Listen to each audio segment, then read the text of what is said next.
Su Guizhou, a paragon of righteousness, met a tragic end when he was struck down. Upon opening his eyes, he found himself thrust into the narrative of a discarded sweet romance novel, assigned the task of uniting the male and female leads as a matchmaker. Su Guizhou, is this truly how I am meant to live? Just end my life now. System, dear sir, you are my father, my true father. I implore you, rescue this fragmented world, my savior, my Holy Mary. In a bid to escape this realm and become a wandering spirit, he resigned himself to action. However, within mere days, he discerned that this world was not as it seemed. The wealthy heiress, the illustrious CEO, the prodigious painter. Why do they all appear so familiar? System, darling, we have detected a merging of worlds. This is the 10th year since your demise. Su Guizhou. System, best of luck to you. Su Guizhou forced a smile, one more bitter than death itself. Diary entry 10.18. I despise him. Diary entry 3.9. I loathe him. Diary entry 6.7. He truly is. Diary entry. He has returned, standing beside that woman. Chapter 1. Destiny awaits.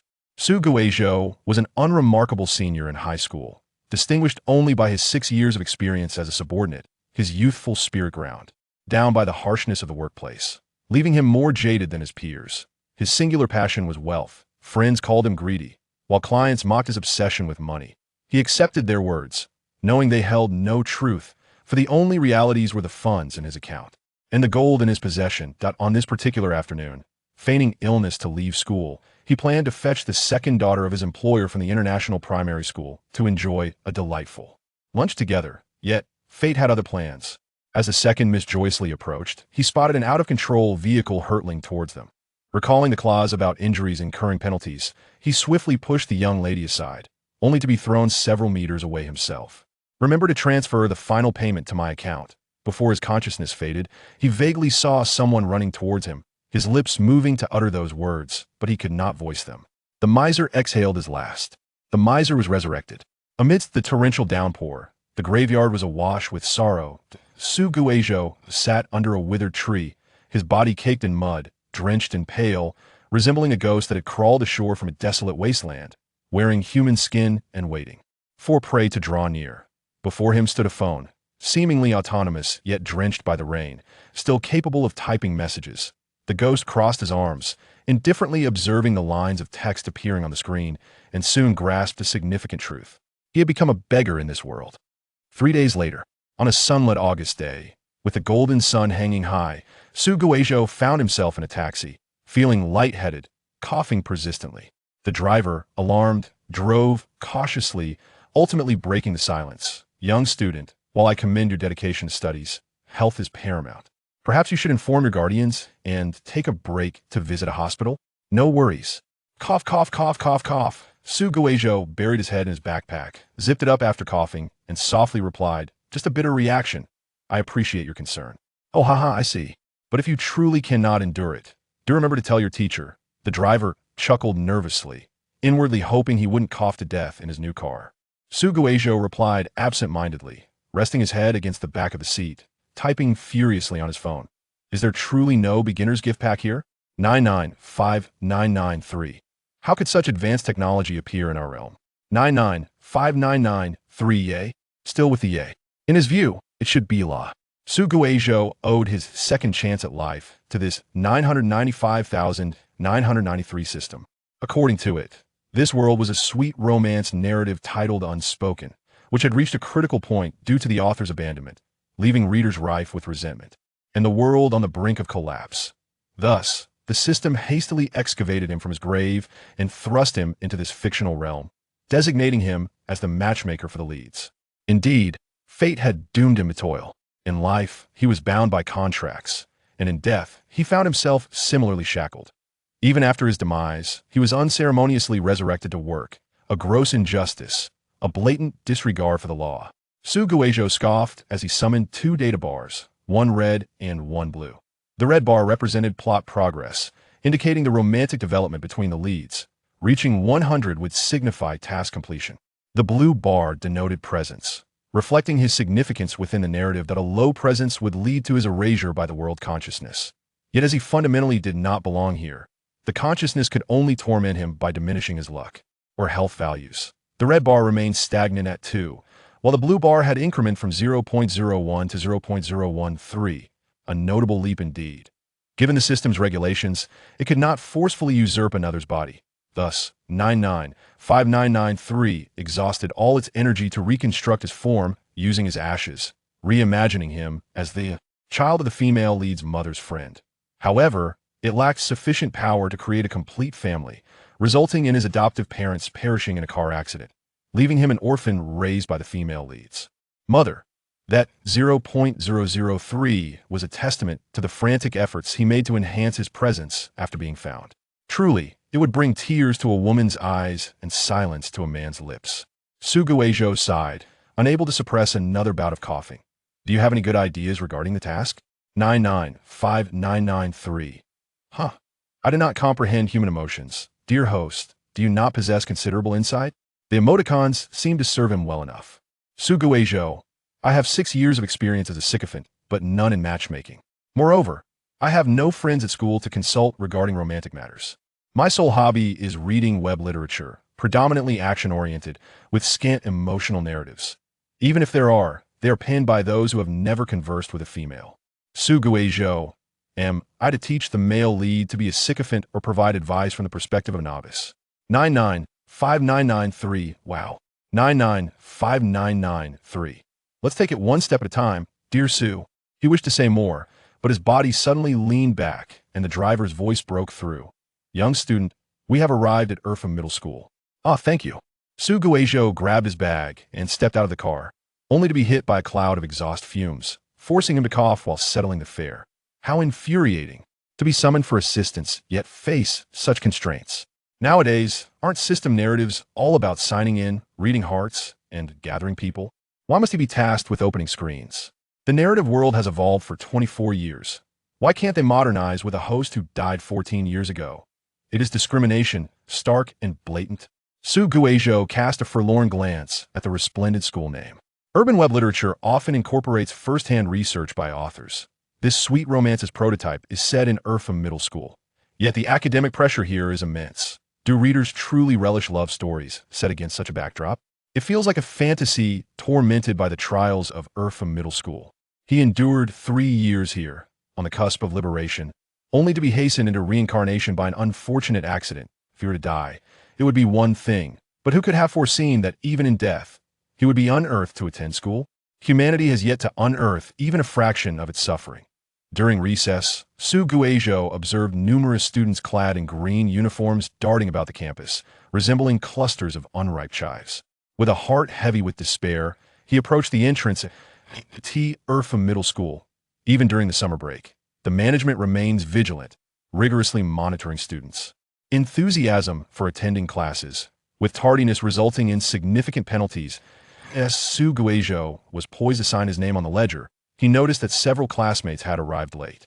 Most complied dutifully by writing their names and classes, yet 2 audacious individuals inscribed Lu Yifei and Peng Yin. With a swift stroke of his pen, he wrote down Wu Yanzu. Suguejo took a moment to relish the amusing sight of these 3 illustrious stars gathered together before he casually slung his bag over his shoulder and strolled towards the Academic Affairs Office. Disclaimer. This is a multi-female protagonist narrative, depicting the inadvertent entanglements of male-male relationships, instead of repeatedly using phrases like similar or déjà vu in closely related paragraphs. Why not just call it plagiarism? Is the origin of your male-male narratives an all-encompassing phenomenon? Restrictions on writing during phone confiscations, visits to the infirmary for medication, examinations, and even while asking questions, all lead to accusations of similarity or déjà vu. I confess to my own acts of plagiarism. I have drawn from the Xinhua Dictionary and Comprehensive Idiom Collection. Furthermore, could we refrain from incessantly labeling interactions between non-abstract male characters as male-male? One might start to wonder if there's a hidden agenda.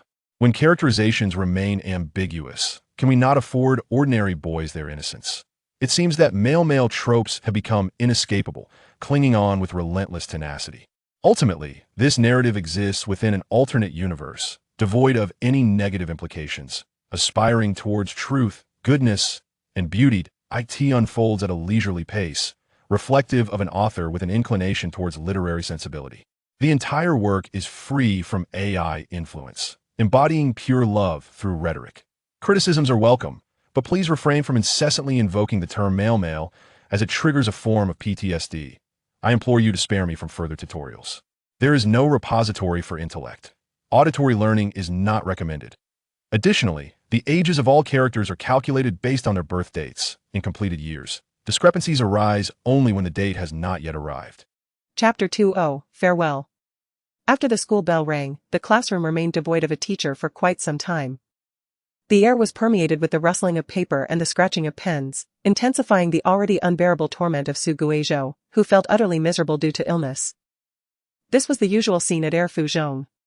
Since the beginning of the second semester of the second year, a grueling year-and-a-half review period commenced, filled with weekly and monthly exams interspersed with pop quizzes.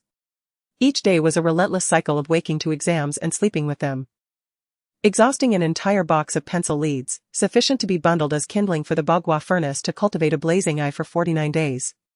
Instinctively, Su Guizhou reached under his desk, but instead of finding a test paper, he encountered several smooth book covers. He nearly forgot that he had just transferred to this school today, and all he possessed were a stack of pristine textbooks. Remembering that Air Fuzhong followed a pattern of alternating between exams and reviews daily, he nudged the student in front of him, inquiring, "Classmate, do we have an exam today?" Ren Qing replied, "Yes, we have one in the next class." Su Guizhou was taken aback. Ren Qing explained, "That's how our school operates. It's all about exams and problem solving. You'll get used to it with practice." Su Guizhou responded, "Thank you, I am already quite accustomed." Ren Qing continued, "Today is August 4th. We had our summer vacation starting July 12th, and after just 10 days, we returned to classes. However, this is a remedial period, so we have more free time than during regular classes. You should make the most of this time to acclimate. The next class is an English quiz. But don't be too anxious." "Thank you." Su Guizhou opened his book, but the 26 letters danced before his eyes, failing to penetrate his mind. While at the Xie household, he had prioritized his health and seldom fell ill, but now, the mild cold had transformed into a debilitating affliction, gradually sapping what little vitality remained. Closing his eyes, he imagined his great-grandmother, whom he had never met, waving to him from across the bridge. The adverse effects of medication, combined with the exhaustion from vomiting, washed over him, causing his eyelids to droop. Just as he was about to doze off, a sudden voice startled him awake. "What class are you in?" Su Guizhou turned slowly to see the rebellious classmate, who had been asleep, now propped up and looking at him with impatience. "I'm the new transfer student. Assigned to sit here by the teacher," Su Guizhou replied. "Damn it," the classmate muttered under his breath, recalling that the substitute homeroom teacher had mentioned something during morning reading. He coldly added, "Just keep to yourself and don't bother me." "All right. My name is Su Guizhou. May I ask your name? I would like to make a friend." Su Guizhou nodded. The classmate shot him a perplexed look. "Didn't I just say not to bother me?" The classmate regarded the new student, who unexpectedly pulled down his mask to reveal a bright smile, his pale face gaining a hint of life. Yet, it appeared as if a malicious spirit was awkwardly attempting to convey goodwill to a human. He furrowed his brows, about to speak when he met the other's beaming expression, and a vague memory of a face overlapping with this one flashed in his mind. He hesitated momentarily, then irritably retorted, "Are you out of your mind?" His voice, though lowered, resonated clearly in the quiet classroom, drawing glances from several peers who quietly observed the exchange between the transfer student and the rebellious classmate. Sitting not far away, Sherwanton had initially intended not to waste time, but upon catching sight of the transfer student's pale complexion, she gently tapped her finger against her pen, as if contemplating something. "I caught a chill these past few days and have a slight cold," Su Guizhou explained, as if to validate his words.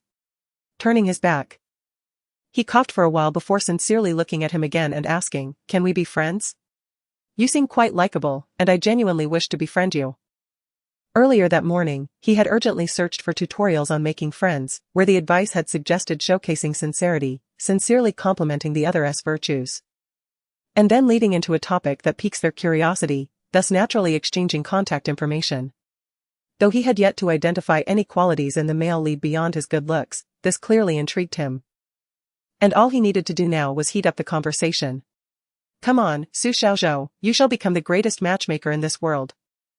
The rebellious classmate fell silent for a long moment. Have you fried your brain? Not at all, I'm quite lucid. Would you like to solve a math problem for me to prove it? Su Guizhou flashed a friendly grin, revealing his bright teeth. You really are insane. Then, would you be willing to be my friend? Enough with the nonsense. The rebellious classmate racked his brain, recalling that there was indeed an exam next class. Why don't you go study instead of bothering me? Su Guizhou complied, all right. My name is Su Guizhou, may I ask for yours? Pei Wang, he replied. Pulling his school uniform over his head, exuding an aura of complete refusal to engage in conversation. The female lead's deskmate frequently turned around. Observing the transfer student and the rebellious classmate sleeping together, contrasting sharply with the frantic atmosphere of those in front. They appeared to embody a peaceful and carefree existence. Perfectly in sync.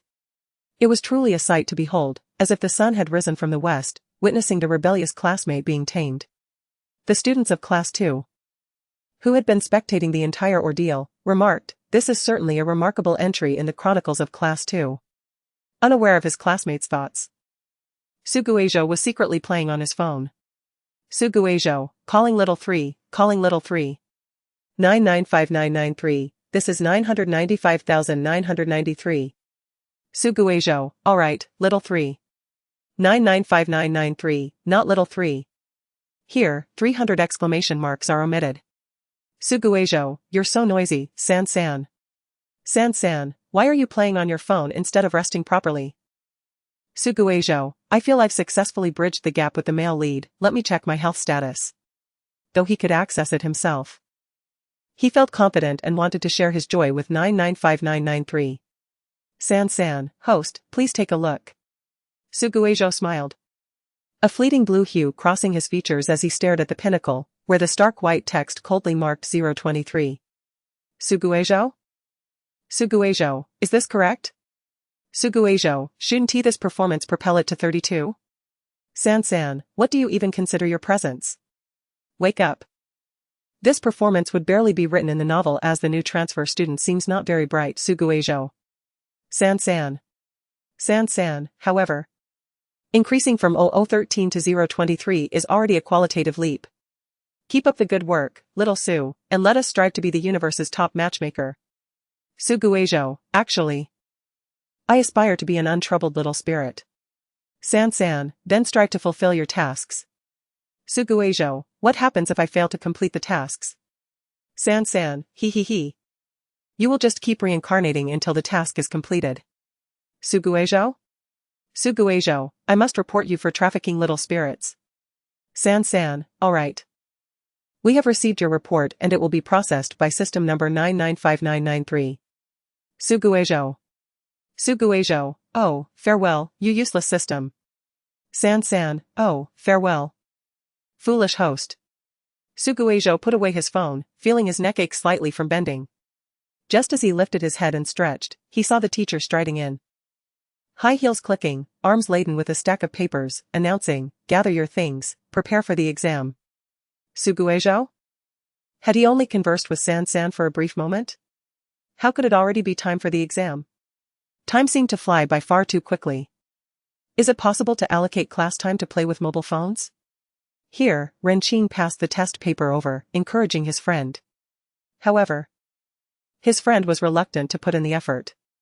Su Guizhou casually handed another test paper to Pei Wang, and noticing him still slumped asleep, nudged him, wake up. It's time for the exam. Pei Wang irritably swatted his hand away, sluggishly straightening up. He glanced at the teacher at the podium, remained silent, and begrudgingly wrote his name on the paper. The test papers were soon distributed, and everyone except Pei Wang was fervently scribbling away. The English teacher occasionally walked around to monitor the students but spent most of the time at the podium observing. Pei Wang completed the multiple-choice questions in 3 minutes and, disinterested in the remaining questions, simply put down his pen and glanced at his new deskmate. Those who could transfer directly into Class 2 were either well-connected or exceptionally talented. Yet, if he were truly capable, he wouldn't have been seated next to Pei Wang. The new student's shoes were not particularly expensive, barely reaching 3 digits. Lacking both talent and connections, what right did he have to be in class too? Pei Wang observed for a while. Finding that this seemingly eccentric transfer student worked through the questions at a pace comparable to his haphazard scribbling. With just a quick glance, he immediately filled in the answers, leaving Pei Wang uncertain whether he was genuinely adept or merely guessing. Bored, Pei Wang turned to gaze out the window. The sunlight streamed in, illuminating Renqing's back. And he followed the light to the vast sky, where layers of clouds resembled towering mountains. Lost in thought, he daydreamed of leaping down from the peak of those clouds. In his imagination, he plummeted. In reality, he was grading papers with a red pen. A glance at his neighbor revealed a pristine test paper, starkly contrasting with his own pitiful, crimson scrawl. Pei Wang remarked, "You truly excel, don't you? Was old Yang blind?" The cheerful examination atmosphere was abruptly interrupted by an irate voice over the intercom. Students Lu Yifei, Ping Yuyan, and Wu Yanzu from the high school segment. Please come to the academic affairs office. After a brief silence in the class, laughter erupted. Su Guizhou, overwhelmed by a cacophony of animal-like laughter, couldn't help but ask the person in front, "Is our class the voiceover class for Animal World?" Whether or not it was a voiceover class, Renqing, unable to suppress his amusement, pointed to someone standing up and said, "I only know Lu Yifei is in our class." Following his gesture, Su Guizhou saw Shi Wantong's deskmate calmly waving. Lu Yifei is going to see what Ping Yuyan and Wu Yanzu look like. Sister Shen, should I hire you to help me write a reflection? Not $9.98, only $99. Someone heckled. That's too expensive. Don't mind him, Sister Shen, look at me. I only want 55. Crazy. The girl referred to as Sister Shen retorted with a laugh, can't I write it myself? You lazy dog. How many times have you actually written it yourself? Haven't you always had Shi Wantong do it for you? We're sisters. She cares for me and doesn't want me to write too much, don't you understand? The girl exclaimed angrily, drawn into the topic. Shi Wantong raised her head and coldly huffed before burying herself back in the paper.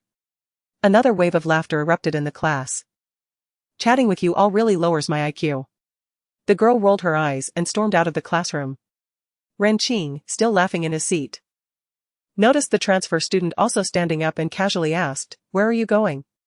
To the academic affairs office, the transfer student replied with a smile. Wu Yanzu went to find Lu Yifei. Huh? After the transfer student left, Renqing saw Pei Wang slowly stand up and exit the classroom. So all three celebrities are from our class.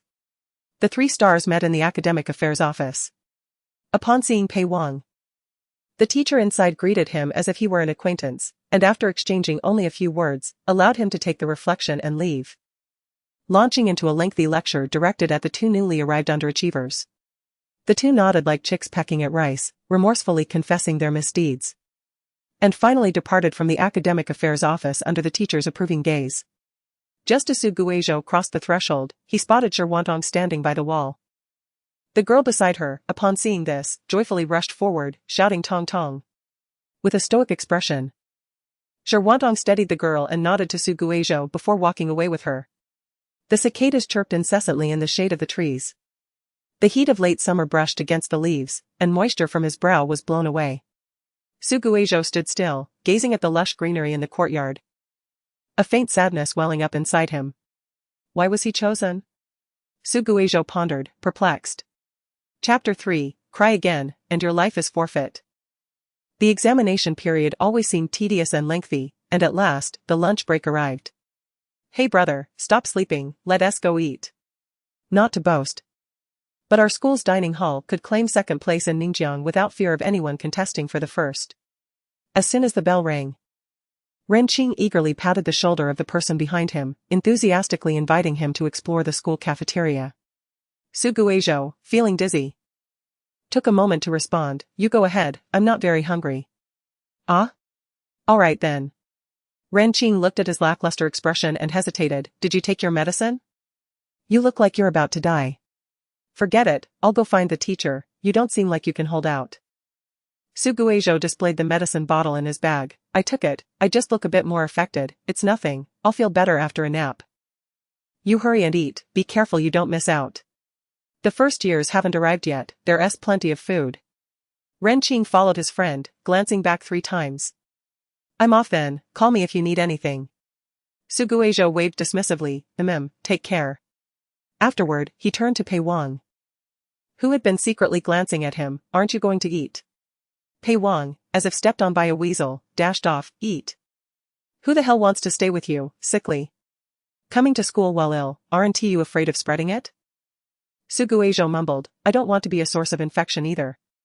He swallowed the pill with cough syrup, feeling miserable with a stuffy nose and sore throat. For the 181st time, he thought, when will humanity ever develop an antibody for the common cold?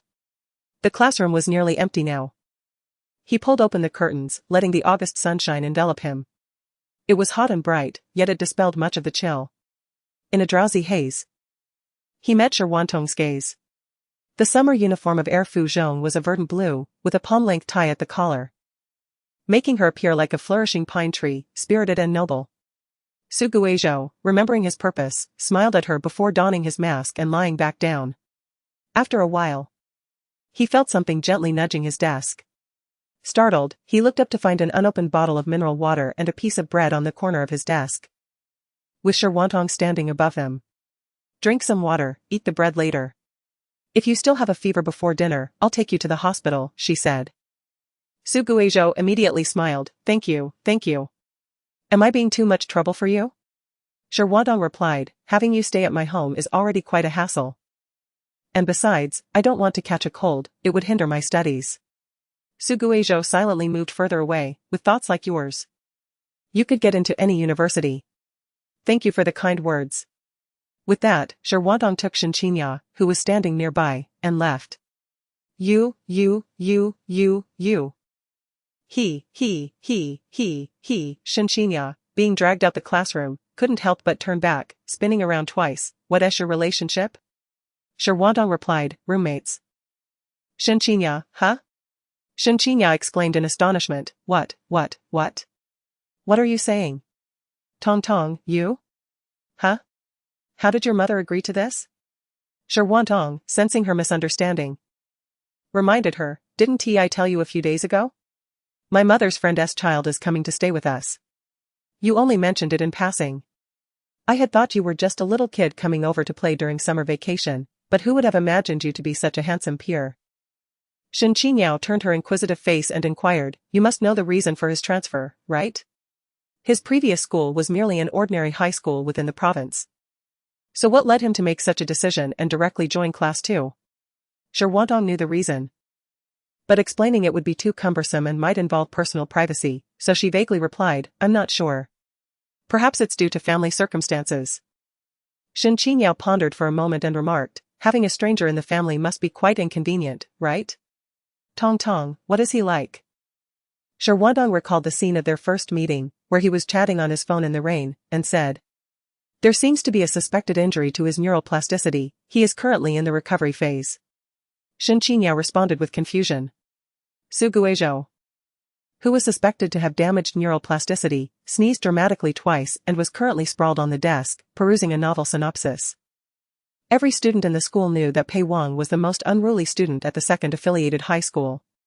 He was rebellious and arrogant, frequently skipping classes, engaging in fights, and smoking without restraint. Until a beautiful mute girl transferred into the class. Witnesses reported seeing Pei Wang cornering the mute girl in the hallway, his eyes red and hands on her waist, speaking with utmost tenderness, don't cry, dear. If you cry again, I'll give you my life. Suguizhou thought. Who wrote this? He imagined Pei Wang saying those words and was instantly overwhelmed with disgust, feeling goosebumps erupt all over his body. Suguizhou asked, who is this beautiful mute? Have I mistaken the female lead? San replied, no, it's Tong. Shirwantong is indeed the female lead. Suguizhou exclaimed. This doesn't match at all. San rebuked, no foul language. Activating the shielding technique. San continued, oh. Isn't it because the novel starts with their first year in high school? Now that they're in their third year, they must have grown a lot. Suguizhou remarked, so you're saying that after 2 years, they haven't sparked any chemistry, is it really necessary to bring these two together? San encouraged. For your dreams, strive on. Suguizhou replied, let me glance at the novel. San teased, you want it to be a bedtime story, don't you? Suguizhou remained silent. San stated, insufficient permissions. Suguejo asked, are you a real system or a fake one? How can you be so utterly useless? San replied, they say I'm just an intern. San reassured, don't worry, the novel stopped updating after 20 chapters, it holds no reference value. Suguejo dismissed, it's fine, I think they don't necessarily have to be together. Who says a sweet romance story must be nourished by love? Money can suffice too. San questioned, do you have money? Suguejo retorted, I'm hanging up, good night. Mentioning money made him furious. In his previous life, he was a young millionaire at just 18, and now he had been resurrected as an orphan relying on others, with money, car, and house all gone. It was stifling. Utterly stifling. Suguejo fell asleep in an instant out of anger. The wind was gentle, the sky clear, cicadas chirping, and birds singing, atop Mingda building, all was silent. As if time itself had also fallen into a hush, quietly coming and going. Lu Xingye stood at the back door, silently observing the boy in the last row. In contrast to the transfer student's openness, the Suguejo in his memories always had long, unruly hair that cast shadows over his brows, enveloping him in a melancholic yet gentle aura. He appeared friendly but was not easily approachable. As Lu Xingye continued to observe, he suddenly opened his phone, replied to a few work messages, and inexplicably clicked on Suguejo's account. The last message Lu Xingye sent to him was a decade ago on a weekend. Baofu, hello, sorry to bother you, could you help me with this problem? Image, a few minutes later, a picture arrived, detailing the thought process and several methods for solving the problem, quite clear and easy to understand. Baofu, thank you so much. I'm in awe. Suguejo, silence. Suguejo's profile picture was a simple drawing of a sparrow. Over the decade, Lu Xingye had seen the sparrow flicker into brightness and fade away.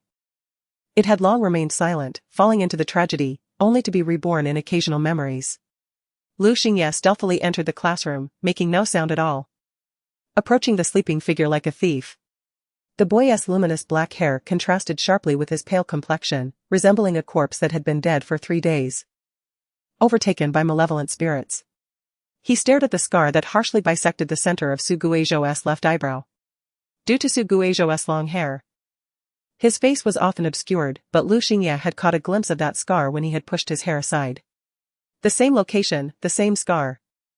Lu Xingye's heart was in turmoil, and just as an outrageous thought emerged in his mind, it was immediately dismissed. He recalled the scene at the funeral. A surge of gloom and sorrow welled up within him.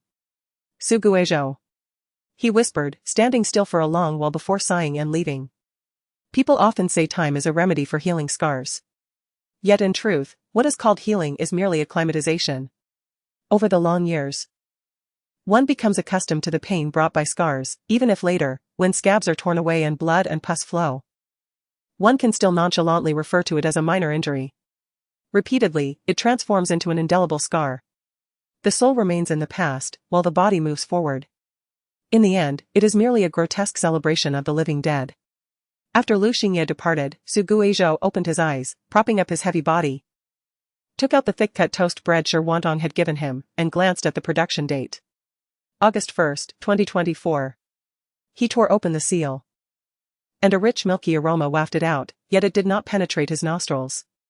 Suguejo chewed and swallowed as if it were wax. He found it difficult to sleep in the quiet environment, thus he sensed Lu Xingye's entrance into the classroom.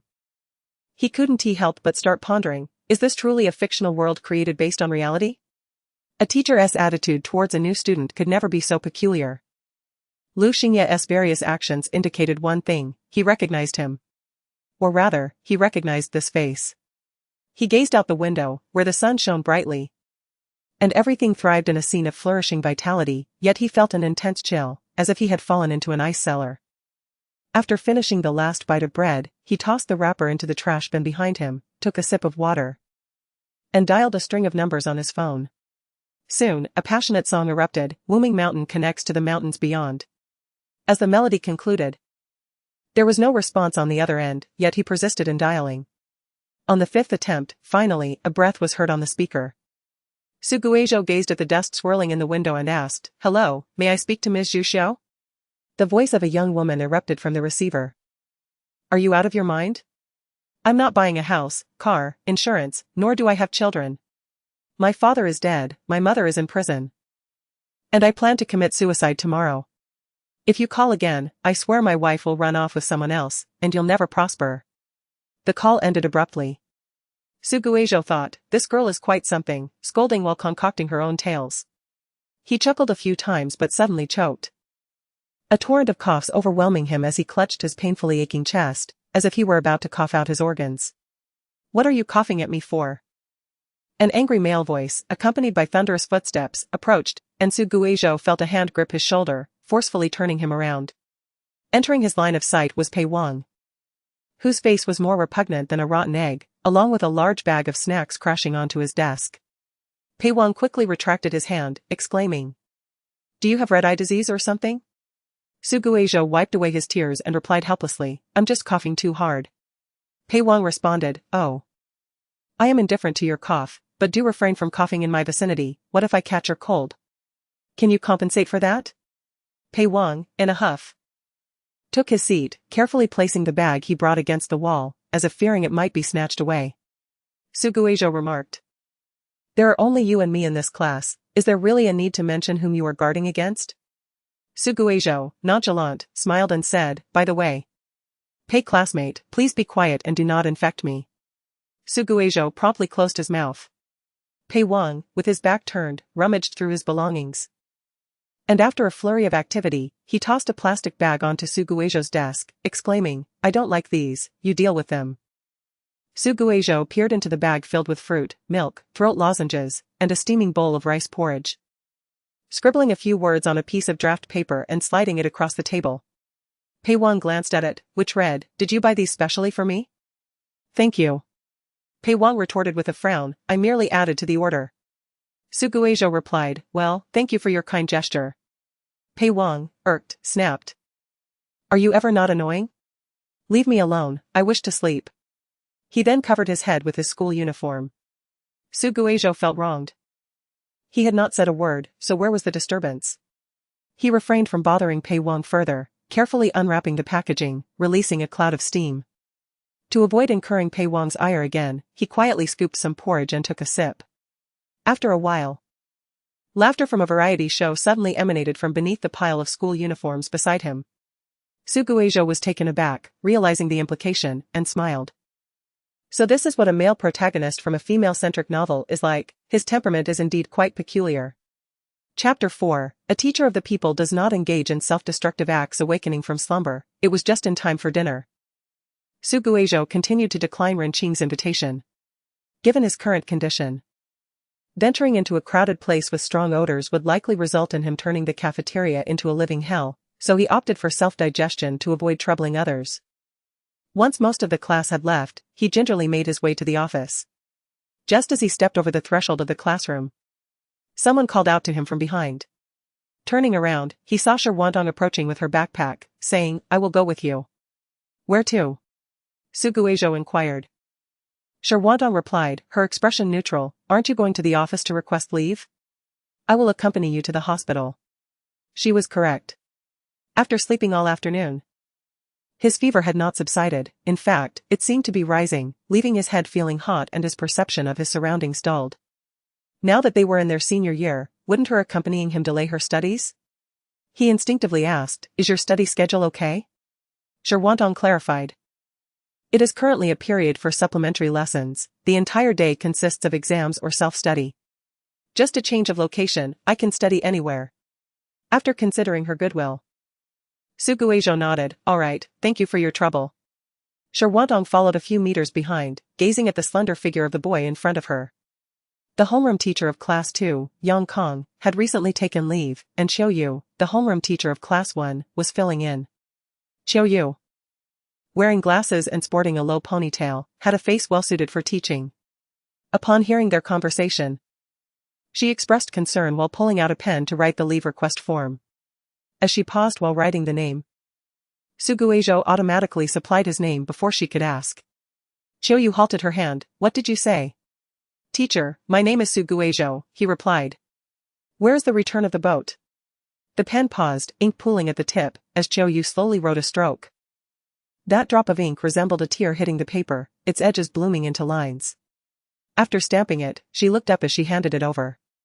The boy, masked, had a faint blush on his face and a weary expression, instinctively smiling as he met her gaze, his amber eyes sparkling. "Thank you, teacher. We shall take our leave now." He slightly bowed and followed Shirwantong out, nodding at Xiaoyu before closing the door behind him. Xiaoyu stood frozen, her thoughts momentarily drifting back to years past. Back then, Xiaoyu had just graduated from university and taken a position at Air Fuzhong, her youthful passion still ablaze.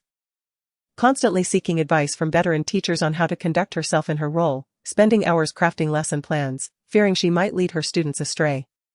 That noon, while grading papers, Xiaoyu was infuriated by some students' nonsensical answers and decided to take a walk to cool off. After wandering through the corridors, she arrived at a convenience store on campus. There were 2 convenience stores and a supermarket within the school. The supermarket was located inside the cafeteria, while another convenience store was adjacent to it, and in front of her was the small convenience store, Xiaolu. The rich aroma of meat wafted from within. Having missed breakfast and lunch, her stomach growled in response to the tantalizing scent, prompting her to step inside for a snack. Upon opening the door, she was greeted by a blast of cold air and the simultaneous gaze of 6 pairs of eyes. Xiaoyu was met by a trio who were cooking hot pot. "What would you like to buy, little student?" The store owner said, "Feel free to look around. Buy whatever you fancy." Dressed casually and appearing youthful, Xiaoyu was frequently mistaken for a student, and she had grown weary of correcting others. She nodded and wandered through the store.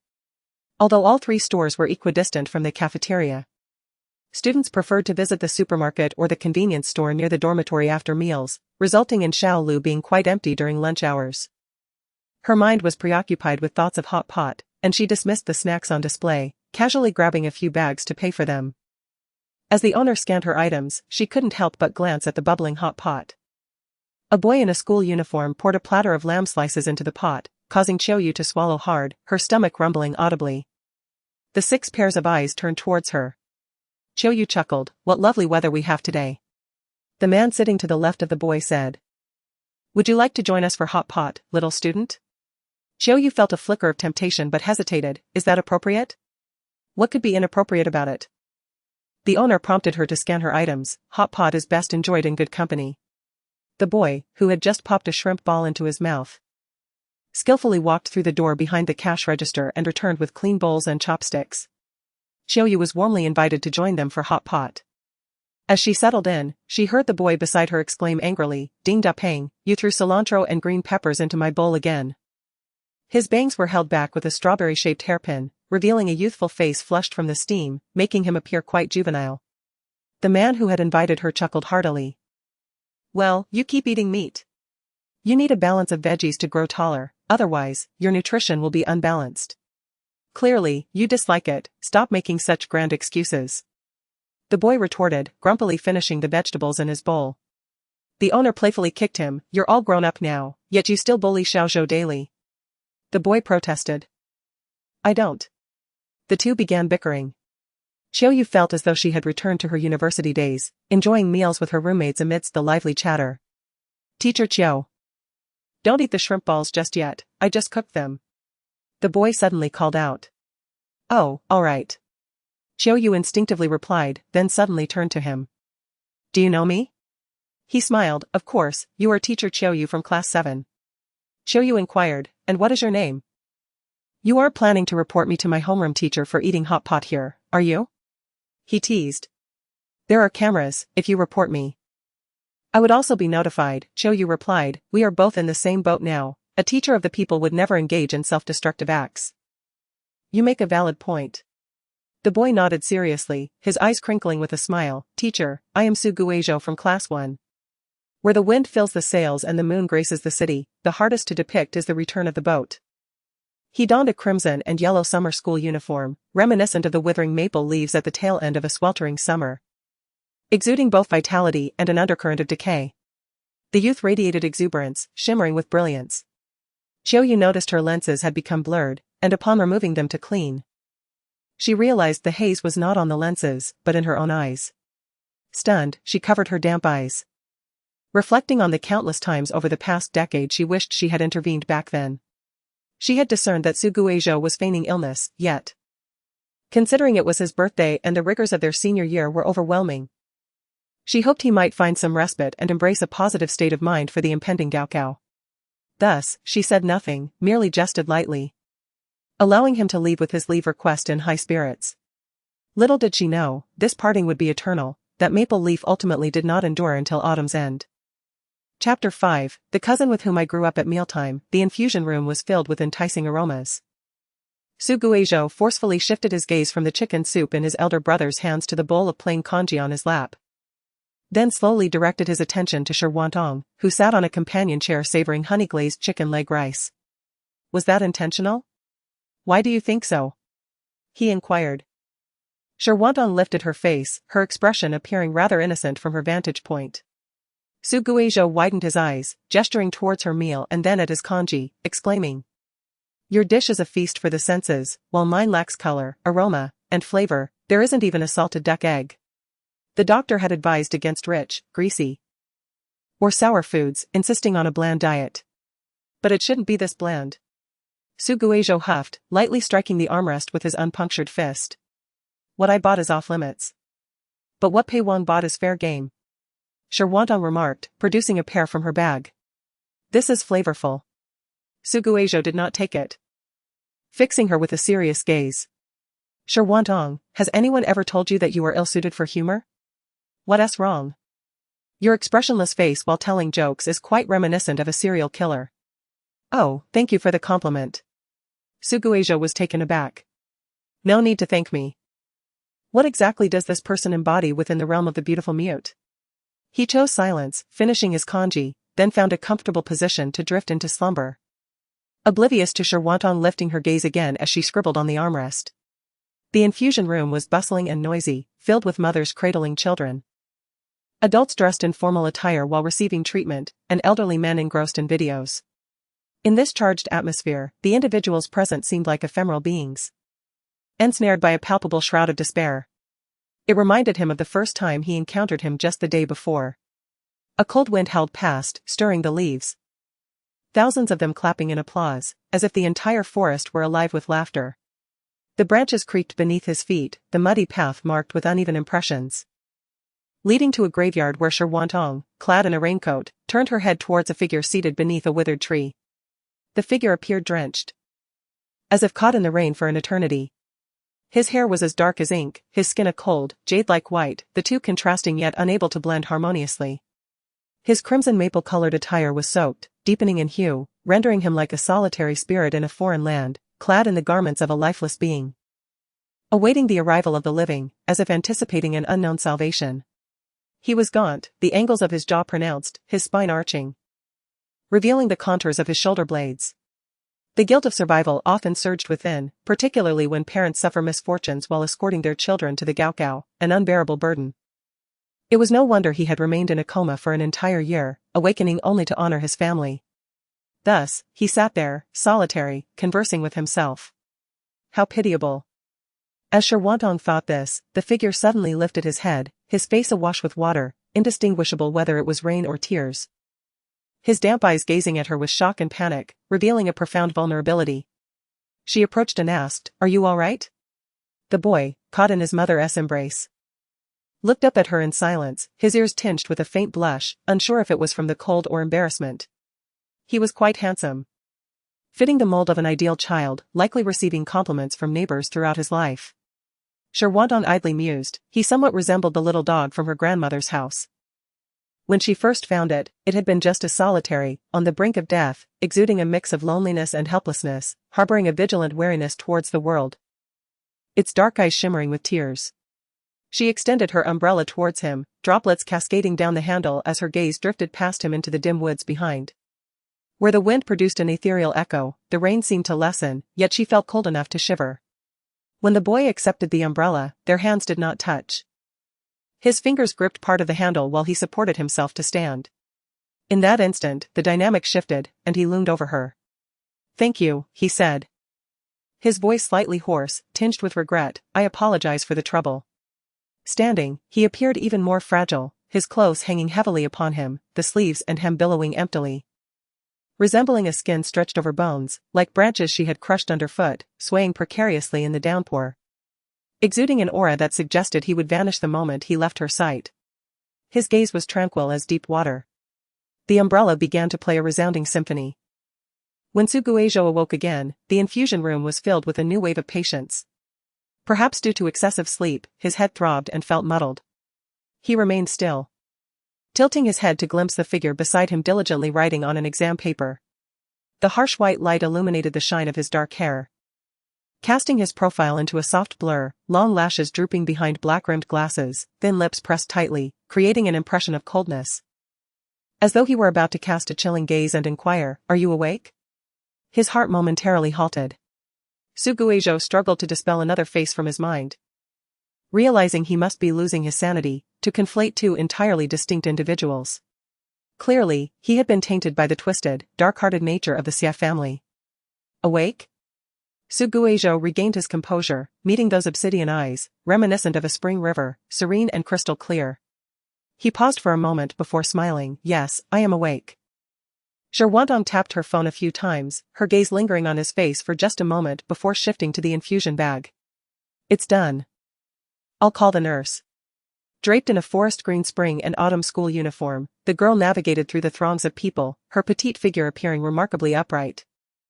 Suguejo thought, even if it were an illusion, it should take the form of Zhou Zhuiyun, for their expressionless faces were astonishingly similar. He recalled her composed visage and suddenly felt a pang of curiosity. Did Zhou Zhuiyun shed tears at his funeral? As the nurse came to remove the needle, she casually remarked, "Looking at this uniform, you must be from the second affiliated high school." "Yes, indeed," Suguejo replied. "You two seem quite close. This young lady even kept an eye on your infusion while working on her problems, and she set an alarm." Your phone lit up several times, the nurse grinned mischievously. "Ah, youth. I certainly didn't have such privileges in my day." Suguejo glanced at Shirwantong, who stood quietly beside him, her expression devoid of emotion, seemingly unwilling to speak. "Having grown up together, how could we not be close?" He chuckled. "If she doesn't treat me well, I'll just tell on her when we get home," stirring familial discord. "Ah, it seems good genes run in the family," the nurse remarked. "Study hard. You budding flowers of the nation, remember to apply to Beinang Medical University, your future is boundless. Sister, if you're urging someone to study medicine, may lightning strike you." Throughout history, how many renowned figures have abandoned medicine for other careers? It's clear that many paths lead to success, but studying medicine is a road to nowhere. The truth may be spoken, yet it is not music to my ears.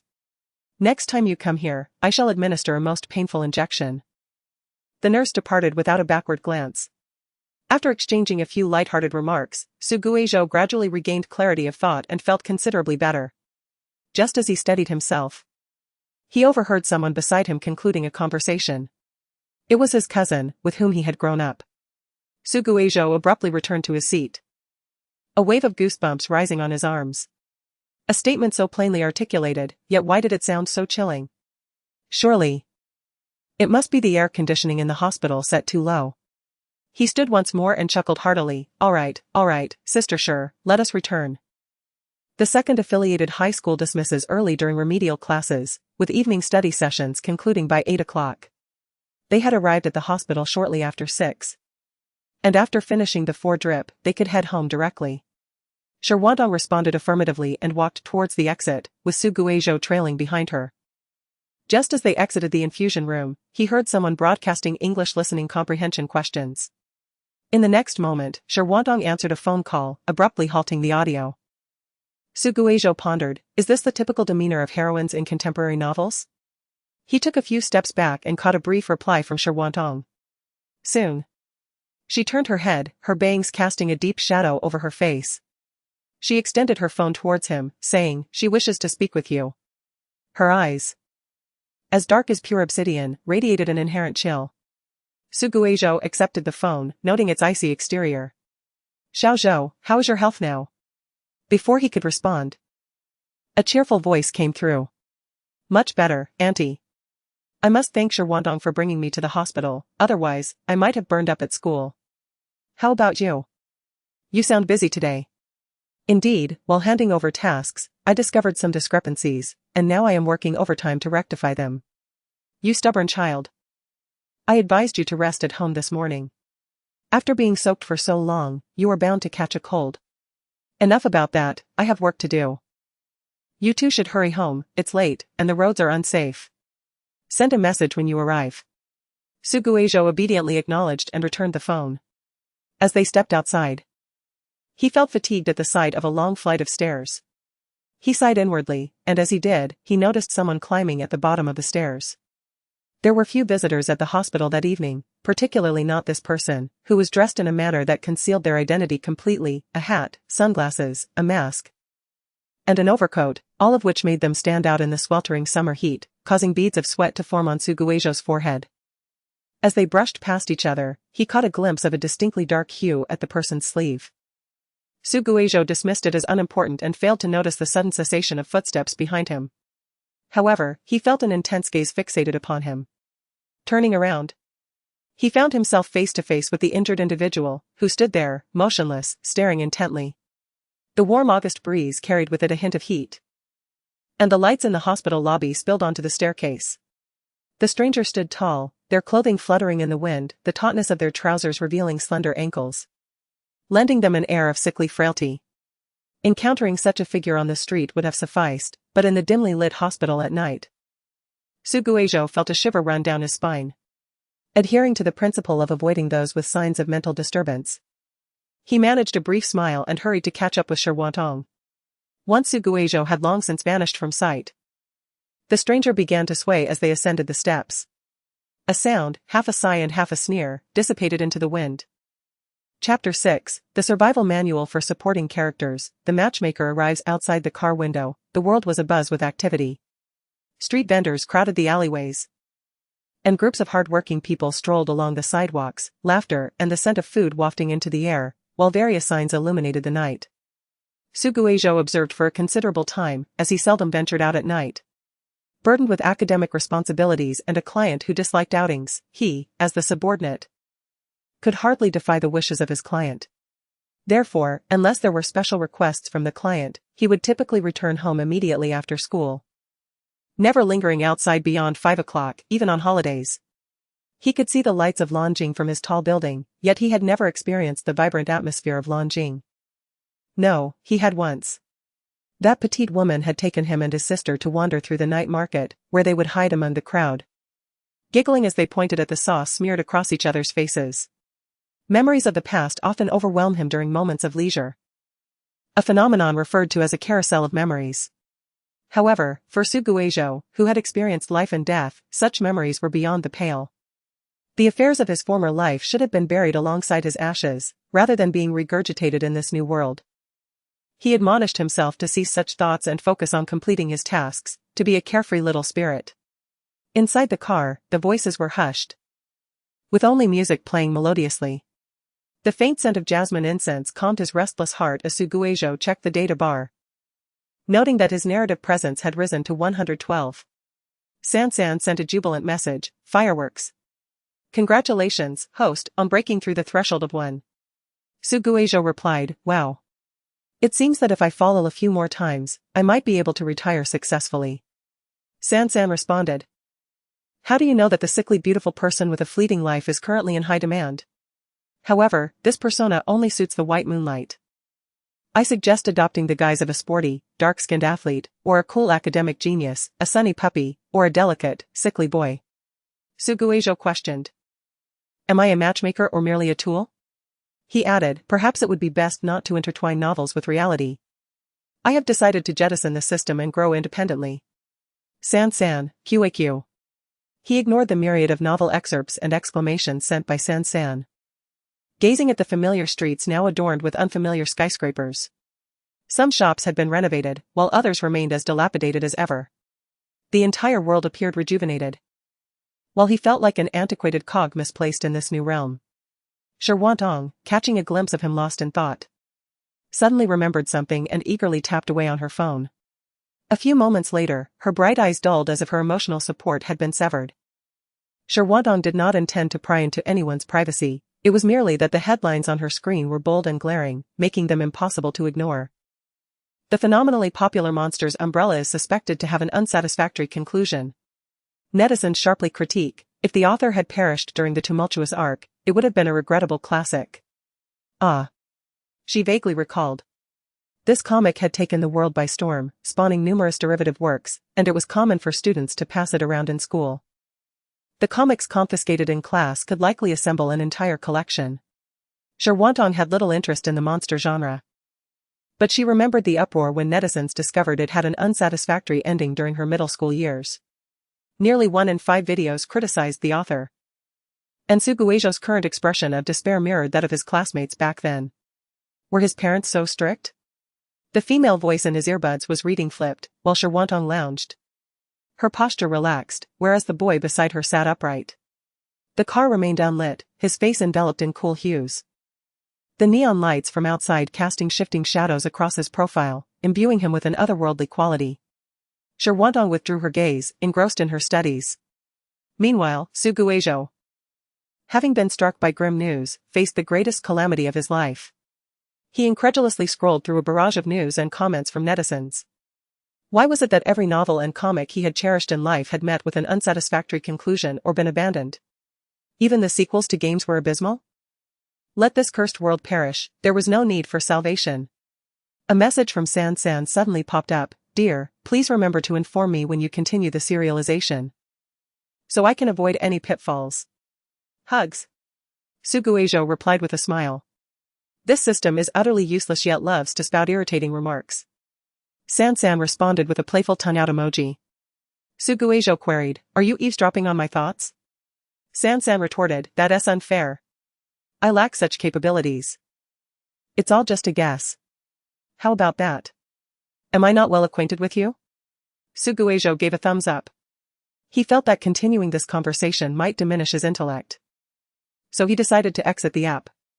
His communication with San San relied entirely on an application named Peijiao Tsuanhua Xiaoshi Hongyang Jiadao, represented by the icon of an open book. Despite the icon's plainness, why choose a name reminiscent of poorly written yet widely read web novels? Others cannot see it. What purpose does it serve to him? Is it merely a comparison of length with other applications? His emotions were rather convoluted. Having walked a considerable distance from the community, Suguejo no longer wished to confront distressing news reports, so he opted to peruse the Gaokao examination papers from the past decade to see the current questions.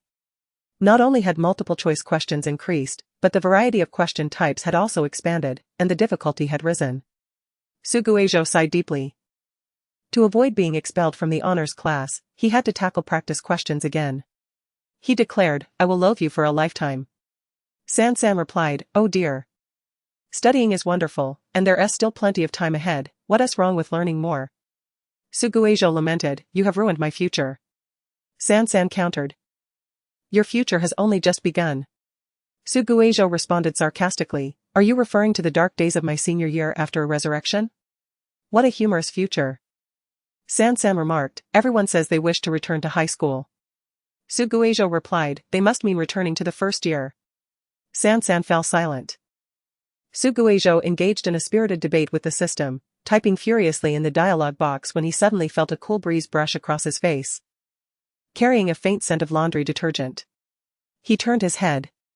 Sherwantong was leaning against the strap of her bag with one hand gripping the bicycle handle. Her long hair gracefully blown into soft curves, her pale skin obscured, and her elegantly defined brows and eyes resembling a serene bamboo grove in an ink wash painting. We've arrived, she stated calmly. Suguejo dismounted, and as he closed the door, the driver sped away, leaving behind a cloud of exhaust. Suguejo trailed a few steps behind her, their shadows cast by the streetlight dancing on the ground like a tedious shadow play. I am a bit hungry. Are there any noodles at home? Sherwantong replied, yes, they are in the cabinet above the range hood on the right. All right. Do you want to eat something tonight? Thank you, but no. Suguejo fell silent, focusing on the gray smudges on the white toes of his shoes as he followed in her footsteps. Within the community, people were either strolling, chatting, or playing cards, leisurely fanning themselves, passing fragments of joy to strangers under the same sky. The cicadas in the bushes chirped, lamenting the summer's woes, while frogs lazily conversed near the pond, leaves rustled in a symphony, wild grasses danced, and buzzing insects congregated beneath the light bulb. The bright moon hung high in the sky, stars twinkling far apart. The life he yearned for in his previous existence had transformed into an ordinary journey after death. The elevator numbers flickered, swiftly reaching the designated floor. After Shirwantong opened the door and quickly changed her shoes, Su Guizhou followed suit, closing the door behind him. He stepped onto the carpet, pressing against the door, gazing at the pristine slippers that belonged to him, silently whispering, "I'm back." Chapter 7. Two near-death spirits lock eyes. That day, Su Guizhou overslept, awakening in the middle of the night, taking a few cold medicine pills, and thanks to their effects, he slept soundly until dawn. After tidying up, he entered the living room just as Shirwantong emerged from the kitchen with a bowl. Su Guizhou paused for a moment, placing his backpack on the sofa. "Good morning. Did you prepare breakfast?" "Good morning," she replied, breaking a piece of youtiao. "Well, I start work at 8. So there's no need to rise too early." "Oh." Su Guizhou went to the kitchen to ladle out a bowl of congee, unable to resist a soft gasp at its steaming appearance. Fortunately, after a day of recovery, his symptoms had lessened considerably. He casually peeled a salted duck egg, grabbed a meat bun, and began sipping his congee. Across from him, Shirwantong ate with grace, her tone as even as usual, devoid of any peaks or valleys. So calm that one might think she would not dwell on a poor performance in the Gaokao but could immediately retake it. In virtual narratives, such characters often surround themselves with boisterous friends or lovers. Su Guizhou, drawing from his recent literary knowledge, pondered the compatibility between Shirwantong and Pei Wang. If Pei Wang were a boisterous beagle, then Shirwantong would be the emotionally stable victim. Was this assumption not a bit harsh? He recalled seeing a beagle darting around a park, dragging its owner along, who, with a bitter smile, appeared on the verge of jumping into the river alongside the dog. Imagining Shirwantong, devoid of any affection, clutching a dog that bore Pei Wang's face as it leaped into the water, Su Guizhou couldn't help but chuckle, causing his congee to bubble. He froze for a moment, cautiously lifting his gaze, meeting her eyes, which had a slight upward curve at the corners. Su Guizhou forced a laugh. "I'm concocting a potion." Shirwantong replied, "Has the great sorcerer produced an unparalleled elixir?" "Ahem. My control over the heat this time was a bit lacking. Tomorrow, I shall present you with an extraordinary potion crafted from perfect materials." He quickly finished his congee, brought the bowl to the kitchen, and began washing. Being considerate of the white-collar worker sleeping soundly at home, he moved with utmost care. Shirwantong slowly sipped her congee. After swallowing the last mouthful, she neatly stacked her empty bowl beside the sink. The boy in the kitchen was organizing the dishes. And as she carried the trash from the living room to the entrance to change her shoes, the crisp sound of bowls clinking together echoed behind her. Shirwantong pressed the up button, watching as the elevator's numbers climbed from B1 until it reached 12, the door showing no intention of opening. She stood on one foot on the threshold, gazing down into the mirror. Before long, the door opened, and hurried footsteps filled the air as she stepped into the elevator. Taking her place in the corner, Su Guizhou came in carrying the kitchen waste, pressed the button, and stood in the opposite corner. The elevator door slowly closed, reflecting two indistinct figures, akin to two trees on parallel lines. They would share the scenery along the way, enjoy a performance together, yet remain utterly unable to draw near. A slight sensation of dissent followed. Su Guizhou was not fond of this feeling. Being unable to firmly stand on solid ground felt akin to having a fine thread suspended around his neck, gasping for air while struggling in midair. His entire being light as a feather, transforming into a speck of dust that could not settle. To escape peril, one could only hope for another's compassion or an utterly improbable miracle. In his field of vision, it seemed that the figure adorned like a white swan re-emerged. She approached from the twisted, cold doorway, her black eyes, thicker than ink, gazing lifelessly at him. Her lips, a vivid crimson akin to blood, contrasted sharply with her hands, pale as snow, with delicate wrists that appeared fragile, reminiscent of a skeletal form on the brink of demise. Two specters, neither fully alive nor completely dead, locked eyes. Suddenly, she covered her mouth and coughed, a faint blush blooming on her cheeks, as if she had resorted to some nefarious means of prolonging her existence by siphoning vitality, her entire being emanating an unnatural hue. The spectre curved her lips into an enchanting arc and spoke softly. "What is it?" Su Guizhou came back to his senses. Standing in the corridor, Shirwantong gazed at him with her lustrous black pupils, her dark green school uniform unbuttoned to reveal a blue-green short-sleeve shirt underneath. Her figure as graceful as a cypress. Feeling a bit dizzy, he thought it might be due to oversleeping yesterday. Su Guizhou quickened his pace to catch up. But as they exited the corridor, he realized something was amiss. Why didn't you ride your bike? The Sher family lived a considerable distance from the school. And Shuri was not the type to rise early. Moreover, given the school's parking lot, even without witnessing Sher Wantong cycling, he could easily deduce that she had a bike. Taxis are so expensive these days. That cab yesterday cost nearly 20 yuan. He recalled it vividly. After a moment, Sher Wantong inquired, how did we get out yesterday? Without a second thought, Su Guizhou replied, we took a taxi. Wait, did I just say something? Su Guizhou chuckled. Sher Wantong asked, why didn't I ride my bike? How am I supposed to get to school afterward? I can't keep taking taxis. Do you have an old bike at home? As they walked, Su Guizhou kicked at the pebbles.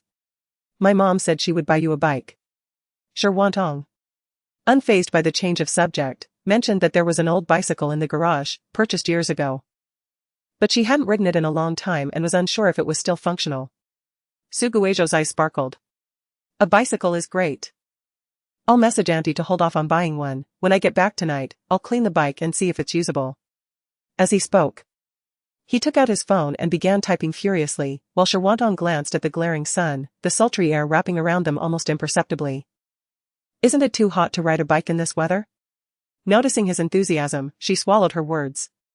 When they reached the entrance of the community, the taxi Sher Wantong had called arrived. She swiftly entered, providing the last digits of the license plate. While Su Guizhou initially intended to join her but suddenly withdrew his foot and instead settled into the passenger seat.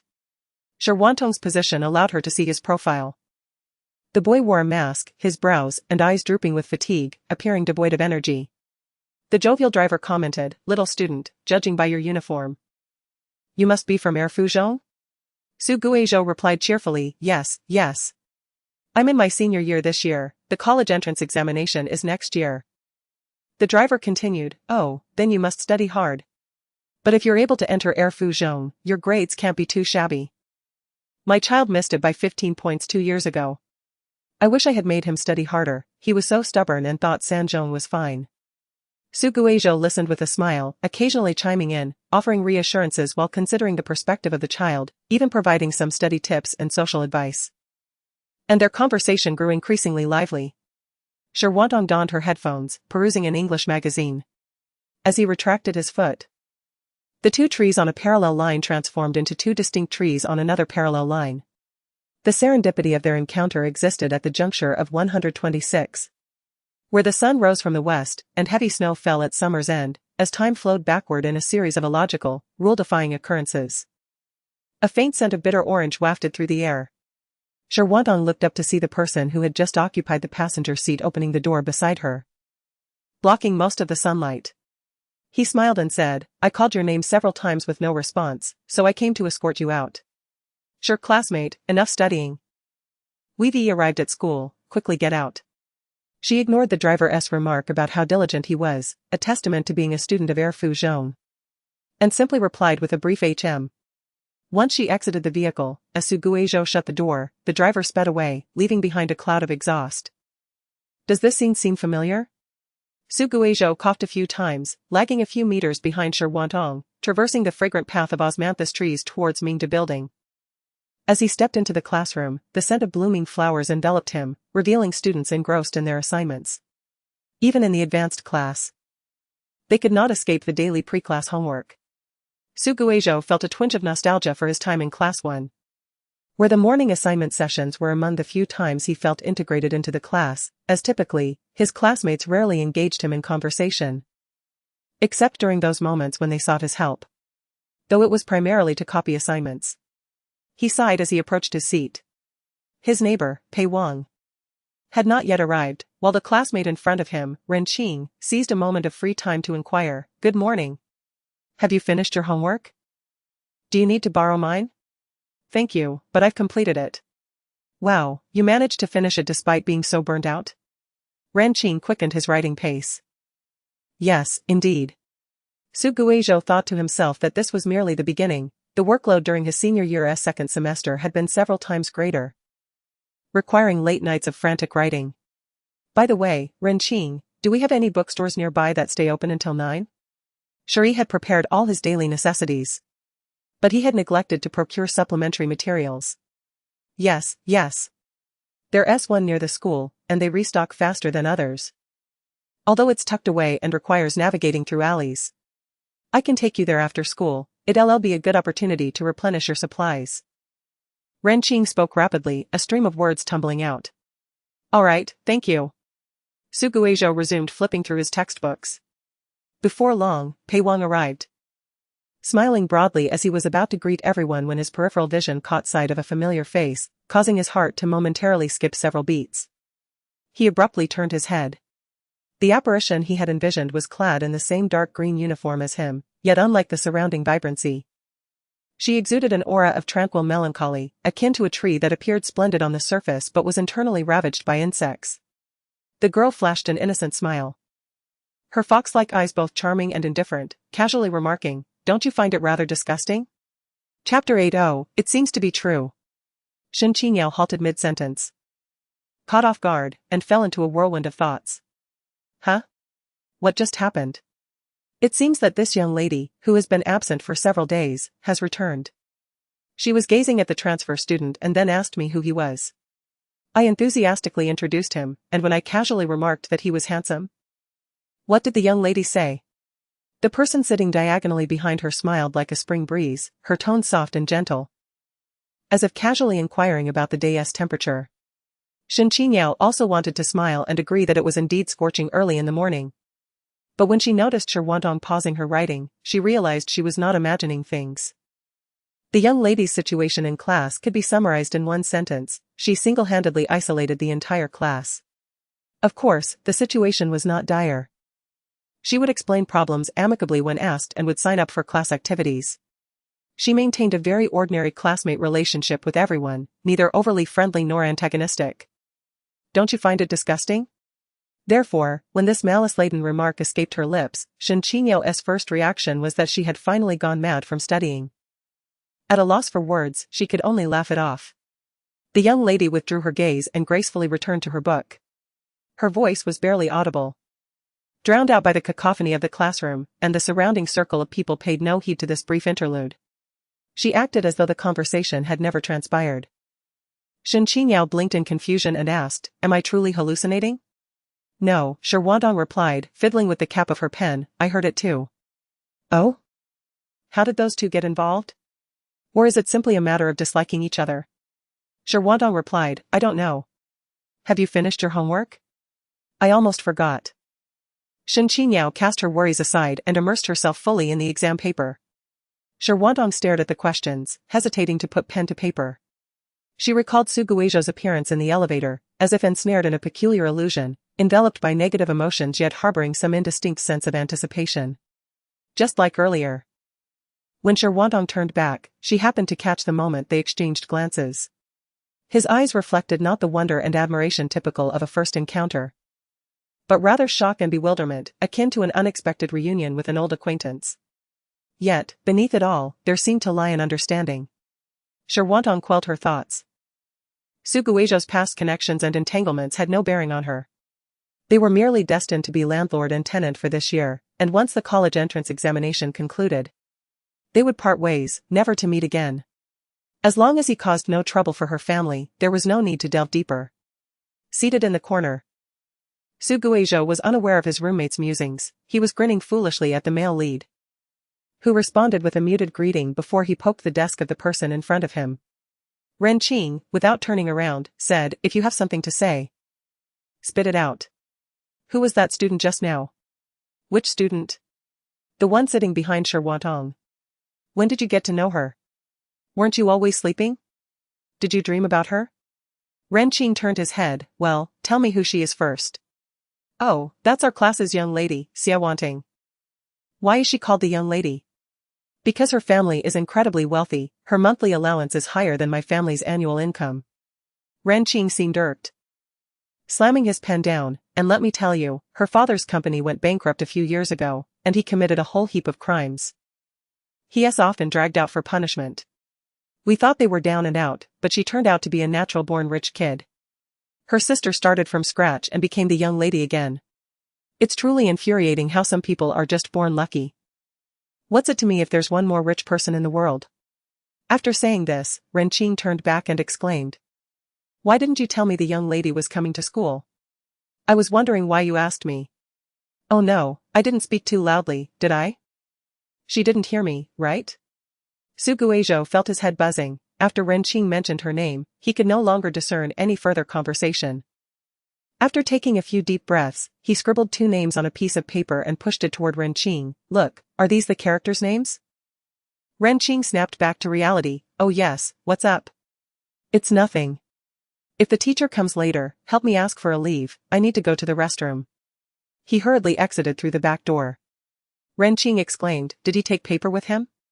Pei Wang, wearing a sour expression, replied, how would I know? Oh. Renqing pondered that if he didn't return, he would go rescue him after class. Su Guizhou ducked into a stall, typing furiously, you must confess. Is this really 10 years later? After a while, San popped up, let me check. He had waited nearly 10 minutes. And the screen finally displayed the words at a leisurely pace, oh my, it seems to be true. Indeed it is. Su Guizhou found himself both exasperated and amused. Weren't you the one who said this was a fictional world? You claimed the familiarity was due to the author using local material. How has it now become a real world? Perhaps a malfunction caused the worlds to merge, no wonder those incompetent fools left this mess for me. San fumed. I am merely an intern who graduated not long ago. Su Guizhou asked, so what do we do now? San replied, no worries. Just continue to play matchmaker for the male and female leads, the world merging doesn't conflict with your tasks. Su Guizhou emphasized, that's not the point. San queried. What is? Su Guizhou stated, the crucial issue is that I could die in this world. San reassured him, it's fine, there are identical individuals in this world. The identity information assigned to you is flawless. Go ahead and act boldly. Aim to become the world's greatest matchmaker. Su Guizhou sighed. I only intend to finish this task and resign. San dismissed him, I'm watching a drama, do not disturb. Su Guizhou grumbled, why can't you listen for once? This incompetent being. No wonder he had been recalling memories so frequently these past few days, it was his body issuing a warning of danger. Su Guizhou pocketed his phone and ambled back to class. As he passed the front door, he glanced inside. The teacher had not yet arrived. And the classroom had returned to its usual tranquility, all the students sat upright at their desks, studying, their occasional discussions kept to a hushed whisper. Just as he was about to withdraw his gaze, Xia Wanting looked over, her beauty strikingly out of place. The enchanting girl, reminiscent of a painting, possessed even deeper. Darker eyes than he remembered, emanating a cold aura, with her lips curling into a stiff smile, akin to a beautiful demoness from a strange tale. Should one say that she truly resembled her sister? The child who once sweetly called him brother had grown into a young woman, blooming even more radiantly than her elder sister, yet upon closer inspection, the inner turmoil she harbored was far more bitter than that of Xia Buside back in the day. This was hardly surprising, as Xia Wanting had witnessed the scene of him being struck down. Su Guizhou sighed as he returned to his seat. Renqing. What? Do you think I should get plastic surgery? Renqing turned in shock, dude, are you crazy? Does your face really need any work?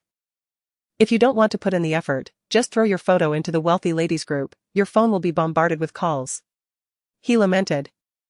Are you trying to eradicate us ordinary folks? Su Guizhou clarified, what I mean is, I want to change to a different face. Renqing was perplexed. What exactly do you dislike about your face? You don't want to give it to me? My family's 2 old players aren't very skilled at face sculpting. Hurry up and send me your face template, and tomorrow I'll become a streamer and ride the coattails of the big brothers and sisters. Su Guizhou replied with a half-smile, you really want it? I can give it to you. Renqing shivered. You're not in debt to the tune of billions and pretending to be a gambler, are you? In that case, I'll graciously decline. I only read brainless romance novels filled with countless romantic entanglements. You really do have a comeback for everything. Su Guizhou raised his thumb. Renqing humbly responded, just average. I've simply read a lot. Have you two finished talking? Pei Wang interjected impatiently. The two exchanged glances, mimicking the motion of zipping their lips. Chapter 9, Coercion and Manipulation. Xia Wanting remained unmoving. Su Guizhou observed her throughout the morning. Noting that apart from stepping out during the break to fetch a cup of water, she remained glued to her seat. Her posture so rigid it was exhausting merely to watch. This girl was resolute, she must not be allowed to linger. Enough sitting, you've been at it all morning. Aren't you afraid of a sore backside? Ren Qing tapped on his desk. Are you feeling hungry today? Let me take you to savor the cafeteria's delights. Su Guizhou rolled his eyes. It hasn't lived at all, has it? You go ahead, I have my own plans. Ren Qing asked, huh? In the next moment. This fellow smiled and extended an invitation to Ci Gu. Pei Wang, would you care to join me for a meal? Ren Qing was taken aback, questioning. What's going on? Does a handsome guy only play with other handsome guys? Can't an ordinary person befriend a handsome fellow? When did this world become so harsh? Feeling a chill of indignation, Pei Wang sneered, don't bother me. Su Guizhou turned back. Ren Qing, let us go eat. Pei Wang was left bewildered. Ren Qing flatly asked, am I your backup? Su Guizhou cheerfully replied, you are my jack of all trades. Ren Qing exclaimed, I'm not a gay guy. Neither am I, Su Guizhou retorted, widening his eyes, I'm a male who loves money, is that so hard to understand? Don't slander me. What if a wealthy tycoon offered you 5 million? Ren Qing inquired. Su Guizhou scoffed, am I that cheap? You didn't reject it outright. And you just claimed to love money. Ren Qing adjusted his non-existent glasses, pointing accusingly, so the truth is clear, you are a closeted gay. Su Guizhou calmly replied. Now let me ask you, if you could only choose one, would you prefer a beautiful woman or a clean 5 million? 5 million, Ren Qing answered without hesitation. Why? Because money in hand is tangible, while a beauty may love me for a while and then move on, perhaps even taking my money, Ren Qing declared. His eyes widening in realization, Master, I have understood. So am I a gay guy? No, you are the truth. Have you all had enough ruckus? If you're not eating, please refrain from disturbing others' studies, Pei Wang bellowed, slamming the table. Ren Qing surveyed the empty classroom, asking. Does young master have the ability to see ghosts? Pei Wang, seething with anger, retorted, you think I'm seeing ghosts? I'm sincerely inquiring, there is absolutely no mockery intended. Ren Qing repeatedly clarified.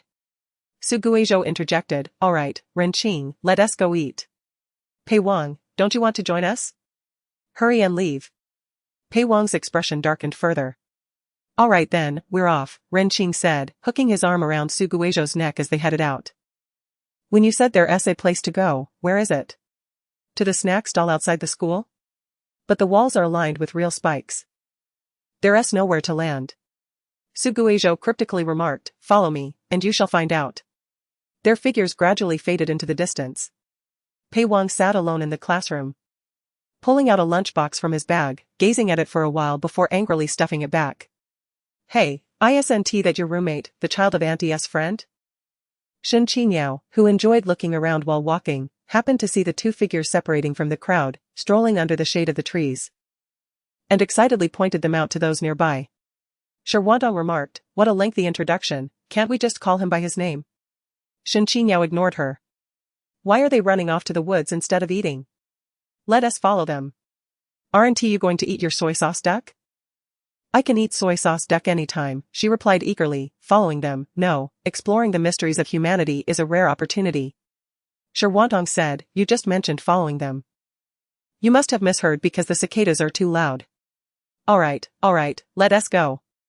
Sherwantong was pulled along, unable to help but sigh. Why can't you apply your spirit of exploration to mathematics? There are no secrets that cannot be uncovered, but there are unsolvable math problems, Shen Qiniao asserted confidently. Once the Hodge conjecture is proven, I'll study hard. So we're eating after this round, right? Shen Qiniao flashed a radiant smile. Before she could turn back, she suddenly slipped, sliding down the stairs. Sherwantong hurriedly reached out but only caught hold of her sleeve, which slipped from her grasp as she tumbled to the bottom, where she was stopped by a long leg protruding from the corner. A leg? Shen Qiniao exclaimed, clutching her stomach and retreating, hissing in pain. Who sent this flying leg to ambush me, Pei Wang? Pei Wang, holding a bag, casually pocketed his hand and scoffed. You're all in your third year and still treating the stairs like a slide, have you no shame? You arrogant little telegram boy. Shen Qingyao straightened up immediately. Pei Wang, infuriated, shouted, "Who are you calling a telegram? If it weren't for me, you would have already knocked your front teeth out. Did I ask for your help? And who uses their legs to block others? I haven't even demanded compensation for my displaced organs. My stomach hurts now. Believe it or not, I'll vomit all over you to show you what I had for breakfast." Shen Qingyao covered her mouth, mimicking the act of vomiting. "Are you disgusting?" Pei Wang immediately recoiled several meters, his face contorted in disgust. "The disgusting one is you." Shen Qingyao grinned widely, dragging the speechless Shi Huantong away. "Let us go," Wei Wenti stooped to his level. "Shen Qingyao." Pei Wang ground his teeth in anger behind them. Shen Qingyao ignored him, venting her frustration.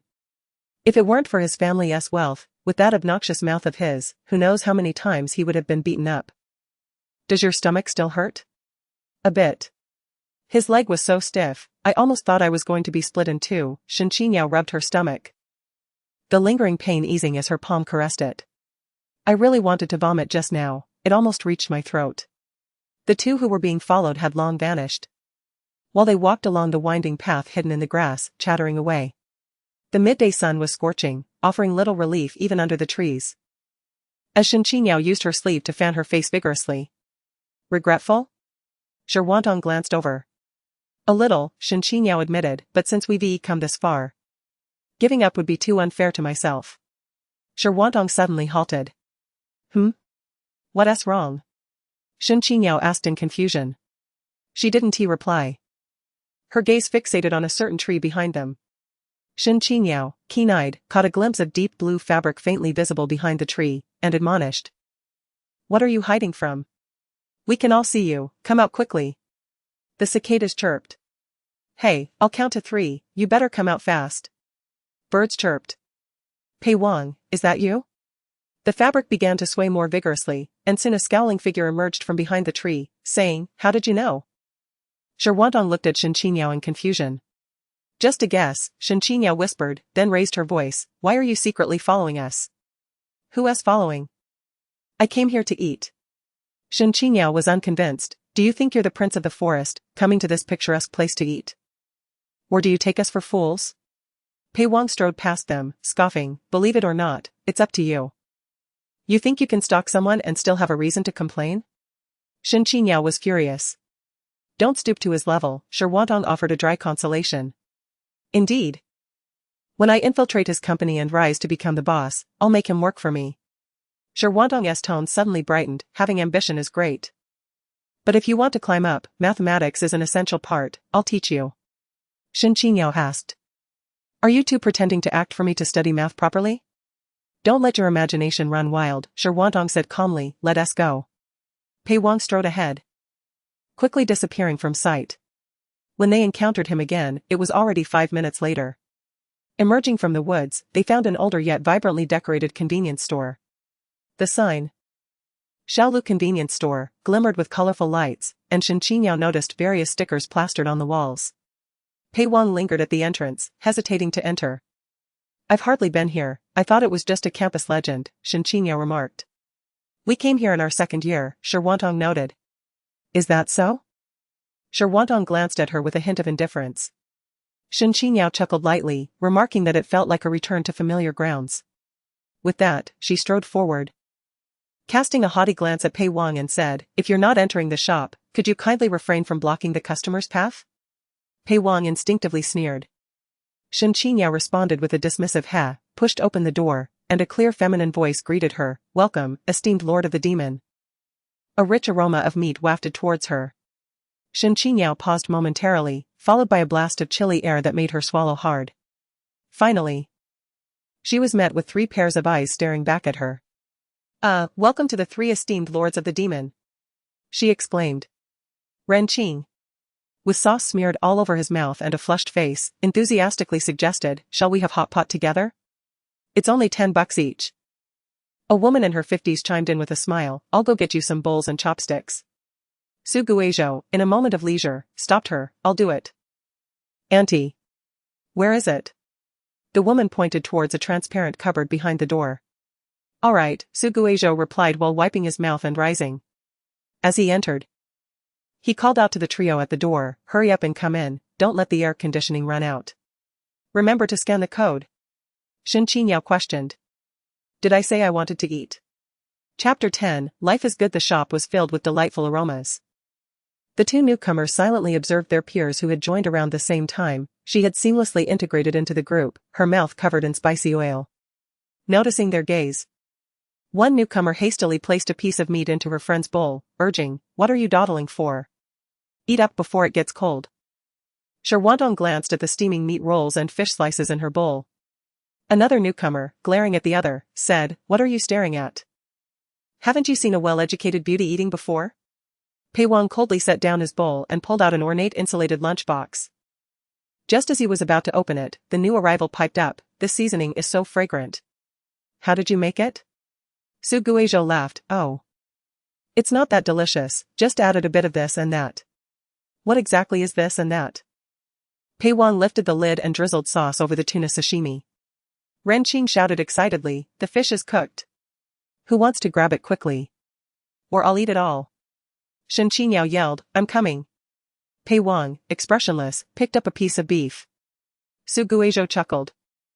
"That piece you just put in isn't cooked yet." "Oh," Sherwandong released the beef slice. Su Guizhou used a slotted spoon to scoop some into her bowl. "This is done." "Thank you," she replied. Pei Wang ladled winter melon and meatball soup. Ren Qing slammed his cup down on the table, the ice clinking loudly, proclaiming, "Refreshing. Drinking ice-cold cola is essential for hot pot." Pei Wang heavily placed his chopsticks down. Su Guizhou immediately scooped a piece of meat into his bowl filled only with seasoning, stating, "Pei Wang, the bill is paid, so you might as well eat, don't let yourself lose out." Pei Wang paused for a moment, reluctantly moving the bowl closer. "I suppose that counts as you saying something sensible." Shen Qingyao scoffed, "What a pretender. You." Pei Wang raised his fist, but just as he was about to strike, he deftly snagged a piece of well-cooked meat from in front of Shen Qingyao and placed it into his own bowl. "Pei Wang, you cunning villain. Why are you stealing my meat?" Shen Qingyao exclaimed angrily. "Does it have your name on it? We're sharing the same pot, why can't I eat it?" Pei Wang sneered, selfish as ever. Shen Qingyao gritted her teeth in frustration. Snatching the spoon from Ren Qing's hand and removing all the meat slices in front of Pei Wang, Ren Qing weakly protested, "It's not even cooked yet. Raw beef can be eaten, this beef has been boiling for so long, it must be safe." Ren Qing insisted. "It's not like I stole your meat. Why are you mad at me?" He fell silent. The two engaged in an invisible battle. As soon as one began cooking meat, the other would be poised to snatch it the moment it was ready. Tension filled the dining table. The owner clapped his hands, exclaiming, "Youth is truly wonderful." Su Guizhou, uninterested in this contest, took a few bites before seeking the fresh air outside through the back door. The golden sunlight filtered through the leaves and grass, accentuating their freshness, while a gentle breeze carried the jubilant sounds of the forest, and the flowers seemed to smile towards the sun. He listened to the wind's whispers and inhaled the floral fragrance, feeling a profound inner peace. It had been over 6 months since Su Guizhou last visited this place for a little hot pot. With an overwhelming academic workload looming for the next semester, coupled with the unreasonable demands from the client, he found it increasingly difficult to carve out time to return, perpetually postponing, saying next time. The next time. Initially intending to take a chance, even if the place had closed down or changed owners, he had a ready excuse to placate Ren Qing. Yet, unexpectedly, the least likely scenario unfolded. Aunt Kai was still here running the shop. The hot pot was still being served. Su Guizhou smiled as he inhaled deeply. The iron door creaked softly as heavy, slow footsteps approached. He did not turn around, knowing it was Aunt Kai. Adjusting her reading glasses, she gazed at the wildflowers beneath the wooden planks, saying, "They've blossomed." "Yes, they're beautiful. How's your study in the 3rd year? Is it very stressful? A lot of pressure?" "Indeed, I have to complete so many practice exams every day, it feels overwhelming. Remember to eat well and rest properly. Studying is important, but your health is paramount." Of course, after all, health is the foundation of revolution. The sweltering summer day reached its peak as they stood beneath the eaves, allowing the humid, warm breeze to evaporate their perspiration, engaging in casual conversation. Aunt Kai suddenly pointed at a wall covered by curtains. Do you see that curtain? Inside are drawings made by the children and old friends who used to come here to eat. Would you like to take a look? Suguejo agreed and walked over to pull back the curtain. The yellowed wall was adorned with various stickers, most of which had curled edges, revealing patches of different colors where they had peeled off. Among them were crayon marks, depicting a massive bird and a small army of colorful figures locked in battle, while various animals perched upon the bird's wings. Below, the city was formed of forests, comic strips, and uniquely shaped skyscrapers, creating a chaotic and aged tableau. He sincerely remarked. What poor artistic skills. Aunt Kai laughed heartily. They thought they would become renowned artists. Lacking self-awareness, he sighed, blinking his dry eyes. Indeed, Aunt Kai concurred. When I first met him, I thought he was such an introverted child, but who would have guessed that within a couple of days, he revealed his true nature. He was always either climbing the roof or fishing in the river, lounging on the rafters with my old friend, soaking up the sun. Wouldn't you agree he was quite mischievous? Suguejo unhesitatingly replied, that's exceedingly mischievous, he deserved a good spanking. Absolutely. I once took a rattan stick and waited for him and his grandfather to come down, giving them a good thrashing, Aunt Kai recounted with a smirk. Well done. Suguejo praised while subtly protecting his backside. Aunt Kai gazed at the faded wall with a smile, gesturing. When he first arrived, he was so tiny and skinny. Like a sprout, yet dressed so flamboyantly. I wondered where this little beggar had borrowed such ostentatious clothes. He barely ate, always having the least while doing the most work. He was stubborn, no matter how much I urged him, he wouldn't listen. I discussed with my old friend about saving more food for him, saying we'd throw it away if he didn't eat it. After finishing his meal, he left us a note saying we were wasting food. Aunt Kai chuckled. Later, I apologized to him, explaining our reasoning, and upon hearing it, he shed tears, vowing never to refuse food again. He felt that my refusal to accept his money and gifts, along with the liberty he had to eat here, was quite burdensome, which made him hesitant to indulge. Thus, I suggested that he contribute 10 yuan each time he dined here and also lend a hand with chores, to which he cheerfully agreed. Her voice was husky, evidently a remnant of her youthful days of shouting without care for her vocal cords. Each word she uttered was delivered in a flat tone, as though recounting a story detached from her own life. Suguejo nodded, remarking that children grow up swiftly. Indeed, children do grow quickly, Aunt Kai murmured, a glimmer of moisture surfacing on her darkened face. They grow so fast that one cannot foresee when they will sprout wings and soar to distant lands, never to return. Suguejo fell silent. I often pondered where he had gone, whether he was happy, if anyone bullied him, whether he made friends, if he ate well, slept soundly, and took good care of himself. Aunt Kai sighed and then questioned if it was my constant criticism that had led him to dislike me, thus preventing him from coming to my dreams to share his circumstances. She appeared older than her peers, her grayish-white hair hastily tied, and beneath her eyelids lay deep creases, reminiscent of several trails of tears. After a long pause, the wind carried a voice. He is doing well. Every day he wakes up in a grand bed, feasting upon meals fit for a national banquet, surrounded by many vying for his friendship, countless individuals who adore him, living joyfully each day. He expressed that he does not harbor any resentment towards you, he merely blames himself for making an unfulfillable promise, too embarrassed to visit you.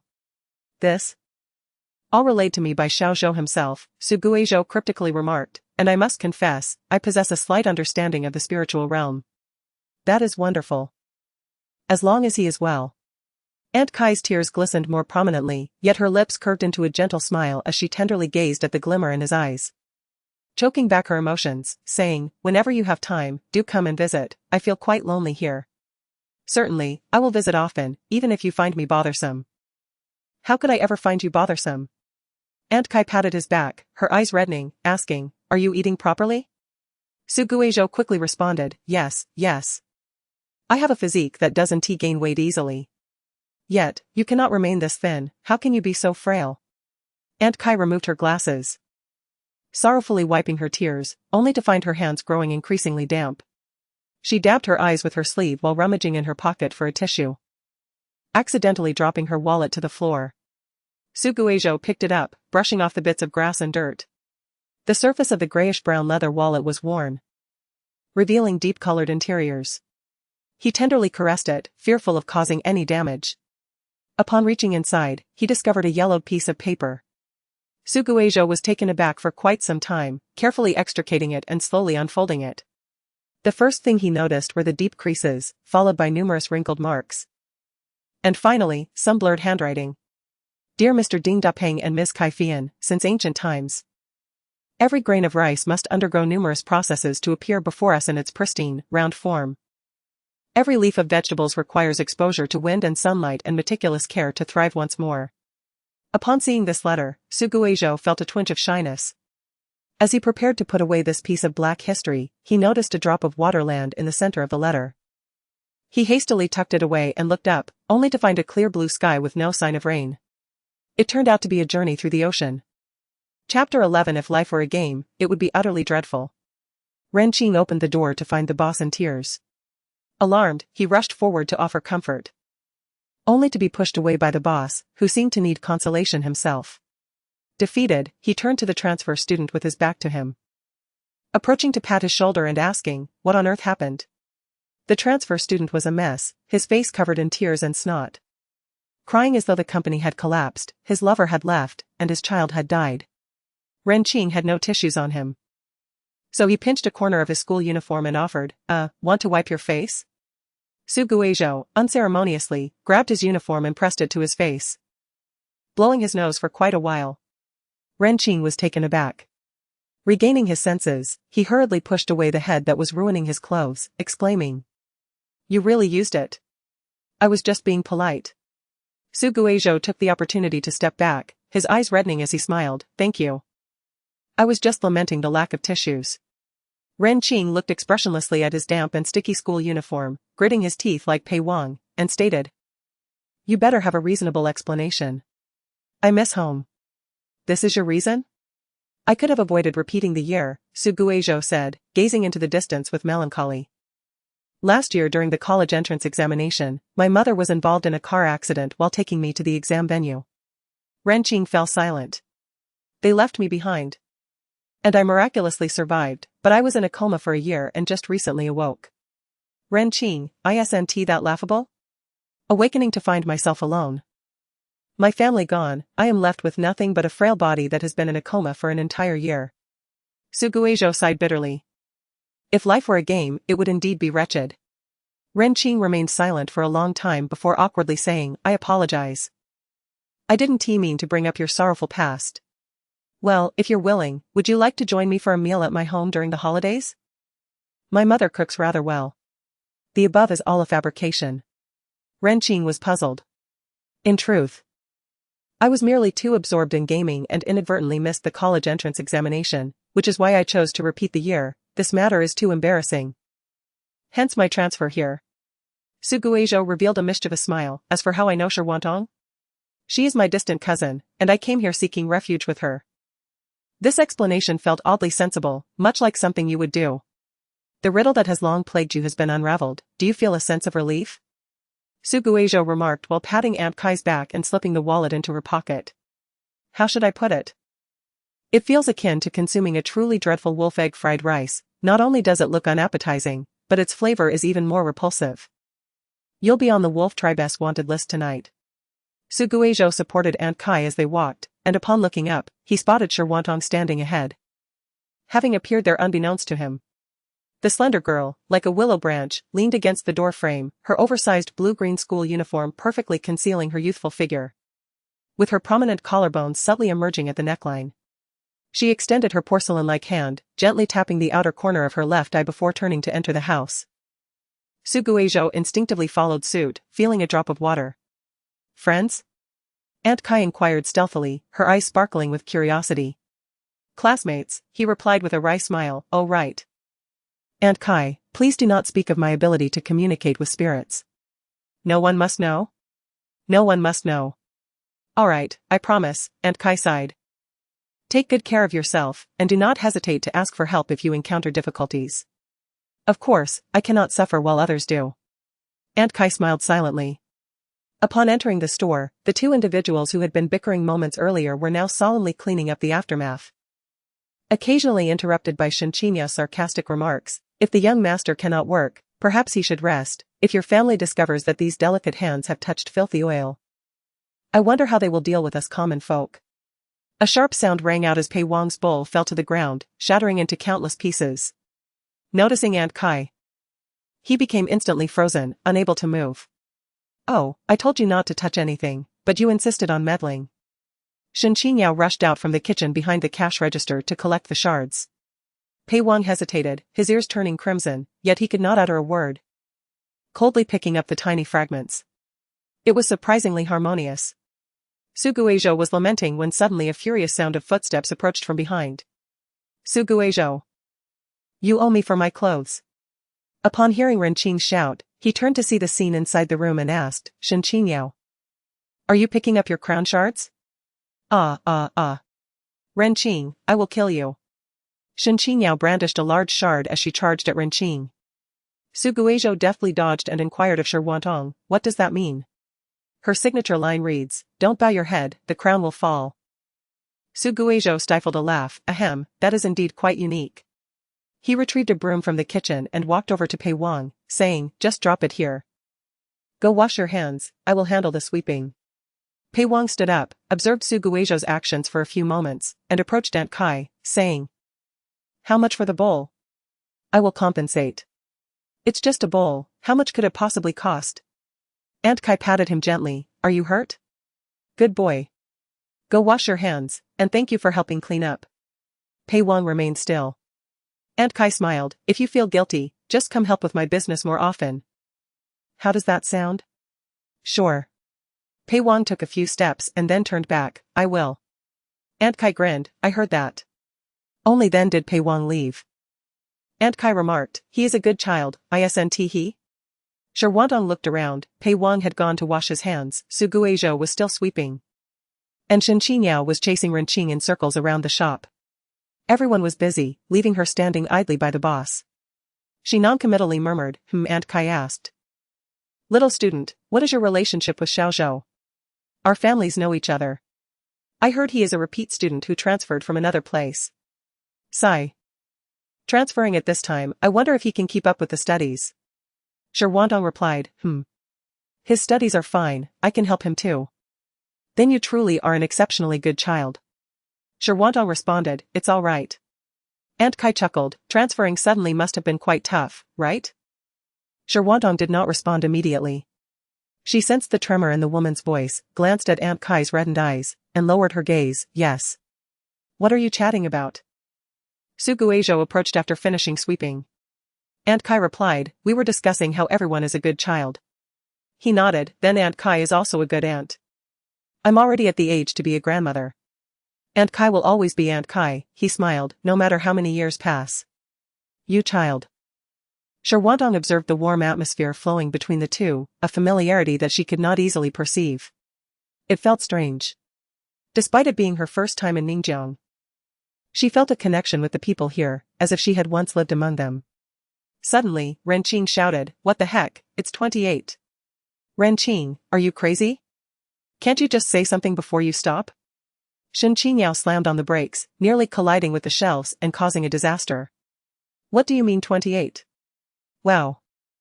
It's 29. Older brothers and sisters, stop chatting, we are going to be late. Ren Qing exclaimed, his face turning pale. Su Guizhou then remembered that the afternoon break at Air Fuzhong lasted an hour and a half an hour for meals, half an hour for sleep. And the middle half hour belonged to various subject teachers, who assigned a practice paper to be collected promptly. He had spent all day yesterday sleeping and vaguely recalled someone calling for him but had ignored it. How to put it, he felt quite guilty. Ren Qing reached the door and noticed the commotion behind him was minimal. Turning around, apart from the hurried Shen Qingyao, the others appeared unfazed. Shi Huantong was an academic achiever, Pei Wang was wealthy, why was Su Guizhou so leisurely? Su Guizhou noticed the look in his eyes and halted his action of opening the freezer, want an ice pop? Ren Qing glanced at the clock. The minute hand was already on the 6. He contemplated for a second, yes. The others rushed over to select ice cream. While only Pei Wang remained seated like a lord, smirking, childish. No one responded. He maintained a stern expression, lightly swinging his bag. As it swayed back for the second time, someone across from him said, Pei Wang, do you want to try this? I think it's quite tasty. It was Suguejo. He stepped out of the crowd and offered an ice pop. Pei Wang shifted his gaze to Suguejo's face and quietly asked, "What do you want?" "What?" However, Pei Wang remained silent, staring at him for a few seconds before pulling the ice pop away with a cold smirk and standing up. Suguejo was perplexed. Is this what the male lead in a female-oriented novel is like? Terrifying. The others had made their selections, and Suguejo instinctively approached the cash register to scan. After entering his password, a payment failure message popped up. Oh. He suddenly remembered. He had no money.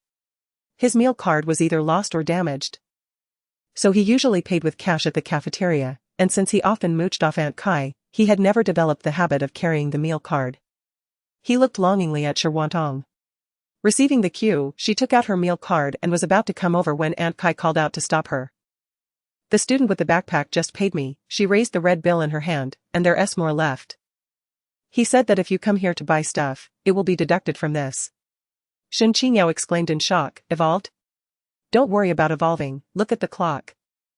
If we don't leave now, I reckon the teacher will evolve too." "Oh no, I forgot." Ren Qing dashed into the kitchen with the ice pop in his mouth. Quickly rubbing the clothes and, as he ran out, shouted, "See you later, boss. I'll come back for hot pot, it's too delicious. Maybe you should charge me a bit more next time, I'm afraid you'll go out of business, otherwise who will compensate me for the school hot pot?" Suguejo marveled, what impressive lung capacity. Shen Qingyao shouted, "We're done." As she reached the door, her feet already out, her upper body leaning back, gripping the doorknob. "Tong Tong, let us go." Shirwantong replied, "You go ahead." Shen Qingyao hesitated for a moment, recalling the gap in their scores, her expression immediately resolute, "All right. I'll go first." Suguejo praised, "Nice burst of energy." Shirwantong remarked, "You seem unhurried. What is there to rush when facing death?" Suguejo was quite open-minded. He was not here to prepare for university. As long as he did not fall out of the key class, that sufficed. Rankings, future prospects, what relevance do these hold for someone who has long since passed away? The two bid farewell and departed. Sunlight filtered through the leaves, casting dappled shadows. And the tall youth seemed to meld with the trees. Green leaves brushed against his arms, the summer breeze danced joyfully. And the entire forest was hosting a serene welcoming banquet. Aunt Kai stood at the door, beads of sweat trickling down her forehead, perhaps some flowed into her eyes, causing a sharp sting. When she opened her eyes again, her vision was blurred, as if obscured by a mist. She fervently prayed, "Heaven, have mercy. Grant me the return of what belongs to the world." Chapter 12, I miss you a little. The two ambled leisurely, arriving at the classroom 13 minutes before the submission deadline. Lu Xing, seated at the podium, greeted them with a smile. Have the two princes and princesses returned from their culinary inspection? What a coincidence to arrive just in time for the subject assessment. I wonder if you plan to surrender or rise in rebellion? Suguejo solemnly clasped his hands, "Little Lu, there's no need for such formality. I have decided that it is better to live on, even if I am but a salted fish. I must still bask in the sun." Lu Xing was momentarily taken aback before responding, "Then go ahead and be a salted fish, little emperor." Some classmates burst into spontaneous laughter. And soon the entire class was filled with a cacophony of bizarre and delightful sounds. Suguejo widened his eyes and inquired once more. "Is our class the voice acting class for Animal World?" Quiet, focus on your work," Lu Xingye shouted. The class soon settled down, and he continued. "I am uncertain whether this is indeed a voice acting class, but I do know that you are running out of time." Suguejo glanced at the clock.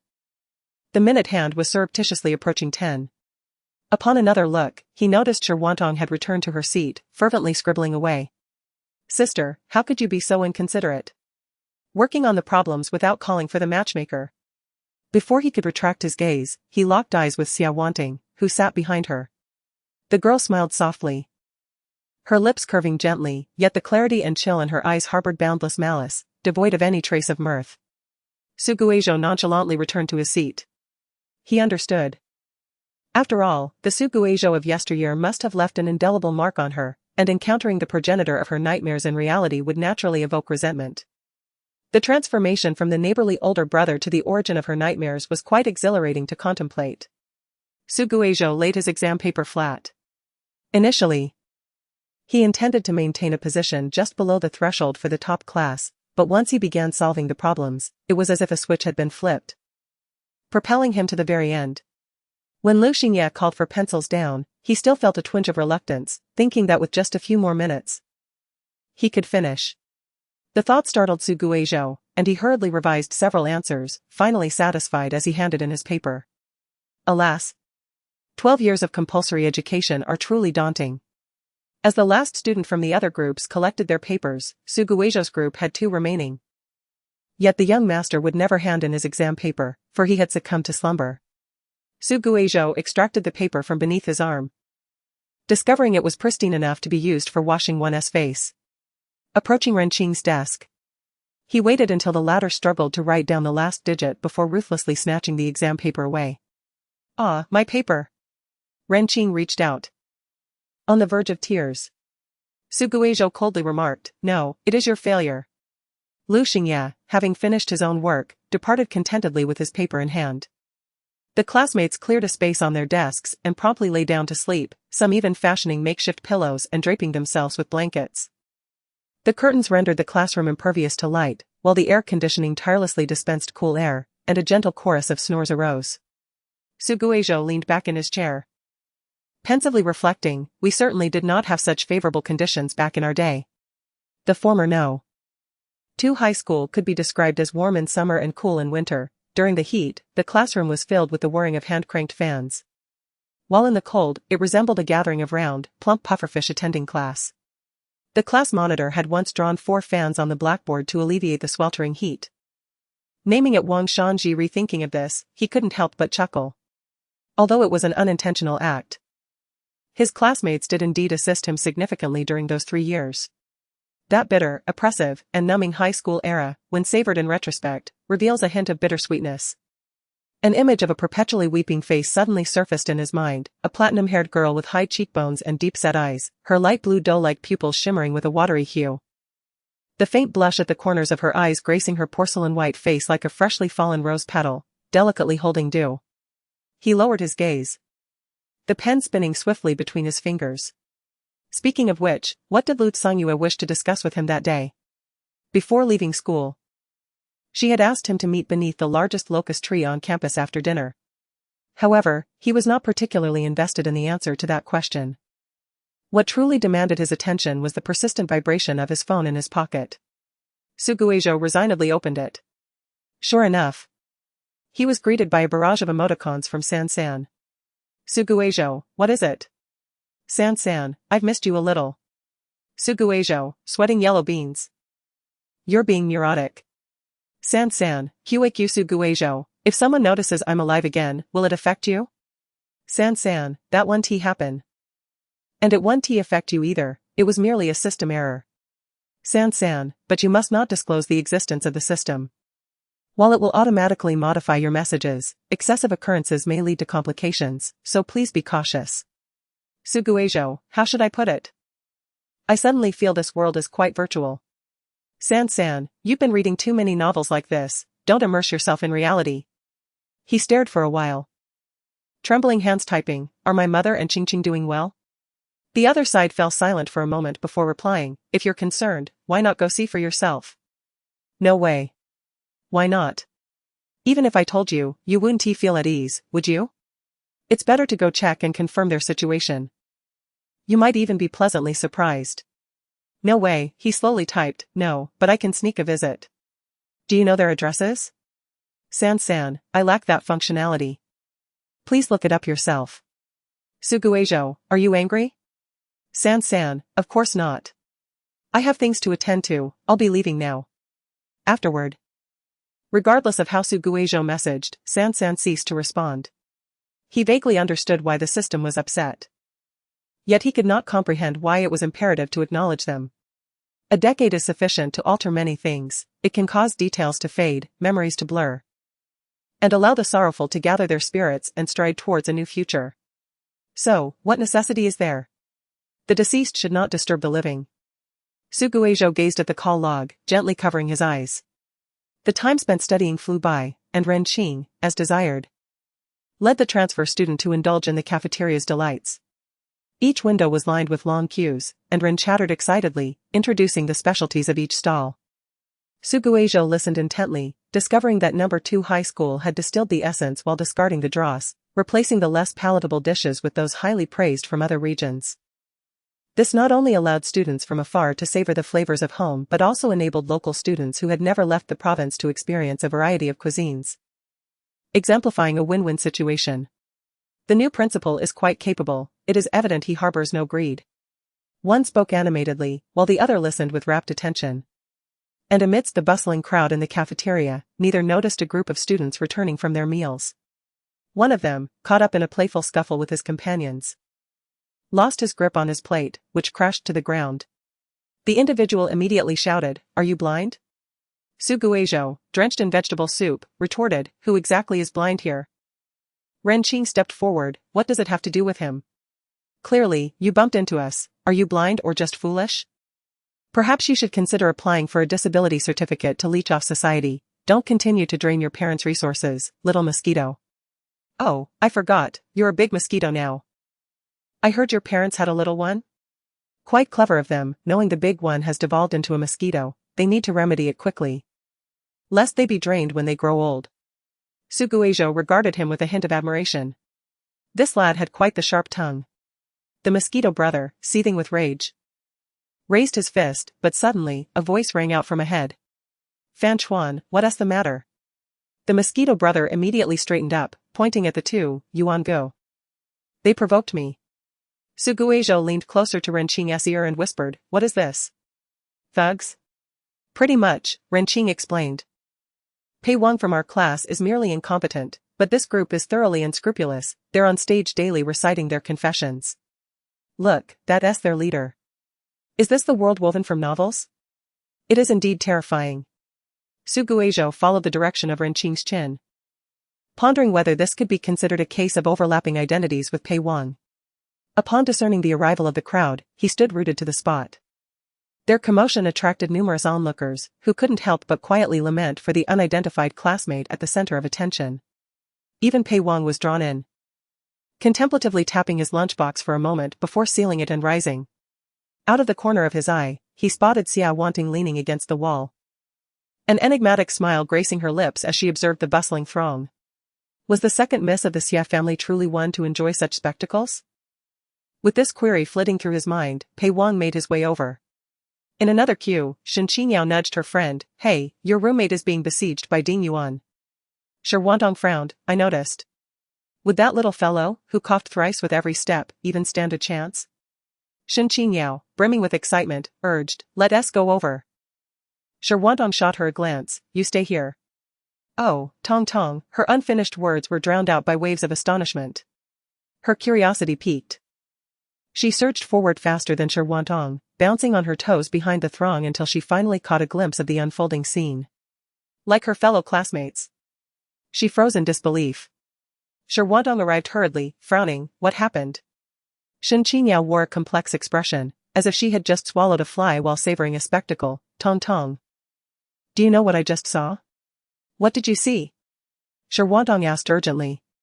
Shen Qingyao, in a daze, replied, "I saw Ding Yuan. The one from the law class, crying while hugging your roommate's leg." Shi Wantong exclaimed in shock. Chapter 13, Perhaps I resemble his deceased godfather? The cafeteria today was quieter than usual. Director Wang of the Political Education Office strolled through the second floor, hands clasped behind his back.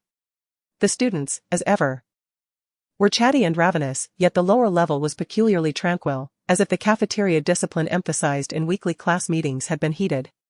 Pondering this, Director Wang quickened his pace, eager to witness the behavior of these polite and well-mannered students.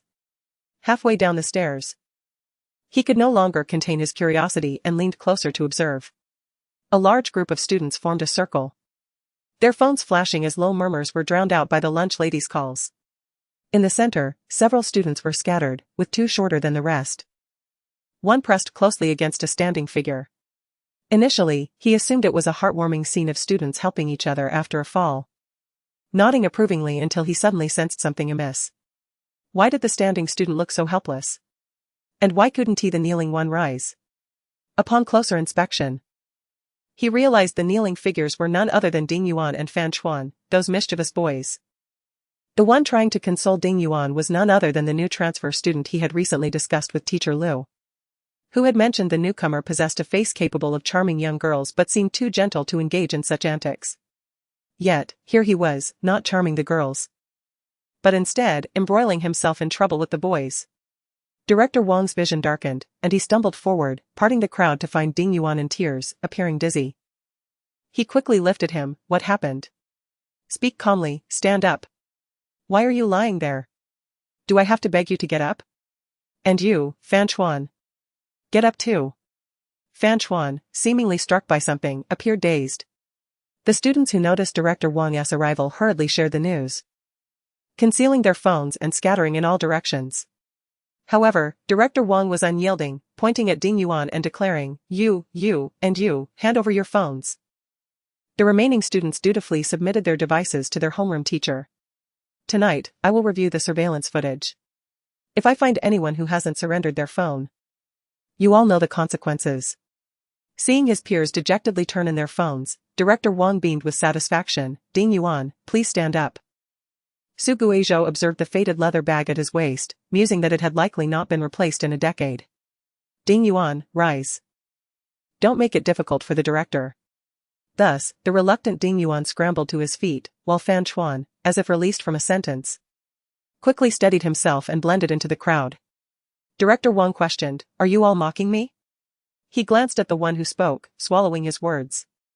Yesterday, he had only caught a fleeting glimpse of the transfer student before being called away to handle matters. Now, examining him closely, he began to perceive a hint of familiarity. Perhaps due to the lighting, shadows cast over his eyes resembled unkempt bangs, concealing a tranquil gaze that reminded Director Wang of a poignant incident from 10 years prior, where a student had once surveyed the campus with a similar look. Director, do you find him familiar? Indeed, came the ghostly whisper from nearby. Director Wang instinctively nodded, suddenly realizing he had rapped Ding Yuan's head. What are you up to? I haven't settled the earlier matter with you yet. Now, tell me. Why did you suddenly kneel before your classmates? Ding Yuan, shielding his head, chuckled. Director, I accidentally stepped in some soup, slipped, and fell, causing Fan Chuan to help me up, but I was in so much pain that I ended up crying while hugging him. Director Wang raised an eyebrow. I saw you beating someone and didn't cry nearly as much. Filled with skepticism, he pressed, is that so? Yes, indeed, Director. Ren Qing interjected. I can attest to his truthfulness. Ding Yuan casually pointed, he witnessed the entire thing, he can confirm it. The indicated Pei Wang, meeting several gazes, glanced at the pale-faced individual and coldly stated, what he said is true. Your words carry no credibility, Director Wang countered, still unconvinced. Just as he was about to speak, another voice chimed in, Ding Yuan is telling the truth. Shi Wantong approached, glancing at Ding Yuan standing beside Su Guizhou. I saw it too. Me too. Me too. Shen Qingyao raised her hand. Teacher, I saw it as well, Xia Wanting smiled as she approached.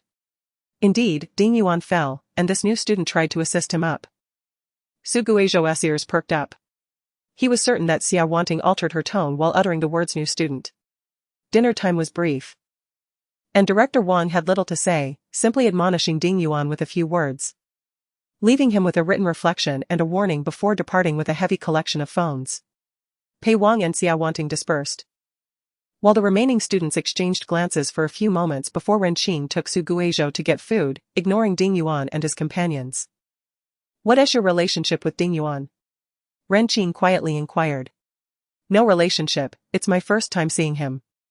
Is this truly the first time you've seen him cry like that? Ren Qing remained skeptical but struggled to articulate his doubts, for Ding Yuan had appeared utterly despondent, exclaiming, I finally see you, I missed you so much. Su Guizhou chuckled, perhaps I resemble his deceased godfather. Aren't you being a bit specific? As they casually chatted, they settled into a recently vacated spot, only to find Ding Yuan placing his tray down beside them. Is there no room? Mind if I sit here? The hostility in his demeanor was considerably subdued by his swollen eyes, prompting Ren Qing's curiosity to linger longer, eventually noticing the group of his subordinates behind Ding Yuan, all eavesdropping. Ren Qing thought to himself that if he was so curious, he might as well join them. The situation was becoming increasingly absurd. Casual, Su Guizhou replied. Ding Yuan asked, classmate, what is your name? Su Guizhou.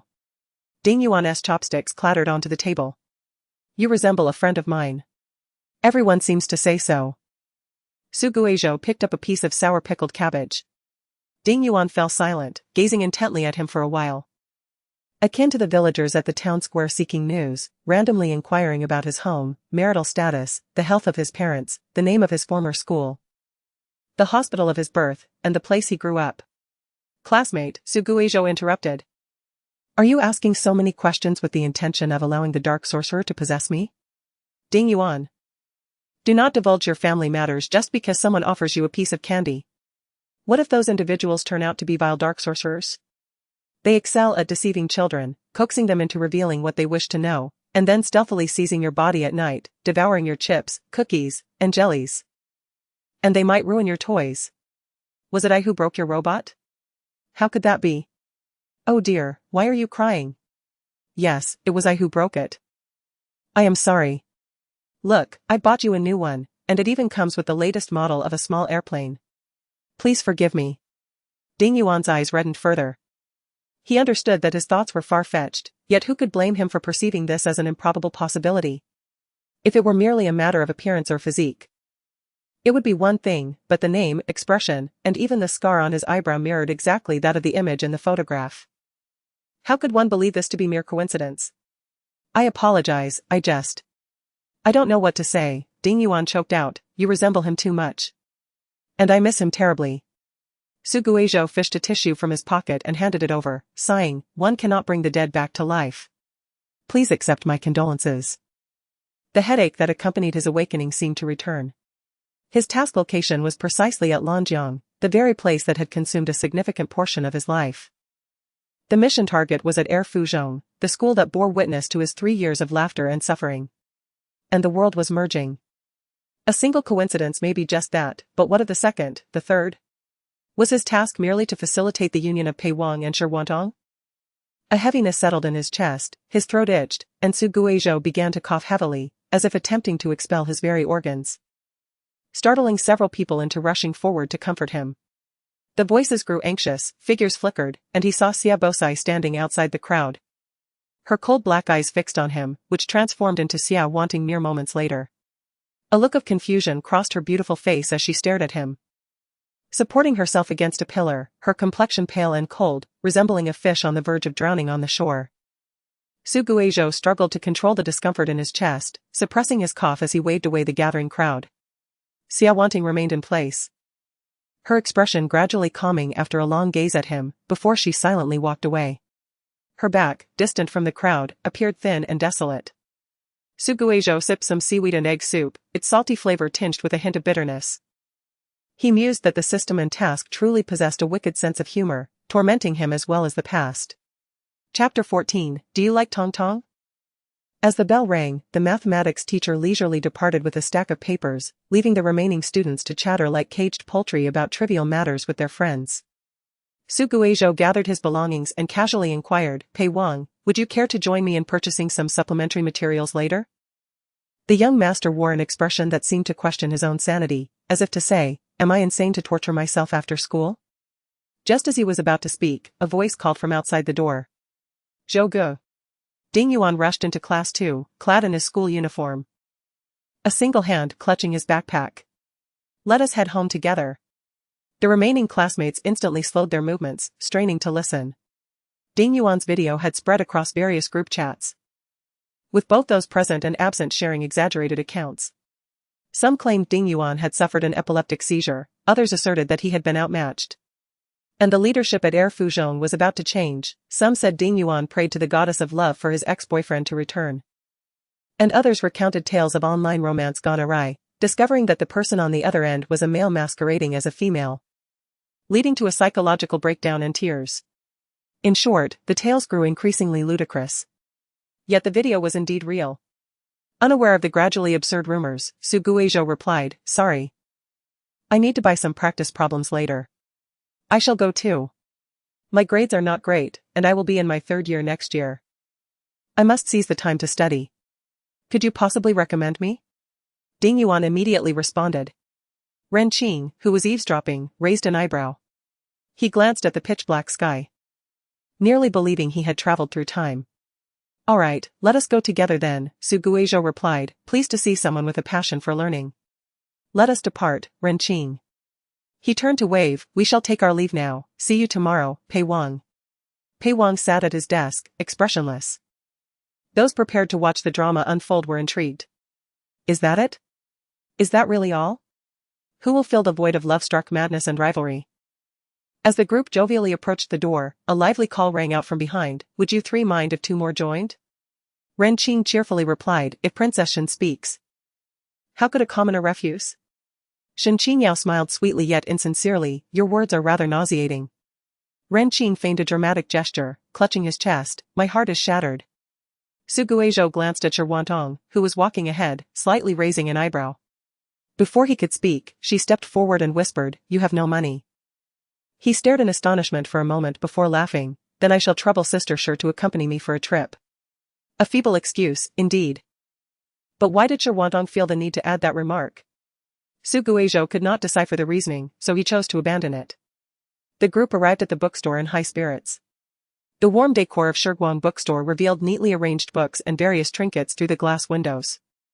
Cartoon animals hung from the eaves, swaying gently in the breeze, as if greeting the arriving guests. Su Guizhou recalled that this place had once been a rental shop for DVDs, where he occasionally purchased a few. The bookstore spanned 3 floors. And Ren Qing led the way to the 2nd floor. At the corner of the staircase, Su Guizhou spotted someone entering the door, their complexion grim, strides filled with anger. It was Pei Wang. This guy was so awkward. The thought that the protagonists had yet to exchange a single word filled Su Guizhou with an endless sense of melancholy and sorrow. He instinctively pulled out his phone to check if San had sent any messages. The first thing that caught his eye was a message, the male supporting character is here. It had been sent right after they finished eating. Su Guizhou typed nervously, are you referring to the male supporting character as one of the classmates observing? The next message ruthlessly shattered his illusions. No, it's Ding Yuan. Ding Yuan. After all, this is a romance story, merely depicting daily life would be too bland. There must be some conflict. And everyone loves the drama of several men vying for one woman, it's quite normal. It can also evoke jealousy in the male lead, enhancing their relationship. First, tell me how many such supporting characters there are. Only 3 or 4, I suppose. Su Guizhou's vision blurred as he quickly asked, who are they? You can only trigger them upon encountering them. Even if you ask me, it won't help. What on earth was this guy trying to sell? Su Guizhou furiously put away his phone, glancing at Ding Yuan beside him and then at Shi Wantong ahead, feeling utterly drained. He had unwittingly pulled in the male lead's rival? The matchmaker had failed. To prevent Ding Yuan from developing feelings for Shi Wantong that surpassed mere friendship. He fixed his gaze, prepared to act immediately should Ding Yuan make any move toward her.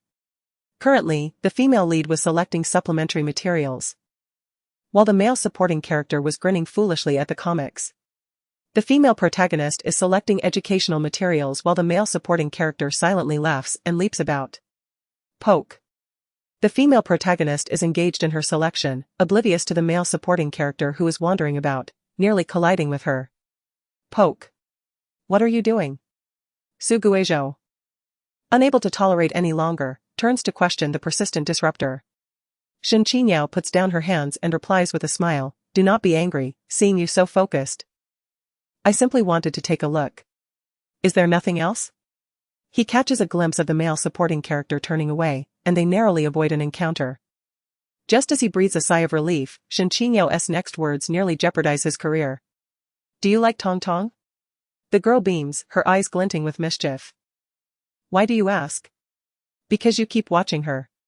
Shen Qingyao counts on her fingers, noting how all day you have been observing her, even during the long break. Su Guizhou thinks to himself that he was merely observing Xia Wanting. At lunchtime, you were constantly serving her food, whatever she wanted, you fetched. You looked at her with inexplicable smiles. He was merely fantasizing about the wonderful life after completing his tasks. Just now, you were fixated on that side. Worried she was conversing with Ding Yuan, right? Indeed, but that was to prevent a rival from scoring points. In summary, Is it because she took you to the hospital yesterday that you are experiencing the misattribution of arousal? Shen Qingyao adopts an accusatory posture, her eyes sparkling with intensity. Su Guizhou, excellent reasoning, keep it up. Shen Qingyao gasps, what, completely wrong?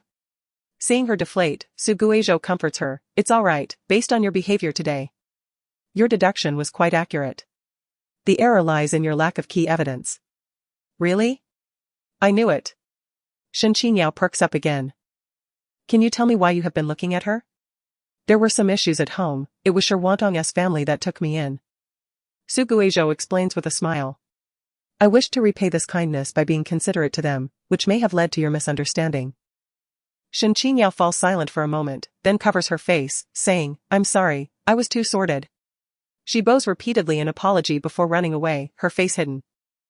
Su Guizhou stands there chuckling, noticing he has wandered into the magazine section. Inside are groups of handsome men and beautiful women, he indulges in a few glances. Suddenly catching sight of a familiar face, and after a moment of dazed contemplation, he picks up the magazine. The cover features individuals of diverse charm. Yet his gaze is fixed on the person in the corner. She sits on a high stool, her light gray evening gown flowing gracefully. The sheer fabric revealing the smooth contours of her calves. With her head bowed, she gazes towards the camera, her long hair cascading down her shoulders, enhancing her fair complexion. A small heart-shaped birthmark at her neck does not detract from her beauty, rather, it adds an air of allure. Su Guizhou stands frozen. Someone suddenly drapes an arm over his shoulder, exclaiming, "Isn't that Zhou Zhuiyun?" It takes Su Guizhou a while to regain control of his body, responding calmly, what? I said that Zhou Zhuiyun, Ding Yuan states, looking directly at him.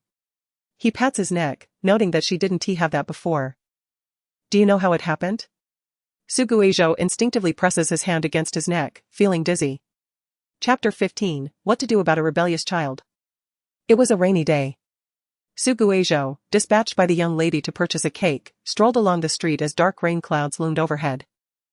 Countless musicians coincidentally played hundreds of famous pieces along the Longjian River, enveloping the entire city in a grand symphony.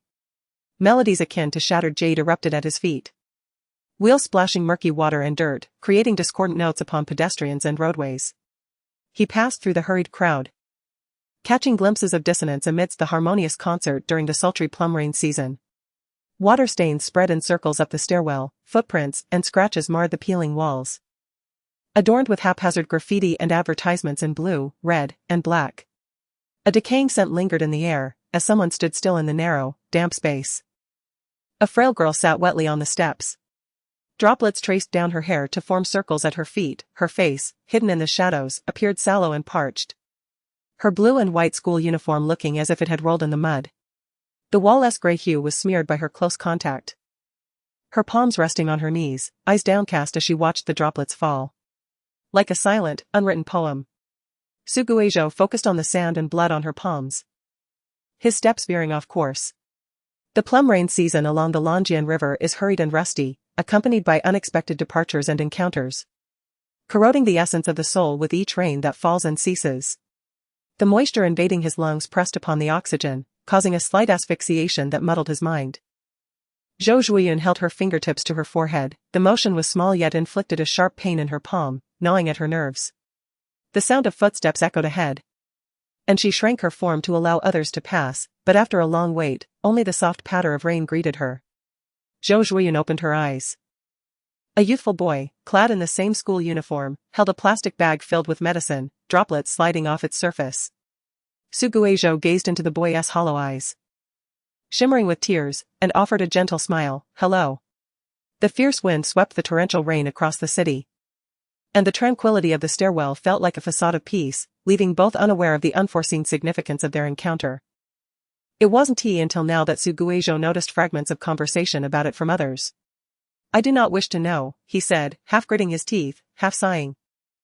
As he turned towards the educational materials section. Ding Yuan did not try to hold him back, watching him depart with a mix of laughter and tears. He suddenly realized that this person, who had sheltered him from the storm, towering over him like a giant, was now merely a newly adult child. His frame gaunt like a bedridden invalid, while he had once stood upon such slender shoulders to witness the splendor of the world. Su Guizhou, whether human or ghost, mattered not, He only knew that the wishes he had sown over the years were finally coming to fruition in the summer of his 16th year. What's wrong? Ren Qing turned to see a face as dark as that of a native of the Nile. Have you immigrated? What to do about a rebellious child? Su Guizhou inquired. Ren Qing perked up. Dear, if your child is rebellious, we recommend the whip of hope for success, the pain of reformation, and the shoes of redemption.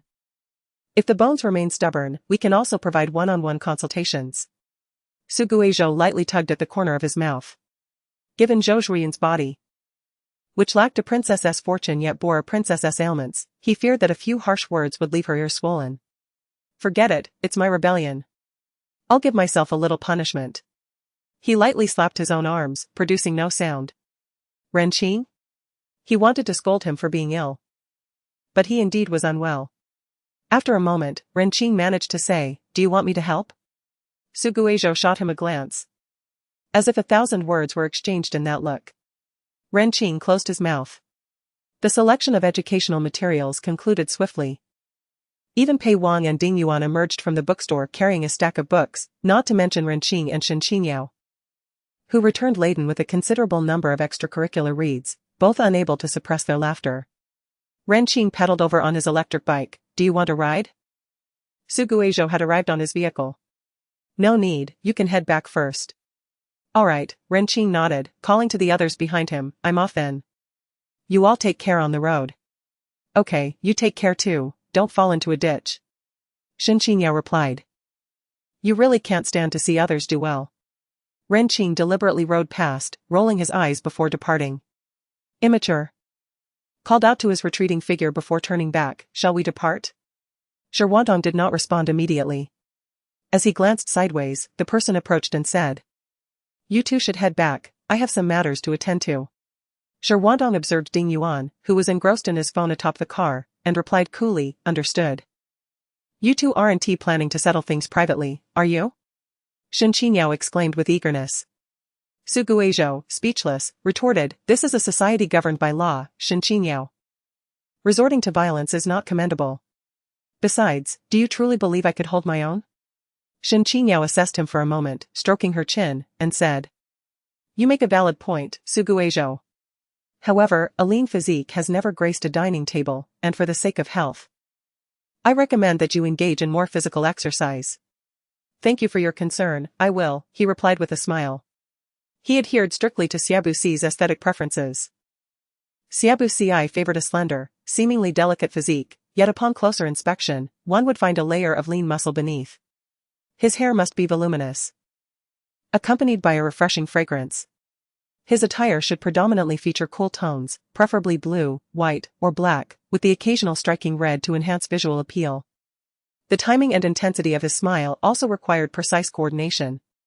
Such a dedicated companion is rare. Xiaobuxi would surely delight in this and, upon returning, would surely whisper to her to increase his wages. Ah, but has he not already resigned in a physiological sense? The contract's expiration is post-college entrance examinations. What if he were to perish before that? Would it be deemed a breach of contract? Surely, Xiaobuxi would not pursue damages, would she? As he noticed the expression of the person before him shift into something indescribable, Shen Qingyao inquired, What's the matter?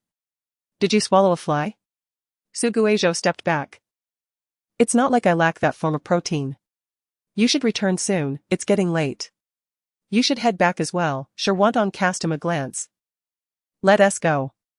After watching the two depart, Su Guizhou approached the person sprawled across the car, Ding Yuan, take me to your shop. Ding Yuan quickly sat upright, sure. The old man just returned to the shop at this hour, we'll surprise him. Su Guizhou plopped into the back seat and casually asked, Ding Yuan. I've heard you're quite the tyrant at school. Not at all. I swear I'm a law-abiding citizen. I can explain, here's how it happened. Chapter 16, Did you just pull him from the grave? The summer evening breeze in Nanjing was always stifling. The air felt like warm water that had cooled, enveloping his skin and trickling down from his fingers onto his clothing, leaving a damp sensation that spread like lukewarm water laced with a faint chill. Ding Dapeng stumbled along the sidewalk, his vision distorted as the buildings danced between the old and the new. He navigated the pothole-ridden road, his head spinning like a fool, his gaze scouring every crevice of the streets and alleys. He had witnessed that tragic incident firsthand. The child he had painstakingly raised was struck and sent flying like a mere ball, rolling several times on the ground, covered in dirt and grime. The blood was shockingly red and abundant, almost unreal, resembling the theatrical blood one might find on a film set, akin to cheap ketchup, spilling as though it were free, blending with the red water that splashed everywhere. It was thick, rancid, and nauseating. The child lying in the coffin appeared peaceful, as if in a dream. Ding Dapeng knew full well that the individual would not return. He had seen them pushed into the incinerator, reduced to a handful of light ash. Yet, each time he walked down this street, he felt compelled to step down and walk, convinced that the little rascal would not leave this world so easily. After all, mischief lingers for millennia. Such a nuisance should endure for thousands of years, tormenting generations and cities, only to pass away in solitude and pain. They certainly should not depart in such a comical and grotesque manner. He longed for that little rascal to suddenly emerge from some corner one day, startling him, only to laugh and say, "Gotcha," so he could deliver a resounding slap and demand compensation for his emotional distress. Yet, year after year, day after day, Ding Dapeng wore out several pairs of shoes without ever seeing the rascal again. Sometimes he found himself amusingly hypocritical, always advising others to let go and move forward, while he remained fixated on the past, frequently glancing back.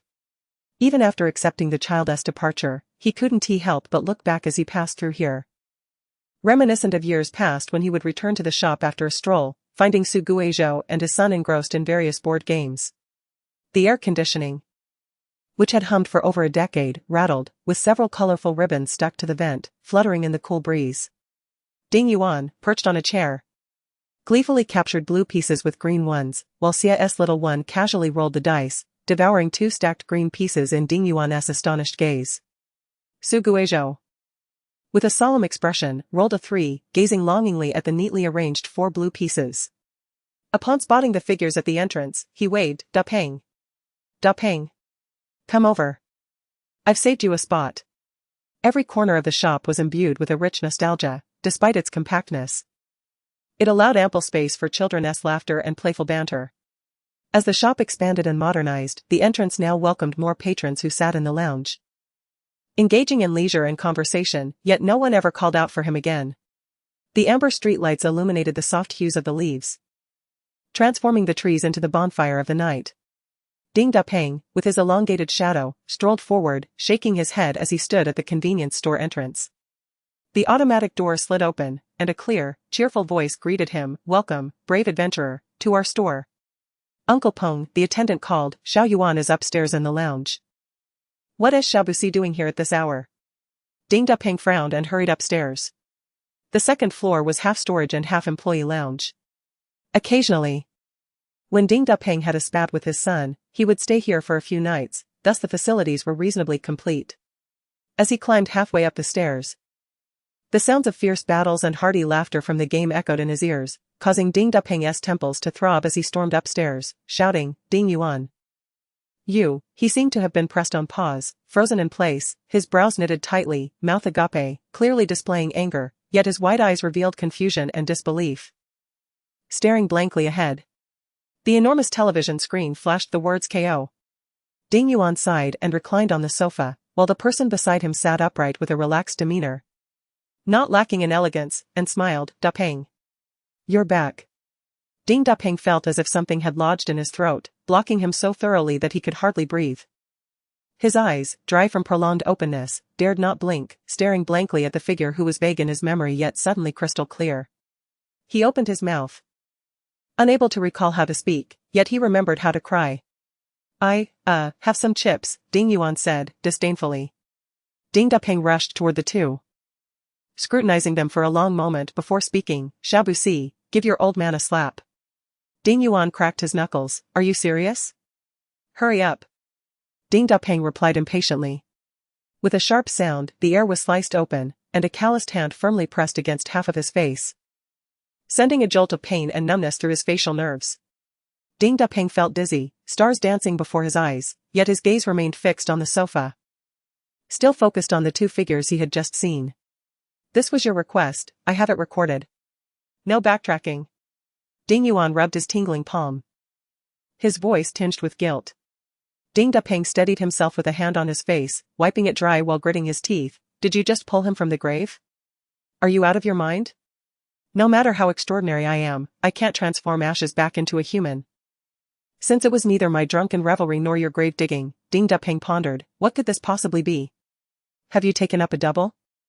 When did you immigrate to Chuan province? I am a straight man. Ding Yuan could not help but curse, stop fooling around. Only then did Ding Dapeng turn his gaze towards the person lounging on the sofa, watching the scene. Are you alive? Do you see that? The shadow. Should I touch it to see if it's cold?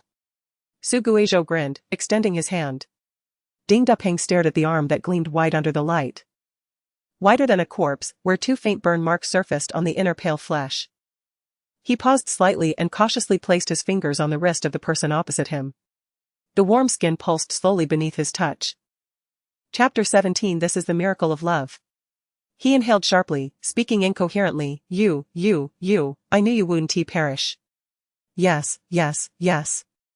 The little calamity has come to find the big calamity. Oh no, it should be the old calamity. Su Guizhou pointed at his hair and laughed. Why haven't you dyed it? Look at your white hair, it's all sticking up. Since there aren't many strands left, why waste the time? But you. What is your situation? Who knows? Perhaps it's the Platinum Star Lord Yama, unable to bear the fall of such a brilliant scholar.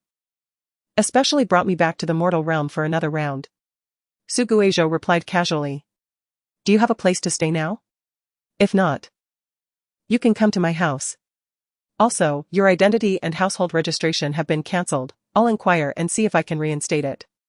As Ding Dapeng spoke, he began to pace back and forth, a sign of his anxiety. All right, just sit down. Su Guizhou pulled him back. Don't worry. I am a law-abiding citizen with an identity and household registration. Ding Dapeng was dumbfounded. Don't you understand, old man? After a long silence, Ding Yuan interjected. This is a miracle. Su Guizhou raised an eyebrow, watching him perform. Isn't there a saying that if science cannot explain it, then it is left to love? Ding Yuan spoke earnestly. Old man, look at this. Does the resurrection of the dead conform to biological logic? Can science handle this? Clearly not, right? And look at him. Isn't he exactly the same as 10 years ago? Does this conform to reason? It does not, right? Therefore, this is a miracle of love.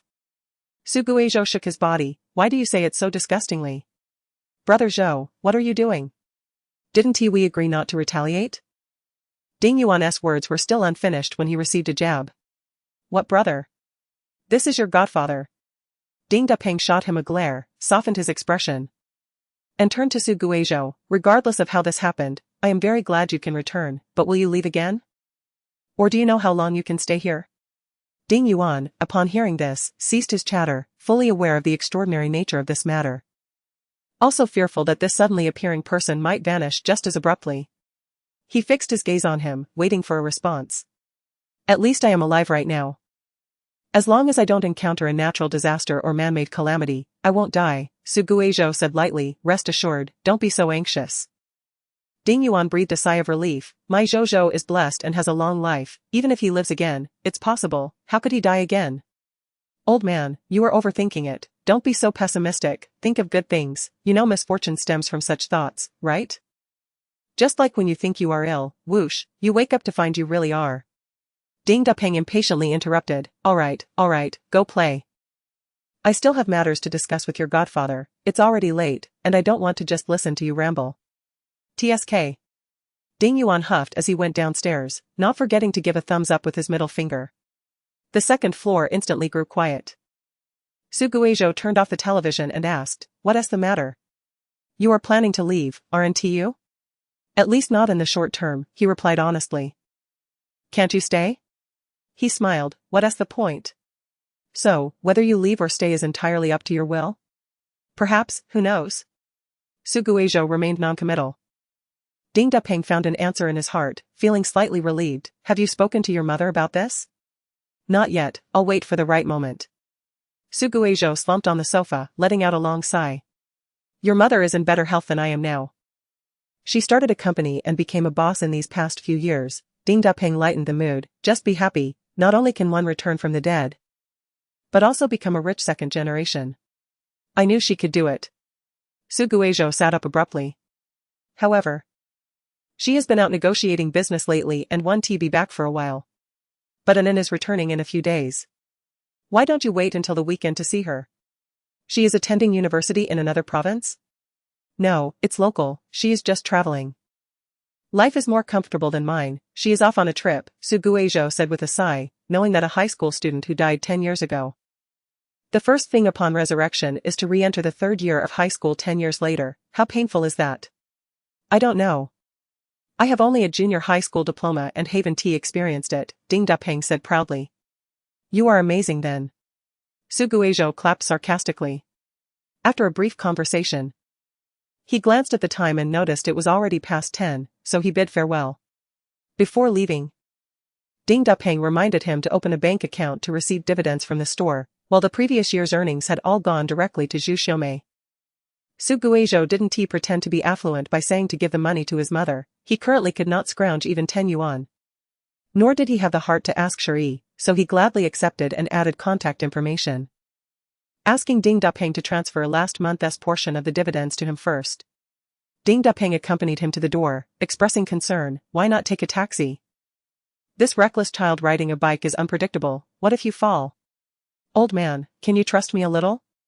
Even if I crash and lose all my front teeth, I wouldn't let him fall, right? Ding Yuan rolled his eyes and turned the bike, leaving. This child. Ding Dapeng shook his head, catching sight of a fleeting light in the distance. They chatted idly until they reached the bottom of the stairs. And Ding Yuan cheerfully handed over 2 large bags of snacks. Brother, come and play often. Sure, don't come crying to me when you go bankrupt.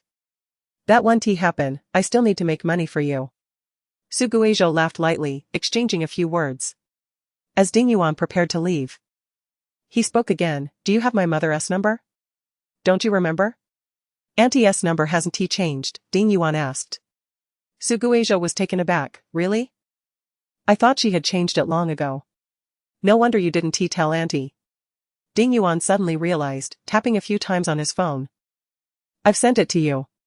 I'm off then, see you tomorrow. Suguejo waved goodbye, watching him depart.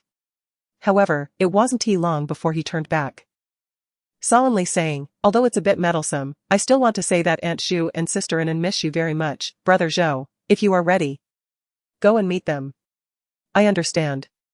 Suguejo tightened his grip on his phone. This time, Ding Yuan truly walked away.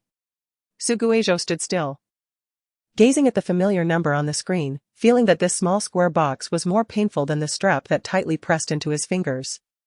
He sighed heavily, putting away his phone and walking towards a nearby camphor tree. It was shrouded in darkness, but he could still see a figure standing beneath it, with an electric scooter parked nearby. May I ask what brings you here? He donned a polite smile.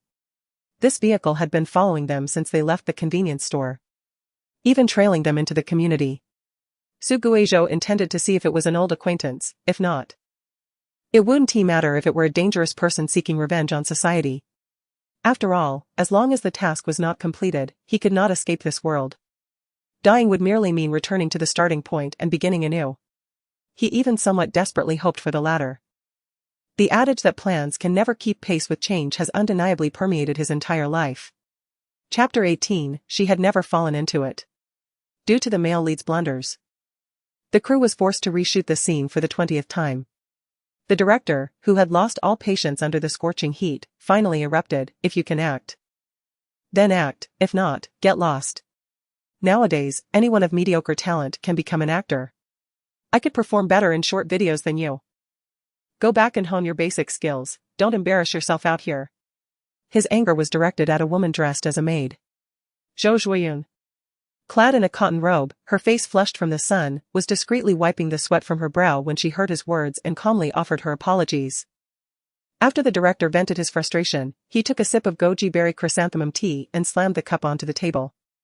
The set, after a brief moment of silence, resumed its bustling activity. The leading actors were surrounded by numerous assistants, some offering water, others fanning, and still others retouching makeup. The extras, Unsure of how to proceed under the director's gaze, huddled together, whispering, some wiping sweat with their sleeves, others fanning themselves, all resembling ripe apples under the sweltering heat. The crew was drenched in sweat, their t-shirts soaked in various hues. Zhou Zhuoyun stood in the shade, quietly touching up her makeup. The male lead had brought his own funding to the production, leaving the director unable to chastise him directly, so he chose to vent his ire on a soft target.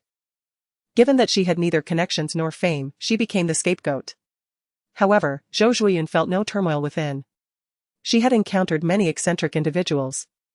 And the harsh words she faced were often seen online. Moreover, it was evident that those remarks were not directed at her.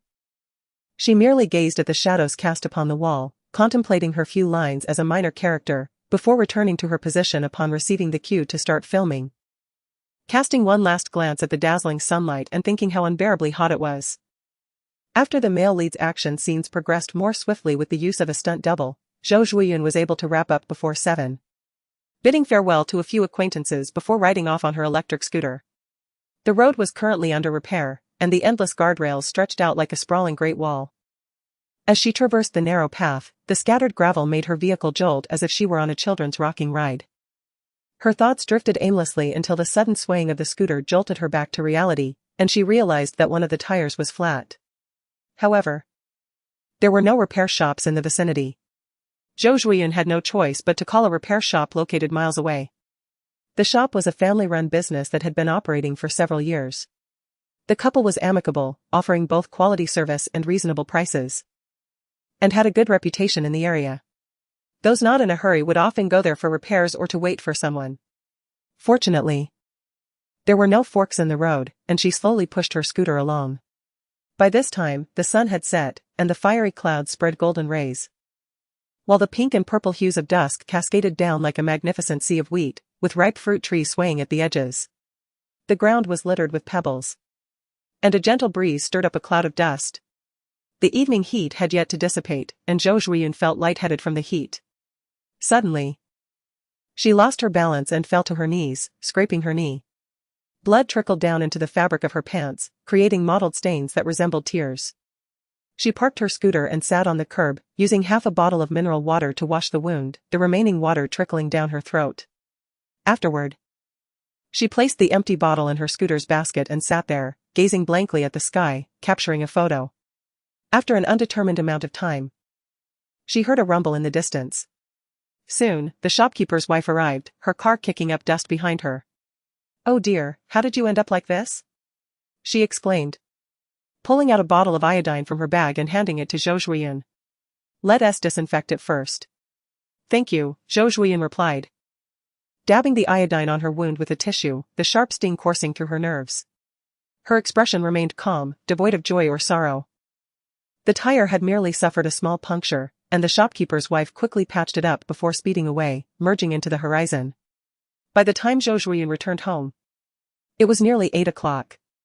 After tidying herself up briefly, she called her grandmother, weaving a few pleasant lies and inquiring about her well-being before hanging up. The room was dim, illuminated only by the moonlight streaming in. Sitting on the sofa, she gazed at the quiet and cramped rental space, suddenly feeling an urge to take a stroll down the pedestrian street. Without hesitation, she disregarded her leg pain and drove off.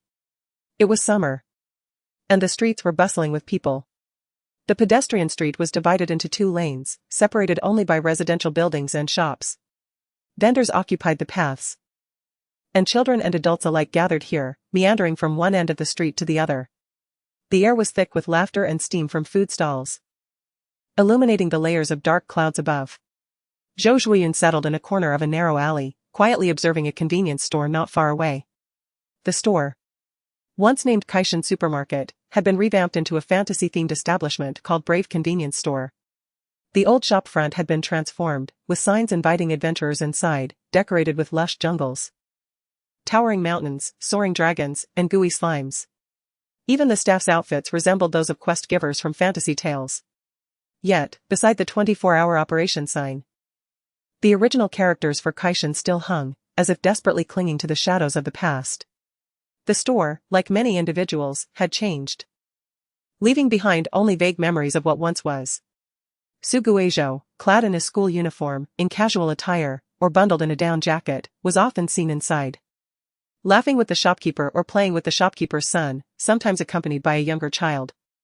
The boy, shedding his school's silent demeanor, wore a brilliant smile. If Suguejo spotted her, he would rush over, shyly offering her snacks or toys, perhaps slightly spicy puffed snacks, a handful of not-so-sweet candies, a dew-covered popsicle, or peculiar trinkets. These small gestures pieced together the seasons of her middle school years. Perhaps as the shopkeeper aged, he had reached the stage of giving life advice, occasionally urging her to move on and let go. Zhou Zhuiyun found this puzzling. She had never truly fallen into anything, so what was there to let go? Her life continued to unfold in a predictable manner, oscillating between school, home, and the hospital. Even after graduation, the only change was the transition from school to work. She would go shopping and dine with friends, sometimes indulging in leisure at the expense of her responsibilities. Suguejo's departure had little impact on her life. She rarely thought of him. Moreover, the bond they shared was not as intimate as others perceived. Calling them friends felt too affectionate, while acquaintances seemed too distant. Upon reflection, classmates seemed the most fitting description. Consequently, she had been labeled as cold-blooded, likened to a heartless wolf. Summer brought swarms of mosquitoes and unrelenting heat, causing some to leave the streets. To avoid being bitten, Zhou Zhuiyun was fully covered in long sleeves and pants. Sitting in her car lost in thought until a shout pierced the night. She recognized the voice of the shopkeeper's somewhat dim-witted son. Sure enough, she saw Ding Yuan speeding down the street, resembling a madman who had wandered for days, muttering incoherently as he parked. Moments later, someone jumped down from the back seat, covering their head and muttering, "Is this fun?" Zhou Zhuiyun's heart skipped a beat. The clear voice, filled with youthful exuberance, danced in her ears. Reminiscent of years ago when he had leaned down amidst the cacophony, his voice, imbued with laughter, cutting through the noise. "Zhou Zhuiyun, are you happy now?" She gazed at the figure at the store entrance. The white light illuminated him, casting his silhouette in stark relief. His dark green school uniform as vibrant as the willows of early spring. Zhou Zhuiyun often only caught a glimpse of his back. Amidst the throngs of people, hidden within others' photographs, in every fleeting glance exchanged, during rainy days, under the blazing sun, and amidst the heavy snowfall, there exists a figure, slender rather than stout. A silhouette that embodies the conclusion of a dream. This figure entered a shop, yet Zhou Zhuiyun did not pursue. She remained seated in the car. Her back straight as a board, her obscured face rendering her emotions inscrutable, her thoughts elusive. Gradually, she lost her grasp on the passage of time, her eyelids heavy and at odds, and her dulled mind gently reminded her that it was late and that sleep beckoned. The following morning at 6. She must rise to face the tumult of the film crew with a sound mind. Her thoughts urged her onward while her body lingered. Zhou Zhuiyun resembled a creature ensnared by the great sage's immobilizing spell, with a golden rod weighing 13,500 jin precariously poised above her, threatening to descend and strike her neck. Then, someone emerged from the shop. A wave of suffocation surged within her, the stifling air chillingly coursing through her throat. As the golden rod bore down upon her with the force of impending doom, the figure stood sideways, caught in a half-light. A clear light illuminated the scene, and he smiled with a benevolent demeanor, reminiscent of a Buddha from the netherworld. A golden idol, a skeletal Buddha. His mouth uttering words meant to guide others while harboring a mire of resentment. The scorching summer of Lanjiang threatened to reduce her to ash. Beads of sweat trickling down her forehead, yet she felt an unsettling chill enveloping her. Her heart sank and soared, tormenting her ears with a low hum. She recalled having taken medication before leaving. By all accounts, Ding Yuan should have been speeding toward her from a distance. The boy's hair tousled by the wind. She gazed at the weariness and joy etched upon his brow, instinctively gripping the handlebars to follow. Just a glance, just a moment. She admonished herself to refrain from indulging in illusions. Those who dwelt within photographs and videos seemed inherently shrouded in antiquated, yellowed filters, with a hazy film blurring the details. Yet, if torn away, the fractures would be laid bare, leaving only the dim memories to be clutched day and night. As that figure approached step by step, she felt her body stiffen, her heart race, wishing to call out for him to halt, yet her throat was tightly constricted by an unknown force, rendering her voiceless. She could only await the shattering of her own being beneath the weight of the golden rod. "Is there something you need?" A voice cleaved through the dissipating memories and electric sensations, its clarity tinged with a hint of hoarseness. The individual before her grasped the straps of a backpack. His expression momentarily dazed before breaking into a gentle smile as he softly uttered, "Long time no see, Zhou Zhuiyun." Her mind buzzed, her body screamed. Zhou Zhuiyun's world fractured and reformed in darkness, a ceaseless cycle of sleepless nights. Like a decaying corpse, she could sense none of the world's melodies. Yet the heat radiating from her face seemed to proclaim her existence. She stood in silence, akin to a statue from 1,000 years past, dry, damaged, yet still standing. Chapter 19, the live-streaming host. The night in the community exuded a harmonious clamor, the soft moonlight flowing over the flagstone path, rustling through the foliage, while the chorus of cicadas and frogs echoed in celebration of distant poetry. Su Guizhou found a secluded bench, wiped it clean, and gestured, "Please, have a seat." The masked person complied, sitting upright with hands on her knees, her gaze lingering on him, resembling a nervously attentive student earnestly listening to a teacher's instruction. Su Guizhou found amusement in his own thoughts. To summarize succinctly, he continued, "Does Zhou have any insights to share?" The person on the bench showed no inclination to speak. Su Guizhou crouched before her, waving his hand, "Zhou Zhuiyun? Hello? Can you hear me? Turn on the device." According to his recollections of Zhou Zhuiyun from a decade prior, she would usually stare at him expressionlessly, telling him he was too noisy. However, the Zhou Zhuiyun before him did not respond in kind. She simply gazed at him for an extended period. Behind her flat glasses, her light-colored irises held no reflections of myriad worlds, only mirroring a single figure. As if she were the only soul in existence. She enunciated slowly, "Su Guizhou." Perhaps it was the long silence that rendered her voice somewhat husky, bearing a gritty texture. Stripped of youthful clarity, imbued with profound sorrow. "I am here, Su Guizhou. I am here," she repeated, her hand rising and falling, a sigh mingled with a whisper. "Is it truly you?" "It is indeed," he replied with a smile, extending his hand in a generous gesture. "Would you like to touch it? It's warm, not cold." Zhou Zhuiyun softly remarked, "You said the same before, yet when I touched you, you vanished." "A liar. Such accusations are unfounded, dear lady, those were mere illusions. How could I be blamed for the falsehoods of others? This time, if you touch me, I assure you I will not disappear. Trust me once more." He blinked innocently. The evening breeze carried familiar, blurred, and faint notes of bitter orange. Zhou Zhuiyun half lowered her eyes, calling out, "Su Guizhou. I am here. Have you decided to trust me?" he asked, shaking his hand. Zhou Zhuiyun gazed at the outstretched hand, pale even in the dark, as if it belonged to a lifeless being never kissed by sunlight. "Long time no see. Long time no see." Su Guizhou stood and sat beside her. In truth, it was somewhat inaccurate for him to say long time no see, as according to his memory, their last encounter had been merely 4 days prior at the school gate. Zhou Zhuiyun, clad in her school uniform, had worn a rather indifferent expression, yet her youthful countenance bore more innocence. Her long eyelashes fluttered like flowers breathing in spring, offering a faint smile upon seeing him. In the cool morning breeze, her eyes sparkled, akin to sunflowers in bloom. The contrast with the present Zhou Zhuiyun was stark. He had not recognized her at first. On this hot summer night, she stood tall, draped in a dark coat, the evening breeze swirling around her. She lingered in the shadows, as if grasping the impenetrable night morning under the clear moonlight. Her long hair danced in the wind, revealing her porcelain skin, while a mask obscured much of her face. The misty night enveloped everything in a hazy shroud, emotions obscured, revealing only the color of her eyes, a faint brown veiled in mist. Her beautiful brows and eyes mirrored the souls of the wronged, their essence transformed into flesh, like vengeful spirits no ancient monk could exorcise. Su Guizhou retracted his thoughts, saying lightly, "How have you been lately?" "Not bad." Su Guizhou chuckled, "Zhou Zhuiyun, do you recall when I mentioned that your eyes drift to the left when you lie?" Zhou Zhuiyun replied, "I'm just a bit tired."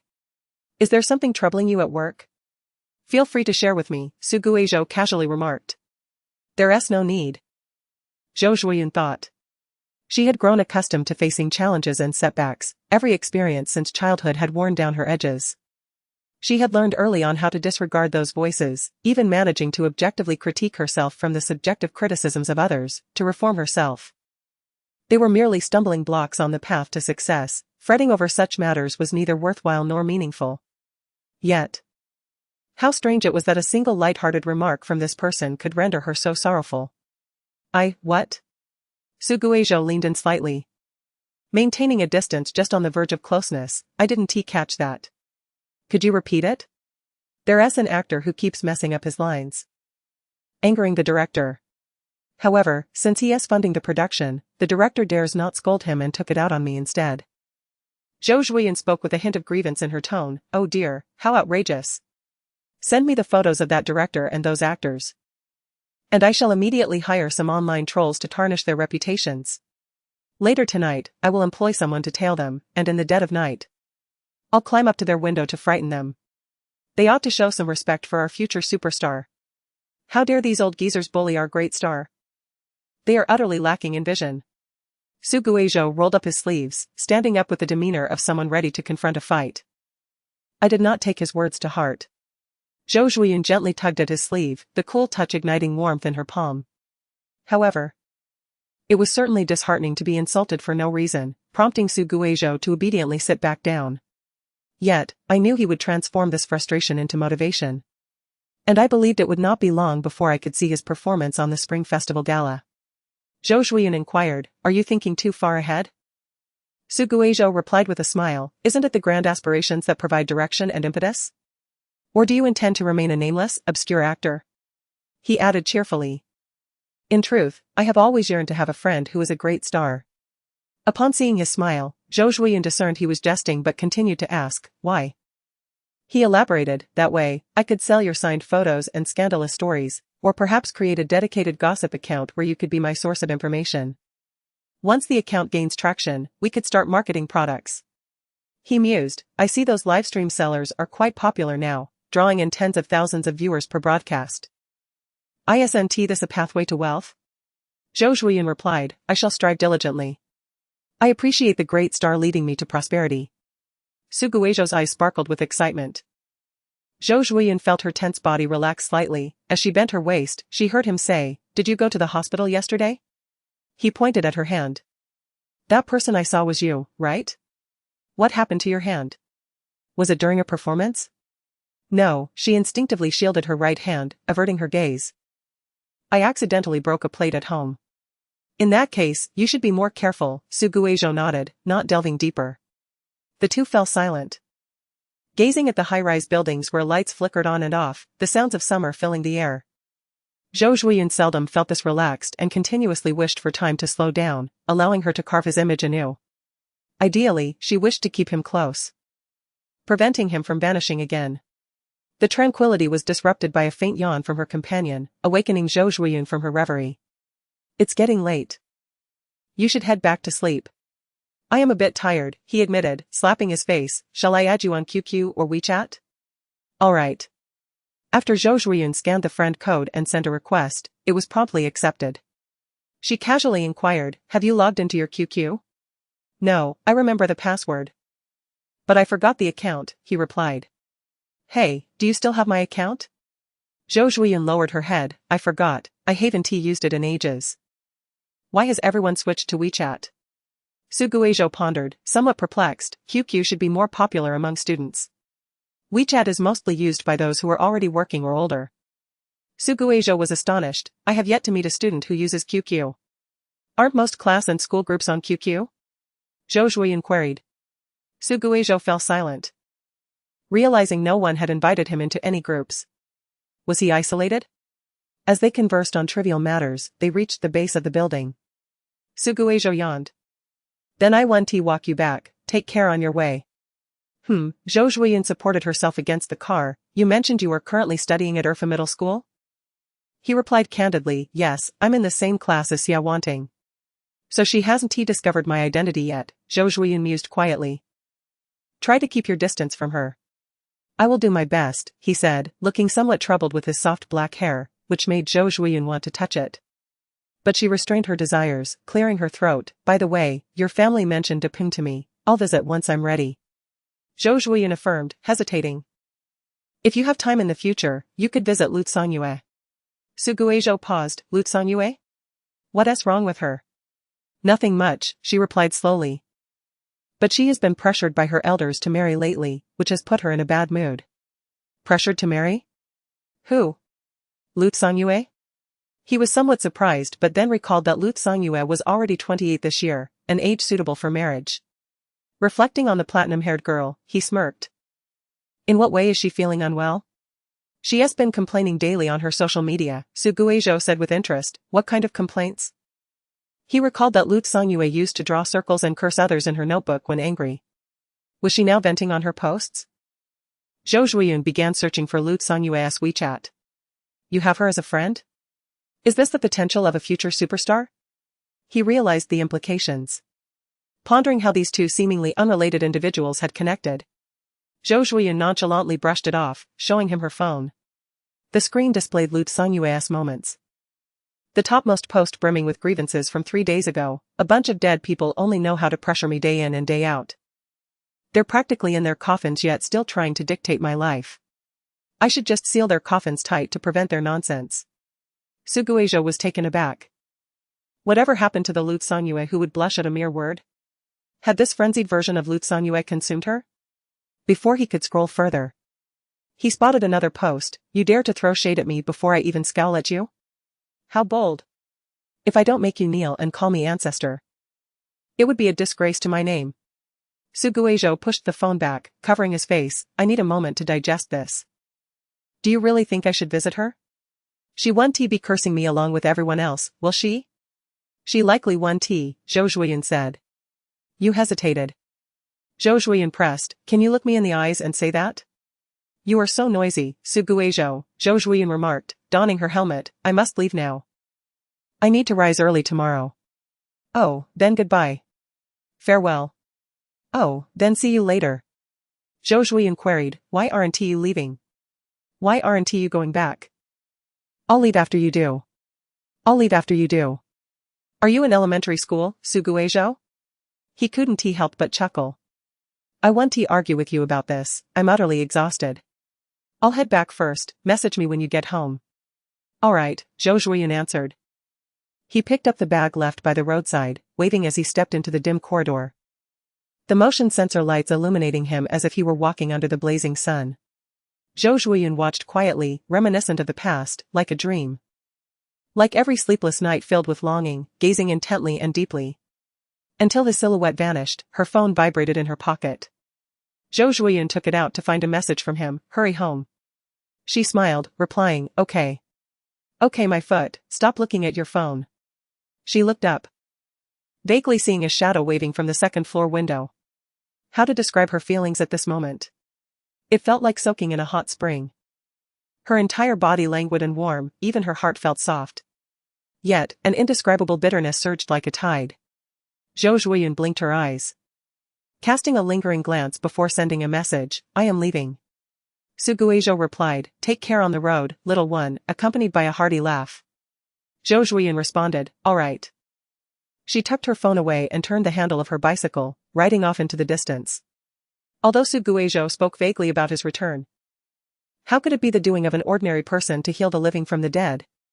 Surely, it must involve some supernatural forces. He likely did not voluntarily enter the second affiliated school. It must have been the cost of resurrection. But what exactly is that cost? And why must it be fulfilled at the second affiliated school? Is it about academics or humanity? Chapter 20, Existing in a State of Apathy at 11:48. Sherwadong shifted her gaze to the task booklet before her, closing it after filling in the steps to the problems. She meticulously organized her cluttered desk. And just as she finished putting away her pen bag, the mechanical clock ticked to 11:50. She picked up her water cup and walked towards the door. It had been 34 minutes since Suguejo sent his message from downstairs. The sky over Longjing was perpetually shrouded in darkness, with dim streetlights illuminating the figures below. Clad in starry night, the vibrant green of the leaves stood out against the withered yellow. As the cyclist hurriedly departed, that green resembled a drifting leaf, gently descending into the mundane world, obscured in a haze, its true colors concealed.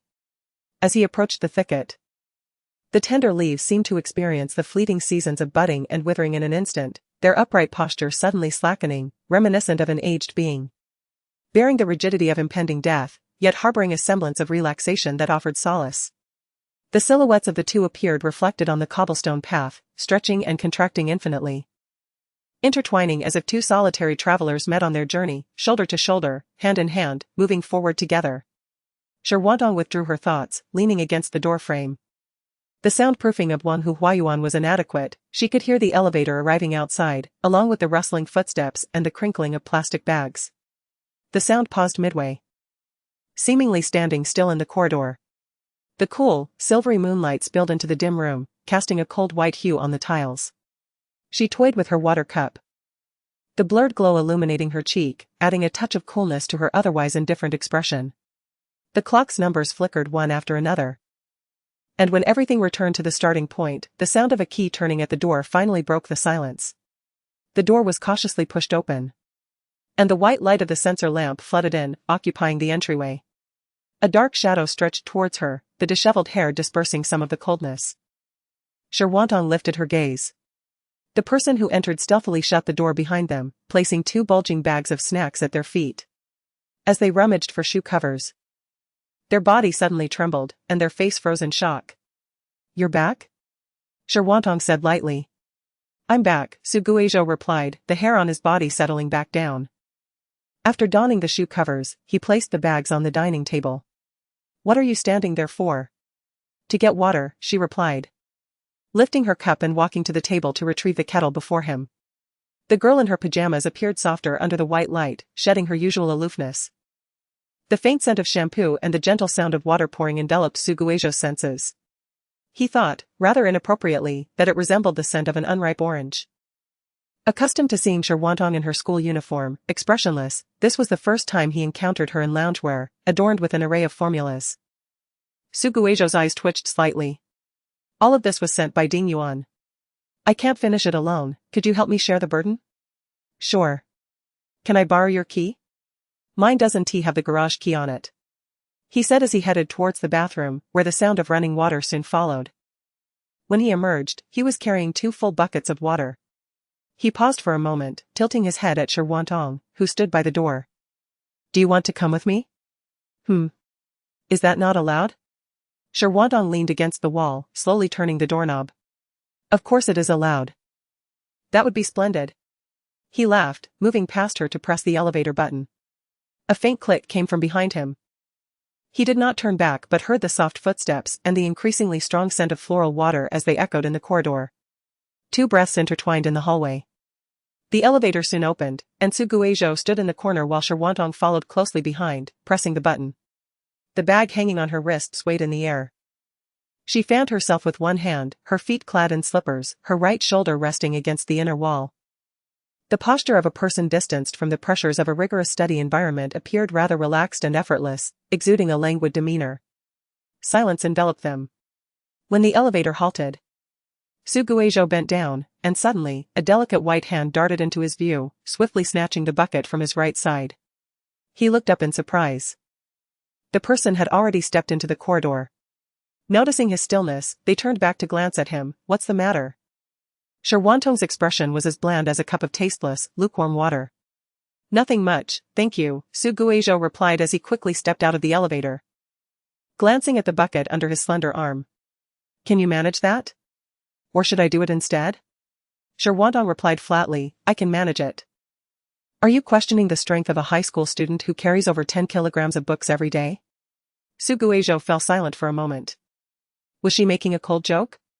"Besides," she continued leisurely, "I can carry it more steadily than you." "Suguizhou?" He glanced at the turbulent bucket in his hand and the one in front, which was gently swaying. Suguizhou thought, once he gains visibility, he must let the female lead see his well-toned physique cultivated over years of exercise. "Oh, that's wonderful.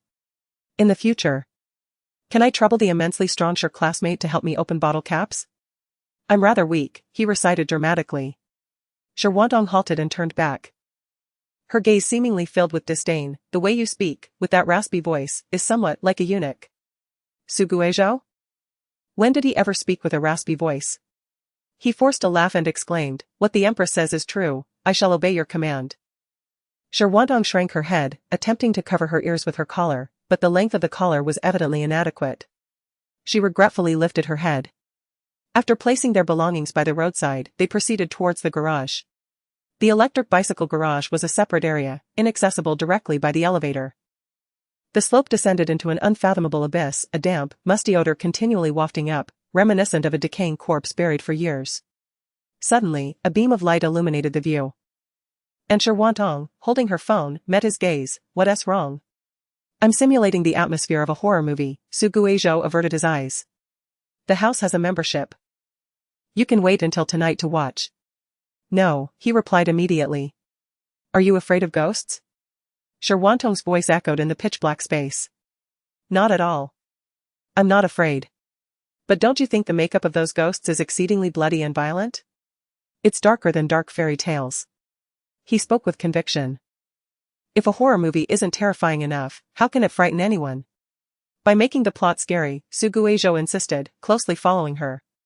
For instance, being trapped in an endless third year of high school, or having 40 years of hard-earned savings mysteriously vanish, isn't that scarier than ghosts? Have you considered entering the directing field? Sherwantong asked. He replied enthusiastically, do you really think I have a talent for it? What a pity, my ambitions lie elsewhere. Alas, the directing world has lost a new star. You do have a talent for making people feel despair, Sherwantong mused, casually asking, what are your aspirations? To exist in a state of apathy, hoping the money in my account multiplies, and that I can hit the jackpot every time I buy a lottery ticket. He said with a grin. What a blissful aspiration, she remarked, almost envisioning Su Guizhou joyously swimming in a sea of cash. Then you must work hard, she added. Su Guizhou shifted his gaze from the stairs to the figure ahead of him. The individual who has just emerged from a refreshing bath carries an aura of dryness. Their long hair cascading in a voluminous disarray. Strands atop their head swayed gently with each movement, reminiscent of a fishing line quivering after a catch. Radiating the unique vitality of youth. Despite being entirely distinct individuals, why does he constantly envision them as Xia Bosai? The residence of the Xia family is perpetually cloaked in heavy drapes, with a chill emanating from the crevices.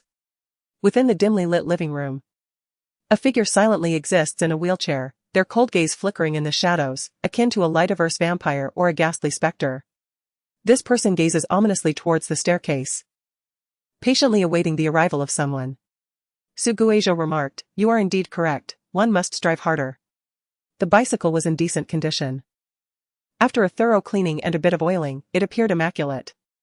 The only drawback was the inability to locate a pump, leaving the tires deflated. Su Guizhou fondly caressed the handlebars, lamenting its imperfections. The repair shop across the street has an air pump, Sherwantong noted. Su Guizhou, perplexed, replied, of course. The repair shop must have one. Sherwantong clarified, what I mean is, they always leave the pump outside for those in need. Do you consider yourself in need? How could you articulate such a lengthy response? He exclaimed in astonishment. Sherwantong regarded him with an impassive expression, as if attempting to peer into his very soul. All right, I apologize, he chuckled, raising his hands in surrender, allowing the bicycle to rest against him. You may head back first, I will go inflate the tires. Do you know where to find it? She inquired. Isn't it just down that row? If worst comes to worst, I have navigation.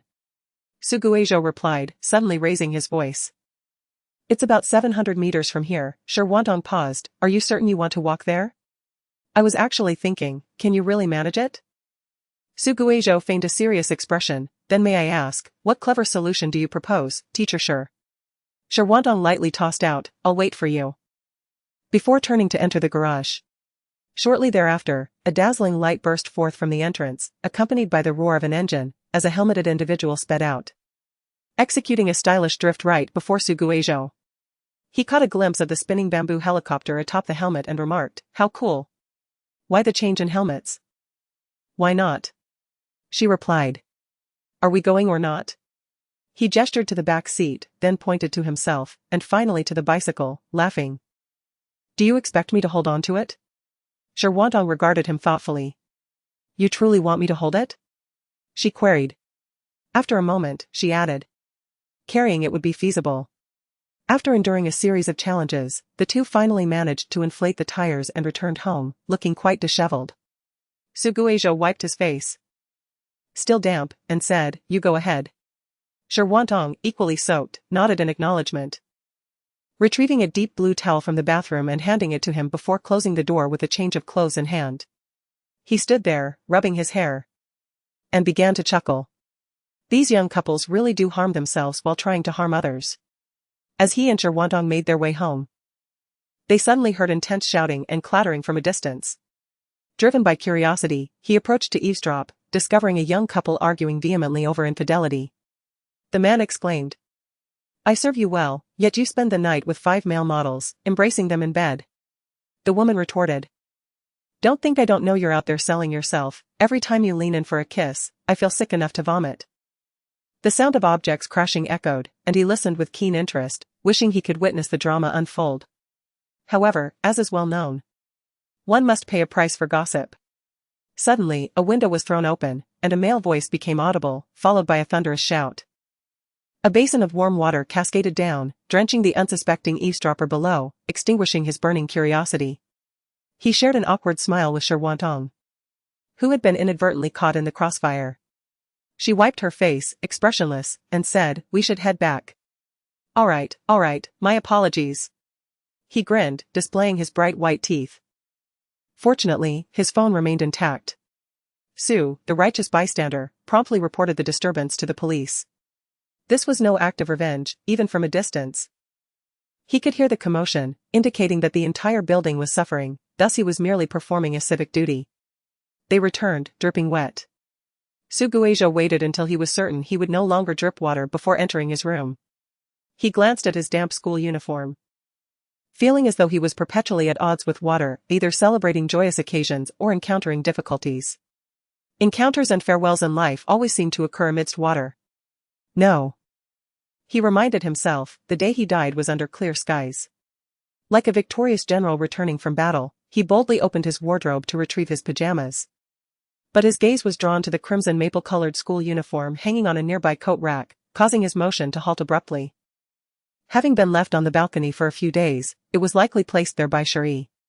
Suguejo expressionlessly retrieved his neatly folded pajamas. A habit cultivated over time. Once he leaves the bed, everything must be tidied, one must appear clean and organized, with no room for error. The wardrobe door closed softly, making no sound. He placed the pajamas on the bed. The deep blue sheets resembled the ocean at midnight, while the duvet transitioned from dark hues to the dawn's first light, casting a pale yellow glow across the surface, illuminating the waves with a shimmering sparkle. The sky-blue pajamas seemed to be selected by the radiant moonlight, with ethereal fish patterns embroidered along the sleeves, drifting serenely in the tranquil sea.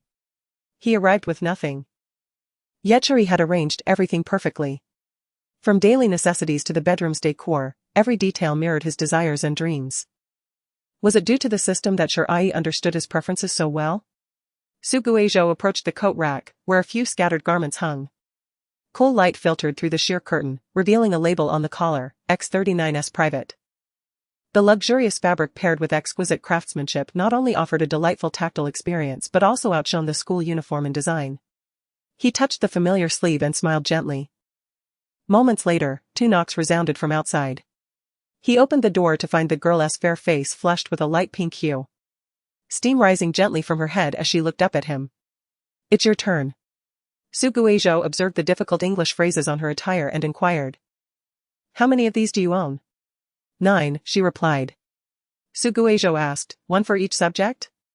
"Yes," she affirmed, pausing briefly before unexpectedly explaining, "Initially, I only bought those for language, math, and English, but my family gradually acquired several more sets, which I managed to swipe." She added, "If I don't have the complete set, it feels somewhat unsettling." Understanding dawned upon him, the female protagonist harbored a penchant for collecting. "That's quite commendable. And it can aid in reinforcing your studies. I recall the formulas on your math set are essential, reviewing them before bed could help solidify your memory," he remarked with a smile. Sherwantong's eyes sparkled. "Would you like it? I can send you the link." "Alright, I appreciate your help." Suguejo grasped the meaning of shooting oneself in the foot. Learning had always been his least favorite activity, and the only motivation to continue was the prospect of earning a salary. "Not a problem." Sherwantong walked to the door, and as she grasped the handle, she turned back to him, saying, "Suguejo." "Yes?" He responded, just as his hand rested on the handle, turning to face her. "Good night." Her tone was neutral. He paused for a moment, then smiled. "Good night, Sherwantong. Sleep early." Sure. Wantong entered her room, closed the door and placed his dirty clothes into his basin, preparing to wash them in the morning. The three-tiered shelf was brimming with items. And he squeezed a bit of shower gel, the subtle scent of bitter orange wafting into the fragrant bathroom. The brand used at the Xia residence bore a similar aroma, albeit from a niche foreign label. When Aunt Sun had inquired whether he liked it, what had been his answer back then? Perhaps he had said he liked it? Did he truly? Even after years of habitual use, he remained uncertain. Why had he agreed at that time? Perhaps it was because it resembled the scent of someone special? That person carried an orange fragrance that was sweet yet tinged with bitterness, a bitterness that made one's tongue feel parched and brought forth tears. Yet, it often held a softness, akin to sun-drenched orange peels, where the intense dryness mingled with a hint of sweetness. Just like this scent. Scalding water cascaded from the showerhead, reddening his skin.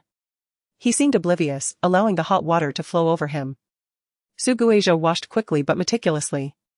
By the time he emerged, his hair dry. It was nearly 1 o'clock. He locked himself in his room, gazing at the dialing interface, slowly pressing a sequence of numbers, the passionate music resonating in his ears. This psychological state was truly peculiar. He wished for the other party to answer, yet feared she would. He wished for her not to answer, yet dreaded the possibility of her genuinely not picking up. His emotions fluctuated wildly, his hands trembling. After a prolonged ringing, his breath hitched at the moment of connection. He listened to the faint breaths on the other end, staring blankly at the billowing curtains. The air conditioning whooshed through the vent, yet he felt his body temperature rising.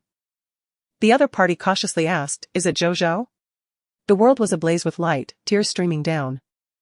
Chapter 22, the first step to wealth. On rainy days in the urban village, the sewers exuded the stench of ammonia, and malfunctioning pipes gushed foul water. Sticky garbage piled in the corners, with rats and cockroaches scurrying away. Su Guizhou stood at the door, the rain pattering on the eaves.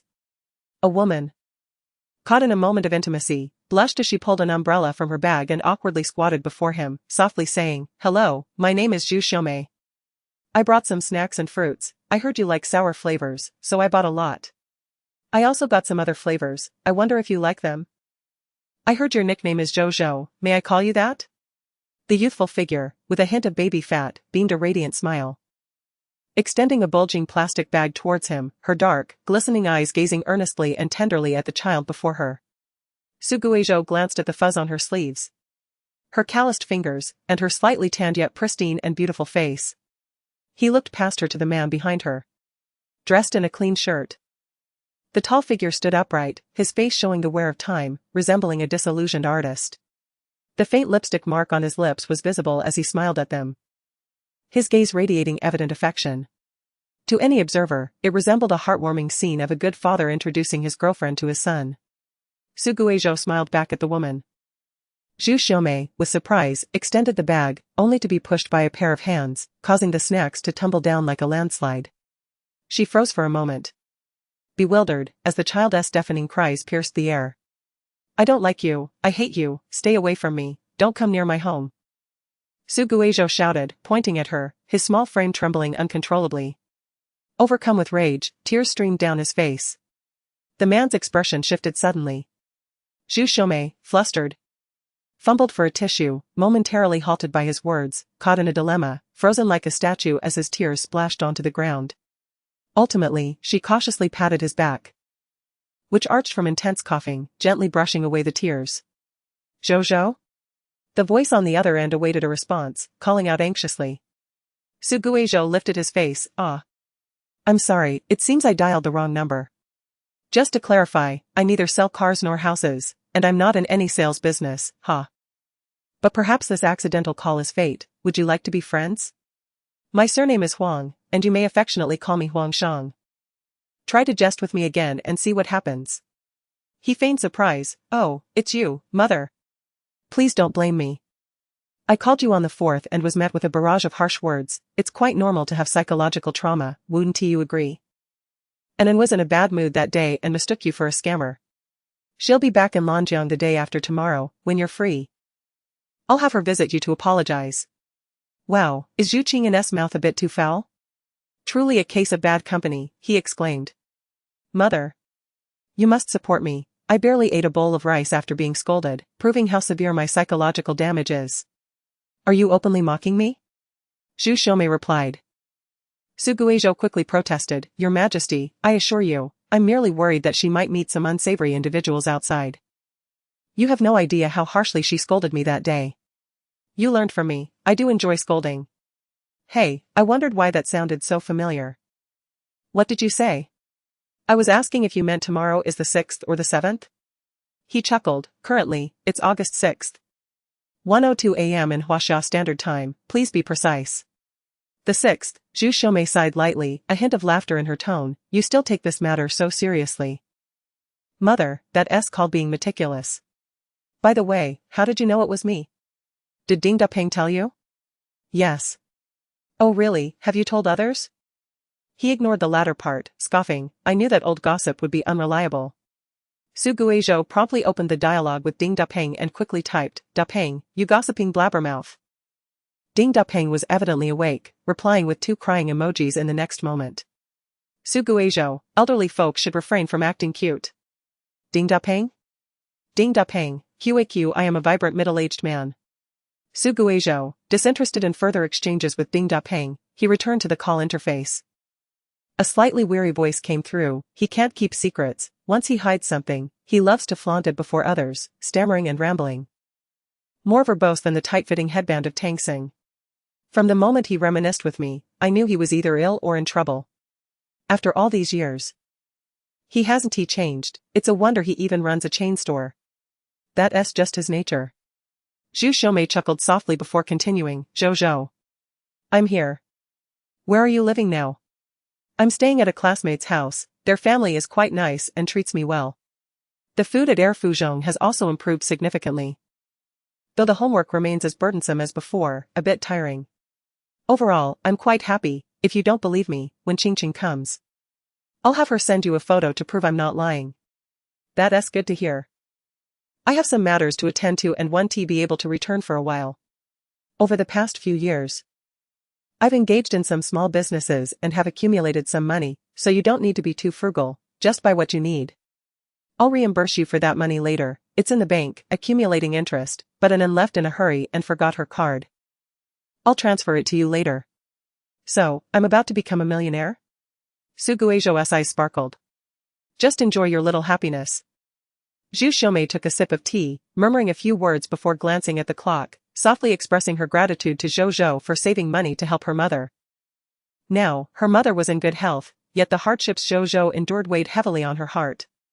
Su Guizhou remained silent for a moment. The sound of shallow breathing echoing through the receiver. The bedroom was enveloped in silence, and the atmosphere became momentarily stifled. He sat on the bed, gazing out at the vast night, where skyscrapers twinkled like suspended meteors. He smiled, asking in his heart about his mother and how they were faring. Thanks to Zhou, his mother and Anan were doing well. He wished to convey that as long as they were happy, his suffering would be worthwhile. But he knew Zhu Xiaomei would counter his sentiment, so he refrained from voicing it, instead saying, Mom, I await your return. I miss you dearly. Zhu Xiaomei wiped away the tears at the corners of her eyes, looking at the shyly smiling boy in the photograph, her gaze softening. Zhou must still be in class, right? It's getting late, hurry and get some rest. Her voice trembled slightly, and Su Guizhou, feeling a surge of emotion, did not wish to lose composure in front of her, so he bid her farewell. Shortly after hanging up, a friend request popped up on his phone. With red-rimmed eyes, he stared at the shared photo in the profile picture, unable to hold back his tears. It had been a long time since he had heard Zhu Xiaomei's voice. The woman, once strong enough to bear the weight of the world, now lay frail in bed. Su Guizhou beheld her colorless face, adorned with countless tubes, and suddenly realized that the towering figure from his childhood had now become a fragile, diminutive being, easily crushed. The rose in the desert had ultimately succumbed to the sandstorm. He could not recall how he exited the hospital room, only remembering the stark white light illuminating the scene where young Zhu Qingyan sat against the wall, hugging her knees. With tears poised on her lashes, her lips pale as her mother's face. She lifted her gaze and asked, Brother, what should we do? What should we do? He too was uncertain. No, he knew. Su Guizhou gently embraced her, saying, Do not worry, brother has a way. I will ensure mother regains her health. So, Ching Ching. Do not be afraid. You must rest well and eat properly, so that when mother opens her eyes, she sees a healthy and vibrant Ching Ching, alright? Alright, I will listen. She replied, tightening her embrace. Brother, do not leave me. Do not abandon me. Brother will not leave, I will always be here with you. Memories of the past engulfed Su Guizhou like a tidal wave. He covered his face to regain his composure. When he next glanced at his phone, he saw that Zhu Xiaomei had transferred him 10,000 yuan and sent over Zhu Qingyan's business card. Su Guizhou responded with a playful emoji, happily accepting the money. Feeling his balance rise from 0 to 5 digits, standing tall with a sense of pride. Now, he need not fear forgetting his meal card. After sending a friend request to Zhu Qingyan and setting his alarm, he lay down cheerfully, but after tossing and turning for a while without sleep, he decided to play with his phone. As soon as he turned on the screen, a message from San San appeared. Congratulations, host. You finally earned some pocket money. Su Guizhou replied, long time no see, I thought you were on vacation. San San responded, not at all, we chatted just a few hours ago. Su Guizhou acknowledged, oh. He added, so much has happened, it's normal for my memories to be a bit muddled. Let us check the progress bar, he suggested. San San's response was brief. 2 data bars soon materialized on the screen, the red bar remained steadfast at 2, while the blue bar had risen to 203, a cause for celebration. Su Guizhou remarked. What is there to celebrate? How is it that after all my efforts, I've only gained 0? 91? San San asked. How many of those steps were related to the main characters? Su Guizhou fell silent. Do we have a reward mechanism for tasks? He inquired. San San replied, yes, yes. When the plot bar reaches 100, you can make a wish. Su Guizhou asked, is that all? San San fell silent. And Su Guizhou felt a surge of frustration, I've never encountered such a useless system in my life. San San was taken aback, you've seen other systems? Su Guizhou remained speechless. San San encouraged him, hang in there, host. We all believe in you. Su Guizhou replied, I'm going to sleep now. San San called out. Hey. He found himself unable to communicate further with this inept system. Chapter 23, Making Do as Shi Wantong stepped out of her room. She was greeted by a faint aroma. On the dining table sat a bowl of noodles piled high with minced meat, 2 cups of milk, and a plate of steamed buns. The sound of flames crackling from the kitchen caught her attention, and as she turned, she saw the figure in an apron smiling at her, asking, awake? Hurry and wash up, the noodles will be ready soon.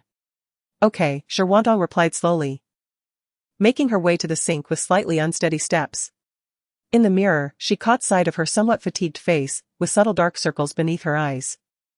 As she brushed her teeth, she thought to herself that he could indeed cook.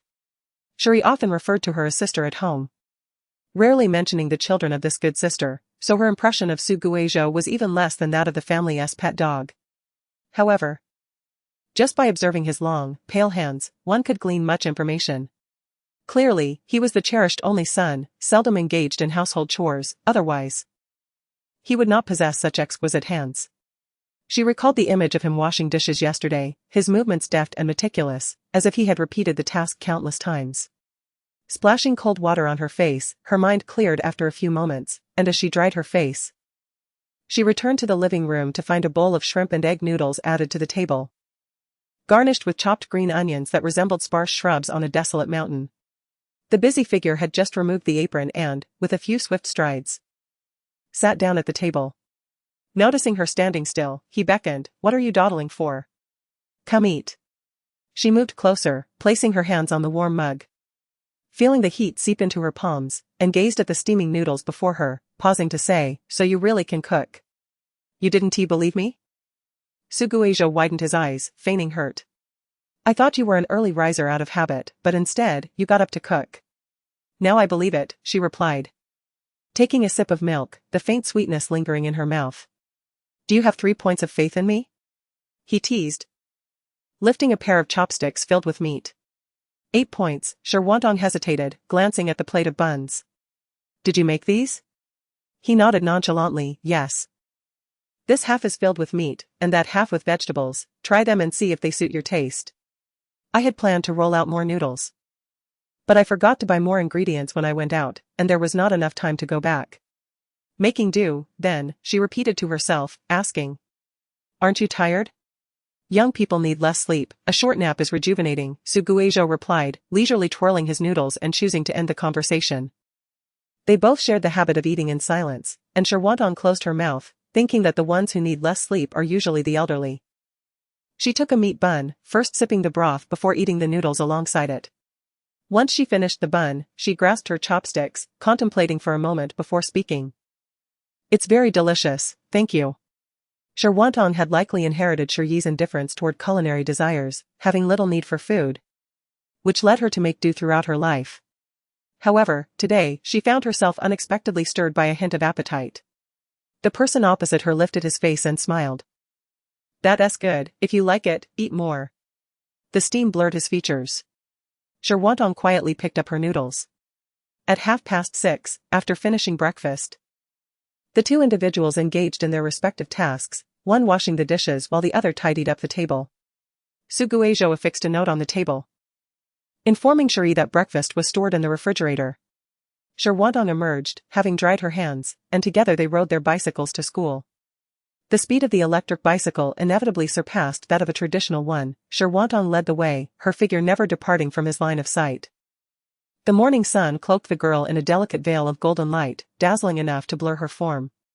He couldn't help but ponder whether, if he survived, he might behold Ching walking ahead in the morning light. With this thought, he smiled and shook his head. As they approached the school, the flow of pedestrians and vehicles thickened. The electric bicycle wove through the congested traffic, a sea of vibrant green converging towards the school gates. Just as Suguejo dismounted and began to push his bike forward, he heard someone calling him from behind. Turning around, he saw Renqing running towards him, pushing his own bicycle. Good morning. Did you buy a new bike? Renqing exclaimed with a grin. Good morning. No, this is just an old one from home. A quick wash and it's usable, saving me from having to buy a new one, Suguejo replied as he walked. Sherwanton, waiting at the entrance, had already disappeared into the crowd. I remember Sherwanton doesn't live in Wanhu, does she? That's quite a distance, can she manage the ride?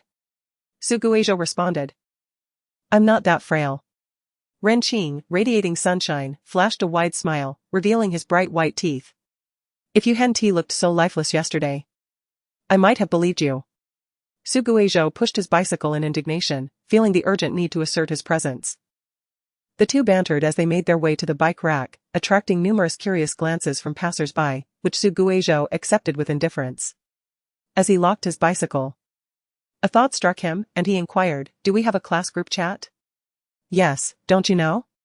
Renqing replied casually, then, realizing something, appeared surprised. I didn't add you?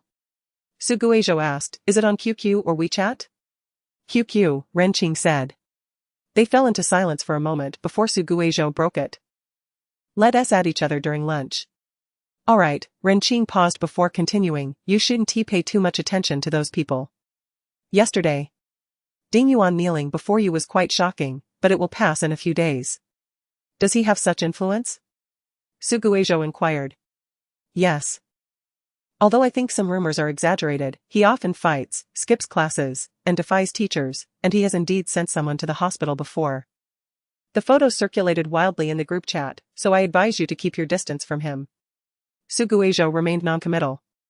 I understand. Ding Yuan had glossed over the incident last night, leaving Suguejo unaware of the beginnings and developments, only hearing the conclusion. 10 years can truly transform much. It can topple towering edifices and rebuild them anew, allow the defeated to start afresh and render the privileged destitute, make the past forgettable while clarifying the future. Yet, Ding Yuan's gaze still shone as brightly as ever. Years had passed, yet it remained unchanged. Suguejo sighed, recalling Zhou Zhuiyun and Xia Wanting. The memory of Zhou Zhuiyun's weariness, the bloodshot eyes, and Xia Wanting's cold, gloomy aura made his temples throb. He couldn't help but sigh again. Renqing, sensing his distress, offered consolation. Hey, don't worry too much. There's always a way out, and there will be brighter days ahead. Just focus on your studies. If it becomes too much, talk to a teacher or a parent. We're the biggest in the whole school right now. By the way, What is your relationship with Ding Yuan? Why did he come up and cry while hugging you? Su Guizhou casually replied, I'm his godfather. Ren Qing nodded, I see. What? Ren Qing's eyes widened in disbelief. Wait, what did you just say? Su Guizhou ignored him, shouldering his bag and striding towards Mingde Building. As he passed by Jixing Building, the resonant sounds of recitation filled the air. He gazed at the lush leaves, suddenly feeling a clarity within his heart. Until an unexpected visitor, peering and poking around, arrived at the entrance. Chapter 24, Is this why you called everyone here? Su Guizhou yawned, wiping away the physiological tears at the corners of his eyes. The excitement of the night had completely faded after 2 classes, compounded by the effects of medication, leaving him a bit dazed and exceedingly sleepy. However, the classroom during the break was abuzz with activity. Students clustering to solve problems or heading to the vending machine in groups. He leaned over his paper, preparing for a brief nap when suddenly someone called out loudly. Is Su Guizhou here? Su Guizhou jolted awake. The loud voice startled his classmates, who turned their heads in unison to see which intruder had disrupted their precious respite. There stood a boy clad in a drab school uniform at the back door, awkwardly adjusting his glasses and smoothing his collar, his dark face flushed crimson as he stammered. Excuse me. Su Guizhou. Are you here? Yes, I am. Su Guizhou hurriedly approached, intending to pull the boy away, but to his surprise, the boy stood as firmly as a nail in the wall, resisting his tug and nearly causing Su Guizhou to stumble. Quickly, he braced himself against the doorframe and, regaining his balance, remarked nonchalantly, Your core strength is quite impressive. The boy turned even redder, managing to squeeze out a thank you between clenched teeth. Su Guizhou scanned the classroom filled with curious faces, wiped non-existent sweat from his brow, and forced a smile. Let us talk over there. No, we can't. The boy replied stiffly. With his drowsiness evaporated, Su Guizhou looked at the boy, who stood a half head shorter, and felt a headache coming on. What do you need? Don't you remember me? The boy's eyes widened. Have we met? Su Guizhou's eyes widened in return. The two stared at each other at the back door, while whispers filled the classroom. I thought my neighbor's duck had come to life, it startled me. Now my perfect paper has a flaw, someone lamented. Forget that crumpled paper, another said, kicking him. Doesn't that boy look a bit familiar? He repressed his sympathy and squinted for a better look. Hey. It really is that Fan Chuan. The boy lowered his head, his words stiff, I am Fan Chuan. I sincerely apologize for spilling soup on you yesterday and for my rude remarks. After returning home, I reflected deeply and realized my mistakes, so I came today to apologize. Please forgive me. This heartfelt confession astonished the onlookers.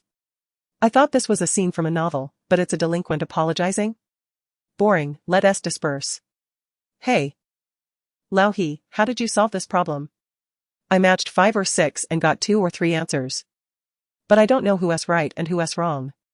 The students in class 2 clearly found the drama less engaging than solving problems. And soon the wave of studying washed over the scene, burying the interruption. Yet Fan Chuan's face was even redder than when he had been watched. He had simply been caught off guard yesterday. When his elder brother kneeled in front of him, it felt only natural for him to follow suit. By the time he realized the absurdity, he didn't know whether to kneel or stand. He almost wanted to feign madness and join Ding Yuan in crying. Thankfully, Director Wang arrived, and as the attention shifted to the 3, he quickly retreated. It was one thing for the video to go viral within the school. He had originally hoped to pretend it never happened, but Ding Yuan ordered him to apologize to Su Guizhou the next day, declaring that until he received forgiveness, he was not to show his face. Was quite agitated, yet he gritted his teeth and acquiesced. Yuan Gu advised him to adopt a more amiable demeanor and dress in a more presentable manner.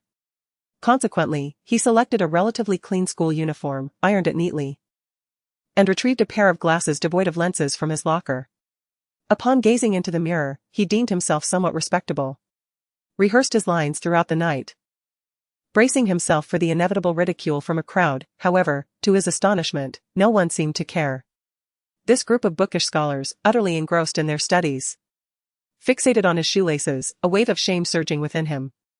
I forgive you, Su Guizhou remarked, relieved that no one was paying attention, secretly chiding himself for neglecting to instruct Ding Yuan to refrain from involving himself in this matter.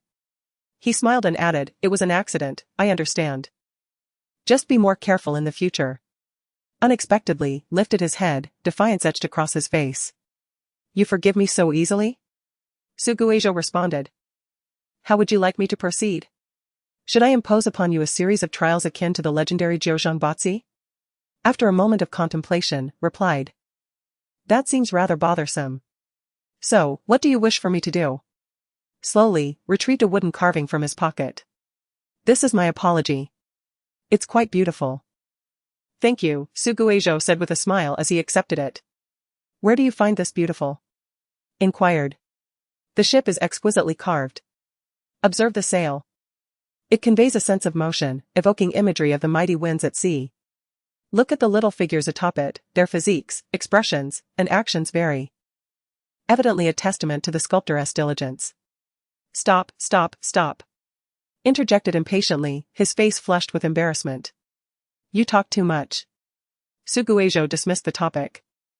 "I truly forgive you, rest assured, I will discuss this with Ding Yuan later." Assessed him from head to toe. "Oh." After saying this, removed his glasses and strode away confidently. Just as he turned into the hallway, he abruptly returned and whispered, "What is your relationship with Yuan Go?" Suguejo took a couple of steps back, pondered for a moment, and replied in a hushed tone, "We are family, though not by blood." Was taken aback. "Are you his adopted son?" "That title doesn't quite fit."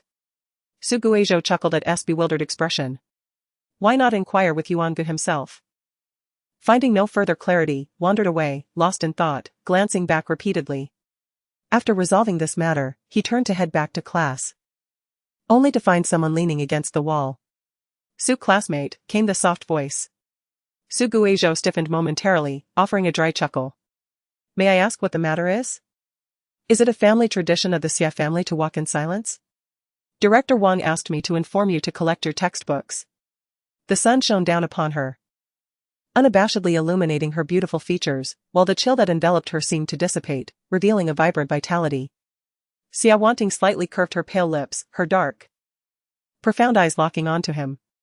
"Come with me for a moment, Suguejo." Her tone was level, devoid of emotion, yet each word lingered, as if she were biting into invisible flesh, necessitating a deliberate enunciation to maintain her composure. Chapter 25. You always enjoy deceiving. A gentle glow cascaded like veins across the overpass, a soft breeze carrying the warmth of summer, while birds chirped, setting off a rustle among the leaves. Despite the serene beauty of the scene, Suguejo found himself disinterested. His mind preoccupied with the calm demeanor of the individual beside him, musing about how the school had expanded so significantly. "You seem quite tense," Xia Wanting observed.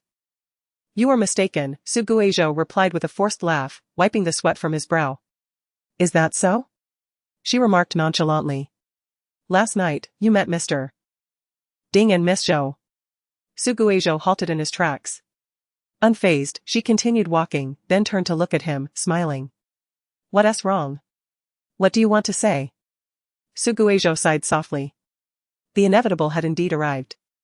A sense of melancholy washed over him. Whose system operates in such a manner? The system, an unwilling scapegoat. A useless intern, the host, a spirit of early demise, thrust back into their original world under a new identity. The task showed no progress, while the identity was perpetually exposed. There was no escape, no concealment. What? Suguejo snapped back to reality.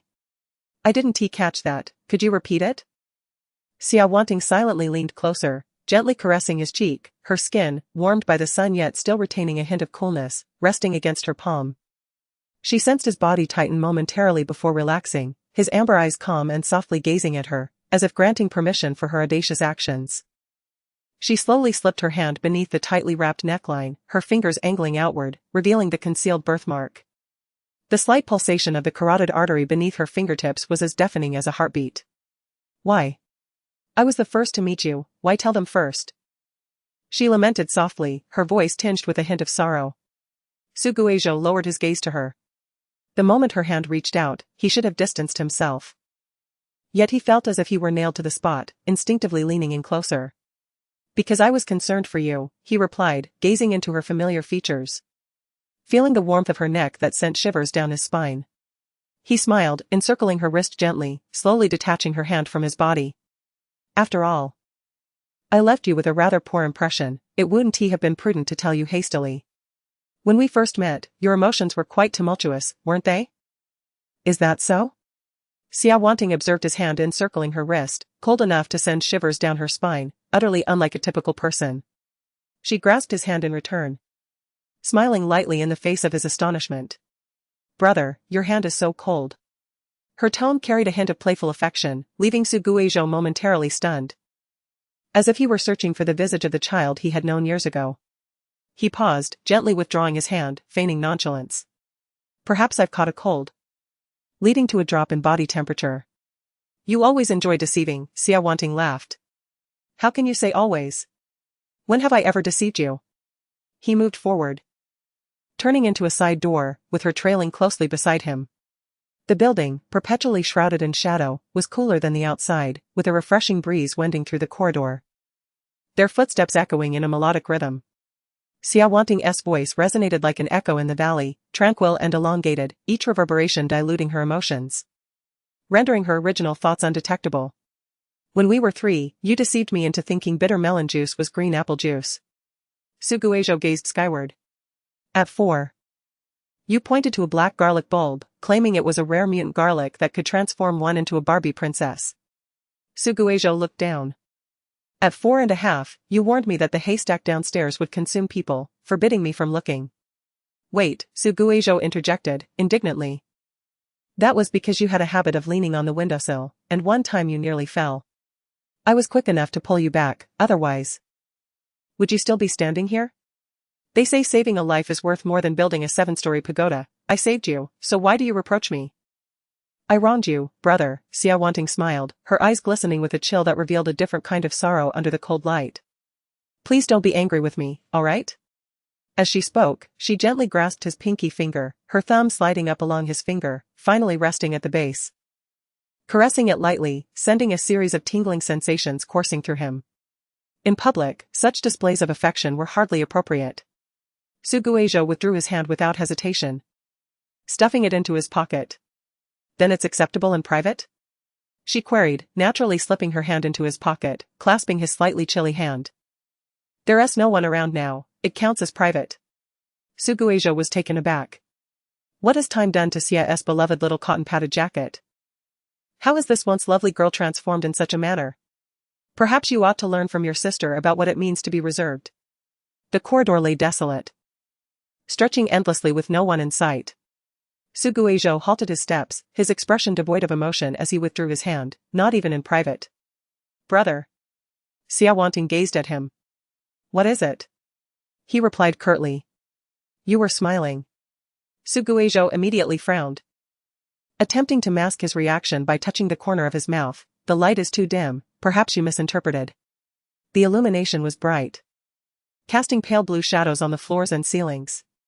She looked at his face, illuminated yet somewhat blurred, reminiscent of the distant memories glimpsed through a screen.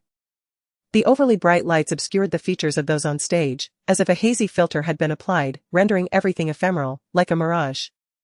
As though he had never existed, merely a dream indistinguishable from reality. Brother, is that you?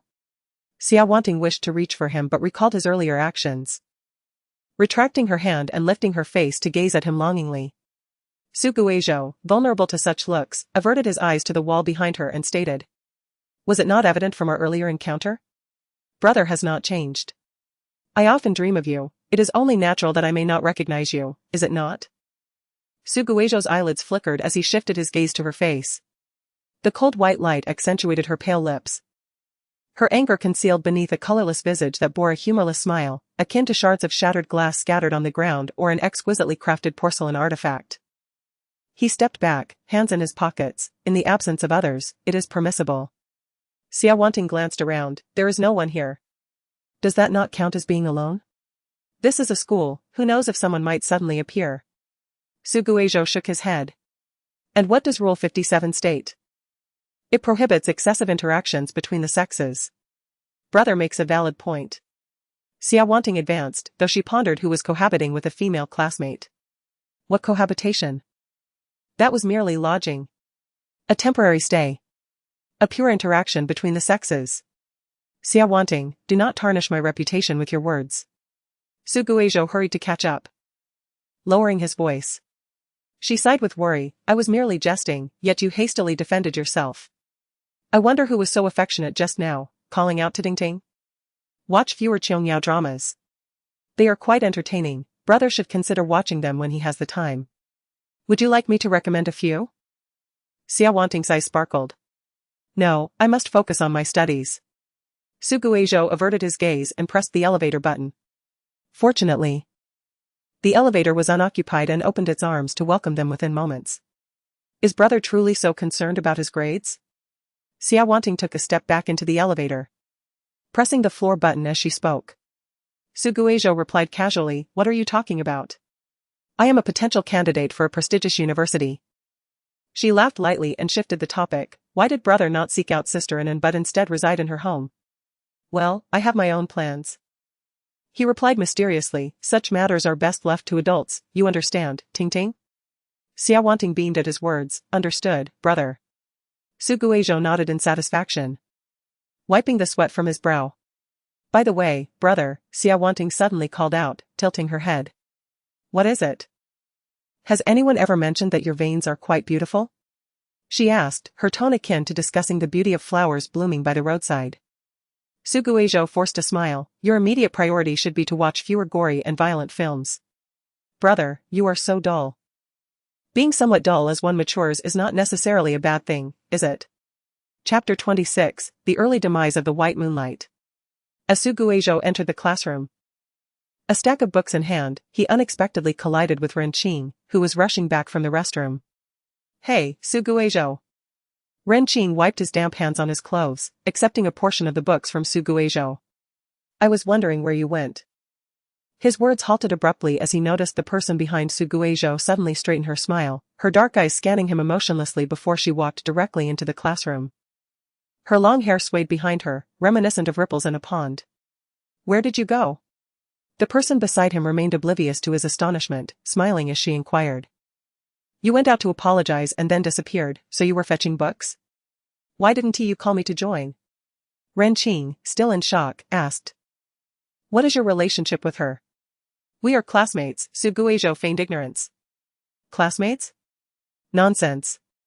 I have been classmates with her for nearly 3 years and have never seen her smile at me. You just arrived and she is already smiling like a flower. Ren Qing scrutinized him. It can't be a modeling issue, right? Although, buddy, you are indeed handsome, there are others in school who look similar. Yet the young lady does not smile at them. Su Guizhou entered the bustling classroom. Perhaps I resemble her deceased brother? Ren Qing was taken aback. Huh? Didn't her family only have her and her sister? The news never mentioned a deceased brother? Secrets of the wealthy, best not to inquire further, he replied cryptically. Oh. Ren Qing responded, somewhat bewildered, then suddenly realized something was off. Wait a minute, aren't you from out of town? How would you know this? Could it be that you are a fallen aristocrat? Su Guizhou sometimes found himself genuinely curious about what occupied Ren Qing's mind.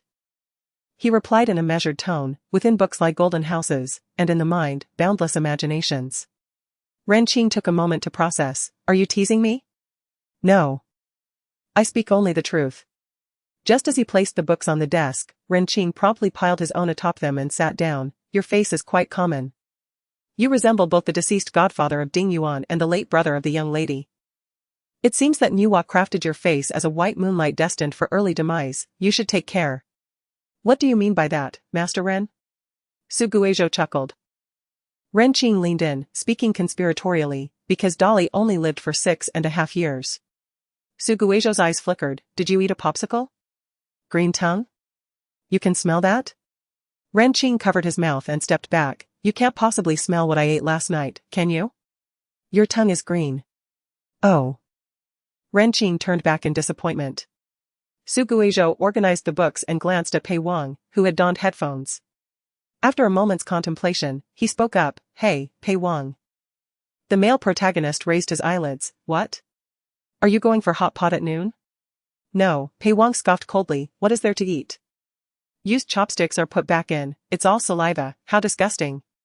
Yet you have not refrained from eating. Su Guizhou nodded. Are you truly not going? Aunt Kai told me she quite likes you and prepared extra lamb rolls. If you do not go, I shall have to take care of it myself.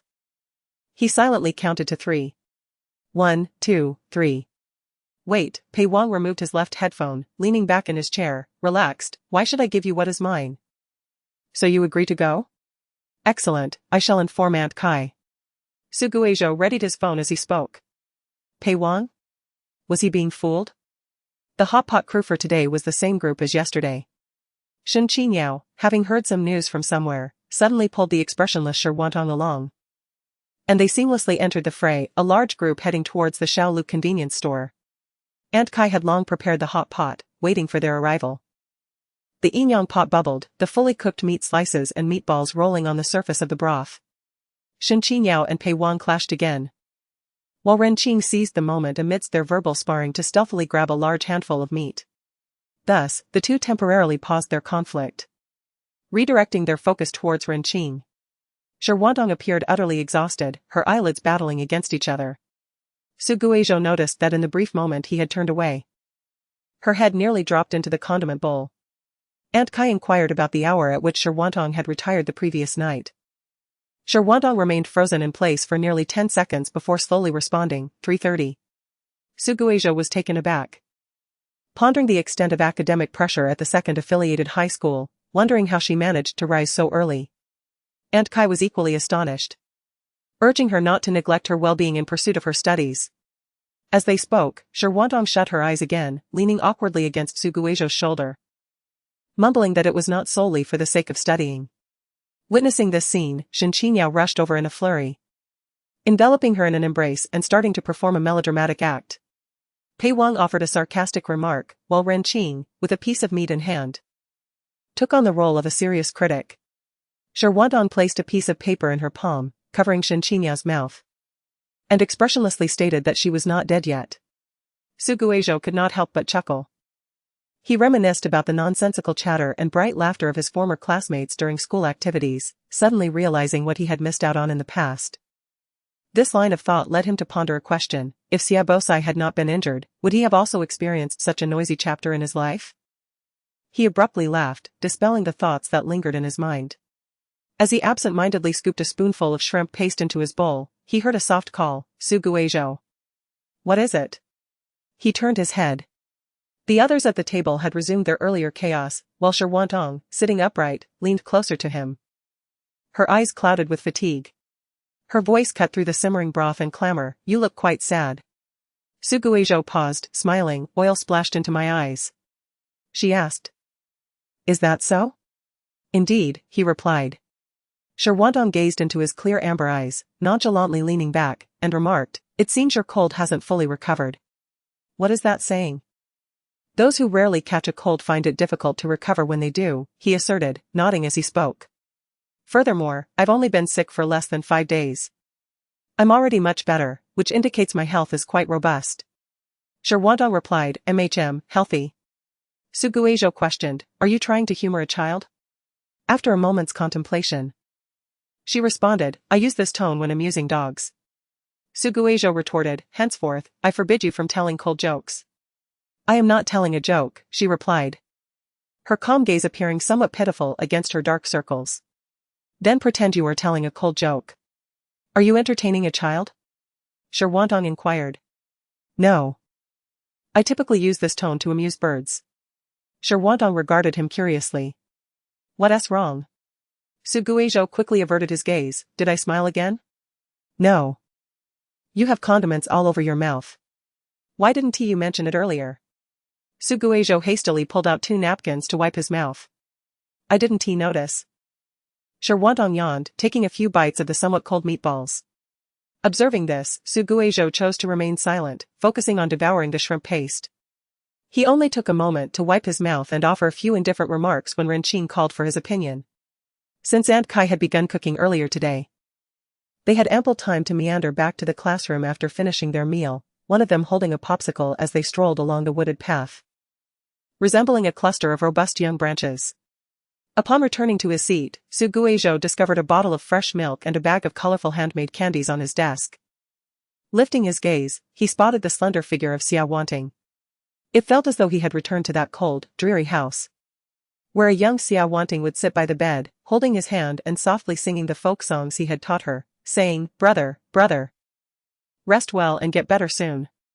Su Guizhou unwrapped a green candy and popped it into his mouth, the faintly sweet and sour flavor spreading across his tongue as he gently bit down, feeling a bit dazed. "When did you buy these candies?" Ren Qing, having returned after peeking at the problem-solving approach, asked. "They look quite appealing. How do they taste?" He offered one to Ren Qing. After tasting it, Ren Qing's eyes lit up. "Hey, don't say, this is rather good. Which shop is it from? Do you have a link? That shop is rather expensive. And there's usually a queue. It's not easy to buy even if you have the money. So how did you get them? Did the shop owner discover you resemble his late son?" Ren Qing raised an eyebrow. Su Guizhou chuckled. "I didn't buy them, someone gifted them to me." "Who?" he thought to himself. Just like every day and every moment before, Xia Wanting would smile and rush over to him, taking his hand and handing him a handful of candies. Year after year, without fail. Chapter 27, Come back early. Shortly after the evening study session ended, a cacophony of footsteps reminiscent of a stampede resounded from the top floor of Mingda building. The students of Class 2 recognized the familiar sound, and as they witnessed the disheveled figure burst through the back door, 4 words flashed through their minds, just as expected. Ding Yuan disregarded the gazes of others, bellowing, Brother Zhou, want to eat fried skewers? From old whose place, he just returned from out of town this afternoon and is frying them up now. I had him make some in advance, we can eat right away. Are we going or not?" Su Guizhou felt a headache coming on from the noise. With a firm press, he silenced the boisterous creature beside him, which now stood wide-eyed in silence. His classmates maintained their usual demeanor. Having witnessed Ding Yuan's previous display of grief, this scene felt almost natural to them. Ding Yuan recalled the blissful expression on Brother Zhou's face when he had taken him out to eat before, and with the constraints of the Xia family now lifted, he anticipated that Brother Zhou would finally indulge. Suddenly, he felt a chill down his spine. Following the piercing gaze, he saw the second miss of the Xia family, who with a smile that was not quite a smile, was seated with her head tilted, her cold gaze piercing through him like ice. Ding Yuan glanced at his hands resting on Brother Zhou's table, stepped back a couple of paces, and the pricking gaze dissipated. When he looked again, Xia Wanting's eyes seemed to shift, her expression transforming into a gentle spring breeze. "Distant, Ding Yuan? I'm here," he snapped back to reality. "What did you just say? Brother Zhou? I didn't catch that. I said let us go eat." Su Guizhou indeed felt a pang of hunger. The last time he had eaten was over half a year ago when he had snatched a potato tower from Ding Dapeng. "Haven't you rested well? Should we wait a couple of days before going?" "I've rested just fine, brother." Ding Yuan silently roared in his mind, recalling how Brother Zhou had just told him not to spread rumors about his identity, and now that perverted fellow seemed to know it. Surely he wasn't considering using it as a meal replacement? The thought barely crossed his mind before he dismissed it. Reflecting on his recent behavior, he began to suspect that it was his oddity that had drawn Xia Wanting's attention. Looking at Brother Zhou's innocent face, he felt even guiltier. "No, brother. I slept soundly last night." Ding Yuan insisted. "Perhaps it's because I've been studying all day, and the unfamiliar knowledge has been a bit overwhelming. I completed the problems you assigned, but there are many I couldn't understand." Su Guizhou's attention shifted immediately to academics, expressing his relief. "It's okay if you don't understand, as long as I do, I'll explain the problems to you every day after school." "Thank you, brother." Ding Yuan felt a wave of darkness wash over him, yet seeing Su Guizhou so pleased, he gritted his teeth and resolved to endure the hardships of study. The onlooker, Ren Qing, felt a deeper sense of foreboding. "Dude, didn't I just tell you to stay away from him this morning? How did a few words not only secure tonight's plans but also dictate the future?" After a moment of silence, Ren Qing asked, "Mind if I bring someone along?" "You want to go too?" Ding Yuan shot him a sidelong glance. "Is that a problem?" Ren Qing retorted. Ding Yuan noticed yesterday that this person had a good relationship with Zhou Ge, surmising that they were newly acquainted friends. He chuckled and said, "Why not? Zhou Ji's friends are my friends. The more, the merrier, let us enjoy together." Ren Qing shuddered at his sunlit smile. Su Guizhou casually inquired, is there anyone else? No. Just the three of us, came the reply. Su Guizhou raised an eyebrow, 3 people is considered lively? However, he conceded that it was sufficient. With the heat of the day, a large crowd gathered around a small table would inevitably lead to shoulders brushing and beads of sweat mingling with the greasy smoke of fried snacks, proving quite torturous. Su Guizhou turned to bid farewell to Pei Wang. He had never considered inviting Pei Wang. It was already unexpected for the noble young master to lower himself to dine with them, let alone at a street food stall that could not compare to Aunt Kai's cleanliness. Given his protagonist's obsessive cleanliness, it was unlikely he would come. Moreover, the guidelines had suggested that forming friendships should be gradual, allowing for mutual space, rather than hastily binding someone to oneself, as this would yield counterproductive results. There was no rush, time was on their side.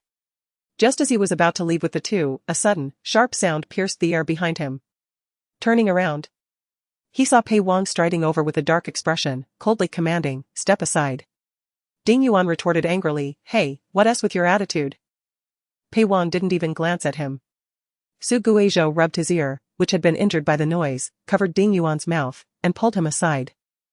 Facing the increasingly irate cold snort and sidelong glance from Pei Wang as he departed the classroom, Ding Yuan exclaimed, Did you provoke him? Su Guizhou replied. Who provoked whom? He is the one who bothered me. Have you forgotten how I was besieged at noon? Ren Qing raised his hands in innocent surrender. Noting that having shared meals for 2 consecutive days, he was nearly forgetting the young master's original temperament. Now it felt more familiar. Don't worry, men are like that. It lasts just a few days. He has probably just a little more than 10 or 20 days longer than the average person. Su Guizhou questioned. Isn't a month 30 days? Exactly, that's why he is different from the rest. Su Guizhou pondered and nodded in agreement, you're right. The onlooking classmates of Class 2 murmured, truly a disaster of a handsome male. Oh, by the way, Ren Qing turned, Shen Qingyao, are you joining us? Not coming. I need to go home to help my sister with her craft assignment. It's due the day after tomorrow, Shen Qingyao replied without turning back. Hastily dragging Shi Wantong out of the classroom, Shi Wantong declined as well, stating she was going home to catch up on sleep. Su Guizhou watched Shi Wantong's stumbling steps and was about to suggest not going when his phone in his pocket vibrated furiously, nearly slipping out. He had no choice but to take it out and thought, San, if you don't have anything particularly important, see how I prioritize you. However, the notification on the lock screen was a solitary green bubble. Shi Wantong, bring some back tonight, no spice. He paused slightly and couldn't help but smile, okay. Ride slowly. Shi Wantong, As the conversation concluded, just as Su Guizhou was about to put his phone away, the previously dim screen lit up again with another message. Shi Wantong, come back early. Chapter 28, a master at soothing children. Before he could finish typing, a hushed voice whispered near his ear, are you in a relationship? Su Guizhou was startled and hastily shoved his phone back into his pocket, clutching his chest, feeling a lingering apprehension. Don't say things that could jeopardize my career. Ding Yuan asked, is school really so strict that dating would lead to expulsion?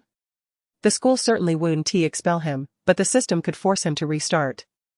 Restarting would mean explaining everything anew to a multitude of people, which was too cumbersome. Su Guizhou maintained a serious demeanor. My relationship with Shi Wantong is that of distant relatives. It is an utterly innocent relationship between the sexes. Remember that and do not speak out of turn. Ding Yuan responded, oh, okay. He felt as though Zhou Gu had returned with an enhanced sense of morality. Their voices were low enough that even Ren Qing did not hear, as he called back from the corridor, hey, aren't you guys leaving? We're coming. Su Guizhou replied loudly. Upon stepping out of the classroom, he turned on his toes, gazing through the window at the girl standing in the corridor. Amidst the flowing crowd, she resembled a tree firmly rooted, with intertwined roots buried deep.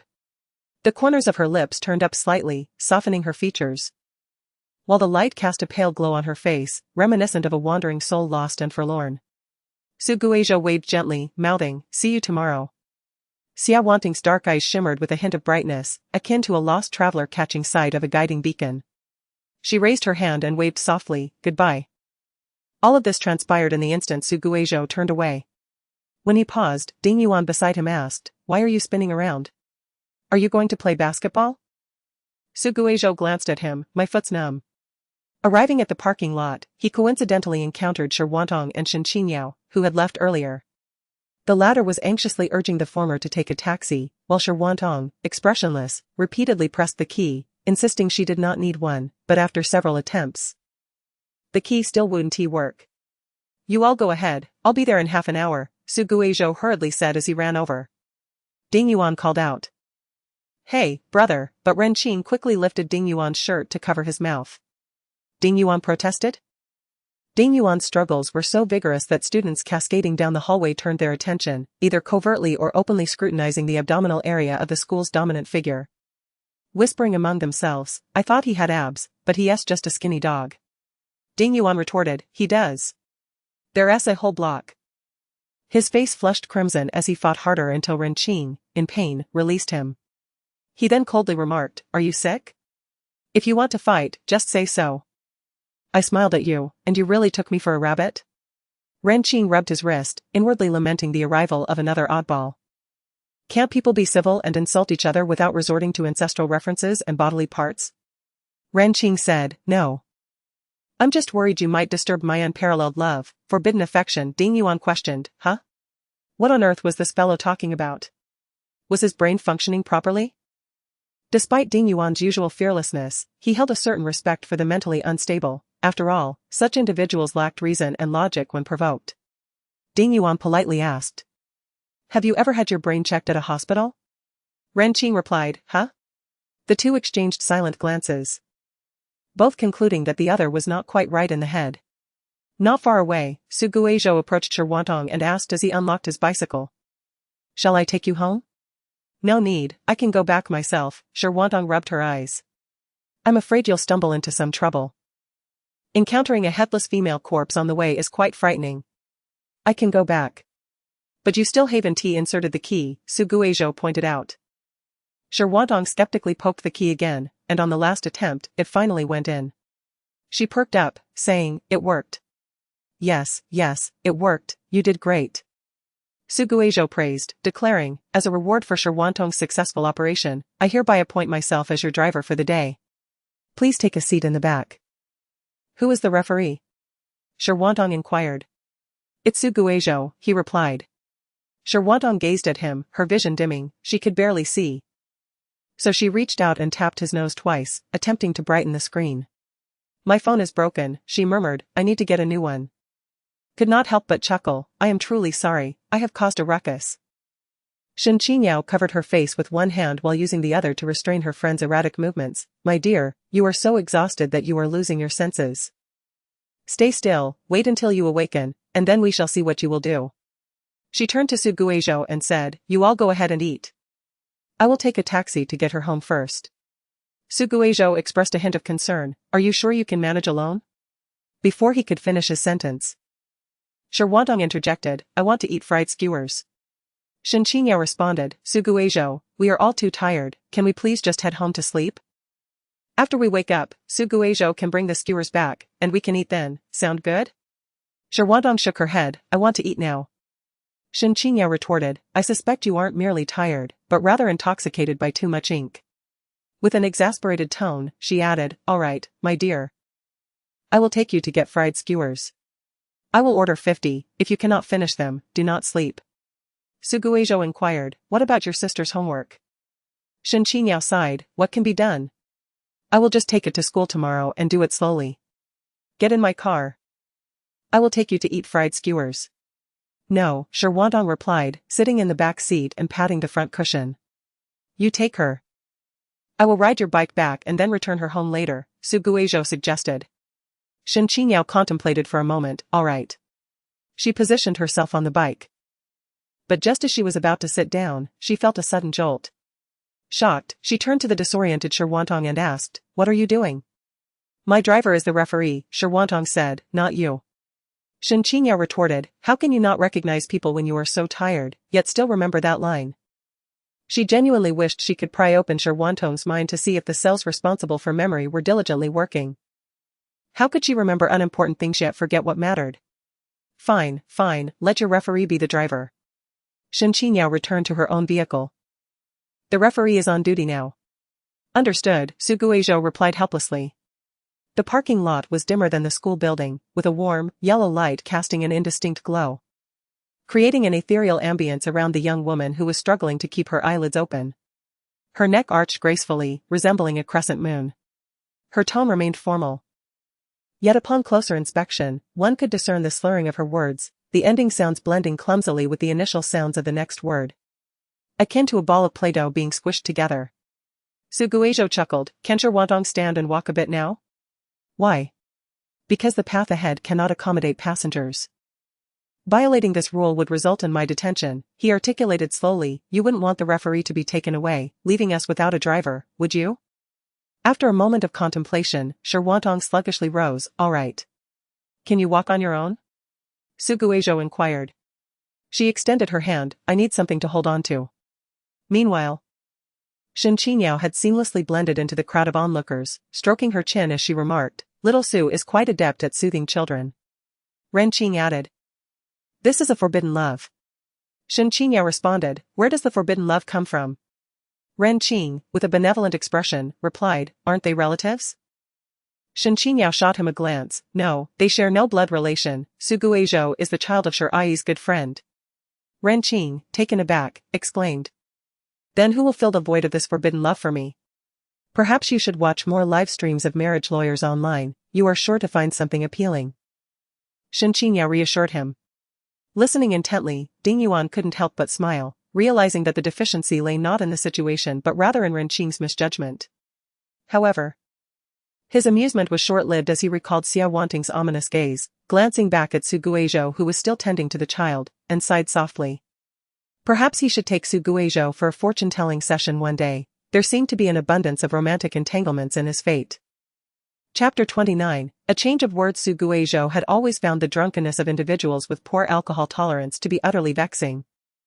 They would unleash their pent-up grievances and anger upon their families or even vulnerable strangers, attempting to reclaim their shattered dignity through the fearful, panic-stricken faces of others. However, today he discovered that the unwillingness to sleep also posed a significant challenge. Feeling a restless head bobbing against his back, he gently patted the hand that had nestled into his pocket. "Are you using my clothes to wipe your face?" "My eyes are sore," came the muffled voice from the back seat, laced with a hint of grievances. Through the thin fabric, the warmth of the skin pressed against him felt as if it had been scorched. Suguejo rarely transported passengers, his interactions with others were even scarcer. He instinctively tried to distance himself, straightening his posture, yet he couldn't help but squirm slightly as the heat spread from his lower back to his side. He quickly grasped the arm encircling his waist to pull her back, resolved not to move again, maintaining a straight back. "Don't move," he asserted first. "I haven't moved." "It's you who's moving," Sherwantong retorted, her forehead against the fabric of her school uniform, the warmth of her breath warming the air before her, hotter than the gentle evening breeze brushing past her ear. Feeling discomfort from the heat, she found the speaker unreasonable, her tone tinged with annoyance. "And you have hidden my hand." Suguejo wanted to protest his innocence. "Is it not to prevent you from toppling over onto the street while seated?" "Your hand is perfectly fine right here," he said, giving her pocket a gentle poke. "You have hidden it in a fourth-dimensional pocket," Sherwantong mumbled, "deductions." Suguejo nearly slammed the brakes. No, change the words, you cannot say deductions." He had always been a diligent worker, unable to tolerate even a hint of anything related to penalties. Yet, Sherwantong fell silent. She leaned against his back as if asleep, her head swaying slightly with the undulations of the road and the fluctuations in speed, her dark hair brushing against his clothing, transmitting a vague yet clear sensation. "It feels a bit ticklish," Suguejo mused. The street lights along the road flickered to life, illuminating the surroundings brighter than the scattered stars above, resembling countless sparkling diamonds strewn about. The bustling crowd moved shoulder to shoulder, hand in hand, stepping out of their homes in search of unseen treasures. He had once roamed such streets with Zhu Qingyan. The young girl, still in her tender years, clutched her brother's clothing tightly. Every lamp and every star was meticulously captured in her beautiful, wide eyes, her laughter ringing out like a silver bell in the somber night of Lanjiang. She would point at the sky and say the moon was feeling a bit lazy, she would comment on the wind tickling her. She would claim the leaves were high-fiving her, and the lights were greeting her. In her world, every object possessed life and fervently displayed all the emotions of the world to her. A honking horn abruptly interrupted his reverie, jolting the dreamer awake. Through the greenery, Suguejo spotted a sleek black car cruising alongside him at the same speed. Upon noticing his gaze, the driver provocatively honked once more before speeding away. Suguejo mused. Indeed, Longyang has its fair share of eccentricities. Are we there yet? Sherwantong complained, her face rolling as she yearned for fried skewers. Almost there, Suguejo reassured her. Close your eyes, and when you open them again, we will have arrived. The pedestrian street was not far from the school, merely a 10-minute journey.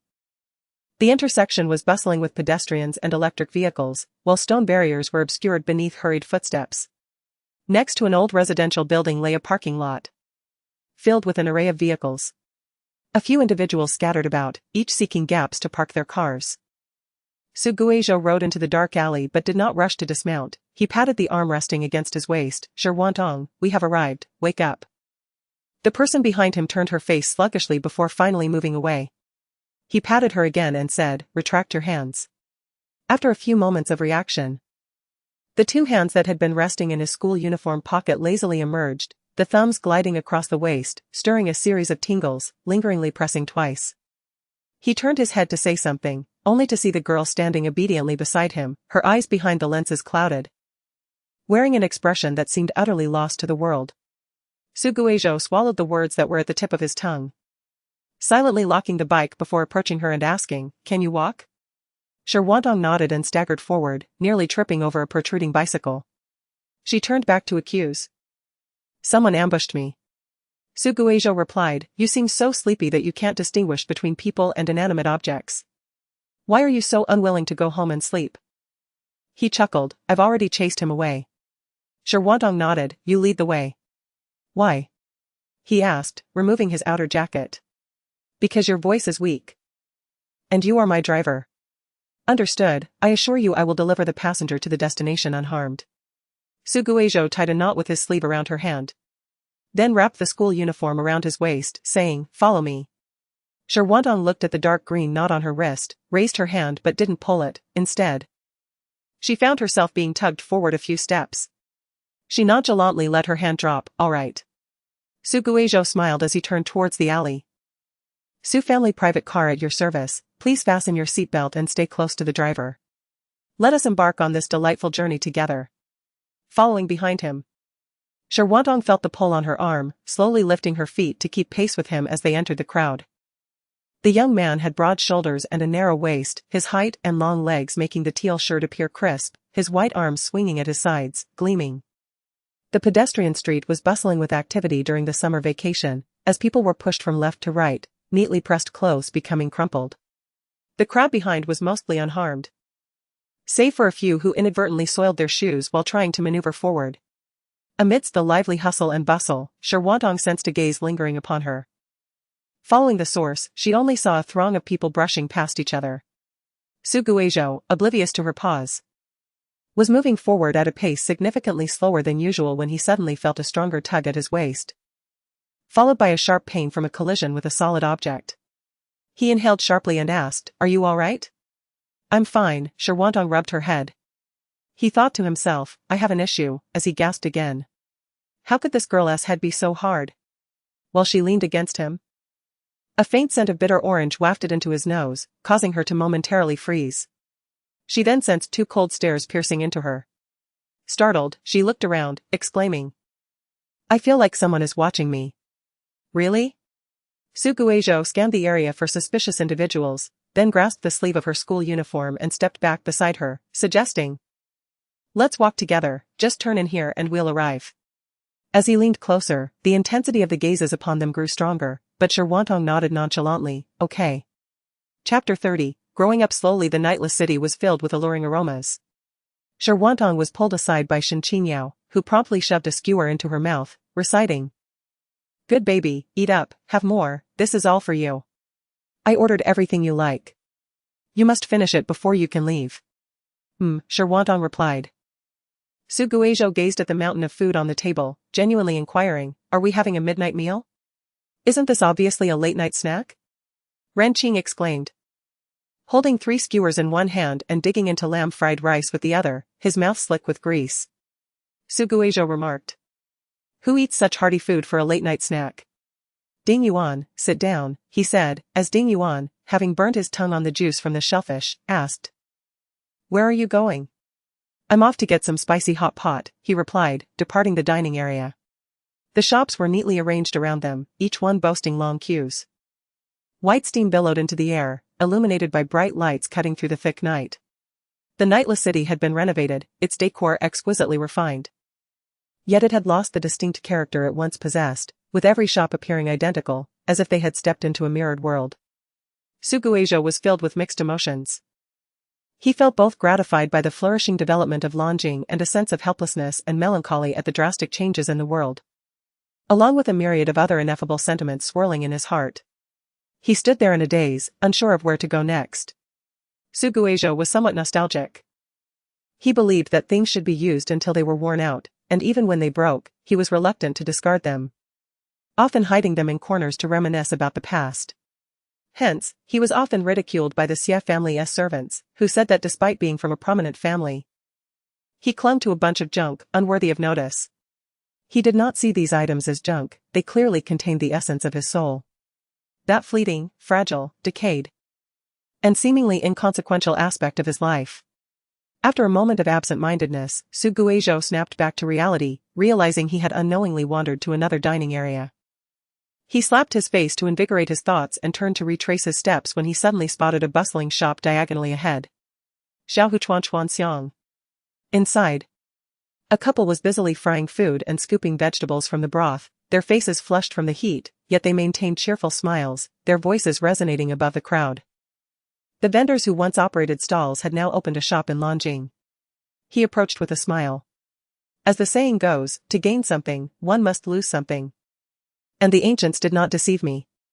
Boss, Suguejo selected some meat and vegetables, requesting them to be mildly spicy with extra vinegar and sesame paste, plus some. All right. Lao Hu replied, quickly dishing out a bowl and preparing another, labeling it on the counter before turning back to tally the bill. That'll be 23.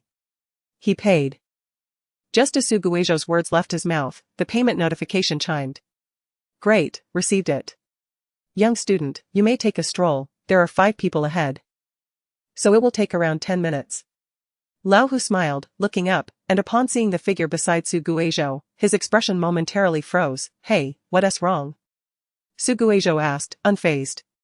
Aunt Kai remembered him due to their good relationship, but Lao Hu hadn't seen him in over a year and had no reason to recognize him. At most thinking he looked similar. Have we met somewhere? Sure enough, Lao Hu continued, I think your face looks quite familiar. My face is quite ordinary. Many people think I resemble someone else. I'll take a look around, you take your time. Suguejo smiled and turned away. Lao Hu pondered for a moment before suddenly slapping his leg, startling his wife. What are you doing? She asked, bewildered. Lao Hu explained excitedly, I remember now. Just a moment ago, a little student looked just like Xiao Yuan's brother. Xiao Yuan's brother? His wife inquired. Yes. The one who was hit by a car on the pedestrian street 10 years ago, Lao Hu lamented.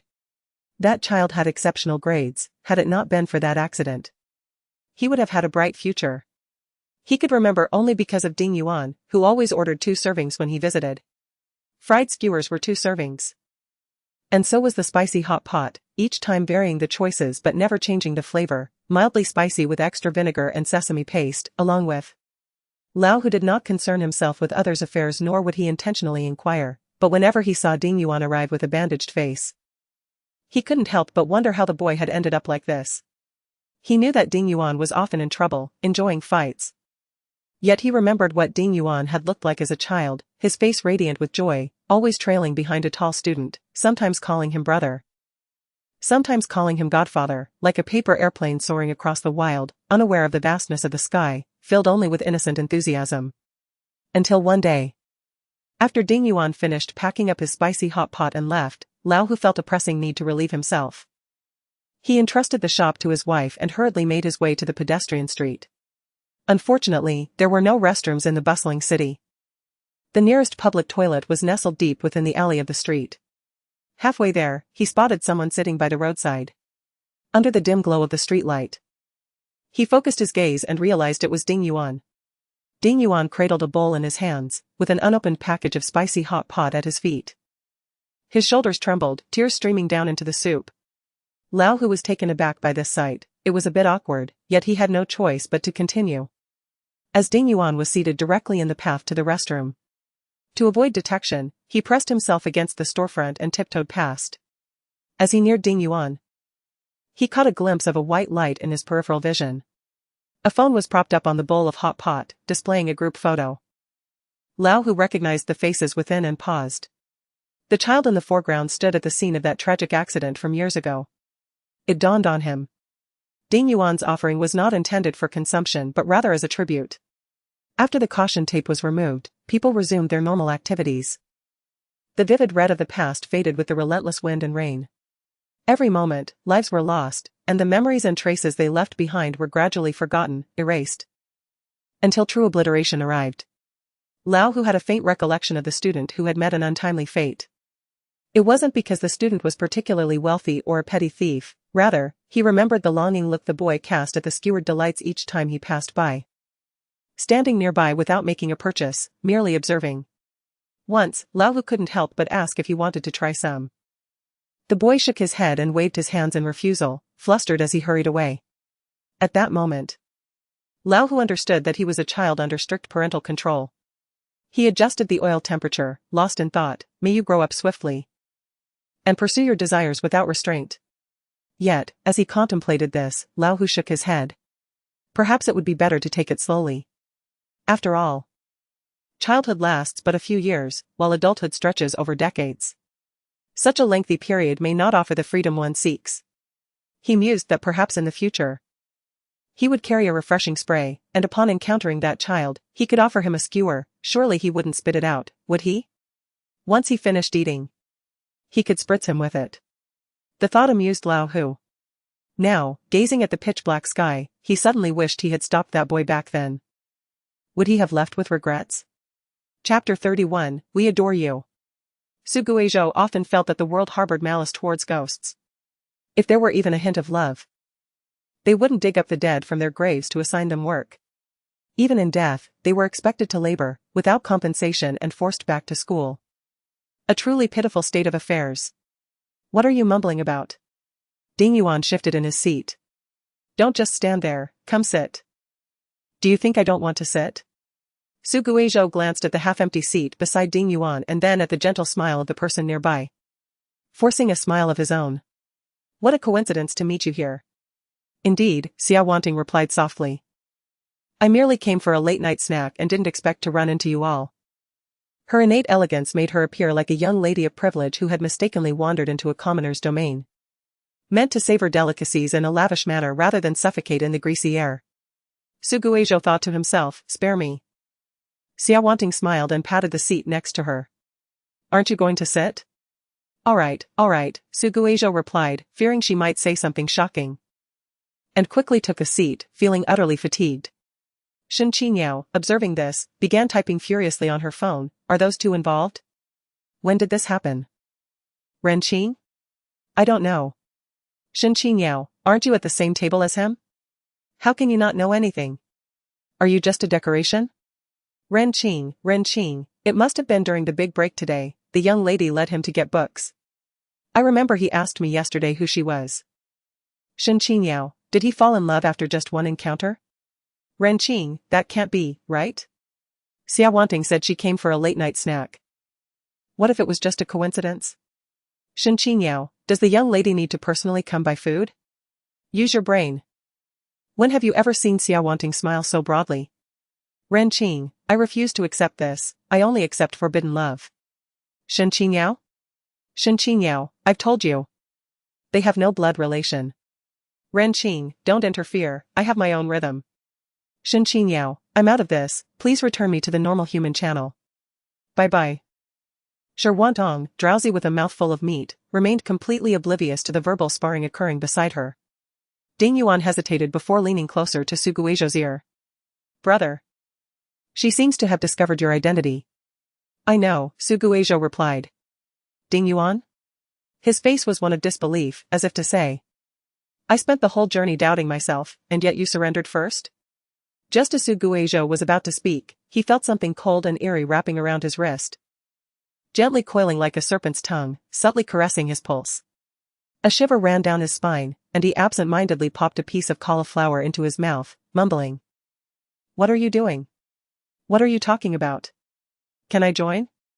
Xia Wanting's fingertip brushed against the soft flesh of the boy's arm. And upon touching the slightly raised marks, her gaze sharpened. Seizing the moment when no one was paying attention, she leaned in closer to his ear and whispered, "Brother. Our body temperatures are equally cold." Su Guizhou replied coolly, "Xia Wanting." She paused, discreetly withdrew her hand, and fell silent, lowering her head. Ding Yuan rejoiced inwardly, cheering. "At last, this little weirdo has met his match. Brother, we adore you. What brings you here?" Su Guizhou inquired. "I just said I'm here for a late-night snack." Xia Wanting replied innocently, picking up a skewer of potato slices and blinking her eyes. "Brother, you don't believe me?" Each utterance of brother was soft, entirely drowned out by the cacophony around them, yet it was enough to resonate with those nearby. It was a vague whisper, and in the chaos, a secret that only they understood. "Is it truly just that?" Su Guizhou chuckled. "Ting ting. Is it really just that, Xia Wanting?" The Xia family held a disdainful attitude towards street vendors. Mr. Xia once declared that the food prepared by the lower class was as filthy, despicable, and cheap as they were, mere fresh ingredients easily replaceable, akin to the decaying vegetable leaves that perpetually grew in the fields. Such a hypocritical businessman. Had he recognized his true place at that time, perhaps he would have lived a happier life, Su Guizhou mused aimlessly. Was he trying to take him for dissection? Wasn't that how movies portrayed it? He glanced expectantly at the person beside him. Su Guizhou possessed an excellent vocal quality, and when he called someone's name, it always carried an intimate allure, evoking memories of many years past when he would sit by her bedside, coaxing her to sleep with the same gentle affection, calling her Ting Ting. Xia Wanting felt a tingle in her ear but dared not scratch it, allowing the ember to heat up half of her ear. With her head lowered, she quietly remarked, "You didn't give me your contact information." "What?" Su Guizhou replied, surprised. "Didn't I join the class group? Can't you just add that?" In an effort to avoid detection by the teacher for carrying a mobile phone, he intentionally joined the group during the 20 minutes following school. "It's different," Xia Wanting murmured softly, a hint of grievance in her tone. "What you provide and what I seek do not align." Su Guizhou glanced at her profile, paused for a moment, and slowly retrieved his phone from his pocket. "Then, could you please add me, Ting Ting?" The girl's emotions visibly brightened, her eyebrows arching like blooming flowers. Just as she scanned the QR code, her expression abruptly shifted, resembling a snowfall in spring. "Someone sent you a message," Xia Wanting remarked. Su Guizhou reflected on his meager list of friends and, after several rounds of elimination, settled on one option. Yet, he found it incomprehensible why Xia Wanting would have any objections to someone with whom she had no apparent connection. He glanced at the message, which indeed was from Zhou Zhuiyun, dinner picture. The accompanying image displayed a bowl of unappetizing boiled vegetables. He then glanced at the table laden with spicy skewers, a subtle sense of guilt rising within him. It was as if he felt sorry for a friend suffering while he indulged in pleasure. But what could he do? Zhou Zhuiyun was determined to resign and pursue a career in the entertainment industry. He couldn't fathom what was so enchanting about that world that captivated her so deeply. Su Guizhou turned off his phone. "Aren't you going to reply?" Xia Wanting inquired softly. "Sister Zhou shared her daily life with you. Shall we take a photo as well?" He chuckled. Xia Wanting's eyes sparkled. "Then let us take a picture to tease her." Su Guizhou obediently snapped a photo of the abundant array of fried skewers and sent it, adding a caption, "Late-night snack." Afterward, he didn't forget to forward it to Zhu Xiaomei. Zhu Xiaomei responded quickly, "When did I raise a pig?" Su Guizhou replied with a laugh, "Poo-poo, Mom. Please don't slaughter me during the new year." Before Zhou Zhuiyun could respond, he tucked away his phone and stood up. "I'm going to get some spicy hot pot." "All right." Ding Yuan replied. Xia Wanting initially intended to accompany him but hesitated, ultimately refraining from speaking, merely gazing at his receding figure in a daze. The two bystanders concluded their quarrel and, upon looking up, noticed the young lady gazing at the entrance like a statue. Shen Qingyao typed away furiously, "I think Xia Wanting is quite interesting." Ren Qing replied with laughter, ha ha ha. Ren Qing added. The notion of wealthy heirs being romantically inclined is mere gossip. This group of affluent individuals is the most indulgent and private. I still advocate for forbidden love. Shen Qingyao retorted, I've said it 180 times, they have no blood relations. Ren Qing remarked with a click of his tongue. Shen Qingyao felt a strong urge to pry open Ren Qing's mind to see what thoughts resided within, but considering the multitude of people around, she suppressed her anger and resumed the debate. Meanwhile, Su Guizhou sat by the roadside, observing the dimly lit night, chuckling, tonight's moon and stars seem rather lethargic. The person behind him halted, paused for a moment, and replied, indeed. Chapter 32, I think I dislike you. Have you had dinner? Su Guizhou asked with a smile. Would you like to go inside and grab a bite? No need. Perhaps sensing the coldness of their exchange, the other person paused for a few seconds before adding. I had something to eat on the high-speed train. Is that so? Su Guizhou acknowledged and fell silent. His gaze lingering on the shadows cast by the streetlights as his thoughts wandered. When did you realize? The person behind him, unable to contain their curiosity, walked up beside him and queried. He didn't respond immediately, instead commenting on an unrelated matter, you honked at me on the road. His tone carried a hint of playfulness, intentionally laced with grievance. I didn't honk at you, the person instinctively retorted, only to stop mid-sentence, as if realizing something, and coolly asked, how did you find out? You have a Doraemon sticker on your car. Is that all? He nodded earnestly. Absolutely. Who else would drive around at night with a Doraemon car? Only someone with nothing better to do, especially someone who just returned from out of town with nothing to occupy their time. The individual understood and chuckled in exasperation. Su Guizhou, you're mocking me. Following that, he felt a gentle tug at his hair, a hesitant yet tender gesture. Fingers lightly threading through the strands as if to massage or caress. All right, he complied, relinquishing control of his head to that hand. Actually, I saw you during our stroll down the pedestrian street. Really? Yes. Su Guizhou grinned, tilting his head back. Ching, you've come to see me. Her hair cascaded like silk. And as she lifted a strand behind her ear, the bright light illuminated her half in shadow and half in light. Her long eyelashes fluttered gently as if kissed by the wind, and her deep brown eyes were intently focused on him. The boy's pale complexion appeared particularly radiant under the light, his eyelids seemingly dusted with fine snow, resembling a delicate doll devoid of life. A hollow shell from which the soul had dissipated. I didn't come to see you, I merely came to eat and happened to see you, Zhu Qingyan averted her gaze, stating calmly. Who was just saying they had dinner? He laughed, his colorless lips tinged with a hint of red. Having had dinner doesn't mean I can't enjoy a late-night snack. Zhu Qingyan withdrew her hand, her fingertips lingering on a dark strand of hair as she turned to leave. Did you just pull my hair? You aren't planning to make a voodoo doll, are you? Zhu Qingyan replied with a cold smile. Why would I make a voodoo doll of you? You're not worth my trouble. Just as she finished speaking, her eyes widened slightly. Her lips parting as if to say something but ultimately swallowing her words, her gaze settling on him. More silent and subdued than the drifting snow in March along the banks of the Lanjiang River. How cold-hearted, Ching, Su Guizhou lamented, covering his face as he whimpered. I made all your childhood dolls, and now that you've grown up, you want to even make me a voodoo doll. Zhu Qingyan inhaled deeply. Is making a voodoo doll such a beautiful wish? So you didn't want to curse me, which is why you didn't make one. Ching. You've become more indirect with your words as you've grown up. Su Guizhou rose to his feet, brushing off the dust from his clothes. But I know we are still very good friends. He suddenly faltered, as if at a loss for words.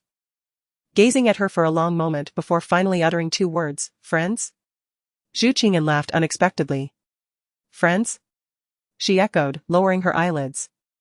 Then what do you think we should call our situation? Siblings? Or brother and sister? Su Guizhou seemed oblivious to her sudden drop in mood. Ah. I am still as youthful as a flower at 18, while you have already crossed into your 20s. Oh dear, I am so young. Zhu Qingyan cast a brief glance, curling her lips. Siblings, then. Oh? You still wish to call me that? Su Guizhou raised an eyebrow. After all, who knows who it was that prolonged the sound and casually remarked about having classmates of the same age chasing behind, calling out brother. Su Guizhou replied, no. That was not my request. Is that so? Zhu Qingyan replied leisurely, is it not because you have such a penchant? Su Guizhou retorted. I do not have such a penchant. All right, you don't have it, she replied dismissively, her face clearly expressing disbelief. Su Guizhou indignantly pulled out his phone. I'm going to tell Mom that you bullied me the moment you arrived. Mom? She gazed at the lively, expressive figure before her, momentarily lost in thought. Ah, yes. It dawned on me. This person before me is my family. The one who fell in a pool of blood, sleeps beneath the ground, and has turned to a pile of yellow earth is my family. My brother. The one I rely on. All right, I wasn't going to tell on you. I was just trying to scare you, he said, feigning to call someone, revealing a flustered expression. Qing, I'm sorry, I didn't mean it. What? As soon as the words left her mouth, she sensed something was off and promptly shut her lips, lowering her head and allowing the tears to slide down her cheeks, rolling into the crevices of the bricks. She witnessed Su Guizhou extend his hand, lingering in the air for a moment before retracting it, only to produce a slightly larger packet of tissue from his pocket. The cover featured a chubby little figure with two thick eyebrows proclaiming, "This paper is sure to bring a raise." Such clarity in his preferences was striking. He cautiously extracted 2 sheets and offered them to her. The violet veins in his wrist resembled roots embedded in flesh. Zhu Qingyan smiled faintly, accepting the tissue and gently wiping the droplets from her face. She called out, Su Guizhou. The person before her bent down as usual, his gaze tenderly fixed on her. What is it, Qing? She placed her hand on either side of his face. The youth, nurtured in a heap of wealth, bore a slick softness akin to dry cotton. No matter how she twisted or kneaded, he maintained that smiling expression. His body temperature was remarkably low. In such sweltering heat and amidst a crowd, he remained cool, reminiscent of a childhood hand clasped in winter. Yet the latter's chill exuded warmth, while his was a shivering coldness. Su Guizhou. Qing, I am here. She lowered her head, wishing to conceal her expression. I detest you. Qing, please do not hate me, all right? I detest you, she reiterated. Su Guizhou is the most handsome and charming of detestable beings, he replied reluctantly. She silently chuckled. A tear concealed in her eye fell upon the dust-laden ground, igniting a sharp pain that coursed through her nerves. She held his name in her mouth as if to envelop it with her breath, Su Guizhou. He stood there before her, devoid of embraces or support. Separated by a slender chasm, although they were close, it felt as though miles apart, as if he might vanish in the next moment. Grasping was futile, and retention was impossible. In her blurred vision, she beheld a pair of somewhat gray canvas shoes. The world appeared drab, staining every struggling soul with a grimy hue, stripping away vibrant colors, rendering all unclean. I am here. Qing, I have always been here. Yet Su Guizhou was a pale figure shrouded in dust. Chapter 33, Are Lizard Men Considered Beast Men? Su Guizhou was akin to an old, faded sketchbook. The yellowed pages blurred with youthful strokes, contours dissipating through years of handling, fingertips mingling with a riot of colors and whimsical hues. Soaked by prolonged rains and scorched by the blazing sun, it ultimately became a crumpled, indistinct volume. Each page bore a damp, bitter orange scent. It was decayed, viscous, infused with a moldy essence, as though even the bones had rotted. The trees surrounding the cemetery were always slender and upright, each branch seemingly coated in a thick layer of oil paint, their leaves, nurtured by the chilling atmosphere, gleaming in a dreamlike verdancy, lushly obstructing the sky's light, sketching cold contours in the melancholic cries of cicadas during spring. Candlelight flickered in the rainy night, its glow unperturbed by the inky sky, which instead clawed and swirled in an attempt to engulf it. The umbrella-bearer shielded it from most of the fierce wind, while a phone emitted a faint light, filled with a woman's incessant admonitions, standing by it to withstand the deluge. This year, Laochuan had been plagued by relentless rain for 3 consecutive days. The cold air seeped through her clothing, penetrating her skin as Zhu Qingyan aimed the camera at the gravestone, leaving the person on the other end blind to her expression. Her countenance was nearly vacant, indifferent, and somber. Her heartbeat was muted in the rain as she meticulously traced the gilded name, her gaze resting upon a line of white text, "When you visit, do not bring gifts. A smile and wildflowers will suffice." The corners of her mouth twisted into a lifeless grin. Seasons changed, days and nights cycled. And it was once more the 1st of April. Su Guizhou was now 28. Having drifted aimlessly in the first half of his life and become ensnared in a corner during the latter half, did the one who once dreamed of traversing the vast lands find freedom in death, or did he remain shackled? Zhu Qingyan quietly gazed at the diminutive grave, momentarily at a loss for words. Should she wish him a happy 28th birthday, or a joyous 10th? Should she share mundane family tales or trivial school anecdotes? Perhaps recount the peculiar people and events she encountered in the streets? It felt as though there were countless things to convey, yet upon her lips, only a sigh scattered by the wind remained. The candlelight ignited her words, leaving only ashes in its wake. She muted the microphone, Zhu Shoumei's voice mingling with the wind, while she remained concealed beneath the downpour. Su Guizhou, I truly loathe you. The past she sought to forget left imprints in every facet of her life, akin to a ravenous wolf lurking in the shadows, waiting for an opportunity to pounce. Having been starved for too long, ready to trample and consume her. The separation of Zhu Shoumei and Su Ming was inevitable. What adults decided, children must learn to accept. Yet on the day of parting, she grasped Su Guizhou's hand and asked her brother why he wouldn't leave with her. Su Guizhou had patted her head, handing her a crushed piece of candy, saying to have a bit each week, and he would come to see her when it was finished. At that tender age, she did not grasp the meaning of separation, but Su Guizhou understood. He could have callously shattered her dreams, she was so small then that after a few tears, she would cease to cling. Yet, he insisted on accompanying her in this charade, rendering their path a rugged and winding one, with tears perpetually falling. Life is long, and the time they spent together scarcely matched the duration of his stay with the Xie family. This bond was inconsequential, yet he stubbornly elongated it, resulting in all living in discontent. Zhu Qingyan bit her lower lip until the metallic taste of blood flooded her mouth. The rain washed over the withered leaves, revealing the inscription at the bottom right corner, a small line discreetly creeping into her view, "Who dares to weep for me, I shall visit under cover of night." The night resembled a grim banquet, leaves rustling, the fine rain drumming on the umbrella's surface, countless emotions transforming into a monotonous melody escaping her teeth, concealing unfathomable darkness. She enunciated each word slowly, as if gnawing on the flesh of memories, softly murmuring, "Why do you not come to see me? In every bizarre dream, your figure has never graced my sight. What are you thinking?" The biting cold pressed against her cheek, snapping Zhu Qingyan back to reality. And she retorted brusquely, "I was considering how to report you to the research institute." She placed a tissue beneath her, gently pressing the icy water against her swollen eyelids. "No, please, have mercy, dear Zhu, I fear pain above all else," Su Guizhou chuckled. "What is wrong with your eyes?" "Dry eye syndrome, just developed last year."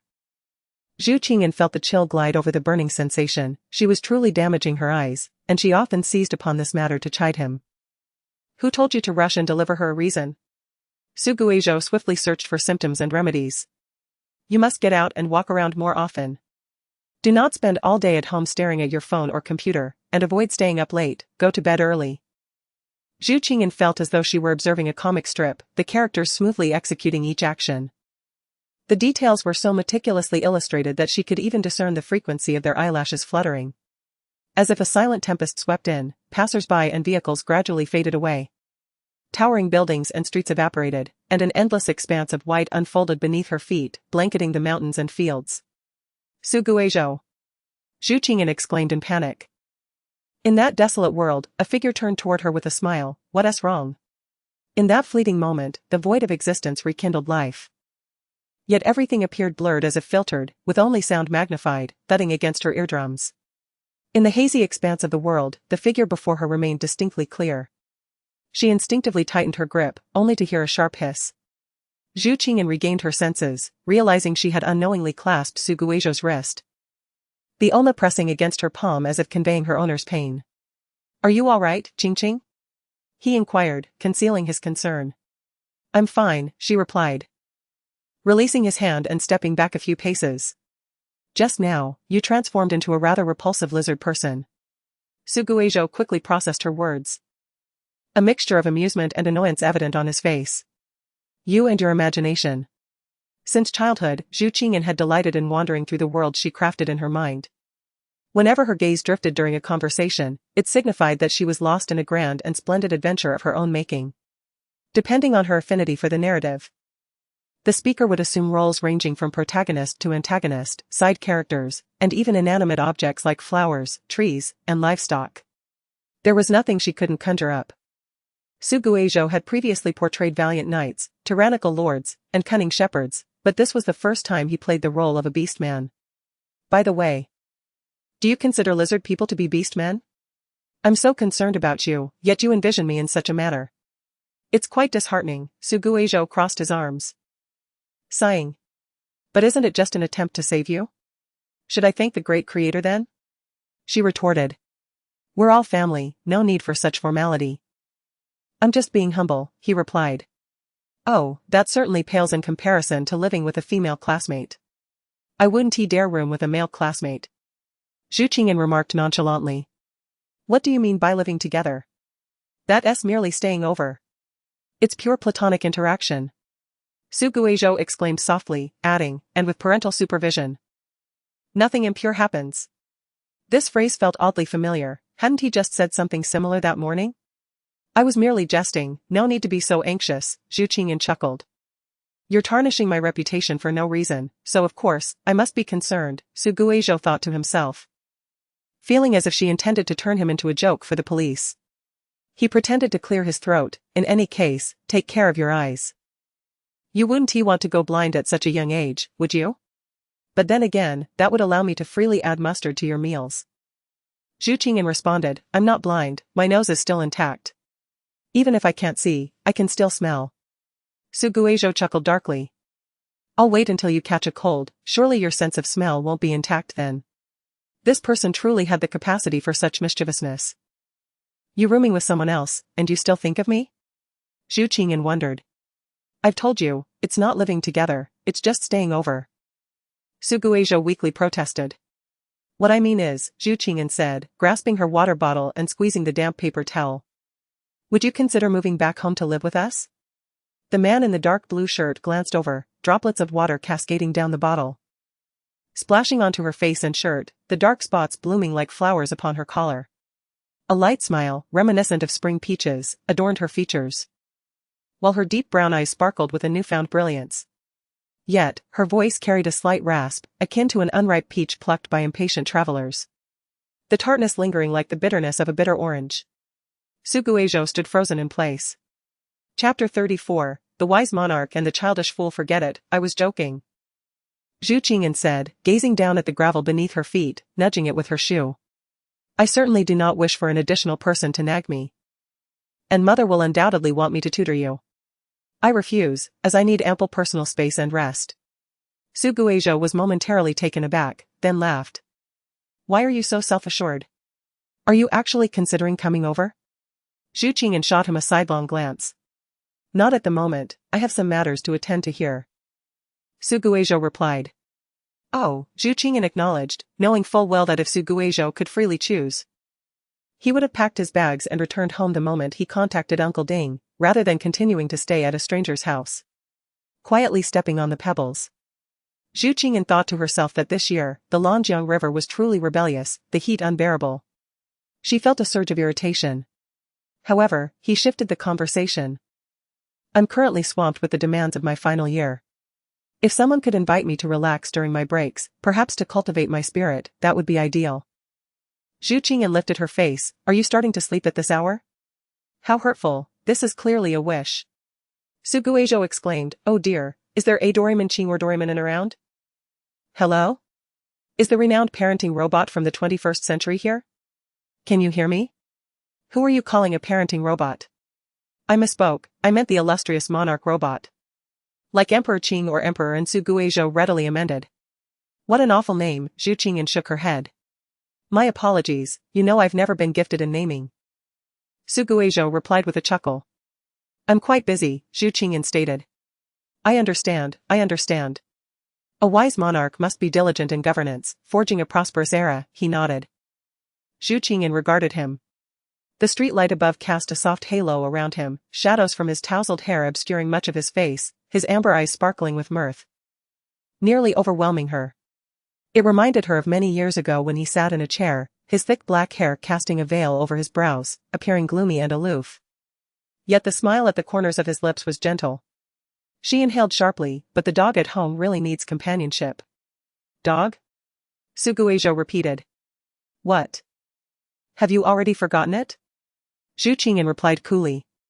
You insisted on bringing it home, yet you scarcely checked on it for over a year. How irresponsible.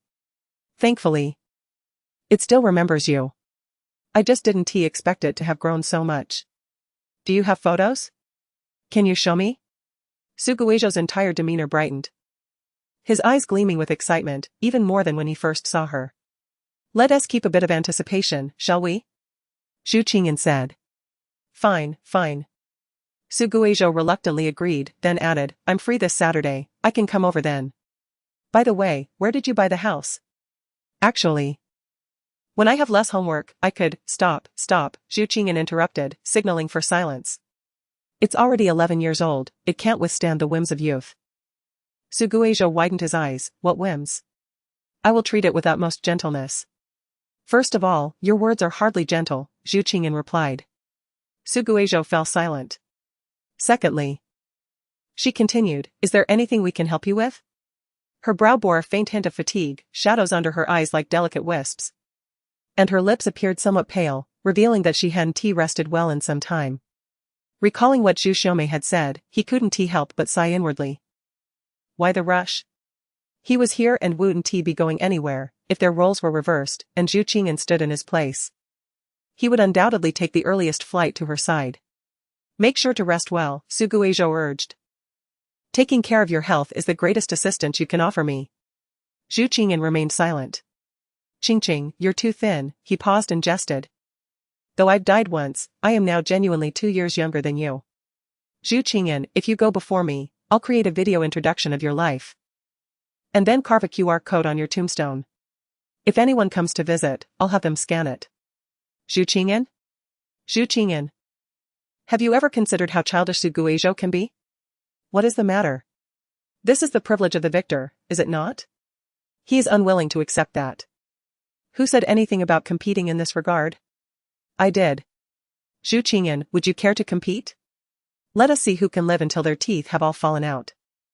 Suguejo beamed at her with a radiant smile, as if inviting her to participate in a grand eating contest the following day. You speak with such unvarnished truth that it makes me somewhat uncomfortable. After a moment of silence, Suguejo replied, try not to envision the scene of losing your dentures. Zhu Qingyan retorted, and you ought not to invade my thoughts. The two exchanged glances, unable to contain their laughter, their shoulders shaking with mirth.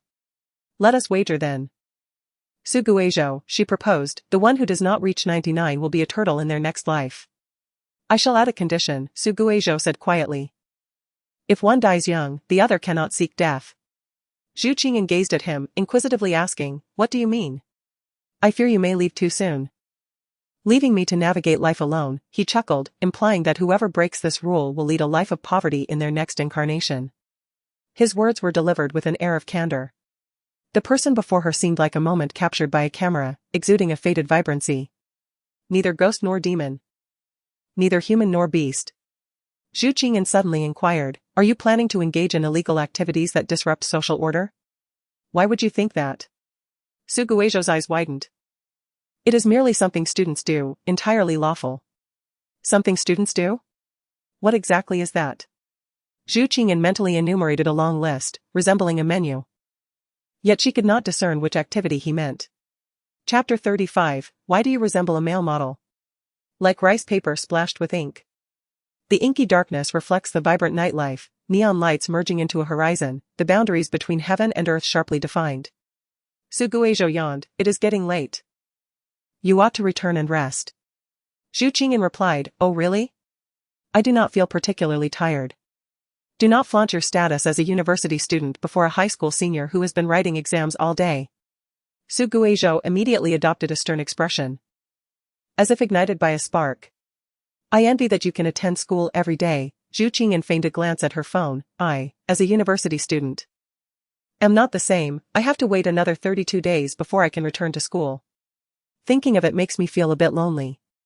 Suguejo remarked, hey. Let us converse properly, why must you speak such heart-piercing words? Do you think this sickly fellow cannot assert his authority? Never mind, I shall overlook your words this time. But be more mindful next time. Su Guizhou stood with his hands behind his back, adopting an air of superiority. Indeed. Zhu Qingyan responded dismissively, I am feeling tired now. It is time for me to leave. Su Guizhou awkwardly turned his head away. Actually, I want to leave. Why would you think I did not notice? Zhu Qingyan, sensing a hint of denial in his candid demeanor, suppressed the urge to voice her thoughts. I just remembered I bought a bowl of spicy hot pot. If I do not go soon, it might become mushy, he said shyly. I have no complaints about you, I am merely craving it. Not explaining is one thing. But this explanation was akin to stuffing a filthy rag into Zhu Qingyan's mouth, the mingled taste of oil and sourness choking her. It was both infuriating and amusing, mixed with an absurdity that left her speechless. Now, not only could she not compete with a dog, but even the spicy hot pot held a higher status than her. Yet, upon seeing the youthful face across from her, she merely pointed at his head, suggesting, you should eat less, your hair is thinning. What? Su Guizhou's expression changed drastically as he hurriedly opened the front camera. Surely not, I did not lose much while showering. It cannot be that the classroom fan blew it away while I was taking the exam. Although it has been said that there are many hairs on the floor, they cannot all belong to me, can they? Zhu Qingyan rubbed her ears, I was just teasing you. Su Guizhou expressionlessly set down his phone, forcing a smile. Please hurry home. Yes, I shall not disturb your romance with the spicy hot pot. Zhu Qingyan walked toward the parking space. Remember to bring the hot pot home for a visit. After all, it has been with you for so many years, it should not be taken for granted, should it? He quickly followed, how can that be considered taking for granted? A few years ago, did I not bring it home to meet my parents? Mother adored it. Yes. Adored it, she would love anything you brought home, even if it were pig's head meat, Zhu Qingyan retorted. You child, why do you turn on yourself during our conversation? Zhu Qingyan could not help but roll her eyes. How had she not noticed before how insufferable he could be? Why are you following me? She asked irritably. To see you off, of course. Otherwise, you might report me for mistreating you, and what if mother hears and cuts my allowance? Su Guizhou stated matter-of-factly. Uncle Ding is supposed to give you the entire bonus, is he not? Bonuses are one thing, and allowances are another, do you not understand, Zhu Qingyan? He wore an expression as if baffled by her naivety. By the way, when did you become so polite? Did you not used to call me Depum directly? Zhu Qingyan regretted having conversed with him for so long, she now began to miss the Su Guizhou she had first met. At least he seemed more human then. Yes, I do not understand, I shall report you later. Zhu Qingyan quickly located her car, her hand resting on the door handle. People do change. Su Guizhou nodded solemnly. You are right, you used to be able to hear my footsteps and would hide in the wardrobe pretending to sleep until I came to find you. His words abruptly halted as a bottle of water came hurtling towards him. How would you know? Zhu Qingyan exclaimed, her face flushed. You were just pretending all along. Su Guizhou caught the mineral water, laughing heartily. Of course, I knew, Qing. How could I not? I raised you myself. His gaze softened, and his pallid complexion gained a hint of color, his eyes shimmering with light, as if holding back a tear. Zhu Qingyan watched him for a moment, then silently entered her car, delaying the ignition and instead gazing at the people outside through the tinted windows. The obscured world revealed only the flow of breath. Knock, knock. Knock. He leaned down, each knock resonating with her soul. If you have something to say, speak quickly, if you have something to release, do so. Zhu Qingyan lowered the window, maintaining a stern expression.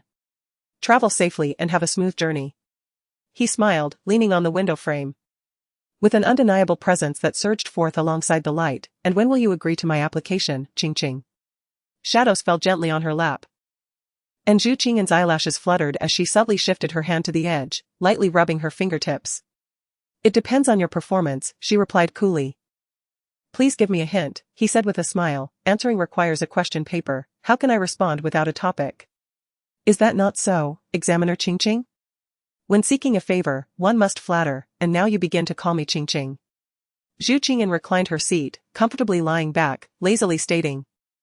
My friendship is not easily granted, unless what? He inquired, adopting a listening posture. Unless you beg me, Su Guizhou. She tilted her head, smiling at him, her eyes sparkling like scattered stars.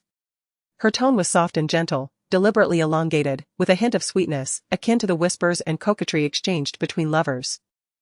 Su Guizhou rubbed his ears. Why do you sound like a male model? Zhu Qingyan abruptly ceased her laughter, her expression turning serious as she pointed at him and commanded.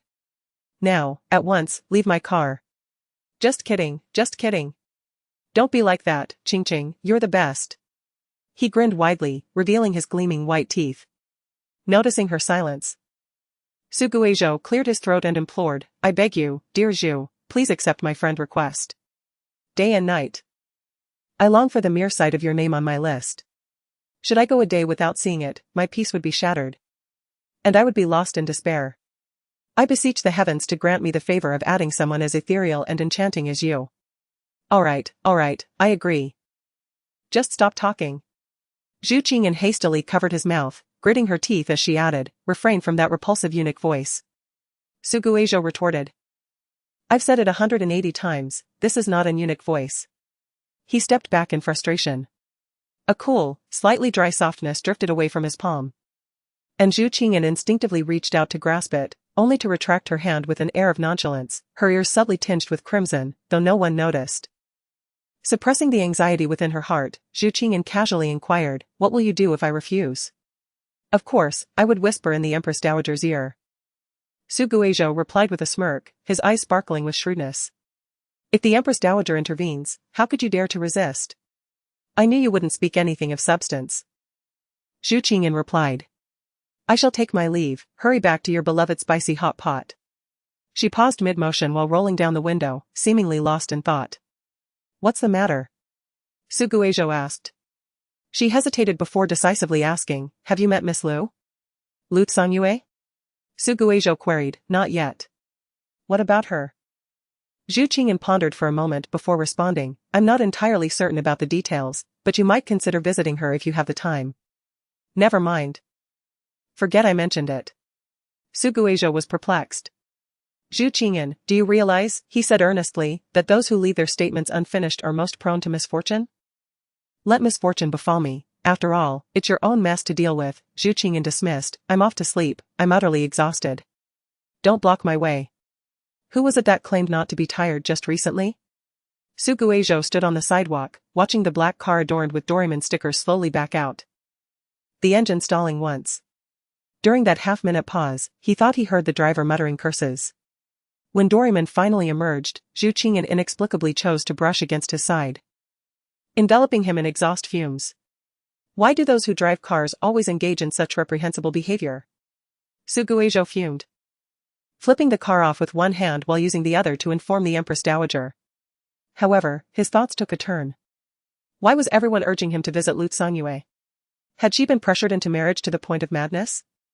Recalling the captions he had seen on her social media, a shiver ran down his spine. Would he emerge unscathed from such a visit?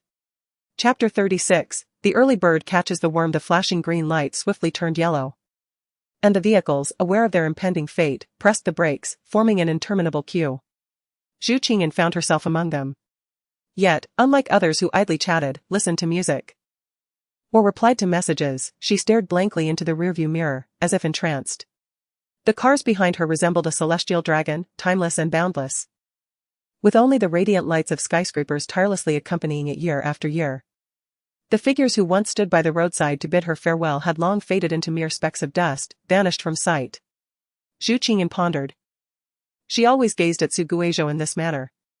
Leaning against the windowsill, she watched as he walked further away from home, shrinking into the distance until he transformed into a shooting star in the sky. Seated in a bus, she looked out to see him gazing up at her, his frail figure becoming a mere smudge against the window, unable to be wiped clean, only removable with a sharp tool.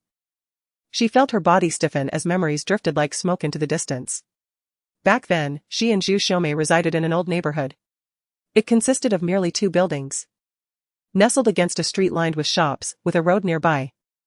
The poor soundproofing of the old complex often awakened her in the depths of the night from the roar of passing cars. Upstairs, a couple frequently quarreled, with the sounds of dishes crashing echoing throughout. On the street, one could occasionally hear someone ranting incoherently. The old neighborhood had countless flaws. Yet her mother returned home every day, rendering those flaws insignificant. They became the backdrop for their daily conversations. She would describe to her mother the frequency of car horns. She would tell her that the couple upstairs were two fierce yet kind-hearted tigers, for they always offered her delightful snacks upon seeing her. She would explain that humans were akin to birds, for as the saying goes, the early bird catches the worm, they began their day at dusk. Her mother would respond with a gentle smile, saying, "My dear, you are such a delightful little fool, one day, when I have the time, I'll take you to get your IQ checked." Oh, how profound her mother's words seemed, incomprehensible to her young mind. Zhu Qingyan eagerly anticipated holidays. Not only did her mother stay home longer, but her brother also returned. He studied in another city and had to care for their father, so he could only come home once a month. However, during holidays, he would visit more frequently, sometimes appearing every few days, sometimes returning the very next day after having seen her. To maintain the excitement, he would inform her of the day he would arrive, but never the time, which could be morning or afternoon. Upon learning that her brother would visit today, each passing moment filled her with joy. And even the cars racing down the street appeared as beautiful floats in a parade. Thanks to the poor soundproofing of the old neighborhood, the echoes of footsteps in the stairwell would reach the living room. She would discern whether it was her brother based on the weight and rhythm of each footfall. Her brother's footsteps were slow and heavy, for he always carried numerous items with him. When she heard the familiar sound, Zhu Qingyan would promptly set down her pen and hide beneath the bed, behind the curtains, or inside the wardrobe, covering her mouth with her hands and holding her breath, quietly awaiting the hunter's arrival. As the door clicked open, she heard the heavy thud of plastic bags, followed by her brother's voice calling, "Ching Ching, Ching Ching? Are you there?" The person outside began to open doors. "Ching Ching, are you in here?" "No, not here." "Could she be in this one?" "Not here either." She stifled a laugh, thinking her mother was mistaken. Her brother was the real fool, for he always discovered her only at the very end. Until the door swung open, and her brother's voice grew clearer. "Ching Ching, are you here?" She immediately shut her eyes and buried herself deeper into the clothes. Moments later, the wardrobe door opened, and she heard her brother's voice halt abruptly. "Found you." She felt the slender shadow lean down, and the faint scent of bitter orange dispelled the fragrance lingering in the wardrobe as a pair of hands gently scooped her into an embrace, carrying her away with steady assurance. She instinctively nuzzled her head into his neck, subtly shifting to a more comfortable position, secretly smiling and thinking her brother was a big fool. He gently patted her back, his laughter echoing in the corners. The past shone bright like sunflowers, radiant and cheerful. Yet Zhu Qingyan gradually discerned the profound meaning hidden within those memories. What appeared to be a mere child's whimsical game of hide-and-seek was, in truth, a heartfelt plea. That message was a silent request for attention, a yearning, a lament, a desire to be held close. "Please do not leave, I implore you to stay." Yet she cannot retain him. Suguizhou is the wind, the paper kite, the one who sends it soaring. He is unbound, destined to forever glide through the skies. The world beneath is merely a resting campfire, and he will ascend to greater heights. Zhu Qingyan is but a thread, a delicate line connecting him to the world. One that may snap at any moment, incapable of carrying him across mountains and seas or traversing celestial realms. She waits for his return and bids him farewell. This is her past, present, and future. It is the only thing she can do. She cannot keep him, just as one cannot retain the snow of summer, the shell-less snail, or the withering artificial flowers. She will never be able to hold on to him. The red light fades, the green light glows. A slender hand grips the steering wheel tightly, nearly sinking into it, as if crushing it to pieces could release the tumultuous emotions within. Yet ultimately, she merely starts the vehicle slowly, as she has done countless times before in silence, allowing her stifled breaths to dissipate into the roar of the engine, attempting to bury everything in the swirling dust. The rearview mirror clearly reflects the Lanjiang, a black dot lingering at its center. Chapter 37, Uniqueness. Zhou Zhuiyun, it looks delicious. Zhou Zhuiyun, shall we go eat together next time? Zhou Zhuiyun, little cat peeking. After Zhu Qingyan's car has completely vanished, Su Guizhou walks back while pulling out his phone, only to see Zhou Zhuiyun's message, which she replied to 4 minutes later. The second message took nearly 10 minutes, revealing a turmoil within her that rivals a tornado. He was about to respond, but it seemed she had grown impatient with his silence and sent another message. "If you're busy, that's okay. Just take care of yourself first." Ah, how considerate, though she appears a bit aggrieved. The image of Zhou Zhuiyun seated at the dining table, eating boiled vegetables while occasionally glancing at her phone, flashes in his mind, and he cannot help but chuckle, responding with a smile. I was occupied for a moment and didn't have time to check my phone. Zhou Zhuiyun, butter bear rubbing its paws. Where does she find all these emojis? Quite adorable.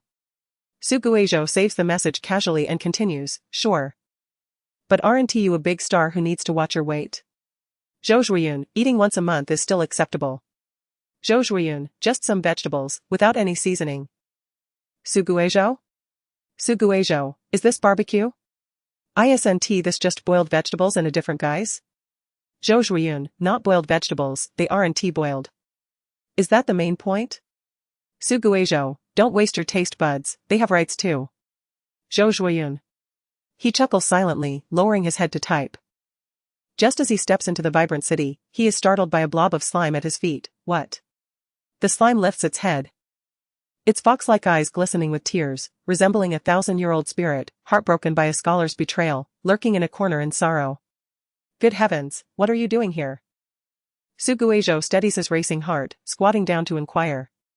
Xia Wanting has her head resting on her knees, turning toward him with a light laugh. Brother. You're still so timid. No, you would also be frightened if an unknown object suddenly appeared at your feet, Su Guizhou defends himself. I would love to catch it and see what's inside, she laughs brightly. Su Guizhou replies, I told you to watch fewer gory and violent shows. I'm listening. She says, brother. Are you really watching them? He mutters, just noticing the item in her hand, is that a sachet? The gift you gave me when I was 7. Xia Wanting extends it for him to see, her expression softened by the shop's lighting. I've kept it well, haven't I? Aren't you going to compliment me? Su Guizhou's gaze falls on the item in her palm, momentarily at a loss for words. Its exterior is smooth, soft blue and white tie-dyed silk, embroidered with a half-moon smiling gently and clouds shaped like snacks and drinks. A lush green meadow cradles a pavilion, beside which lies a clear pond. 2 white bears and a sparrow languidly lounging in the water, towels piled atop their heads, basking in the serene pool. The dreamy artwork constructs a corner of a whimsical world. It was something he painstakingly stitched back then. Su Guizhou knows little about embroidery. As a child, he often used a needle to mend torn clothes, but never with precision, let alone to create an image on a small piece of fabric. He wasted considerable silk and left multiple needle holes in his fingers, like gory eye sockets from a bullet wound. The herbs were gathered from a traditional medicine shop. All soothing ingredients. However, the sachet in Xia Wanting's hand is empty, clearly lacking any herbs, soft and limp in her palm, resembling a useless little cloth pouch. Silver tassels dangle from her fingertips, swaying in the breeze, like a child on a swing. You cherish it so much, it makes me a bit embarrassed, he laughs. Why isn't it filled with herbs? Xia Wanting chuckles at his words, her face squished against her arm, making her appear less gaunt. Her black hair is tousled, its edges glimmering with a soft hue, and she elongates her tone, saying sweetly, after you left, I never put anything in it again. Su Guizhou pauses, meeting her gaze. Xia Wanting's eyes are a rare pure black, much like her sister's. In fact, almost all of the Xia family possesses such eyes. They resemble an unfathomable well, with no visible bottom, only a dark abyss smiling back at you, emanating a chilling aura that seems to beckon one to join it in eternal slumber at the bottom of this abyss. Her smile contrasts sharply with the coldness in her eyes. Su Guizhou is not afraid, he gazes back at her, his hand restlessly fiddling with the tassels, casually remarking, what's this? A sudden outbreak of cleanliness obsession? Under his clear gaze, Xia Wanting hesitates before shifting her attention to the hand playing with the tassels. The prominent bone structure is beautiful, with the silver threads interlaced between her fingers, making it difficult to discern who is whiter. Xia Wanting recalls the hand she held during the day. Su Guizhou used to be warm all over, like a cozy furnace, in cold weather. She enjoyed curling up in his arms, listening to him read. Sometimes it was fairy tales, sometimes novels, sometimes literary works. Whenever Su Guizhou had free time, he loved to read, and they would nestle on the sofa, reading for an entire afternoon until she drifted off to sleep in the soothing cadence of his voice. So she cannot comprehend why his body feels so cold now. It had been a sunny day when he left. The sun was at its most radiant. I don't want others to touch it. Xia Wanting buries her face in her arm, muttering. Those herbs weren't gathered by me, Suguejo states. I know. Xia Wanting replies, squatting like a mushroom, but it's different, brother, it's not the same. Indeed, it is different. Although they were gathered by an old traditional doctor, I personally placed them inside. Suguejo gently tugs at the tassels. When we have time, let us go to the herbal shop together and refill it. What do you think? Xia Wanting takes a moment before responding, really? Why would I lie? This time, I won't deceive you, truly. Suguejo recalls how she had just brought up past grievances that morning. Xia Wanting still does not raise her head, extending her pinky with the sachet. Pinky promise. All right. All right. He laughs, linking their pinkies, gently swaying them. Pinky promise for 100 years, no changing. Whoever changes is a little dog. Xia Wanting finally smiles. It is not the polite, instinctive, perfect smile that one puts on, but rather a smile that is as if petals have fallen into her eyes, stirring up the gentle spring breeze. She tilted her head and looked over, her face raised. The myriad flowers crawling up the hillsides bloomed all at once with an unexpected gust of wind, white light rising and enveloping the mountains and fields with petals, while the exhilarating music from the merchants urged them to dance upwards, creating a world adorned with blossoms. Suguejo thought to himself. This is indeed Xia's family's thoughtful little cotton-padded jacket. Two children, still in their youth, squatted in a corner, eavesdropping on the adults' lively chatter, until the ringing of a phone abruptly interrupted this fleeting moment. Without glancing, Xia Wanting hung up, her smile fading, returning to her usual cool demeanor. Brother. I want to go home. Shall I escort you? Suguejo instinctively replied, immediately regretting his words. No need, brother, I'm not a child anymore. Oh. Then remember to message me when you get home. They tacitly avoided mentioning certain things, masking them with other conversations. Xia Wanting stood up straight but did not hurry to leave. Instead, she fixed her dark eyes upon him. What is it? Suguejo inquired. She hesitated to speak. Suguejo seemed to understand, smiling as he said, Xia Wanting, I have never regretted it. I know, brother, she eagerly interjected, her eyes closed, murmuring with a hint of excitement. After a moment, she opened her eyes again, regaining her usual calmness. I must go now, brother. Suguejo was momentarily bewildered. Oh. Take care. See you tomorrow, brother, Xia Wanting said. He stood there, half of him bathed in light, appearing somewhat blurred, like an overexposed old photograph, where the overly bright light obscured details, becoming a memory stained by tears. See you tomorrow, he smiled softly, though his voice was not loud. It resonated deeply within Xia Wanting's heart. In the barren land, grass slowly began to take root. Chapter 38, First-Person Shooter Game. Suguejo found himself suddenly overwhelmed with busyness. His primary task was to facilitate the romance between the male and female protagonists and enhance the novel's content. After school, he had to tutor Ding Yuan, dine with Zhou Chiyun, assist Xia Wanting in gathering spices, and occasionally return home to play with his dog and Zhu Qingyan. As for studying, that was merely a daily obligation, hardly worth mentioning. He suddenly felt that this world was rather dull, with limited leisure time. He found himself dividing his attention here and there, as if he had returned to the dark days of relentless labor, feeling a sense of hopelessness. However, thinking of these people brought a smile to his lips, and he walked away with a light step. This group of little rascals better remember his good deeds, smile more, and not wear long faces all day. Otherwise, he would fly straight to hell, never to return, leaving them to ponder and regret for life. Little did he know. It wasn't long before he wished to fly into hell. I know the yellow river's waves crash, the river's currents surge. I know the ends of the earth, the mountains high and roads long. No matter how arduous the path ahead, as long as our hearts remain steadfast in righteousness, one day the clouds will part and the moon will shine. Ding Yuan shouted, raising his chopsticks and stepping on a stool, his face flushed with excitement. No. This really isn't right, sister, I know we are in sync, but this just cannot happen, the mundane world will not permit it. Ren Qing blushed deeply as he clung to Ding Yuan's leg. What? You said you understood, Xiao Xing, I will treat you well, I will love you forever. Upon returning, Suguejo was met with a scene of utter despair. He rubbed his eyes, scarcely believing what he saw. Just as he was about to turn back to the entrance when he was called to a halt by Shen Qingyao. Oh, you're finally back, Shen Qingyao said. Her eyes vacant.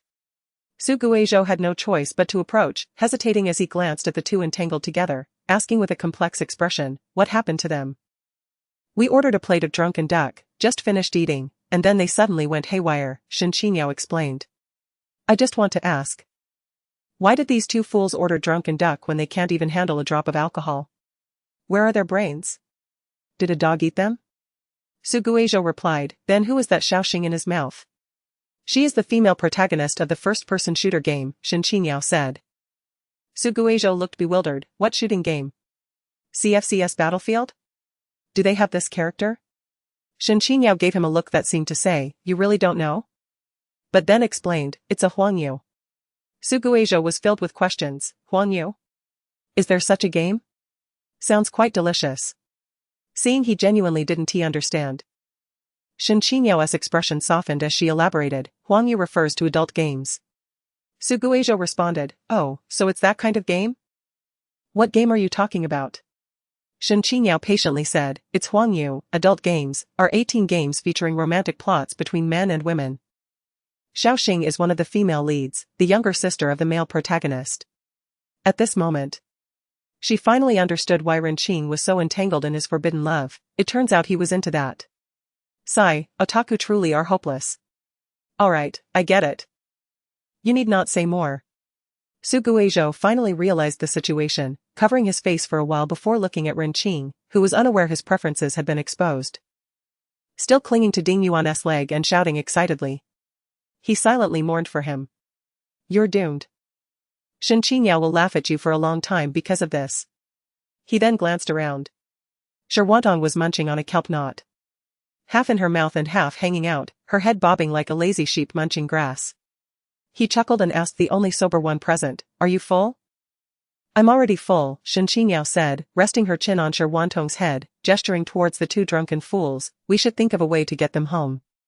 Su Guizhou moved to pull Renqing away, who seemed lost in a fantasy, pouting as if to kiss, but Su Guizhou firmly held him back by the neck.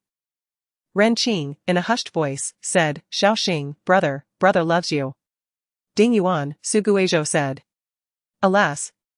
Ding Yuan shouted, and upon hearing, turned around in a daze. Suddenly breaking into a silly smile, it's brother.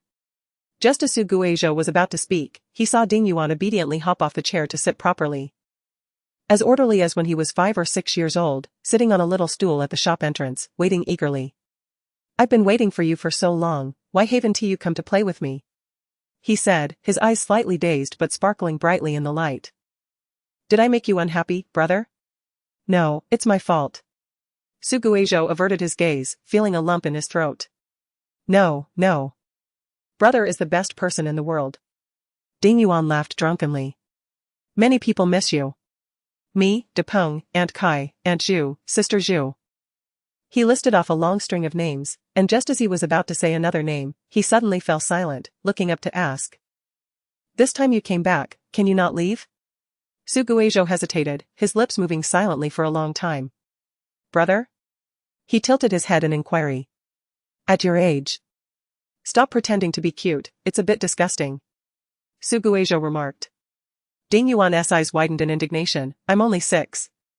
6? You're almost 17. Su Guizhou held up 3 fingers. How many is this? 5 lollipops. That's nonsense. If you answer wrong, according to the game rules, you must sit and reflect. Ding Yuan looked around, feeling wronged, there's no wall. Then you can stare at the table and pretend it's a wall. Oh. Ding Yuan turned around. Resting on the table, and soon fell asleep. Impressive, Shen Qingyao remarked, giving a thumbs up as she watched the entire scene unfold. Unexpectedly, Renqing's words rang true. This transfer student truly resembles the late godfather of the gang. But is he a godfather or an older brother? Shen Qingyao found herself lost in memories. Meanwhile, Renqing seemed to be dreaming of eloping, chuckling foolishly as he exclaimed, hee, Xiaoxing, I love you. Su Guizhou leaned the two together and stepped away slightly to call Ding Dapeng. The call was answered almost instantly, what's up, Xiaozhou? Why are you calling me so late? Your son is drunk and has already fallen asleep. You need to come and take him home. Ding Dapeng was taken aback. That kid drank? No, he just ate some drunken duck and got tipsy, Su Guizhou replied. Ding Dapeng responded, I don't have such a useless son. Let him be. Hurry up and come here, to the nightless city. Quickly. Without waiting for a reply, he hung up and returned to Ren Qing, nudging him, Ren Qing. Where do you live? I can find someone to take you home. Ren Qing turned over, single dog, don't disturb my blissful life with Shaoxing, Su Guizhou remarked. He says drunkards are quite bothersome. He decided to seek help from the sidelines. Shen Qingyao, can you find out if anyone in your class knows his address? After a moment of inquiry, Shen Qingyao, not looking up, deftly tapped on her screen and soon announced, Qi lives in the same building. He is dining out and is about to head home. He can come pick him up. That's splendid. Su Guizhou sighed in relief. By the way. What about the young lady? Didn't she go looking for you? Shen Qingyao suddenly remembered someone had vanished. She has gone home, Su Guizhou replied. Oh. Shen Qingyao glanced around. Lowering her voice conspiratorially, hey, Su Guizhou. What is it? He leaned in. Are you involved with the young lady? Shen Qinyao's eyes sparkled with gossip. Nonsense. We've only met a few times, it's purely a platonic classmate relationship. Su Guizhou thought it was something significant, but it turned out to be this. Really? Then why is she so concerned about you? Shen Qingyao questioned suspiciously. He paused momentarily, perhaps I resemble her late brother? Shen Qingyao was taken aback, so. Ding Yuan's late godfather and the young lady's late brother are the same person? Su Guizhou chuckled, perhaps. But your face does indeed possess an ethereal charm. Shen Qingyao remarked thoughtfully. How so? Please enlighten me, Master Shen, he joked. You look frail, just like the sickly protagonist in a novel, Shen Qingyao teased. You should visit the traditional Chinese medicine hospital on Saturday for some tonics, you look too weak. Su Guizhou feigned a smile, thank you for your concern. I'll go check it out during the break. Once he establishes his presence, let us see who dares to say he is weak. Chapter 39, Radiant Glory. When I converse with you, oh Cupid walks right through and shoots an arrow through my heart, and I sound like a fool. But don't you feel it too? In the cabin filled with a chilling atmosphere. A foreign song played as Xia Wanting gazed expressionlessly at the brightly decorated city outside the window, her eyes glancing over the swiftly passing skyscrapers. Despite her apparent distraction, she failed to notice the ringing phone on the seat. The caller seemed remarkably patient, refusing to hang up. Just a second before the system's prompt tone rang out. She finally answered the call. The cabin fell silent, leaving only the faint sound of breathing. Xia Wanting remained silent. And the person on the other end did not speak either. Their breath seemed absent, like a ghost that had lingered in solitude for centuries, playing tricks on the living. After a long pause, Xia Wanting spoke, Sister. There was no response, only a cool voice replied, You've gone again. The tone was reminiscent of sand mixed with wine from an icy cellar, quenching flames yet leaving her stomach feeling raw. Is that a problem? Xia Wanting reclined unceremoniously against the soft cushion, her gaze vacant as she stared at the partition separating her from the driver. Xia Wanting, you must remember your identity. The voice continued, How much longer will you waste time on a dead dog? Xia Wanting tightened her grip on the phone, I just wanted to see them, after all. They once helped both you and me, didn't they, sister? The other side fell silent for a moment before coldly commanding, Wash up at the apartment and come back. As soon as the words left their lips, the call was abruptly ended. Xia Wanting slammed her phone against the seat, watching it briefly soar before crashing down. A hypocritical and arrogant lunatic. Her breathing quickened, resembling a drowning person yearning to cry for help, yet being submerged by the salty seawater. Just as she was about to drown, her phone lit up, illuminating the screen. Xia Wanting's body moved faster than her mind, before she could comprehend. Her knees sank into the soft cushion, and she crawled over, her dark eyes devoid of light, like a vigilant feral cat anxiously unlocking her phone. She stared at the goofy avatar of the WeChat group at the top, as if it were a stray cat that had found its owner. Her previous hostility dissipating in an instant. Leaning against the cold metal, she closed her eyes, allowing a single tear to roll down the screen. She suddenly longed to see him. Tomorrow felt too distant, she could not wait. But she knew it was impossible. He was independent. He needed freedom, autonomy. A life that belonged solely to him, complete and unencumbered by others. It turned out that Su Guizhou could laugh so hard that his whole body trembled. She thought this as she watched a group of people emerge from the small woods. The circling Renqing and Shen Qingyao were playing a game of chase, while Pei's young master walked in front, noticeably slowing his pace. In the center, Su Guizhou stood beside Shi Wantong, laughing uproariously, radiating warmth like a sunflower, its petals fluttering gently. He had never been like this before. At home, Su Guizhou was always composed. His demeanor so proper it was as if he had been meticulously calibrated like a robot. At times, she felt he was a plastic model in a cabinet, dressed to please others, the details full yet ultimately hollow within. No, it hadn't always been this way. That time felt so distant, leaving no photographs to recall.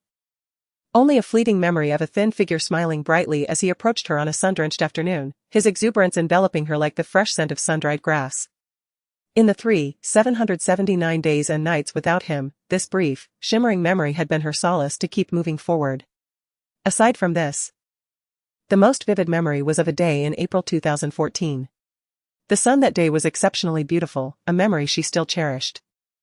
The soft golden light that fell upon her was not blinding but rather felt like being brushed by soft fur, lazily rolling over her skin. She had ordered a particularly lovely pink princess dress days in advance because her brother had said she looked beautiful in such attire, resembling the beloved princess from a story. With such praise, she was determined to orchestrate everything perfectly, just like a capable princess. At noon, she would don her beautiful dress and celebrate her brother's birthday at his favorite restaurant, extinguishing the candles together. As evening descends, a cadre of impeccably dressed individuals will arrive at the school to escort her elder brother. She has perused the internet, where older siblings have asserted that young men are particularly fond of such an impressive and enigmatic display. When the time comes, they will surely utter the words "young master." The Lord beckons, which will undoubtedly elevate her brother's stature. Clad in a resplendent princess gown, she will await him in the vehicle, ready to embark on their journey aboard a luxurious cruise. She has extended invitations to a myriad of guests, including stars, artists, calligraphers, and athletes whom her brother admires. The evening will culminate in a grand fireworks display, illuminating the night sky over Lanjiang in celebration of his birthday. She understands that this is a singular occasion, marking his 18th year, and thus she is determined to orchestrate a birthday celebration of utmost grandeur. However, the celebration transforms into a farewell. Xia Wanting realizes for the first time that one's blood cannot be staunched. No matter how much one wipes, it flows incessantly, akin to an unending stream of water, saturating her surroundings like a relentless downpour, submerging her in crimson. The familiar faces that once gazed upon her with warmth now lie lifeless, their bodies slumped on the ground, devoid of vitality, reminiscent of a damp tissue in her grasp, their essence drained, crumpled like a discarded remnant. Everywhere her gaze falls, she is met with a sea of scarlet, akin to the enchanting yet haunting mandala flowers blooming by the Naiha Bridge, captivating her very soul. In that moment, the world is enveloped in silence, her heartbeat ceases, and her form turns icy. Everything begins to fade and perish, including the very essence of her life. The days that follow blur into obscurity, and she drifts through life in a daze, unaware and unfeeling as she matures. The fragrant sachet nestled against her chest gradually slips from her grasp, hanging precariously before ultimately striking the screen with a crisp sound. She gazes at the faint, indelible stain at the bottom, lost in thought until a single tear cascades down, obscuring it entirely. Xia Wanting, brother. Blank, what's wrong? Are you home? Xia Wanting, no. Xia Wanting, are you happy now? Blank, now? Blank, I just finished watching a play, of course, I'm happy, ha ha ha. Xia Wanting, that's wonderful.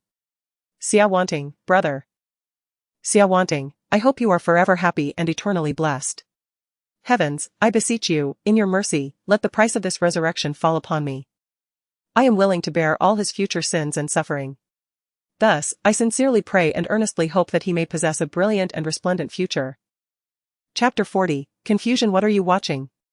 Su Guizhou snaps back to reality, tucking away his phone with a smile. It's nothing, just responding to a message. We should be on our way. Why is Xia Wanting so emotionally charged tonight? He recalls that he has yet to add her as a friend, and unexpectedly, shortly after agreeing, she sends a rather sentimental message. Where to? Asks Shi Wantong, who appears weary and dazed after a brief nap. The other three have already dispersed. leaving only the two of them wandering in the sleepless city, like lost souls. Suguejo leads her away in the same manner he brought her. His clear voice resonating through the night, "We are heading home, of course. Shall we take a taxi?" He glances at her, who seems ready to doze off after just a few steps. Shirwantong shakes her head, pointing to the electric bike. "The bike. Then I'll ride while you take a taxi?" he suggests. Shirwantong remains silent, swaying as she sits on the back seat, patting the front and saying, "Let's go." "Suguejo, what is it that draws you to this bike?" he sighs, resigned to the situation as he removes his school uniform from her shoulders and puts it back on, only to have her tug at his sleeve, accusing him of theft. "Suguejo, huh?" He leans against the handlebars with amusement. "How can I be a thief for wearing my own clothes?" "They're mine," Shirwantong replies. All right. They are yours. Just let me borrow them for a moment, and I promise to return them when we get home." He chooses not to argue with someone so disoriented, simply mounting the bike. "Thief," Shirwantong mumbles, poking him twice on the back. Suguejo silently resolves that, although he is still unsure of her alcohol tolerance, he must ensure she never touches alcohol again. If she is this unreasonable while merely tired, he cannot fathom the chaos that would ensue if she were intoxicated. Perhaps declaring that the foreign president on television is her rightful position and demanding he vacate it. "Hold on tight," he pats her arm. Suddenly, two serpentine hands dart from her waist into his pocket. Suguejo glances over, mentally noting to remember this incident, even if he cannot recall to whom the clothes belong. Her head rests against his back, rolling from side to side, before she lifts it with a fragile yet indignant expression. "You even stole my shampoo." "Suguejo, Shirwantong. You better hope you forget everything upon waking, or I wonder how you'll face me again." Shirwantong feigns ignorance, burying her face against him, murmuring pitifully, "Thief." "Suguejo, sometimes, people feel utterly helpless." The journey from the sleepless city to the community takes approximately 20 minutes, a span neither too long nor too short, yet sufficient to drive a weary soul on the verge of sleep to the brink of despair. "You wait here, I will park the bike," Suguejo states, his expression numb. Shirwantong sways as she stands, extending her hand towards him. "The clothes. Here, take them, miss." He hands her the uniform jacket with exasperation. Uncertain if it is merely an illusion, he senses that when Shirwantong receives the clothing, her calm eyes ripple as if disturbed by a stone cast into still waters.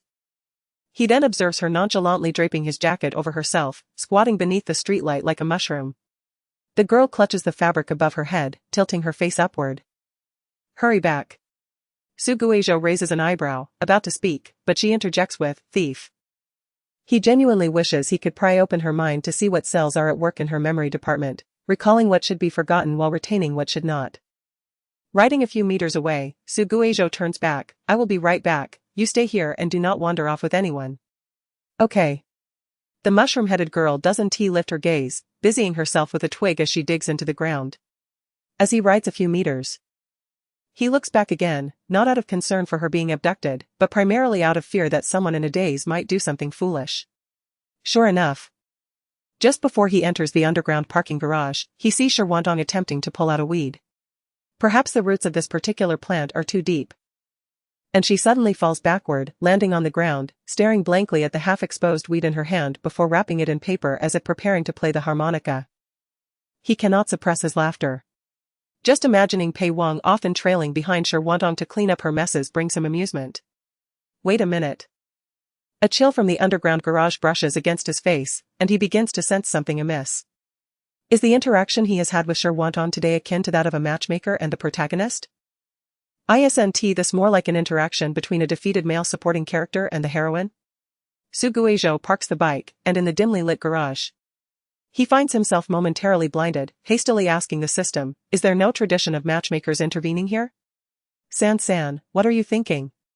Such a thing will absolutely not occur." Suguejo, "Oh, that's a relief." He feels a weight lift from his shoulders. Returning to the road, Shirwantong found herself seated on the curb, her head buried in her knees, appearing as if she had fallen asleep. "Shirwantong." He approached and called out her name. Mushroom lifted her cap, squinting at him without her glasses. He glanced at the spectacles tucked in the breast pocket of the person opposite him and smiled. "It's time to head home."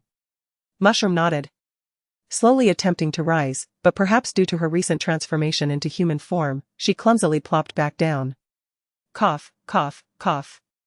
Suguejo suppressed a smile. Are you laughing at me? Shirwantong asked. No, I meant to help you up, he replied with a serious expression, extending his hand. Shirwantong looked at her own dusty hand, then at the pale hand before her, thought for a moment, and reached out. However, just as their hands were about to meet, the other person withdrew, effortlessly pulling her up and completing the evolution of mushroom into a person. The one clad in blue-green school uniform retracted his hand after she stood firmly, and the tie at his chest fluttered in the breeze. Eliciting a smile from him, "Let us go home." Shirwantong walked beside him, swaying as she entered the elevator. The interior was infused with a faint scent of tobacco. She furrowed her brow and buried herself in her school uniform, as the aroma of laundry detergent mingled with bitter orange wafted in, dispelling the unpleasant smell of smoke. Her brows gradually relaxed, and she pondered slowly, "I want to eat an orange." An orange? Unexpectedly, another person in the elevator spoke up, "Pei Wang sent me some fruit. And there happen to be oranges in it. Shall I cut some when we get back?" "You're monitoring me. You said it yourself, why blame me?" Suguejo replied. Bemused. Shirwantong responded with an "oh," unsure whether to believe him. By the time they returned home, it was nearly 11 o'clock. Suguejo guessed that Shuri had gone to bed early, so he stealthily opened the door as if he were a thief. Just as he was about to turn on the light, he suddenly heard a deep voice, "You're back?" He turned abruptly to see a figure in the dimly lit living room, with only their face illuminated, grinning ominously at him. Suguejo exclaimed, "There's a ghost." Shirwantong, unfazed, turned on the light. "Keep it down, don't disturb the neighbors." The person in the living room approached and gave him a light shove. "You're such a coward."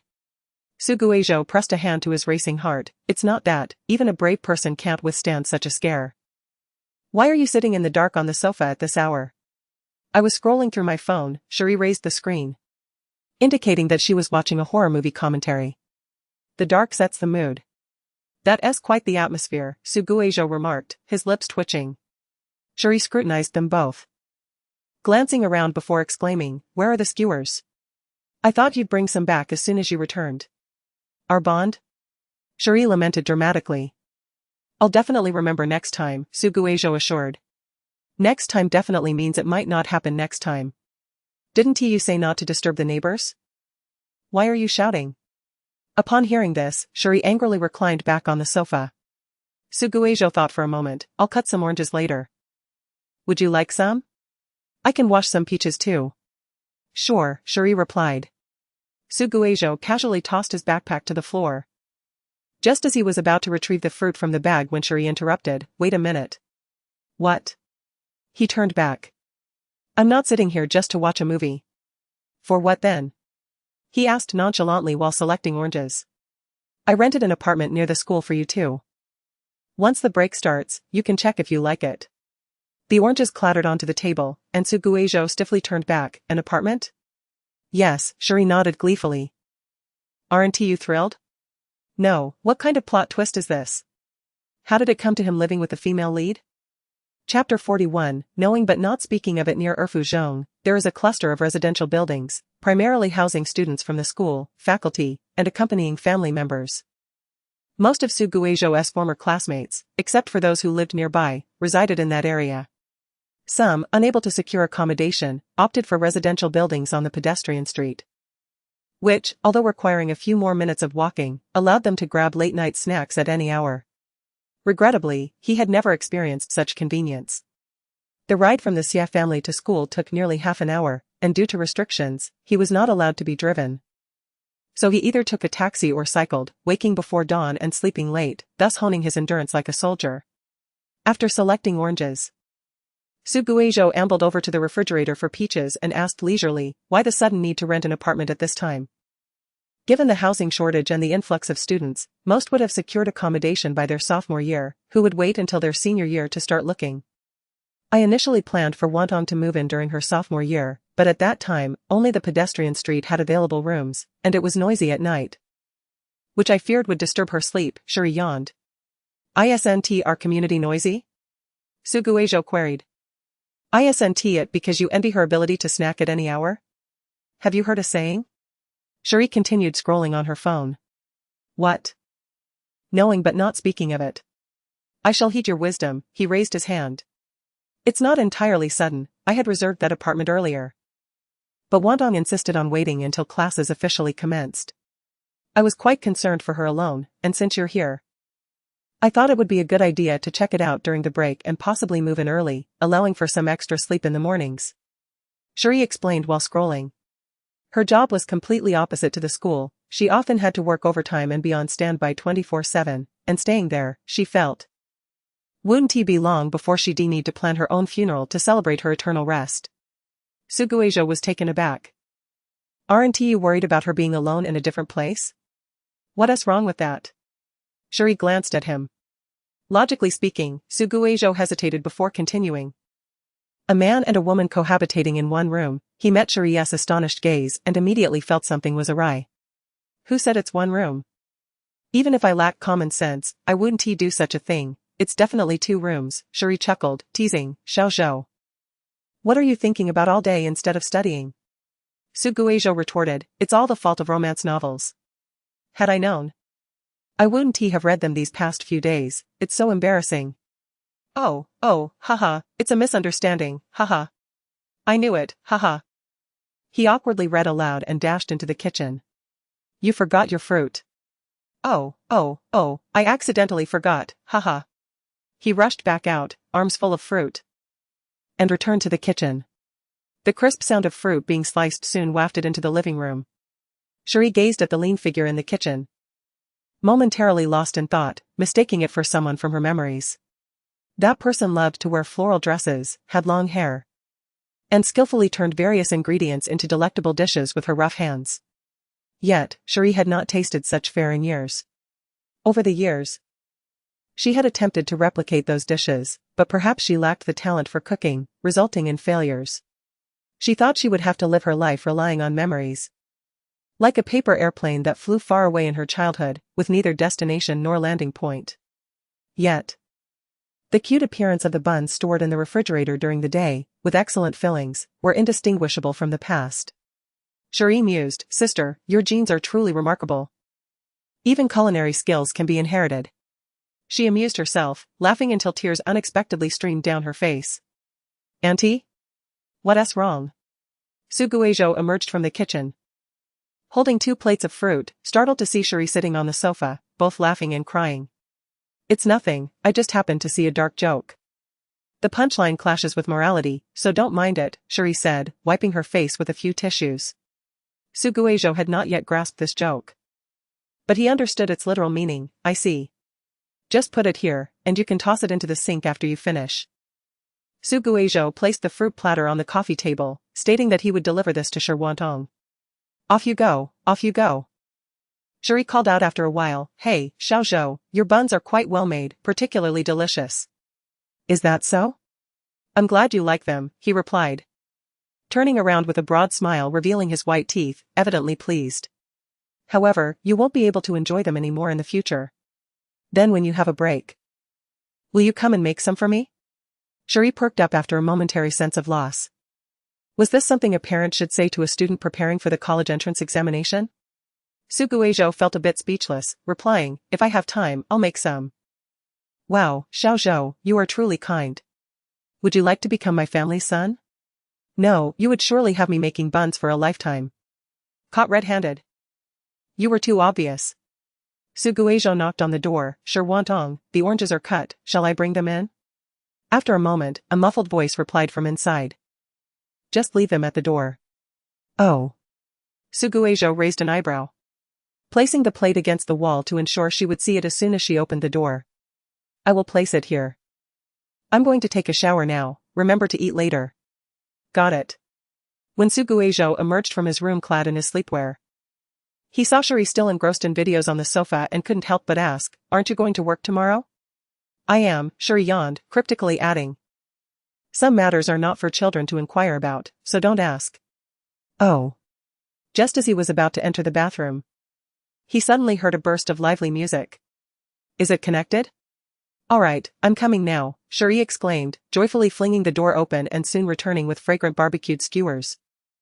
sitting at the dining table and eagerly tearing open the packaging. Su Guizhou thought it was ironic that despite ordering takeout himself, she still scolded him for not bringing fried skewers. Huh? Cherie, savoring 5 lamb skewers, lifted her face as if just noticing him. Aren't you supposed to be in the shower? Noticing his intense gaze on her skewers, she hesitated for a moment, saying, Are you still hungry? I'll share 1 or 3 with you. No more than that. Su Guizhou averted his gaze. You enjoy your meal, I'm not hungry. Why did all the adults around him love to joke around so much? By the time he finished his shower, Cherie seemed unable to eat any more, urging him to finish the leftovers before contentedly patting her belly and retreating to her room. Su Guizhou had not eaten much that evening, too engaged in conversation. But when he noticed the leftovers, he happily agreed to finish them, delightfully munching on pig trotters.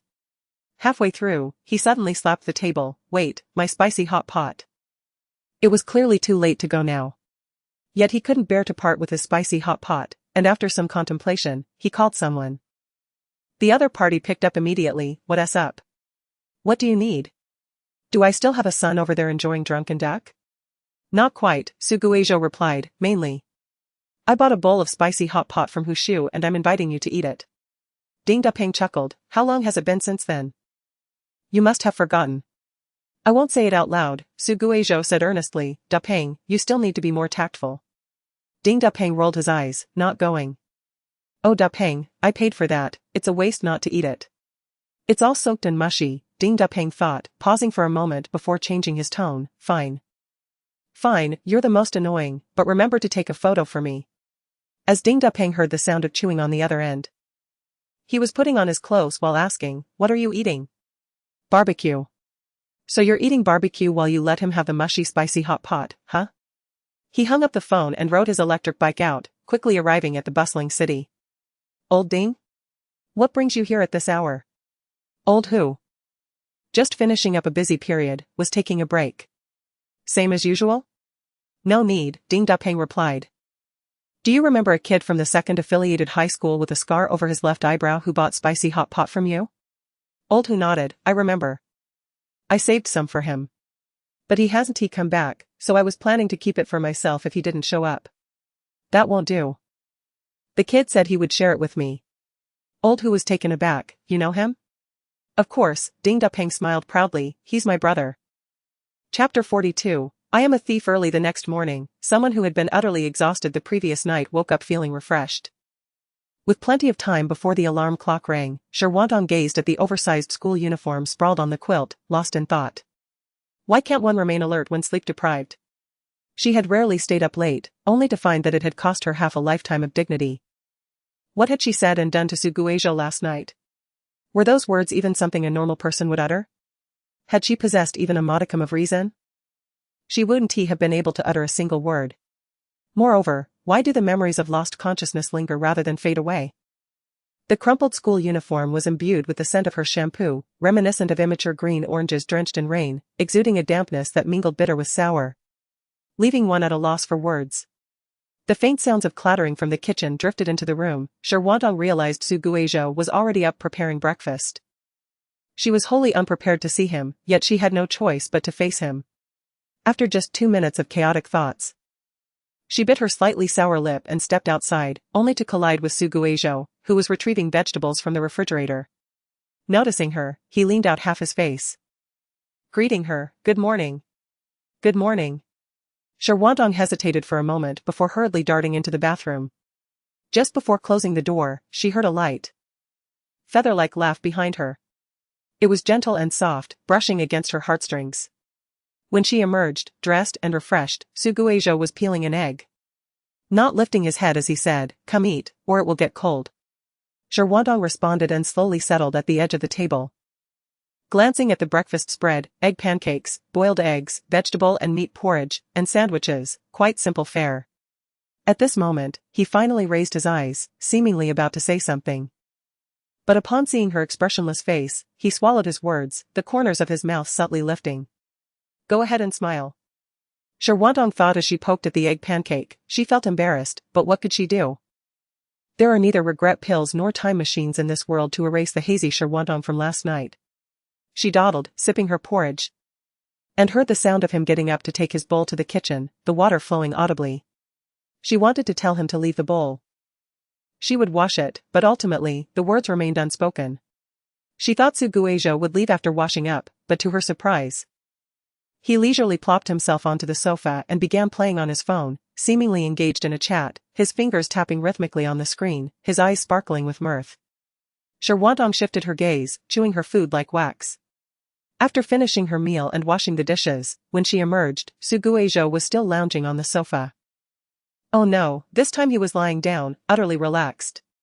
She slung her backpack over her shoulder, rehearsed her question internally before asking, "Why aren't you leaving?" Suguejo slowly sat up, extending his hand toward her, "Your school uniform."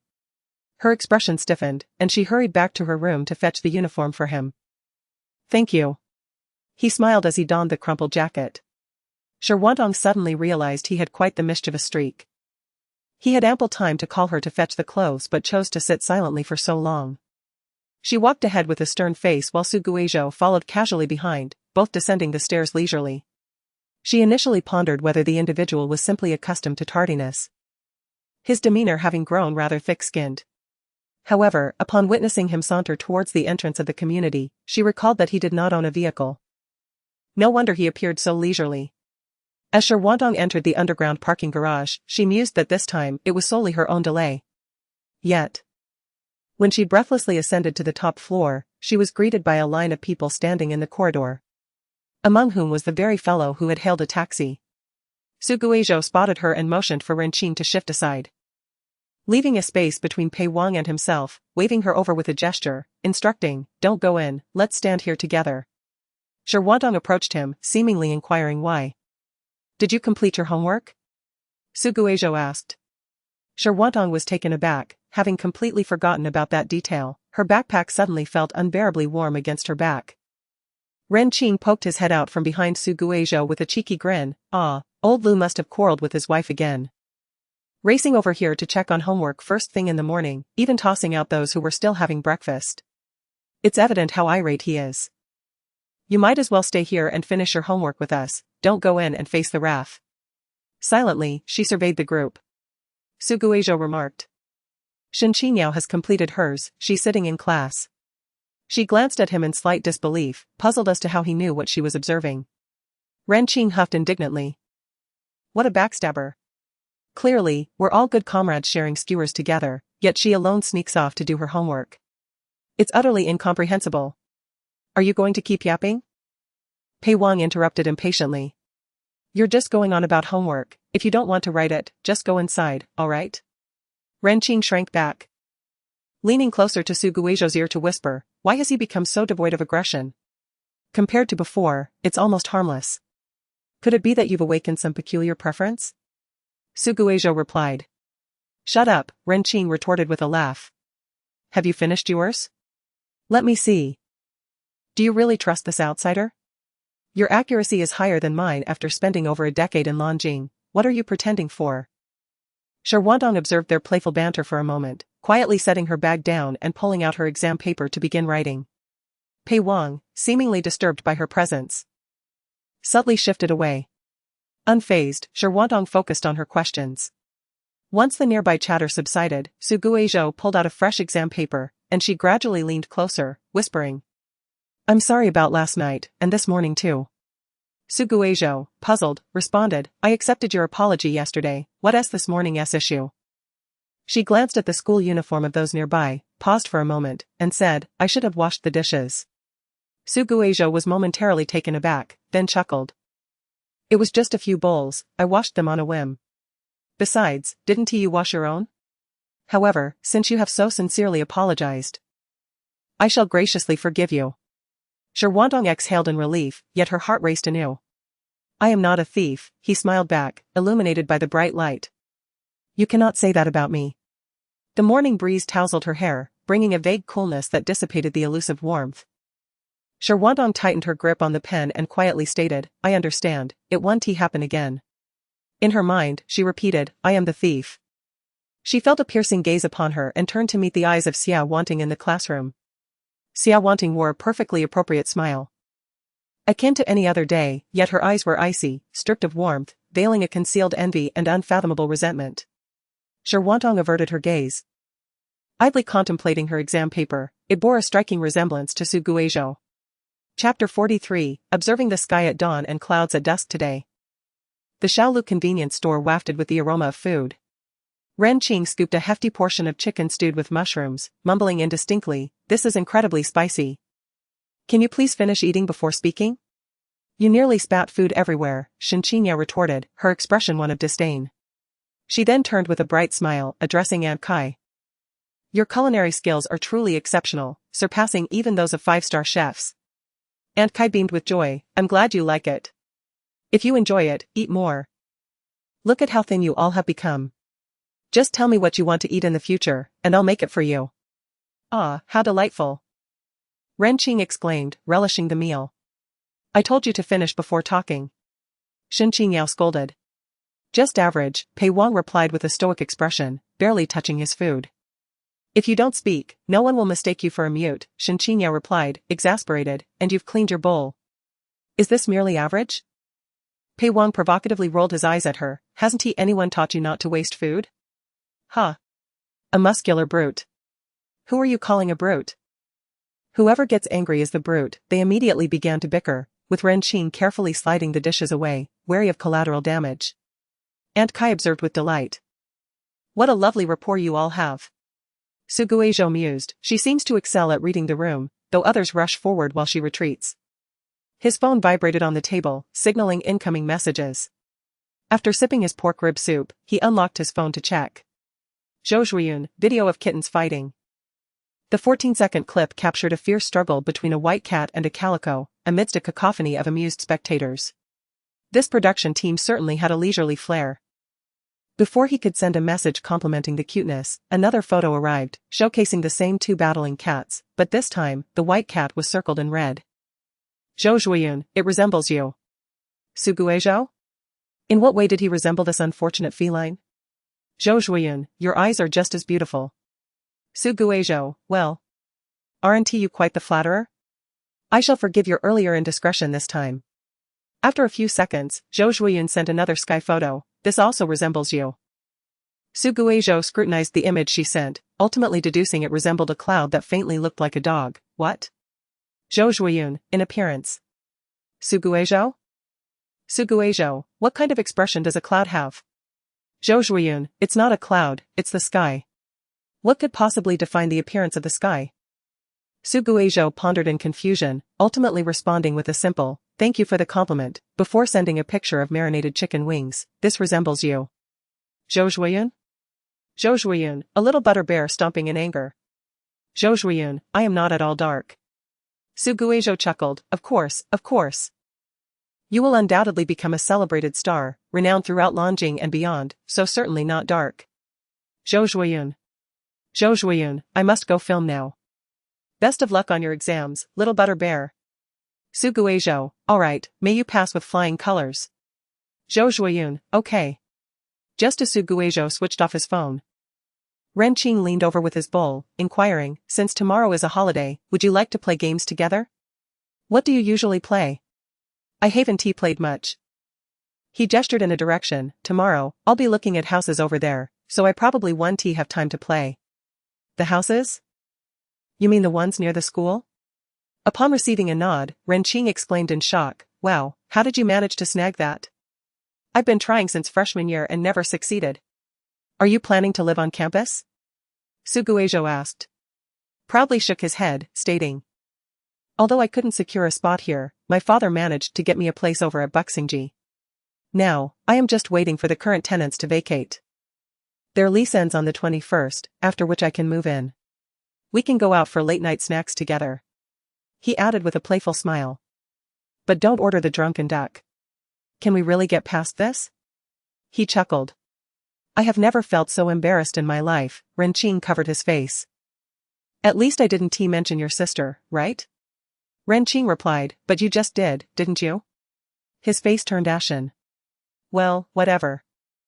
Shen Qingyao has mentioned it so often that I've become desensitized to it. Life is fleeting, it passes in the blink of an eye." He recalled how Shen Qingyao had been calling him brother and sister with a playful tone yesterday. Stop laughing, Ren Qing said, leaning in and lowering his voice. By the way, if you're moving, does that mean Shirwantong will also be relocating? Su Guizhou glanced at the girl who was eating her meal quietly. She's waiting to move until school starts. We can enjoy a few days of a world for just the two of us. Sounds good, my dear brother. Let us have some late-night gaming sessions, Ren Qing said with a grin. What do you want to play? I can bring you along. Su Guizhou contemplated for a moment. I came across a pixel-style farming game that seems quite interesting. I plan to buy a computer soon to try it out. Farming? Are you referring to Xingu? I think that's what it's called. I have that game, but I haven't played it in years. I was too busy with looting and smashing things. Ren Qing remarked. We will become prosperous farmers together, reaping abundant rewards. You earn well, and I can rest easy marrying a wife, Su Guizhou teased. Get out of here. You'll be my servant, enjoying the comforts of home while I labor, Ren Qing declared. There are no slaves in New Huaxia. Do you need me to help out tomorrow? No need. Just check the environment and clean up a bit. I don't have much luggage. So there's no need to call a moving company. You can play your game at home, and once I'm settled, I'll show you my new place. Just make sure the sofa is arranged nicely. I'll be sleeping at your place, so I can avoid waking up early, Ren Qing said with a grin. Fine. But it'll cost you 800 for the night, Su Guizhou replied leisurely. Wow, you're quite the swindler, Ren Qing retorted. Shirwantong had been silent throughout the conversation, focusing intently on her meal. The noisy lunch break soon came to an end. And the group hurried back to class to review. After all, their essay saying that rings true, the weekly test arrives sooner than the vacation. The exam schedule at Air Fuzhong was notoriously grueling, with 6 subjects tested in a single day, from 7 in the morning until after 10 at night. Leaving students exhausted while they burned the midnight oil. After a day of relentless examination, Su Guizhou collapsed into bed and slept soundly until 9 in the morning. As he stepped out of his room, he spotted Shirwantong, neatly dressed, sitting at the dining table sipping porridge. Good morning, he said while heading to the bathroom. Morning. Shirwantong replied indifferently. Once he finished washing up, Su Guizhou went to the kitchen to serve himself some porridge. Passing by Shirwantong, he noticed her pale yellow short-sleeve shirt, which featured an embroidered fluffy cat on the back, white except for its left ear and tail that were yellow. The cat, wearing sunglasses, lounged on a beach chair, one paw holding a fancy glass, exuding a lazy vibe. He hadn't expected the female protagonist's casual wear to be so adorable. He had assumed it would be similar to sleepwear, covered in formulas and quotes. The cat's prominent fur was too tempting, and Su Guizhou had to suppress the urge to reach out and touch it as he hurried to the kitchen. After he had his fill and slumped in a chair, Shirwantong set down her chopsticks and stacked his bowl and plate before taking them to the kitchen. He paused, watching her busy silhouette, and asked, Are you going out today? Yes, she replied, her voice blending with the sound of running water, muffled but clear. I'm going to look at some houses. Chapter 44, Unworthy. The plane trees intertwined, allowing sunlight to filter through like missing puzzle pieces, falling sporadically upon them. The residential building across the street from the school was called Xianling Alley, predominantly housing students, especially those in their final year. Both local and out-of-town students preferred renting since the dormitories enforced a strict lights out at 10:30. Su Guizhou had heard that this building was brightly lit until 4 or 5 in the morning in the months leading up to exams. He hesitated, contemplating whether he should change his living arrangements. It felt inappropriate to be holed up in his room playing games while others toiled away. Didn't we agree to wait until the school officially starts? Su Guizhou casually asked while walking through the alley. His companion was silent for a moment. I just want to sleep a little more. Oh, really? He teased. But I think it's better to sleep earlier rather than longer. What do you think? Shirwantong recalled her own feelings from the day before, her long hair framing her ears blushing red, and she replied, Both are important. Indeed, both are important. Su Guizhou echoed. Don't laugh, Shirwantong said, slightly annoyed by his amusement, though her tone sounded more playful than angry. Su Guizhou instantly adopted a serious expression. Yes. Madam. Shirwantong shot him a glance. For some reason, it made her feel that he owed her something. The two continued in silence, with only the cicadas persistent. Deafening chorus resonating in the corners, akin to the rhythm of their hearts. The apartment that Cherie rented for them was on the second floor.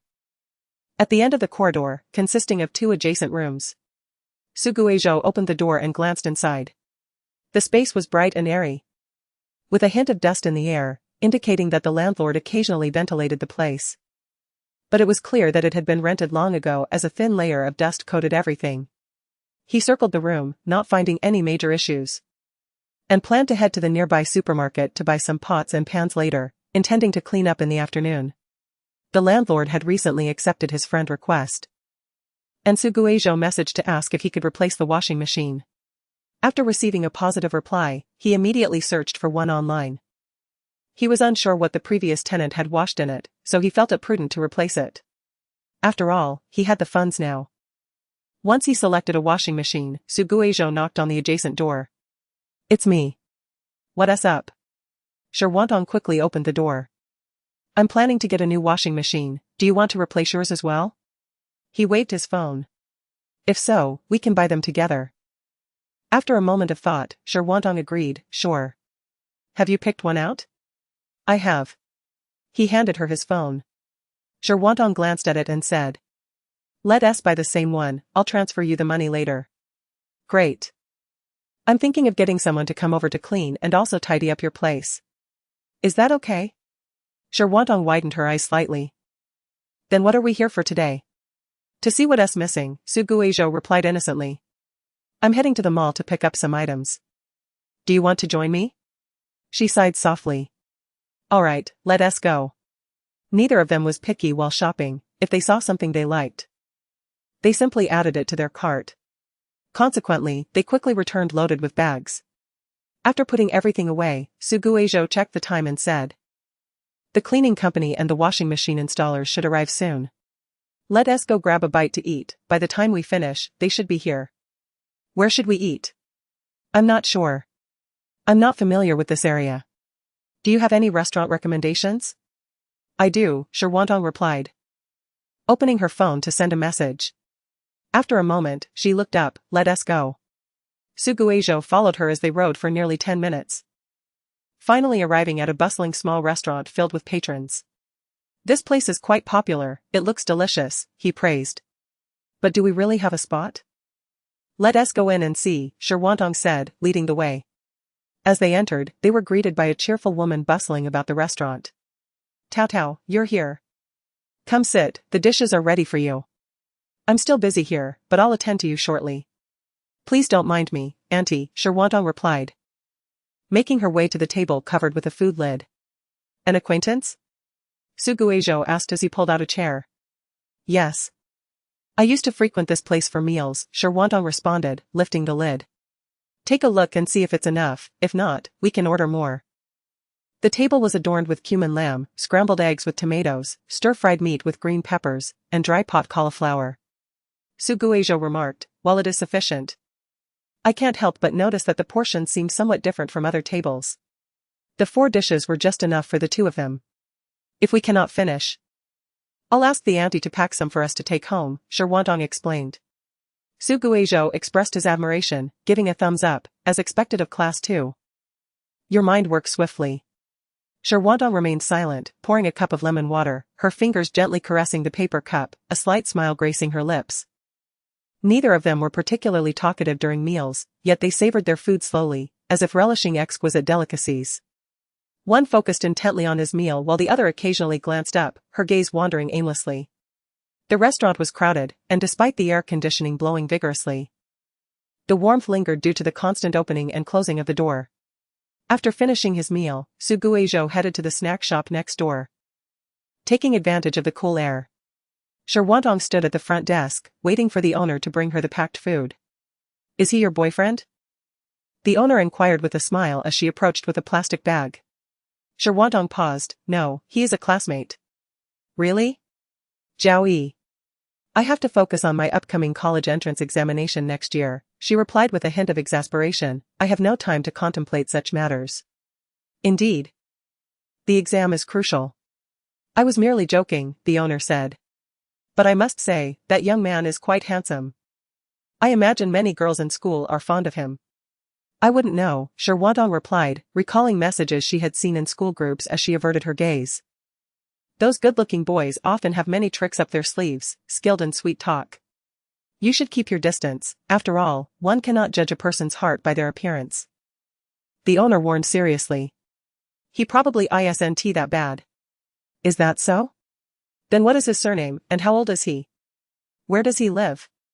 The owner laughed. I could introduce him to my niece. But don't you only have a nephew? Sherwantong countered, recalling that the owner's sister-in-law was only 3 months pregnant. All right. Enough joking, the owner said, you should get home early and don't stress too much about studying. Come visit us when you have the chance. Sherwantong smiled faintly, all right. Take care, the owner waved. Goodbye, Sherwantong replied as she lifted the curtain to exit. Are you done? Suguejo approached on his bicycle. Hand the food to me. Sherwantong momentarily stared at his outstretched hand, thinking he resembled a pampered young master. He should be seated in a luxury car. Not here arguing over takeout boxes with her. What are you daydreaming about? Suguejo waved his hand in front of her. Nothing. Sherwantong said as she placed the bag in his bicycle basket, suddenly adding, it doesn't quite suit you. As soon as the words left her lips, she was taken aback. What doesn't he suit me? Suguejo looked around, puzzled, before widening his eyes and exclaiming, do you think I, a commoner, am unworthy of a takeout box? Isn't that a bit discriminatory? The person who resembled a wealthy young master dramatically clutched his chest and lamented, by heaven. Has Sue ever been belittled to this extent? Truly, the world is in decline, and humanity has lost its way. That's not what I meant, Sherwantong replied softly. Then what do you mean? Suguejo gazed at her with tear-filled eyes. Are you saying I, a commoner, am unworthy of your family's car? Not at all. Then what exactly am I unworthy of? You aren't unworthy of anything. Sherwantong turned towards the parking area. Let's head back, I have things to do. Wow. Someone has hurt others' feelings and just walks away. I haven't. And you dare to say you haven't? What do you plan to do next? Oh. I've already loaded the washing machine, I'll buy a quilt later. The sun is perfect today, it will dry in the afternoon. And you're not allowed to change the subject. After Suguejo hung the washed quilt outside, he left. He said he would be back soon. But by dawn the next day, he still had not returned. Chapter 45, the transfer student. Word had spread that a mixed-race student had recently transferred to the high school department. Zhou Zhuiyun was utterly indifferent. As she was ensnared in her own purgatory, battling through a sea of exam papers, vanquishing one after another like minor foes. Anxiously awaiting the imminent formidable boss, the high school entrance examination. The stack of papers she had written was nearly as high as her desk, perhaps if she collected enough. She could craft a desk of exam papers and sell it to the wealthy fools in the big city, and who knows, she might just strike it rich overnight. Ascending to the pinnacle of success. She indulged in these whimsical daydreams, clutching her water cup as she stealthily slipped out of the classroom for a half-hour nap. Mandated by the second affiliated high school. Occasionally, teachers would patrol the area, and if anyone was caught defying the rules, they would be penalized. However, her homeroom teacher was relatively lenient. As long as no outrageous behavior occurred, they wouldn't be troubled, provided no other teachers caught them in the act. Otherwise, she could not feign ignorance. Zhou Zhuiyun tossed and turned, unable to sleep, her throat parched. Just as she finally dozed off, she dreamt of a mermaid sunbathing on the beach, a tragic demise that startled her awake, prompting her to drink some warm water to soothe her frightened heart. The fourth floor lacked a hot water station, so Zhou Zhuiyun, like a mouse sneaking cheese, quietly scampered up to the fifth floor. The cup in her hand grew heavier. But her heart gradually found peace. The entire Lingyun building was eerily silent, the usual clamor had vanished during this half hour, and even the wind seemed muted. With only the rhythm of breaths echoing through time. As she descended the stairs, her pace unconsciously slowed. She stood by the window in the stairwell, gazing at the adjacent Buishue building, feeling a sudden curiosity about what he might be doing. Suguejo had no habit of napping, as he claimed. He pretended to sleep daily, spending the half hour after the teacher left either reading comics or tinkering with new inventions, diligently utilizing every second for mischief. If the school's admirers were to discover that their academic idol engaged in such antics privately, one could only imagine their reactions. Zhou Zhuiyun chuckled to herself. Just as a captivating flash of color caught her eye. Like sunlight dancing on the waves, the shimmering water glimmered in rhythmic waves. Zhou Zhuiyun recalled that the mixed-race student who transferred to the second year also had such uniquely platinum hair. It must be him. She hadn't expected him to challenge school rules so boldly upon arrival. Yet, she was not in a position to comment. The transfer student was accompanied by a tall, slender individual. They strolled confidently down the path, brazenly flaunting their presence, almost as if they welcomed attention. The person beside them was animatedly gesturing, resembling a peacock displaying its feathers. As Zhou Zhuiyun contemplated her departure, the boy suddenly turned his head, pointing towards a patch of shrubbery for the transfer student to see, revealing his face to her view, causing her to halt in her tracks. She gazed at the slightly obscured visage framed by his somewhat long black hair. Her thoughts momentarily disrupted. The usually stoic figure in school rarely wore a smile, yet here he was, graced with a gentle expression, as if springtime warmth enveloped him. Surrounded by clouds of white, leaving her utterly transfixed. Zhou Zhuiyun fixed her gaze for a moment, then slowly departed with her stiffened steps. An inexplicable thought surfaced in her mind, so Su Guizhou could smile at others too. As she gradually opened her eyes, she pressed her hand against her somewhat heavy head, straightening her posture. It felt as if she had dreamt of a distant past, yet the details eluded her. After taking a moment to collect herself, she drew back the curtains, allowing sunlight to dispel the shadows within the room. With her eyes still closed, she adjusted to the brightness before checking the time on her phone. It was 3:12 in the afternoon, no wonder it was so hot.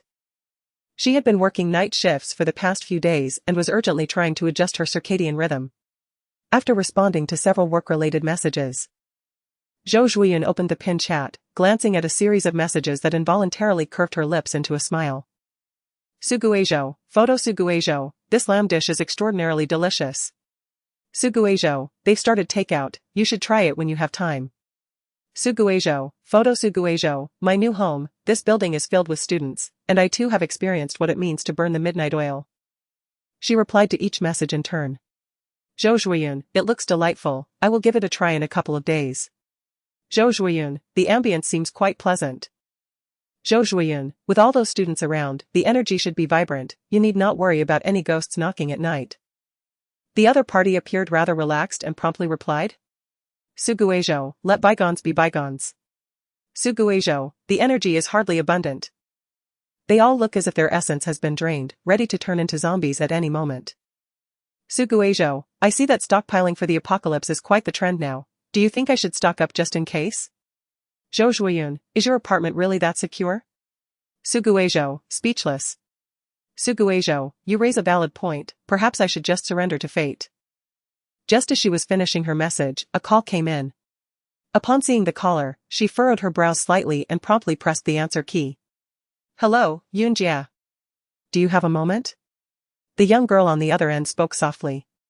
Someone has damaged the necklace belonging to Lu Zhongyue.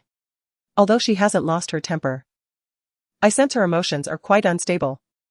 Could you come and see her? Understood, I will head over immediately. Zhou Zhuiyun was aware of the significance of that necklace to Lu Zhongyue.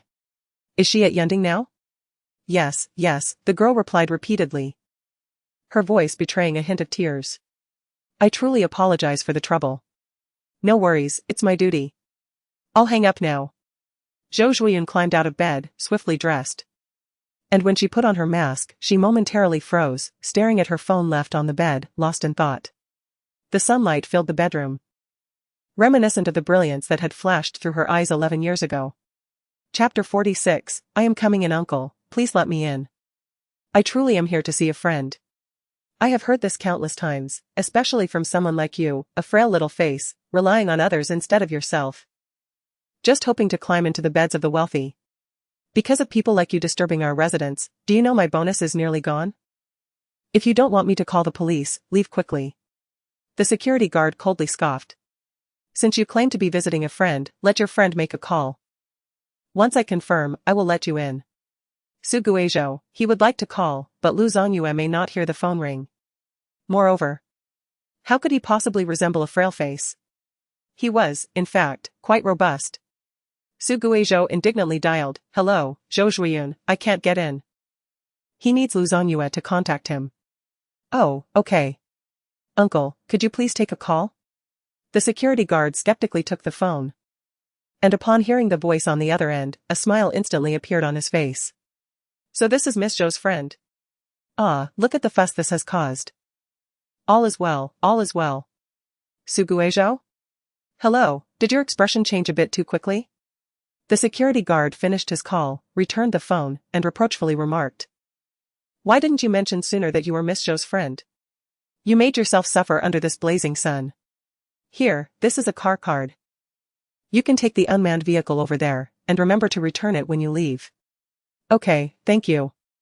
Zhou accepted the card, thinking to himself. I did mention it, it's just that you completely disbelieved me. He strode confidently through the entrance and turned towards the unmanned vehicles lined up by the roadside. Casually selecting one, activating it with the card, and after inputting his destination, reclined in the seat, idly watching the scenery. The artificial hills, pavilions, fountains, and statues in the estate presented a variety of architectural styles, and Zhou observed the artistically distinctive violin statue surrounded by a cascade of water resembling a floral arrangement, while also noticing an absurdly ugly rooster statue pretending to crow. Some had gardens full of flowers, while others cultivated bountiful fruits and vegetables, all flourishing and vibrant. Wealthy people certainly possess great tolerance, Zhou mused, casually fiddling with his phone. Despite the ample air conditioning in the vehicle, his palms were still clammy with sweat. He was utterly oblivious to Lu Zongyue's current state. Zhou Zhuiyun had not elaborated much, merely stating that Lu Zongyue was not in good condition and hoped he could pay her a visit. Just how dire was the situation? Was she so desperate that she needed a classmate who had passed away a decade ago to visit her? By the way, Lu Zongyue probably didn't even know he was alive again. Wouldn't his sudden appearance be akin to a ghost seeking vengeance? Wouldn't it only frighten her further? Zhou's mind wandered in such a manner until he arrived at his destination, hesitating as he entered the passcode. Did this count as a legal entry? Would Lu Zongyue strike him down? He nervously pushed the door open. The villa was shrouded in darkness, as if every crevice was sealed, allowing no hint of light to penetrate. It felt like an entirely different world from the sunlit exterior. Zhou almost mistook it for an entrance to another realm. Lu Zongyue? He called tentatively, pulling out shoe covers he had purchased on the way and putting them on. The further he ventured inside, the tighter his brow furrowed, nearly pinching a fly to death. The air was filled with a chill that seemed to absorb all light, reminiscent of the suffocating atmosphere he had experienced at the Xie family mansion. Lu Zongyue lived in such an environment? A heaviness settled in his heart as he ascended the stairs. Zhou Zhuiyun had mentioned that Lu Zongyue usually stayed in her study during such times, which was behind the door at the end of the hallway.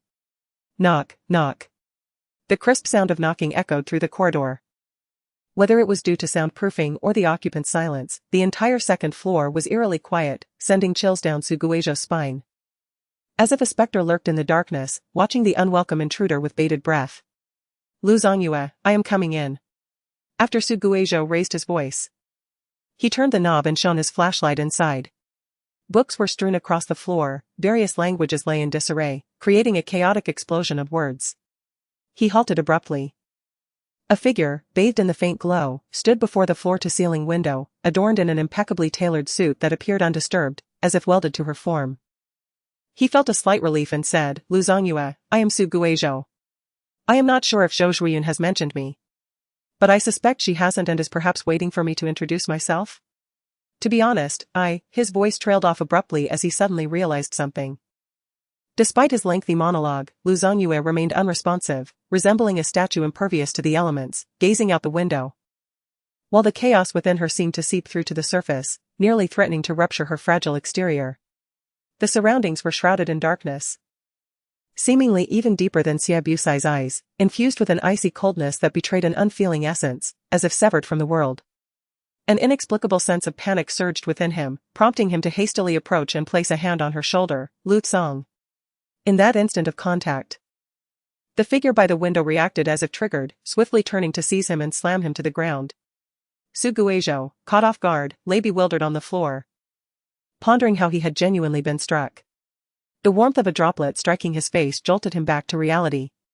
He turned to the person kneeling beside him, observing her hollow expression as tears, illuminated by the myriad lights of the world, slowly cascaded down, dampening the obscured features of her face.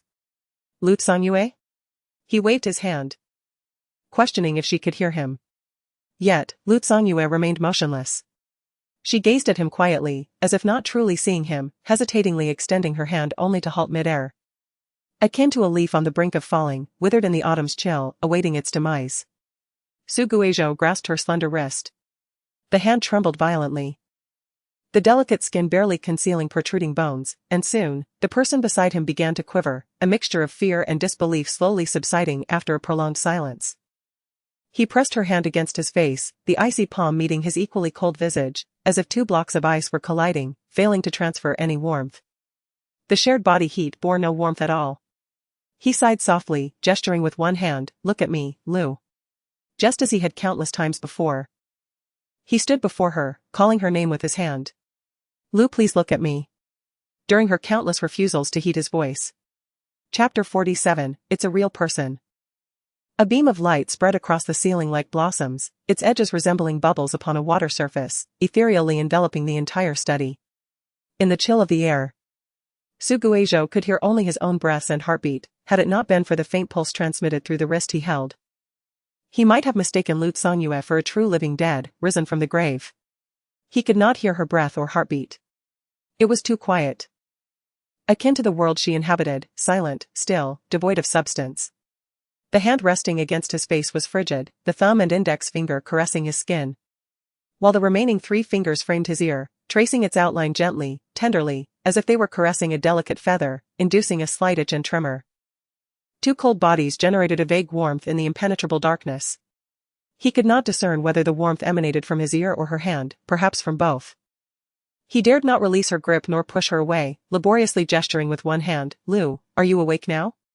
The person beside him remained unresponsive. Her dark hair effectively shielded her face from the probing light, rendering it impossible for Su Guizhou to discern her expression. After much deliberation, he retrieved a piece of paper, cautiously extending it towards her.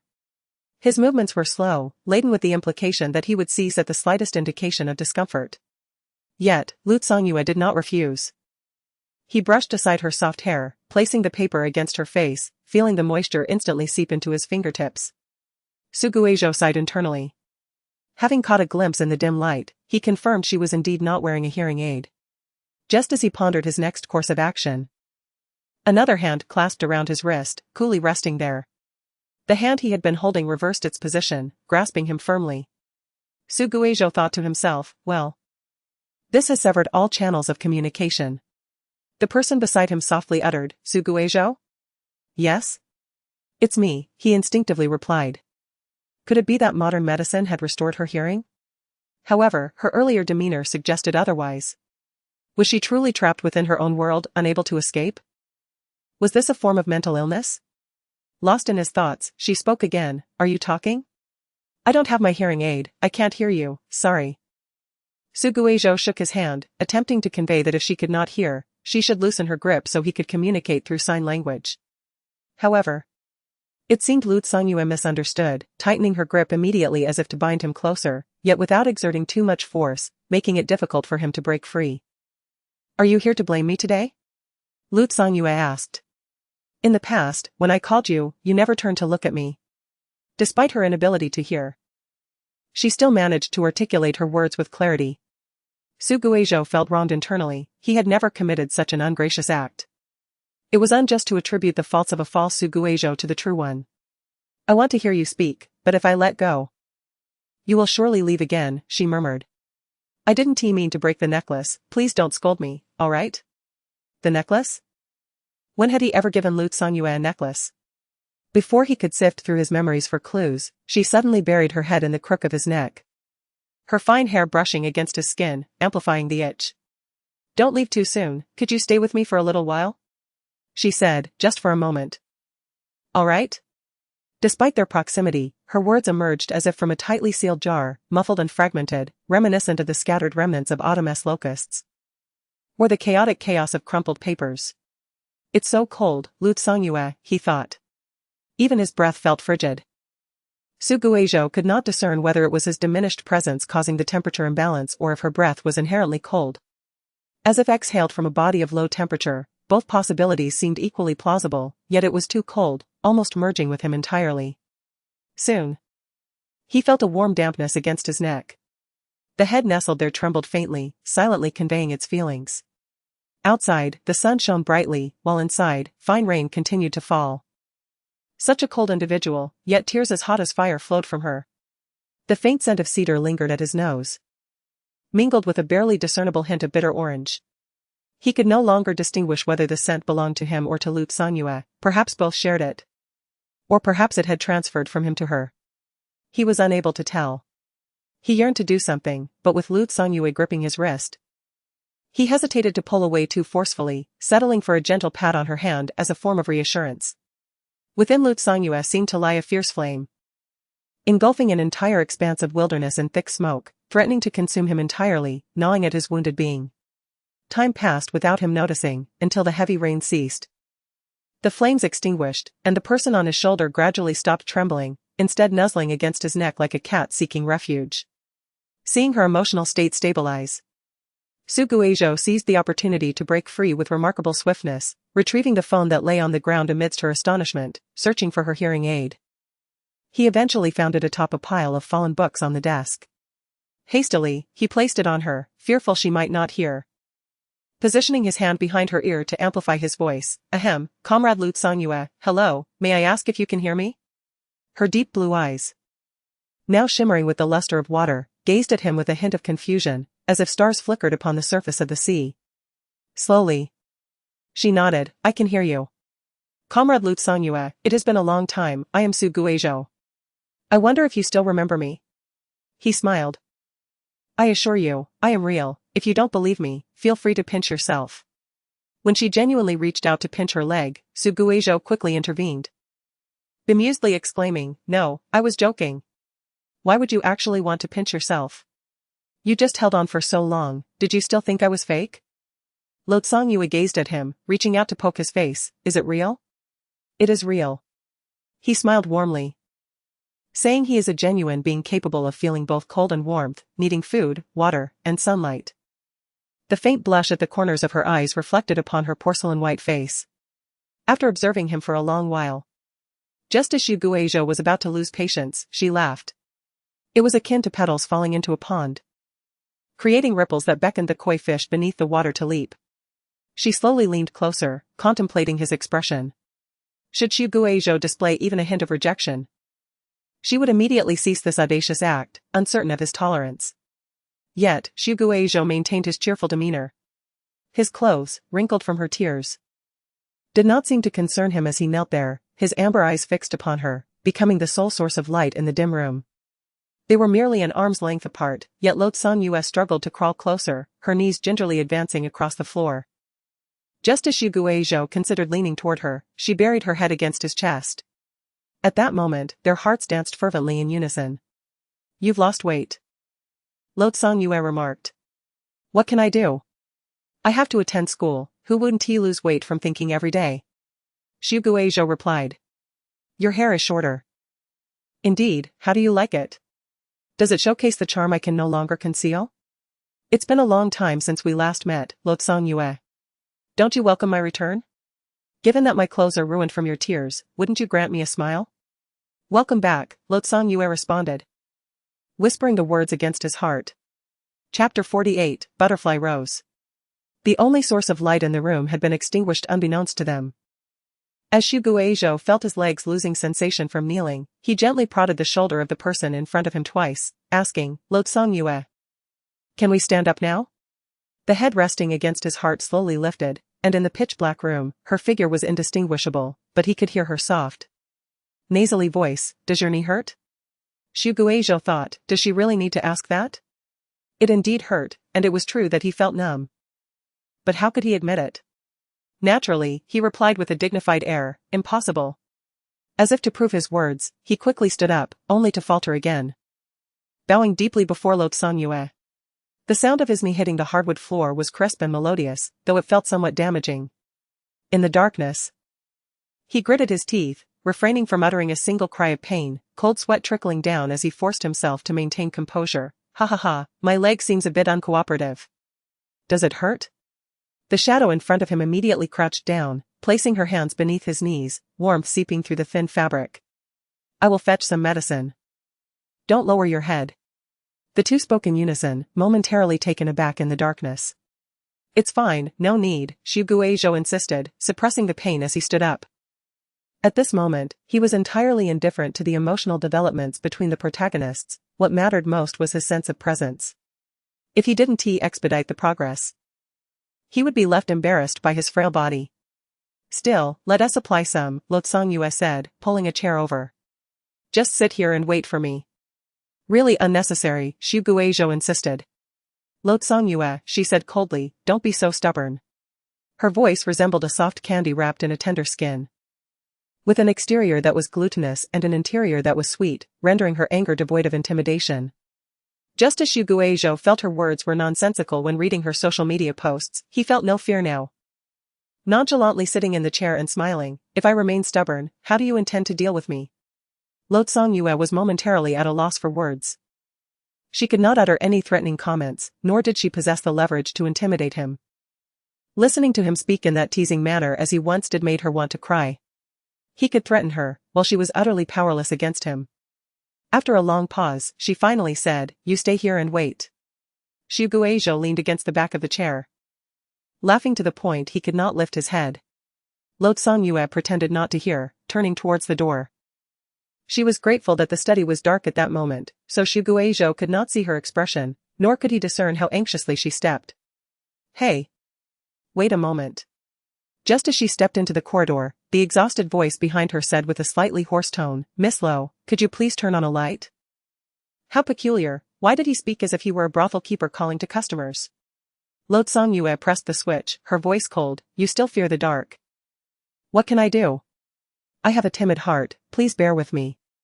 The only response was the sound of footsteps echoing. The room instantly lit up like daylight. And Xu Guizhou shielded his eyes, adjusting before looking again, only to find a tightly shut door and a scattered mess of books and papers. Rather than a study, it resembled an artist's wellspring of inspiration. He had no intention of examining the words left on the fallen pages. Instead, he returned to the desk, only to find a silver chain in the place where he had previously discovered the hearing aid. Xu Guizhou's heart skipped a beat as he hurriedly lifted the paper atop it, revealing a broken necklace lying there. A butterfly ensnared within a rose. Its hind wings were entwined and ensnared by thorny vines, a drop of blood sculpted from ruby trickling down.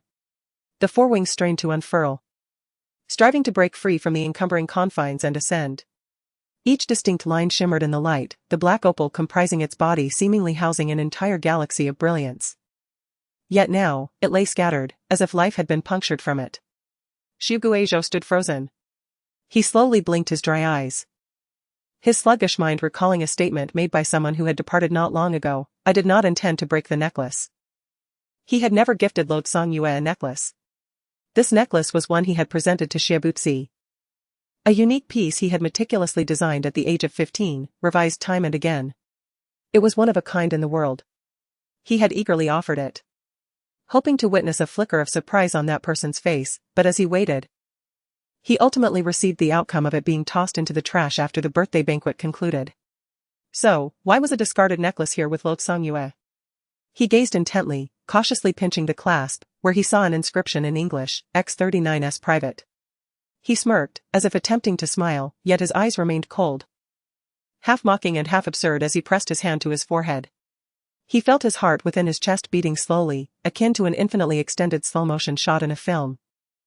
Each thud resounding heavily, dully, and intensely against his eardrums. After a long while, a sigh escaped his throat and dissipated into the air. Knock, knock. A voice from outside called, I'm coming in. Xu Guizhou placed the paper back, turning casually, come in. Lo Tsongyue opened the door and immediately spotted the person leaning over the chair, gazing at her with a smile. His hair was jet black, his eyes bright and clear, his pale face adorned with striking red lips. Even after a decade of living in memories and films, seeing him now in reality felt surreal to her, as if he might vanish with the blink of an eye, leaving her to search for him among the crowd, only to find him at the foot of a low grave, staring at the gilded name. She stood frozen, afraid to blink, fearing that any movement would disturb him and that she might not see him again. Why are you standing there in a daze? He laughed, his dark hair swaying. Is Miss Lo now such a big deal? What must I say to entice you? No need, she whispered. What? Xu Guizhou did not catch it clearly, only noticing her lips moving. What did you say? Nothing. Lode Sanyue approached and placed the medical box at his feet. Just as she was about to speak, her gaze drifted over the crumpled, deeply stained fabric of his clothing, and she suddenly felt her palms burning as if touched by fire. What's wrong? Suguejo inquired. I placed it here, the medications are all sorted, feel free to use whatever you need. She hastily stood up, saying, I'll wait for you outside.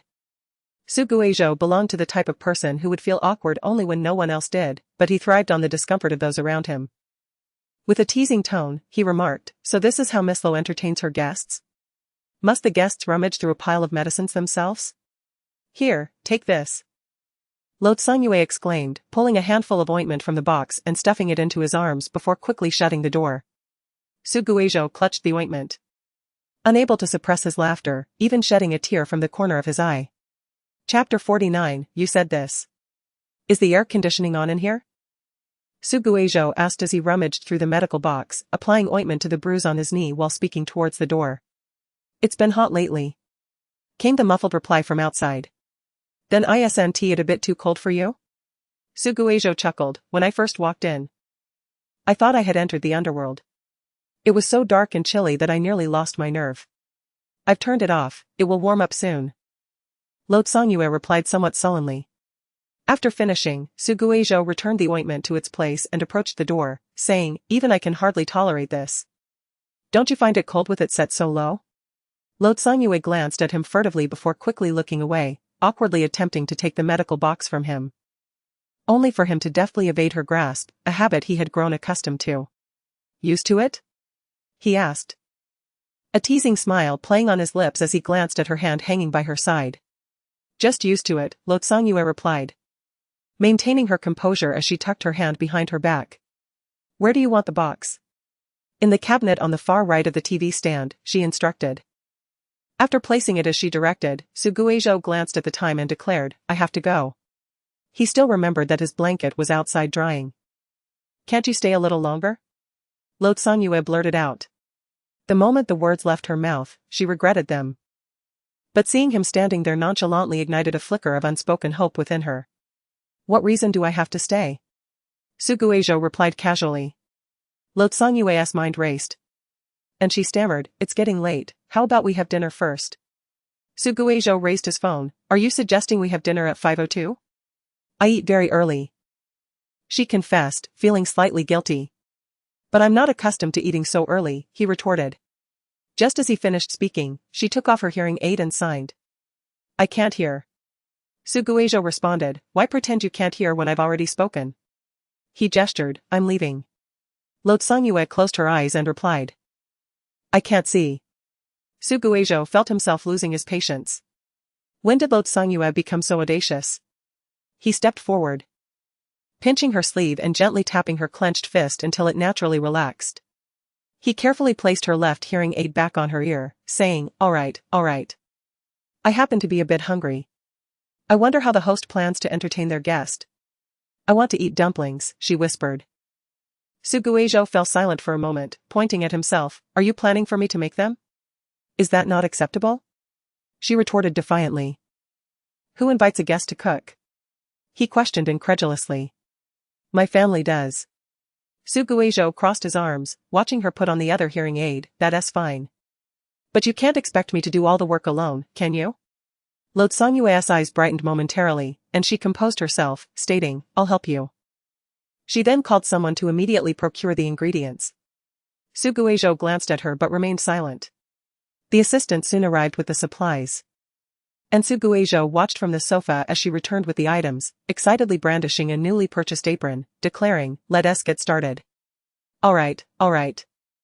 He chuckled as he approached her. However, it seemed he was overly optimistic. Just as Lode Sanyue shaped the 13th oddly formed creature, he could not refrain from asking, what exactly are these supposed to be? They are little animals, Lode Sanyue explained, introducing each one. This is a rabbit, this is a turtle, this is a bear. And this is Suguejo interjected. Are you saying these plump, big-eared, headless, tailless creatures, missing limbs or sporting extras, are animals? After struggling for a moment, he finally managed to utter, quite impressive, under her expectant gaze. You do have an appreciation for the arts, Lode Sanyue nodded.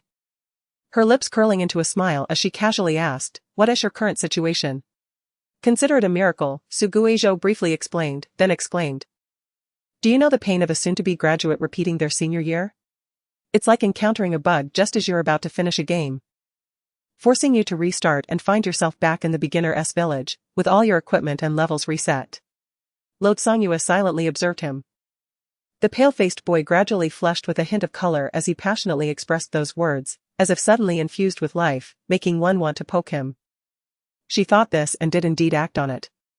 The loquacious boy fell silent, tilting his head to ask, "What are you doing?" "Drawing on your face," Lord Songyue replied, her gaze fleeting over the dusting of white powder on his face before returning to her animal creation. "You're quite childish, Lord Songyue. More mature than you." Suguejo deflected, changing the subject. "By the way, why did you suddenly dye your hair?" She paused momentarily before responding, "Is it not pretty?" "It is pretty. I just thought your original color was already beautiful." "Did you truly think so?" "Indeed. Weren't you the one who said my hair was unattractive, that black was best?" Lord Songyue challenged. "What? How can you slander me like that? I never said such a thing." Suguejo exclaimed, wide-eyed. "I distinctly remember saying your hair was as golden and radiant as a wheat field, exceptionally beautiful." "Yes, you did say that," Lord Songyue remarked, glancing at the half-shaped horse in her hands, her creative desire fleeting. "Is that so? Perhaps I misremembered." "That's quite the error, you've turned me into a villain." Suguejo muttered. "Wait, I'm starting to suspect you've fabricated all past events." "How could that be?" "Just this one. Dare you play a quick QA game with me?" Lord Songyue leisurely washed her hands and removed her hearing aid. Suguejo remarked, "Hey. Is the hearing aid silent for you? Do you just ignore what you don't want to hear?" "That's a bit excessive." Suguejo channeled his indignation into action. Deftly crafting dumpling wrappers, and soon a row of exquisitely rounded dumplings appeared on the table, their pleats resembling an endless staircase. Lord Songyue lowered her eyes, silently smiling. "Suguejo, are you happy at school?" He pondered for a moment before replying, "Although studying is troublesome with a plethora of assignments and exams, and there are some rather unpleasant individuals around, I think I'd say I am happy, perhaps." He rarely expressed his emotions outwardly.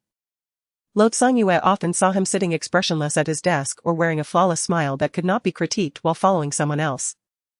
It was impossible to discern what he was thinking or to gauge whether he was feeling elated or downcast, much like a puppet on a stage, exuding an air of performance. "That's good," she thought as she gazed at the animated figure beside her. "To this day, what I truly wish for is your happiness. Will you really not stay?" "No, there are others waiting for me at home." Suguejo, with a satisfied smile after a hearty meal, waved goodbye while opening the door. "I'm leaving now, I'll come back next time." Before he could finish his sentence, a torrent of rain poured down from above, chilling him to the bone. Suguejo quickly stepped back, wiping his damp face. Why is it suddenly raining so heavily? He gazed at the blue sky and white clouds, utterly perplexed. Indeed, the weather forecast had not indicated any rain. Lord Songyue exclaimed, "Hurry inside, let us wait until the rain lessens before you leave. Go take a shower and change your clothes, be careful not to catch a cold." Chapter 50, a delayed blessing. Suguejo took the spare clothes and dashed into the bathroom, water dripping from him. As the door closed behind him, silence enveloped the surroundings, leaving the spacious living room feeling eerily empty, with the cold air wrapping around her like tendrils. Lord Songyue watched the water trails spreading across the floor from the doorway, the splashes resembling the brilliant fireworks bursting in the sky, or perhaps the mandala flowers seeping into the asphalt. She felt a disorienting lightness, as if she were lost in a dream. Her gaze swept over the damp slippers at the entrance and the neatly arranged, exquisite dumplings in the fridge, mixed with oddly shaped animal dumplings, and she suddenly smiled. Her heart felt as if it were immersed in fizzy orange soda. The myriad of sweet and sour sensations swirling around her, so overwhelming that the thought of calling for help never crossed her mind. She merely wished to drown in this wave. Controlling her breath, her trembling back pressed against the cold, hard wall. Her vision blurred as she attempted to calm her emotions. But the equilibrium was shattered by a drop of water falling from above. Lord Songyue covered her face, yet she could not prevent her hands from becoming increasingly drenched. Tears spilled through her fingers, crashing onto the floor and shattering like broken flowers. Feeling weightless, she slid down to the corner, burying her head in her knees. The sob that had rolled in her throat finally escaping. Her ears rang, and she felt short of breath. Reminiscent of the moment she heard the news of his passing 10 years ago. When Suguejo emerged, having dried his hair, he happened to see Lu Songyue lazily sinking into the sofa. Her coat lay draped over the armrest, and her fitted white shirt was loosened at 2 buttons, revealing her pronounced collarbones and fair skin. The black-haired, blue-eyed individual looked over with a bright smile, shaking the controller in her hand, and softly asked, "Would you like to play a game for a while?" Suguejo unceremoniously sat beside her, causing her to jolt slightly. "Are you playing trampoline?" Lu Songyue chuckled. "You're only 8 this year, be more forgiving." He shamelessly snatched the controller from the coffee table. "Isn't Luzon working today?" "Today is a day off. And I'm not a workaholic, why should I exert myself so much?" Lu Songyue tapped a few times, selecting a chubby penguin as her character. "Well, I'm not a study fanatic either, why should I study so hard?" Suguejo sifted through options, choosing a dinosaur. "What kind of game is this?" "It looks like cooking." "It is cooking," Lu Songyue replied. "If you study well, how about coming to work at my company later?" "Absolutely not. I feel like my life is either about working or studying. After finally waiting for my mom to get ahead. Can't I just be a rich second generation living off my family?" Suguejo lamented. You. What's wrong?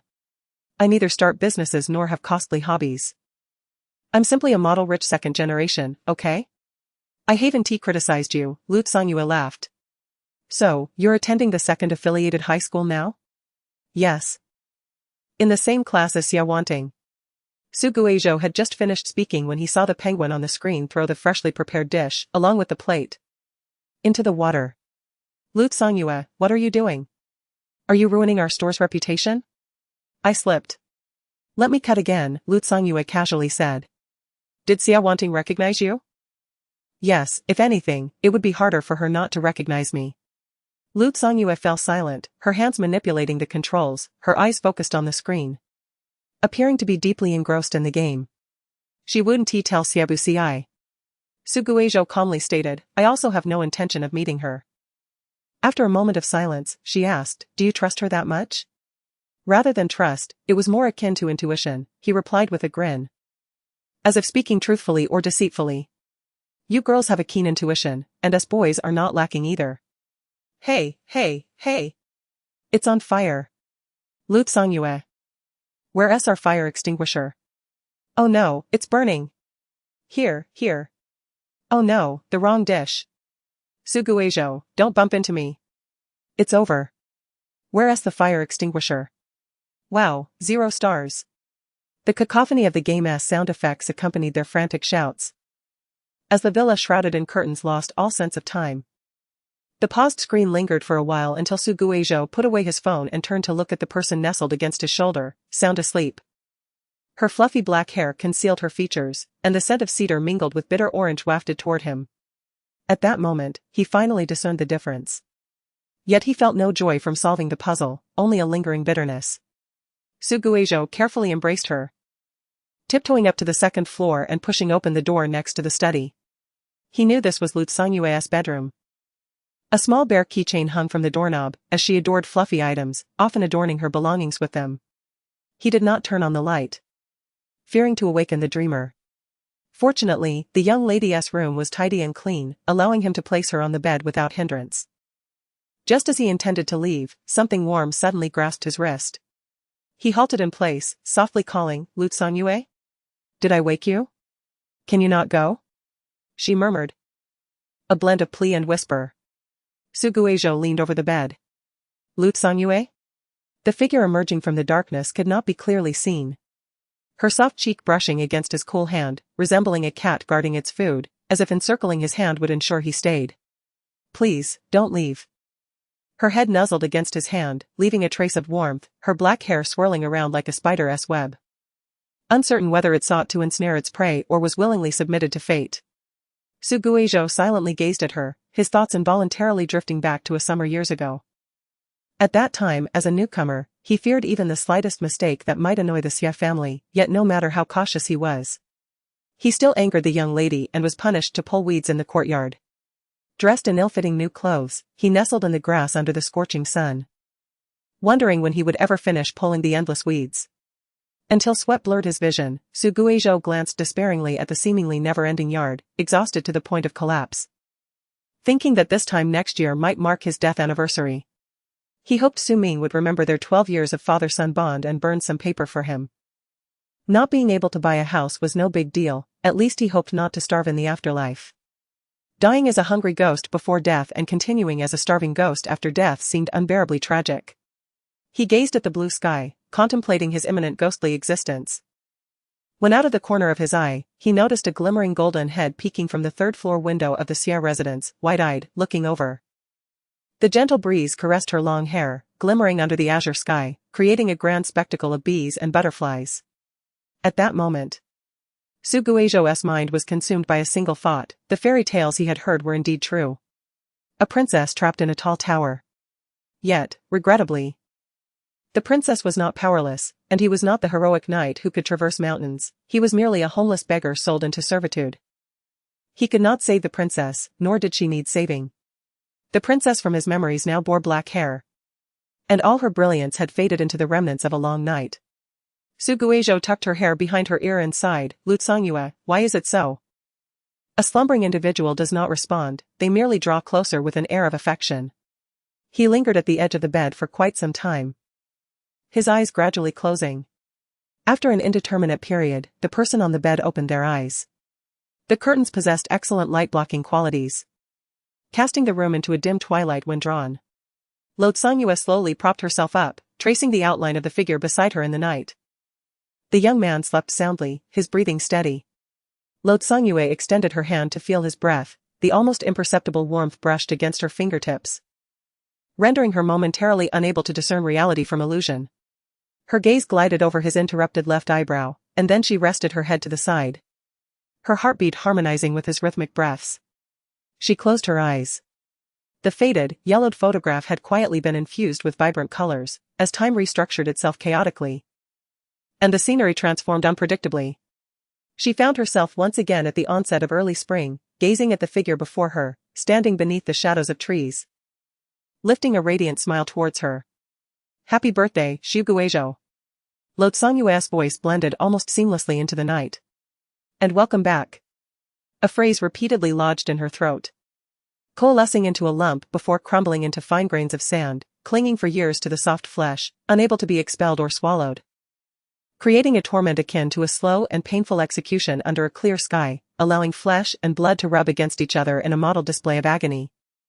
Life is reborn in the rainy season, thus the cicadas sing long, heralding the approach of early summer. Today, her body was not well. She aimed to make it up to everyone tomorrow. "Oh, wind, you sleepless wanderer, even if you remain awake, you must allow others to revel in the spectacle. By the way, this is truly a sweet tale, wholly saccharine without a hint of bitterness." Chapter 51, Did you spend the night with a girl? As dawn broke, Lutsongyue, just awakened, floated lightly towards the secondary bedroom. The door swung open wide, and she leaned against the frame to peer inside. The room was immaculate, every item arranged precisely as her memory recalled. A breeze wafted through the opened window, stirring the sheer curtains, and the bed appeared untouched, devoid of any creases, as though no one had resided there for ages. She gazed at the neatly folded sky-blue pajamas on the bed, their collar adorned with dazzling white seagulls that glimmered in the sunlight. Lutsongyue stood still for a moment before approaching, her fingers gliding over the smooth fabric, as if this touch could channel the residual warmth from last night, yet only a chill and the scent of laundry detergent greeted her. She managed a faint smile, devoid of emotion, before descending the stairs. The scenery at the base of the building remained as splendid as ever, the arrangement orderly. Just as she began to doubt whether all that had transpired the previous night was merely a vivid dream, her eyes caught sight of a sticky note on the dining table, inscribed in flamboyant script: "I've made porridge in the pot, don't forget to eat. I've gone to school, keep in touch when you can." Below was a string of numbers. Lutsongyue involuntarily smiled, her sky-blue eyes reflecting gentle ripples. Suguizhou often felt that having such a kind guest was enough to make all hosts in the world feel profoundly grateful. Who else could manage to erase all traces of their presence in another's home? It was as if he had never been there at all. This would surely move Lo Songyue to the depths of her soul. He lay back contentedly in his chair while the driver ahead played rousing music. Perhaps to awaken his senses. Outside, birds soared from the branches, shedding a few green leaves. He recalled the pajamas he had changed into yesterday and smiled silently. Lo Songyue's talent for deception could rival that of Shi Wantong. Rather than claiming the garment was a new piece left unopened by her cousin. It would be more accurate to say it was purchased because she adored its style. Lo Songyue had no cousin of a similar age. Even if one had been born after his demise, it would be illogical for them to grow up without any resemblance. Xu Guizhou fell into contemplation. After all, people nowadays are quite peculiar. He had encountered many varieties online. However, this was of no concern to him. His task was merely to ensure the clothing was spotless and fragrant, while Lo Songyue's handling of the matter lay beyond his jurisdiction. Moreover, the clothes were a tad too fitting. Had he not been so humble, he might have almost thought they were tailored to his measurements. Xu Guizhou yawned as the driver's robust voice announced their arrival at the destination. Zhouge, Zhouge. Just as he exited the vehicle, he noticed 2 lounge chairs set outside the convenience store, occupied by individuals resembling gatekeepers. What are you all doing here? Xu Guizhou inquired. Such leisure in the morning just to bask in the sun? I simply wanted you to see me the moment you arrived, Ding Yuan beamed as he approached, disdainfully pointing at the person in the adjacent chair. But the old man knew you were coming and insisted on lying here. Before long, he fell asleep, snoring like a thunderstorm, and we couldn't wake him. Xu Guizhou leaned closer and indeed heard the earth-shattering snores emanating from beneath a magazine. He shook his head and told Ding Yuan, forget him. Where are the clothes? They're upstairs, I even ironed them this morning, Ding Yuan replied, following closely. Bro. Where did you go last night? He had received a message from Zhouge asking if the other set of uniforms had been washed. To which he promptly replied that they had been cleaned just the day before.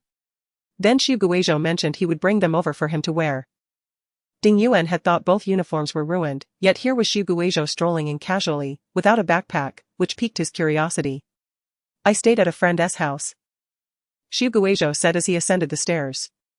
Oh, by the way, if anyone asks, just say I came to help you study and spent the night at your place. Ding Yuan gasped, Zhouge, did you spend the night with a girl? Xu Guizhou stumbled slightly, nearly hitting his chin on the stairs. What are you talking about? Don't slander my reputation. He spoke with considerable indignation. Indeed, he had spent the night with a girl, but they were in separate rooms, maintaining a perfectly innocent arrangement. You seem guilty. What do you mean guilty? Xu Guizhou retorted. You're the one who has a woman's scent about you. What does a woman's scent even smell like? Xu Guizhou replied, unable to contain himself. What do you think I do all day, sniffing around? His body bore only the fragrances of shampoo and body wash. Where was the scent of a woman? Am I mistaken? Ding Yuan queried, but bro. You have so few friends, who could you possibly have spent the night with? Xu Guizhou responded, I was with Lo Songyue. It suddenly rained last night. So I stayed over. He added, and what's wrong with having few friends? Quality matters more than quantity. Rain? It didn't rain yesterday. Xu Guizhou paused before replying. Localized rainfall, do you not recall that rain from your childhood? It rained over by the pedestrian street, but not on Gongnong Road, which is just a short distance away. One side was sunny while the other was cloudy. That's true, Ding Yuan conceded, glancing at the time. It's still early, bro, have you had breakfast? If not, shall we grab something to eat? Sure, let me change first, and then we can buy some pancakes. Xu Guizhou picked up the clothes.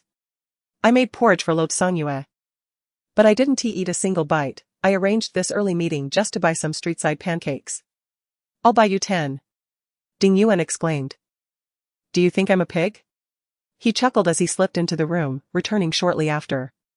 As the two reached the entrance, Ding Dapeng was still sound asleep under his book. Dapeng, oh Dapeng, Xu Guizhou gently nudged him. Who stole my money? Ding Dapeng, still half asleep, removed his book and stared blankly at the person before him for a moment. Little rascal? When did you arrive? I can't believe it. Just a nudge and I've revived old Ding. Ding Yuan exclaimed in astonishment. Did you steal my money, you little brat? Upon hearing this voice, Ding Dupeng immediately perked up, grabbing his slipper to throw it. What's wrong, old man?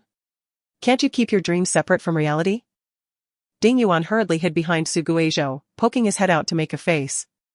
All right, Su Guizhou chuckled, stopping his hand. Ding Yuan and I are off to school, you should go back upstairs and sleep, it's noisy outside. Exactly, especially with your snoring like a gong. It scares the guests away, Ding Yuan added. You talk too much. Ding Dupeng angrily jumped off the recliner and chased after him. The two began to chase each other around Su Guizhou, who was forced to stand still like a pillar. Is there anyone who cares about this poor soul here who's about to starve? Am I just a part of your father-son play? Eventually, it was Su Guizhou, unable to bear it any longer, who delivered a thump to each of their heads, ending the farce. When you move to Shanling Alley, we can call Aunt Kai out for a late-night snack. Ding Dupeng shouted. Got it. You just love to torment her. Su Guizhou replied loudly from the back of the electric scooter. I'm the same age as her, you know. Ding Dupeng roared, she's not old. You are. All right. That's enough. Su Guizhou exclaimed. Ding Dupeng's shouts faded into the morning breeze as Su Guizhou laughed and asked, Hey. Why didn't you go to Aunt Kai's for lunch today? If I go, I'd have to bring a whole group. That would be a hassle for Aunt Kai, Ding Yuan replied. And if I don't want to eat at the cafeteria, I can just ask Aunt Kai to prepare something in advance, and pick it up during the long break. You little rascal, you're surprisingly thoughtful. Su Guizhou exclaimed. But, Brother Zhou, you should often take your friends over, Aunt Kai gets lonely, and she would be very happy to see you. In fact, before Su Guizhou returned, Ding Yuan had always taken people to chat and eat with Aunt Kai. However, since Su Guizhou's return, he hadn't taken anyone over during lunchtime. He was acutely aware that Su Guizhou would graduate next year, and after that, Aunt Kai would no longer be able to dine with him frequently. Moreover, he didn't even know how long Su Guizhou would stay. Ding Yuan was not foolish, he knew Su Guizhou was avoiding the topic. Yet, he dared not think too deeply about it and could only hope for Su Guizhou to remain a little longer. Most importantly, he wished for Su Guizhou to meet more friends, to connect with different blooms during this uncertain journey. Don't worry, I'll include your share too. Su Guizhou said with a smile, patting his shoulder. By the way, how is Su Ming doing? Ding Yuan fell silent for a moment. He's dead. How did he die? He jumped off a building, the year after you left. He had too much gambling debt and couldn't pay it off, so he jumped. After Ding Yuan finished speaking, he gripped the handlebars tightly, the wind stinging his face. He held his breath, waiting for the reaction of the person behind him. After a long pause, perhaps only a few seconds, the wind carried a faint, emotionless voice. Is that so? Brother, let us not talk about him. Su Guizhou said. I'm hungry, I really want to eat jianbing. When will we reach the stall? Hearing this, Ding Yuan had no choice but to swallow all the words he had. We'll be there soon. Good. Su Guizhou looked blankly at the street, thinking, Su Ming. You were truly fortunate. Both happy and lucky. You enjoyed your blessings and suffered little, and you departed swiftly and easily. The two of them had just reached the school gate after buying breakfast when they spotted someone familiar. Oh no, cover your face quickly. Don't let her driver see. As soon as Ding Yuan spotted Xia Wanting gracefully descending from a luxury car, he wished he could shove Su Guizhou into a sack. Su Guizhou exclaimed, Huh? If you want to cover your face, then do it. What is the meaning of covering my mouth? Just as he struggled, a cold, indifferent voice reached his ears. Morning. Chapter 52 Reflex Reaction. Good morning, both of you. Ding Yuan remembered he had to memorize a text this morning, so he quickly excused himself and sped away. Left behind. Su Guizhou asked, Hey? Why are you running? I'm not running. Good morning, Su Guizhou cheerfully retrieved his backpack from the scooter basket. What did you eat this morning? Baozi, Shirwantong replied, retracting her gaze from his face. Did you sleep at his place last night? Yeah. Didn't I send you a photo? Su Guizhou responded, bemused, while secretly praising his own meticulousness. He glanced at the composed Xia Wanting behind him, who was not looking their way and was walking ahead with her backpack. I know. Shirwantong hesitated for a moment. the air around her carrying not only the familiar scent of laundry detergent but also a hint of cedar. I had jianbing this morning. The one from the walking street is delicious. I'll take you there one day. Su Guizhou cheerfully walked beside her. Sure. Shi Huangdong pushed her scooter toward the parking shed, looking at the flowing crowd ahead. When do you plan to move over? Su Guizhou pondered, that place is nearly ready. I don't have much stuff, so I can move over tonight. What about you? Tonight, too, she casually replied, I've nearly packed my things. And my mom is moving into the Company S apartment starting tonight. Oh? When did this happen? I wasn't informed. Just last night while you were sleeping at Ding Yuan's. Su Guizhou couldn't shake the feeling that she had emphasized Ding Yuan's name. That's great. We can have jianbing for breakfast tomorrow. Su Guizhou exclaimed. By the way, what do you want to add? Ham, grilled sausage, pork belly? He listed a series of items, including garlic, eggplant, pig's head meat, and marinated duck. Shi Huangdong responded, huh? She understood the first few items, but the latter ones? Were they supposed to be in jianbing? She paused for a moment. I'll check it out when the time comes. Indeed, they have quite a few ingredients, just hearing about it can be confusing. Su Guizhou remarked, let us wake up early then, there will be a queue. Shi Huangdong nodded. Just before entering the class parking shed, she turned back and asked, have you finished your homework? Su Guizhou's expression shifted from a smile to shock. This morning was Lao Lu's, Shi Huangdong observed, watching him with amusement. What are you planning to do? What else can I do? Stand in the corner, Su Guizhou replied. I can only pray that he didn't argue with his wife today. Maybe he'll let me off easy since I'm obediently standing outside to make up for my homework. He lamented, having completely forgotten about this matter. Only focused on comforting Lu Songyue. No, I must find her later to compensate for the lost work. Aren't you relaxed? Aren't you anxious? Shi Huangdong asked. Having parked the scooter, walking over with her bag. It's all the same, whether it's early death or late death, what difference does it make? Su Guizhou said. Pressing his hands against his face, let me enjoy this beautiful day for a while, soon I'll have to face the scolding. He heard Shi Huangdong's light laughter. Soft and fluffy, brushing against him. When teaching Ding Yuan, how did I forget that my homework wasn't finished? Shi Huangdong casually remarked. Su Guizhou scratched his face, cough. I got too absorbed in teaching, and forgot. I was only thinking about how to teach him to write and didn't remember I had my own work. So. Su classmate is quite the altruist, she imitated Su Guizhou's tone with a hint of teasing. Of course. From a young age. I have been nurtured by the tales of Lei Feng. Su Guizhou, with an air of righteous indignation, declared. My aspiration is to be an ordinary citizen who performs good deeds anonymously. How could this not be virtuous? Of course, it is to leave room for my future transgressions. He asserted boldly, I am both good and bad, an ordinary citizen, please refrain from confining me with the term good person. Shi Huangdong, ever so accommodating, replied. It seems I have misspoken, please forgive me. It is inevitable for one to err in life, it is quite all right, I absolve you. However, she glanced at her watch, noting that there were still 7 minutes until the morning self-study session. Have you, the good and bad ordinary citizen, prepared an excuse for old Lu? Su Guizhou was taken aback. Do you also call the teacher that? Shi Huangdong was momentarily speechless, puzzled by the convoluted logic. Yet, she clarified, I only refer to him in such a manner privately. I had thought you would always address him with utmost respect, he mused. Am I really that solemn? Su Guizhou reconsidered, and indeed, she often made less than hilarious jokes in private, maintaining a serious demeanor in public. Even when she had acted out of line, he had not taken it to heart. He stifled a yawn. Did you not sleep well? Indeed, I played games all night, he began, only to cough abruptly to mask his words. Ahem, I engaged in intellectual games with Ding Yuan. And my sleep was rather insufficient. That sounds quite taxing. Shi Huangdong appeared to take him at his word. You may move in tonight, you can rest more. Su Guizhou nodded vigorously, exactly, I can finally catch up on my sleep. Su Guizhou, are you a parrot? No, I am a repeating duck, he replied instinctively. Shi Huangdong was bewildered, what are you talking about?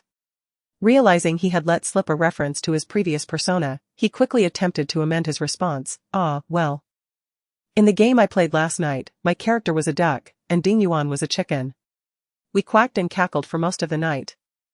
I still bear some after effects. Shirwantong paused momentarily. I understand now.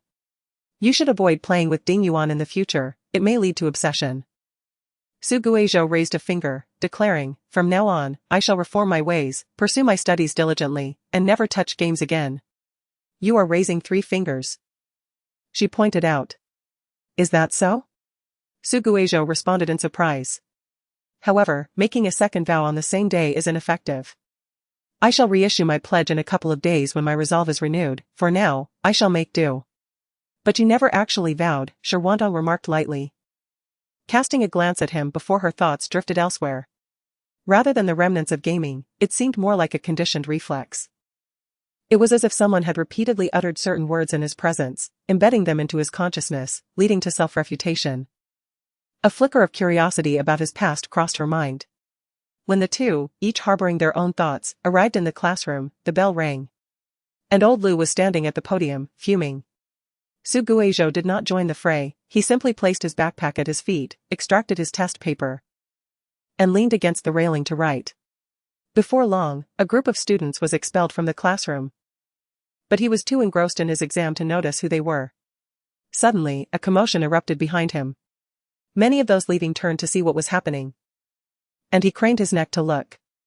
There, amidst the crowd, was Xia Wanting, holding her test paper, her figure graceful and poised, resembling someone attending a banquet rather than completing an assignment.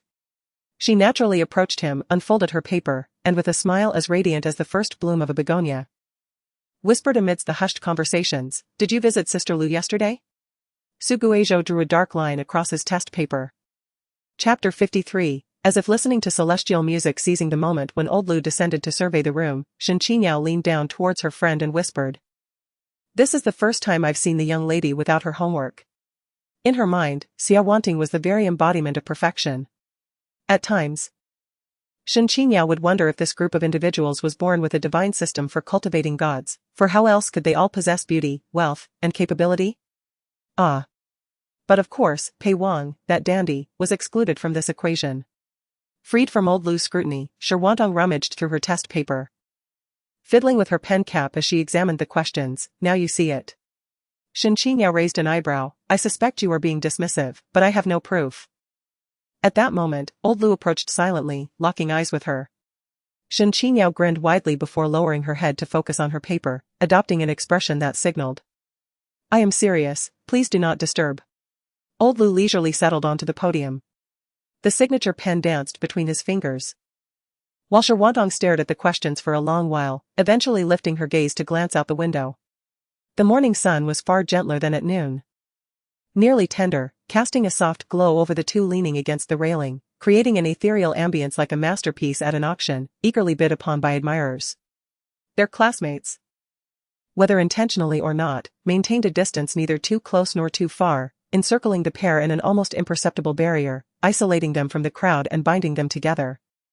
Images of beautiful girls with willow-like figures leaning close to boys, illuminated by stark white light, flashed through her mind, resembling tender kisses upon their earlobes. Shirwantong tore her gaze away, halting her thoughts, the pen lingering at her fingertips for some time. Su Guizhou's past connections and entanglements were of no concern to her. They held no relevance whatsoever. Indeed, what of it? Su Guizhou replied absent-mindedly as he continued to tackle the problems. "Nothing much," Xia Wanting replied softly. "I haven't seen Sister Lu in a long time, I wonder how she has been." "Is that so?" "She seems to be doing quite well," he smiled, lowering his voice. "I thought you were tailing me." Xia Wanting's ears twitched slightly, but she continued writing on her paper as if unfazed, her penmanship elegant and refined. "How could I? Brother. I would never do such a thing." "Is that so?" Su Guizhou replied noncommittally, lazily resting his head on the test paper. "How do you know?" "Brother, can't you tell? You carry the scent of Sister Lu's perfume." Xia Wanting tapped her pen against the desk, not looking up, her tone as gentle as ever. Su Guizhou felt a jolt. "Is it my nose that is at fault?" Xia Wanting paused, then covered her mouth, her body shaking with silent laughter. The surrounding classmates were curious. "What on earth are you two whispering about? Speak up, don't be so secretive, let everyone hear." They were intrigued yet shy to approach, left to ponder the situation.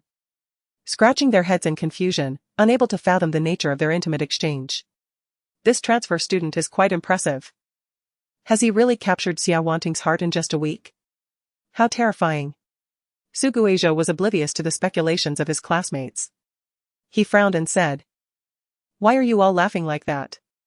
Hearing this, Xia Wanting stilled her shaking shoulders and raised her face, still tinged with laughter, and replied in a soft, somewhat weakened voice, "You still sing so esoterically." Su Guizhou retorted, "If you think my singing is awful, just say so. Why resort to idioms? Does that make you feel better or lessen the sting of your mockery?" He turned his head, unwilling to engage further with this child who was becoming increasingly bothersome. Yet, the child, oblivious to his displeasure, gently poked him with her pen, cheerfully asking, "Are you angry, brother?" Cast a disdainful glance at her. Declaring himself magnanimous and never one to quibble with children. In his line of sight, Xia Wanting's expression slightly hardened as she restrained her smile, retorting, "Brother, I have grown up, I am no longer a child." "Is that so?" Su Guizhou replied leisurely. Mature adults engage in subtle deceit rather than carelessly judging the songs of others like an emotionally volatile child. "I understand," Xia Wanting nodded, lightly clapping her hands, "today. Your song was akin to celestial music, illuminating my ears. I have already stated that it would be better to directly scold him," Su Guizhou remarked, noting her rather sarcastic tone.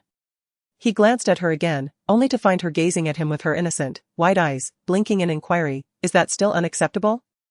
All right, little adult," he conceded, having feigned anger, his irritation completely dissipated.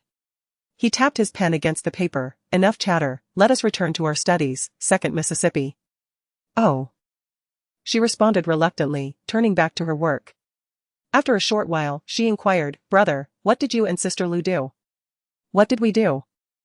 "Don't frame it as though I were up to no good," Su Guizhou yawned, "we merely played a game for a while." Surprisingly. It requires quite a bit of skill and teamwork, one moment of inattention, and you could easily lose. "I see," Xia Wanting mused, "I heard you moved recently?" "Did you merely hear about it, little sister?" Su Guizhou twirled his pen. "What, do you wish to move here as well?" "Though I would love to. My family does not permit it." She rested her chin on her hand. "Does my brother wish for me to come?" Xia Wanting's demeanor lacked the aggressive charm of her sister and was much softer, yet her eyes often evoked the image of a venomous serpent in a forest, emanating a chilling aura. "Since your family does not allow it, it would be best to stay at home. The environment there may not suit you." "Will it?" "I am not a pampered young lady," she chuckled. Su Guizhou was about to refute her when he suddenly recalled Ren Qing's words and fell silent. Just as he was about to speak, the classroom door swung open, and old Lu's stern voice echoed, "You are the loudest in the entire building. Do you all enjoy chatting so much? Then chat slowly and finish these papers. If you can't, do not come back in." Outside, a cacophony of protests erupted. "Please. Teacher Lu. Now you call me teacher, but why not call me Baldy?" Old Lu retorted, his round head glistening. "Chi-e, come here and distribute the papers." The boys who had been chatting most animatedly lowered their heads, accepting the stack of papers to distribute among the grim-faced students. It is often said that good news does not leave the house, while bad news travels far. Just after the morning study session, the entire grade was aware that the most exquisite flower of Class 2 and the new handsome transfer student had been expelled from the classroom to complete their assignments. By the railing stood a dozen or so onlookers, the two of them resembling evergreen trees, a stunning sight, vibrant and pleasing to the eye. The early morning gloom of Mingda Building was briefly dispelled by the lively atmosphere of the recess. Aside from the original residents of Mingda Building, not many came to observe. However, numerous students from the first and second year traveled from afar to see what the local and overseas imports looked like. Su Guizhou even spotted Ding Yuan's head poking out of a second-year window, daringly filming him with his phone. Su Guizhou had never felt like a monkey being observed by so many visitors. Initially, he felt somewhat embarrassed, but seeing others feign composure while blushing, he felt less awkward and more at ease, even greeting those who glanced his way with a friendly hi. Consequently, the girls passing by blushed profusely, while the boys chased each other with equal embarrassment, leaving him somewhat numb, uncertain of who was shy towards whom. Leaning against the wall, he raised his head to the window across from him. Su Guizhou waved cheerfully. Shi Wantong, resting her chin in her hand, turned her face away coldly. not offering him a trace of emotion. Chapter 54, You no longer look at me when you speak. Just before the second class commenced, Su Guizhou completed his paper under the scrutinizing gazes of his classmates, handing it to old Lu and, before taking his seat, flashing a provocative smile outward. "Xia wanting?" She stammered, momentarily taken aback, then smiling wryly as the chill in her dark eyes dissipated under the warm light, leaving only a hint of drowsy amusement. While old Lu was explaining problems at the front, Su Guizhou, having experienced his eloquence, dared not engage in overt mischief, resorting instead to discreetly poking his desk mate with his pen. Pei Wang, drowsy, was jolted awake by the pokes. "Stop it!" he glared. Su Guizhou continued, undeterred. "Enough." Pei Wang, unable to endure any longer, swiftly scribbled a line in his draft notebook and pushed it towards Su Guizhou. "If you have something to say, just say it." Surprisingly, the boisterous Pei Wang did not dare to speak out in front of old Lu. This revelation led Su Guizhou to regard old Lu with newfound respect. This teacher was indeed formidable, capable of keeping the male lead in check.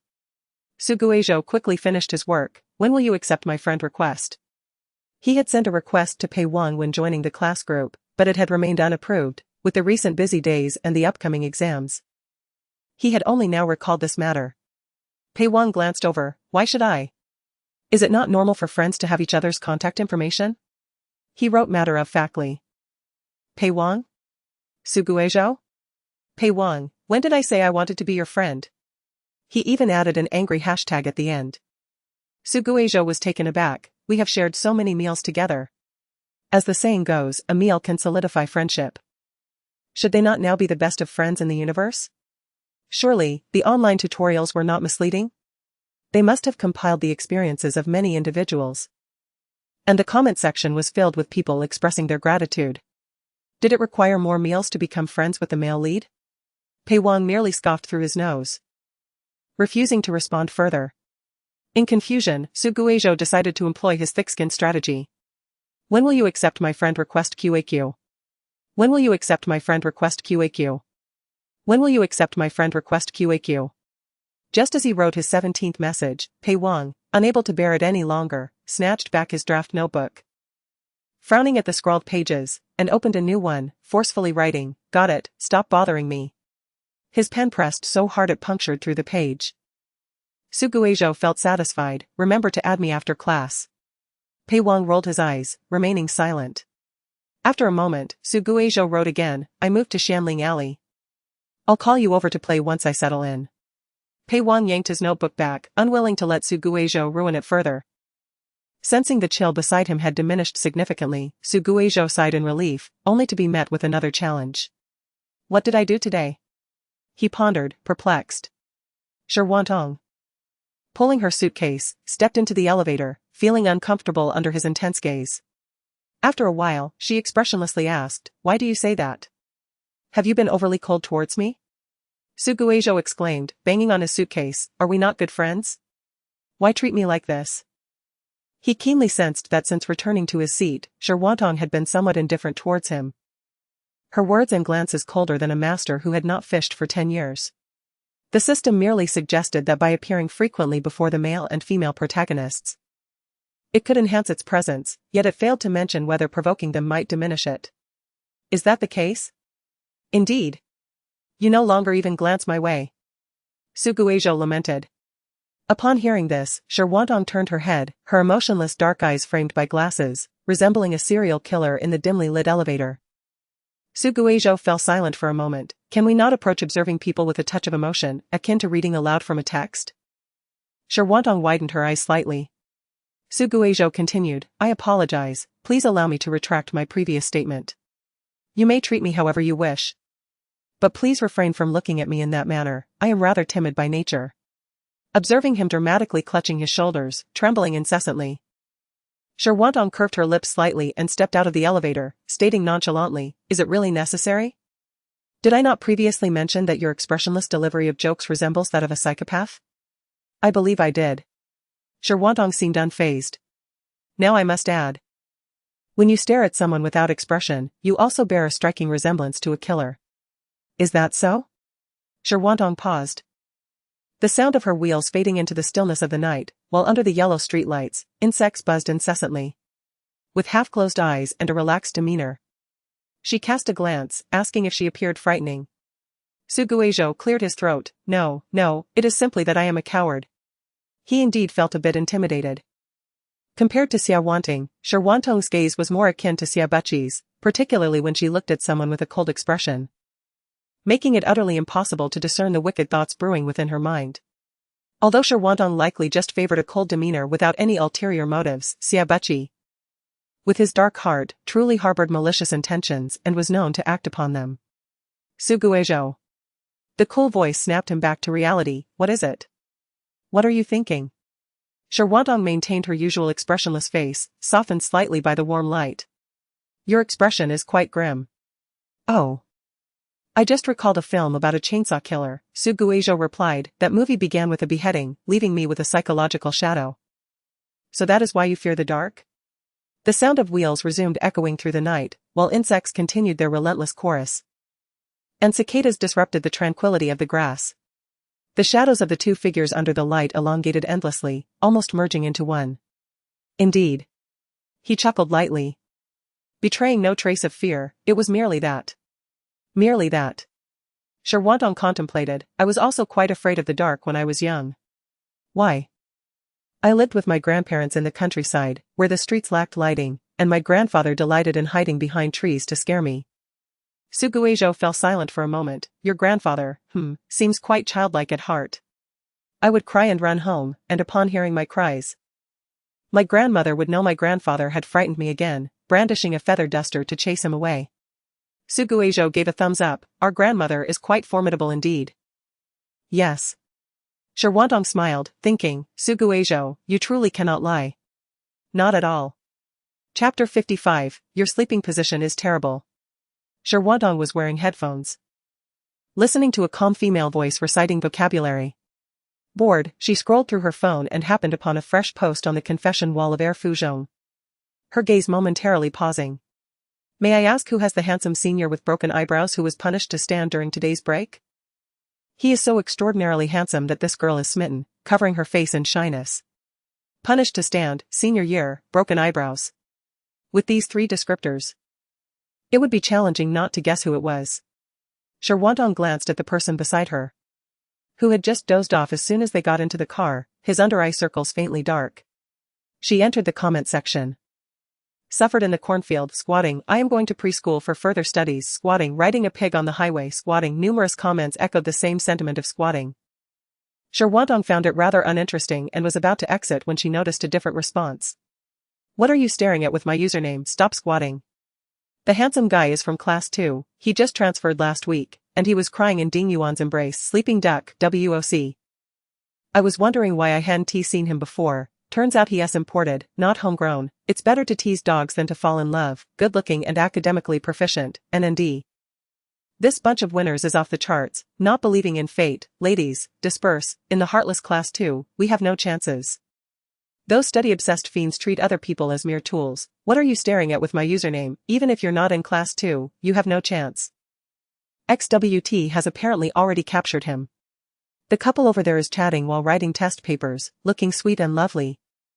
What business do you demons have here? I am here to charm girls. A married man? Even better. I will feast on the squatting and jumping delicacies. Unintentional person, just fell in love and got dumped. I'll do 5 sets of math exercises to soothe my wounded heart. Caribbean seaweed, you over there, are you still alive?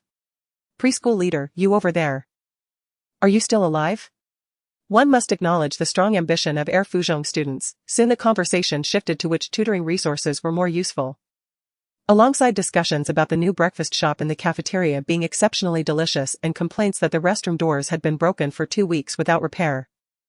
Just as Shirwantong was about to exit, a message from Shin Qinyao popped up, and upon opening it, she found an animated screenshot and message. I told you they were. Truly. The image contained the comments from What are you staring at with my username, with the phrases about capturing the charming couple highlighted in red. Shirwantong's hand hovered in the air, contemplating what to reply when the sender retracted the message, replacing it with a facepalm emoji, sent by mistake. I meant to send it to Ren Qing. Shirwantong remained silent for a moment. You retracted it quite swiftly. I didn't even see it. Qingyao, hee hee. Qingyao, you're still on the road, right? Shirwantong sent a photo of the scenery outside. Yes, almost there. Qingyao, hooray. Tomorrow I'll be moving in. And my mom won't have to worry about me not getting enough sleep anymore. Shirwantong, single bed, it seems you'll have to sleep on the sofa. Qingyao, we can squeeze together, it wouldn't be too bad. Shirwantong, no, your sleeping position is terrible. She still vividly remembered the summer vacation she spent at Shen Qinyao's house, thinking that the 2-meter double bed would accommodate them well. Only to find herself entangled by Shen Qingyao like an octopus in the middle of the night, waking her up and making her sweat in the air-conditioned room. After that night, she preferred to sleep on the floor or the sofa rather than share a bed with Shen Qingyao. Qingyao, if it rains, I'll sleep on the sofa. Qingyao, if I hadn't missed out, we would be neighbors now QAQ. Qingyao, but in a sense, it's a blessing in disguise. When my roommates move out, just call out what you want to eat, and I'll bring takeout on my little electric scooter to your place. Sending love. Shirwantong, no worries, Ren Qing will be your neighbor. Qingyao, haha.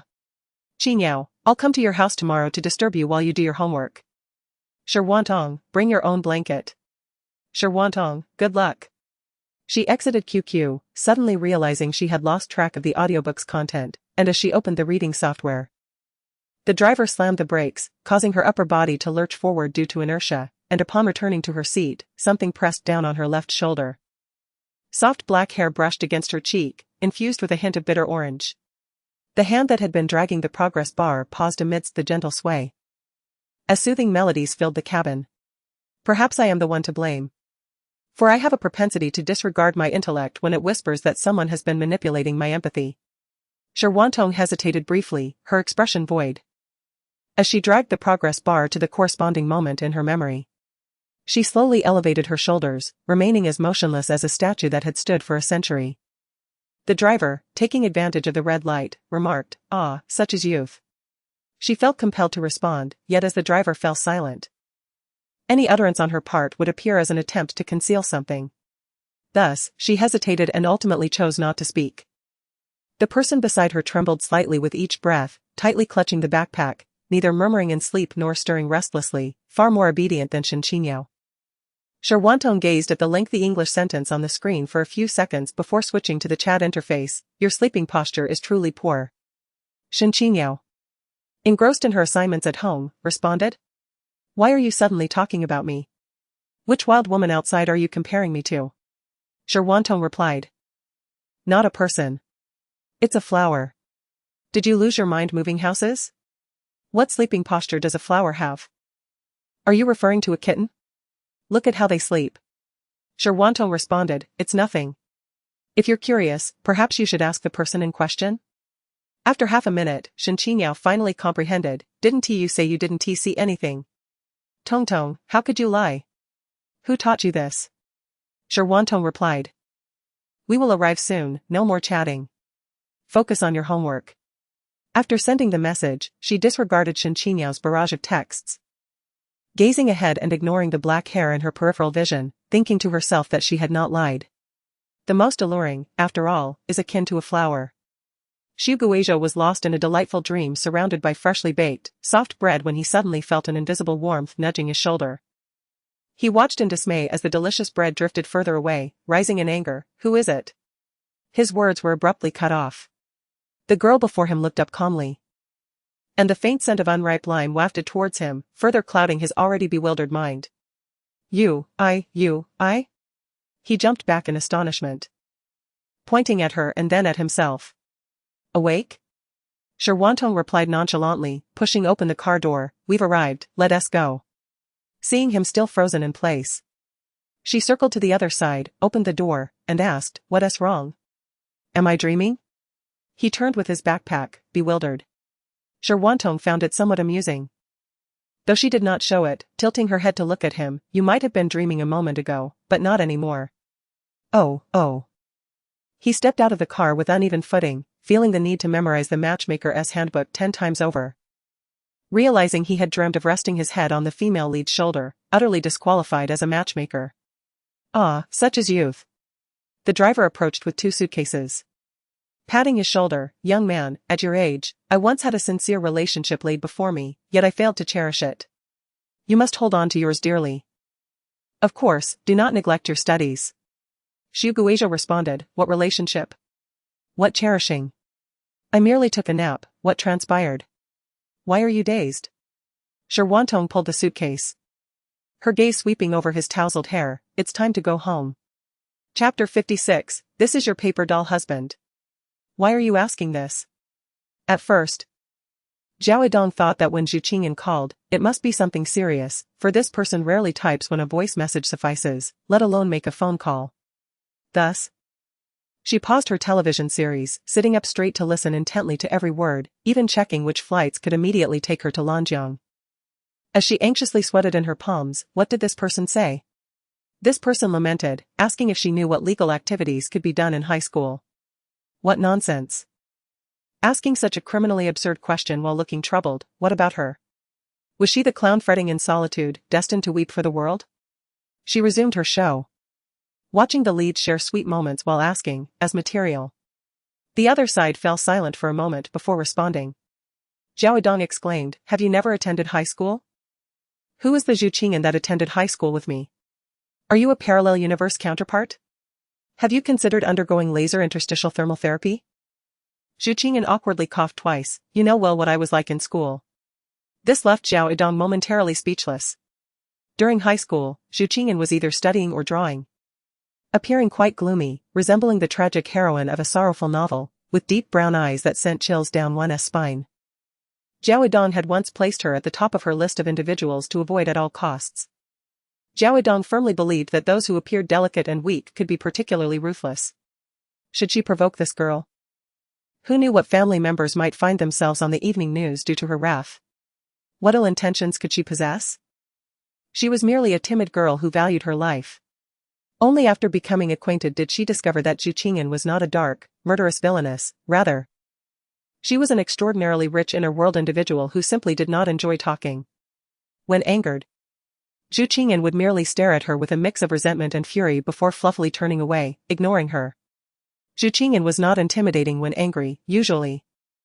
If Zhao Yidong provided her an exit, Zhu Qingyan would willingly step down and continue to converse with her in a fluffy manner.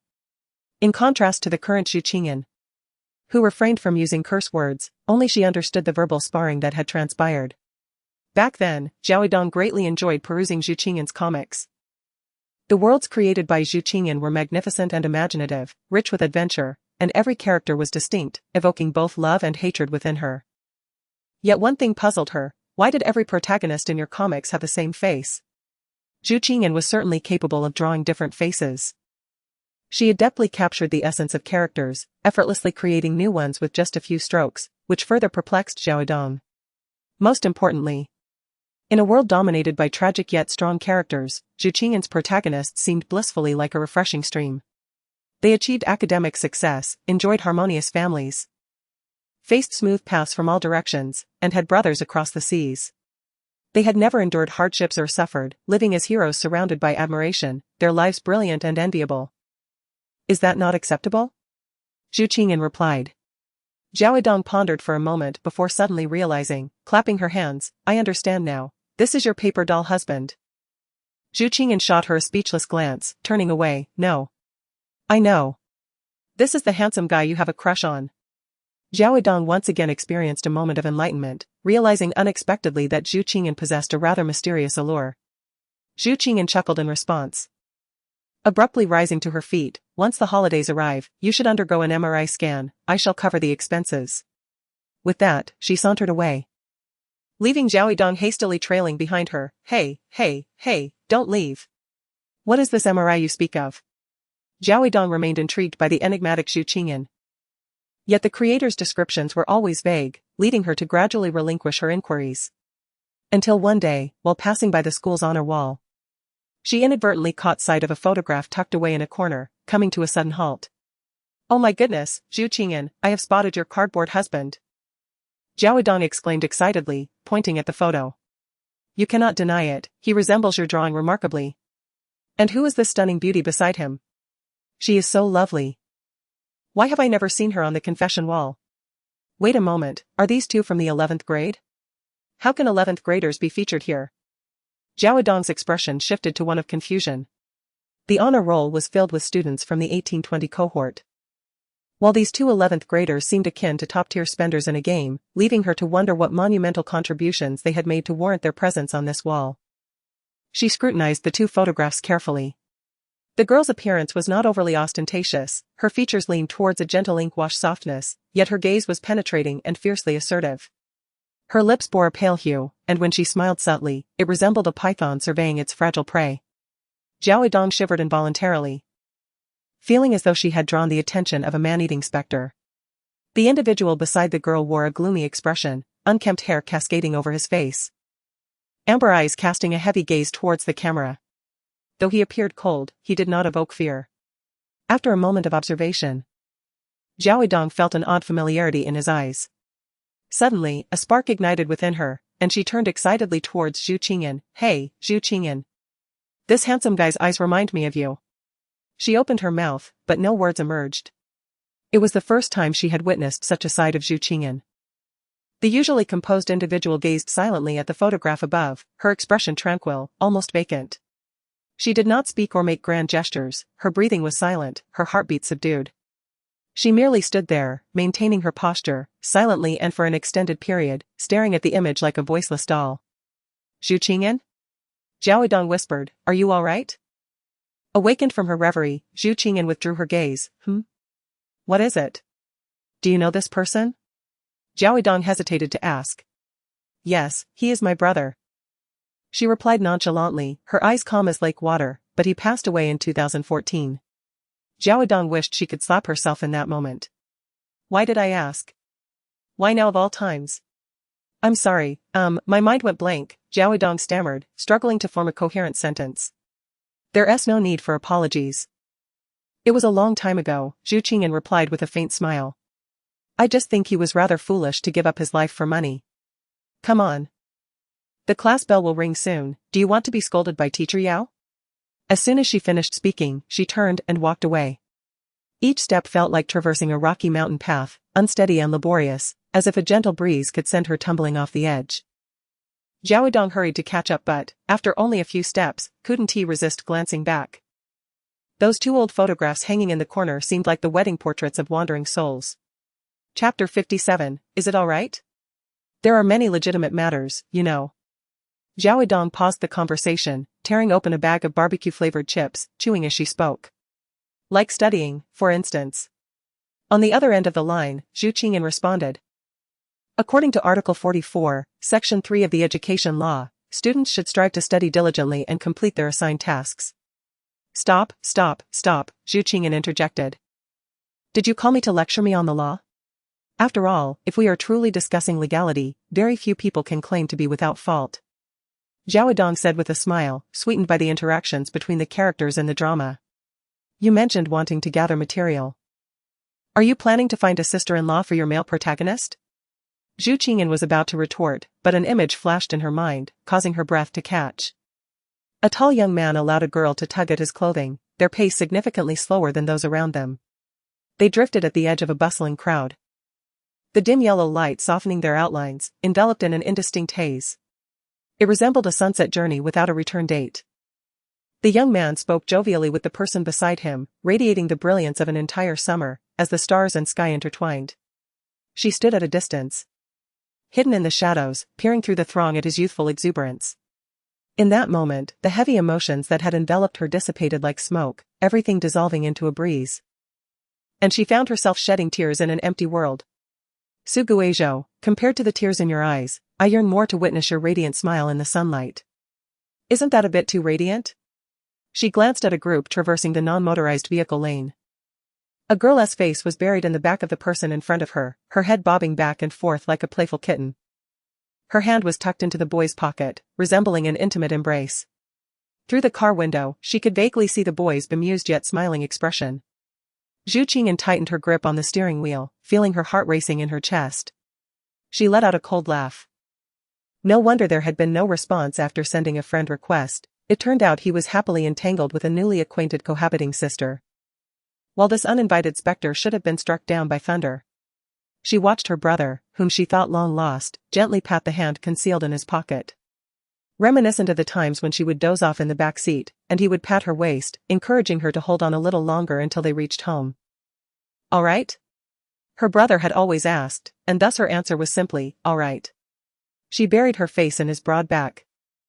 The scent of laundry detergent mingling with the bitter orange fragrance gently enveloping her. At that time, she believed that this long separation was bound by a deadline. Like perishable food, ripe fruit in season, adults clocking out at the end of the workday, and children finishing school, everything seemed to have an expiration date.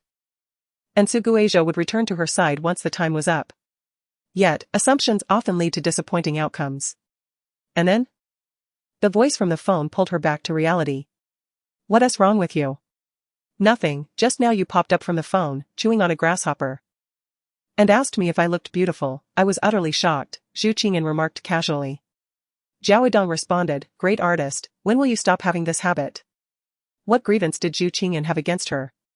In her stories, she was either a cunning tree demon or a devious mouse spirit, never once portrayed as human.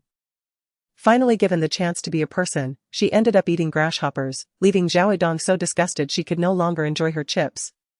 Feeling as if she were munching on barbecue-flavored grasshoppers. Zhao Yidong murmured, "Zhu Qingyan, you can directly say you dislike me, there's no need to hurt me like this." "How could that be?" "I love you as you love me, the heavens can testify to it," Zhu Qingyan replied, reciting her words flatly. "Haha, I am truly moved." Zhao Yidong, with a hint of sarcasm, inquired, "So, are you planning to depict campus life now? I thought I would never see you create anything modern in this lifetime." For Zhu Qingyan, modern life seemed a formidable beast, as she consistently conjured otherworldly adventure tales. Even her casual sketches and scenarios were steeped in the realms of xianxia, sci-fi, and Western fantasy, with nary a trace of the contemporary. Zhao Yidong, perhaps grasping a fragment of the underlying reason, expressed her inquiry more as a means of asking, "Have you truly let go? Have you stepped out, or merely grown accustomed to it, resigning yourself to fate?" Reclining against the chair's backrest, supported by a soft cushion, Zhu Qingyan gazed at the dim ceiling, illuminated solely by the desk lamp, the glowing screen, and the phone by her ear, and murmured, "It's just a question." Whether she had truly let go or merely adjusted, she herself was uncertain. That person had undeniably returned. She could feel the chill of his fingertips and the warmth of his breath. The shadows at their feet were indistinct, just as hers were. They stood beneath the streetlight, their two silhouettes intertwining, akin to shadows elongated by the setting sun. They had embraced passers-by, concealed the upright grass, and left invisible traces upon the gray concrete. Day after day, the only remnants Suguejo had left her were these imprints. Yet, such imprints have an expiration date, they lie buried in memory, awaiting the day the wind disperses the clouds. But what of his return? Is it also time-limited? What will she do when that time comes? What can she do? She had no choices. Zhu Qingyan turned her gaze to the face on the screen, a visage she had sketched countless times. One she had deliberately memorized and could never forget, a face that had accompanied her life and was bound to her forever. The words she dared not speak lingered in her heart. "If you have found the happiness you seek, Suguejo, would you be willing to stay here a little longer for it?"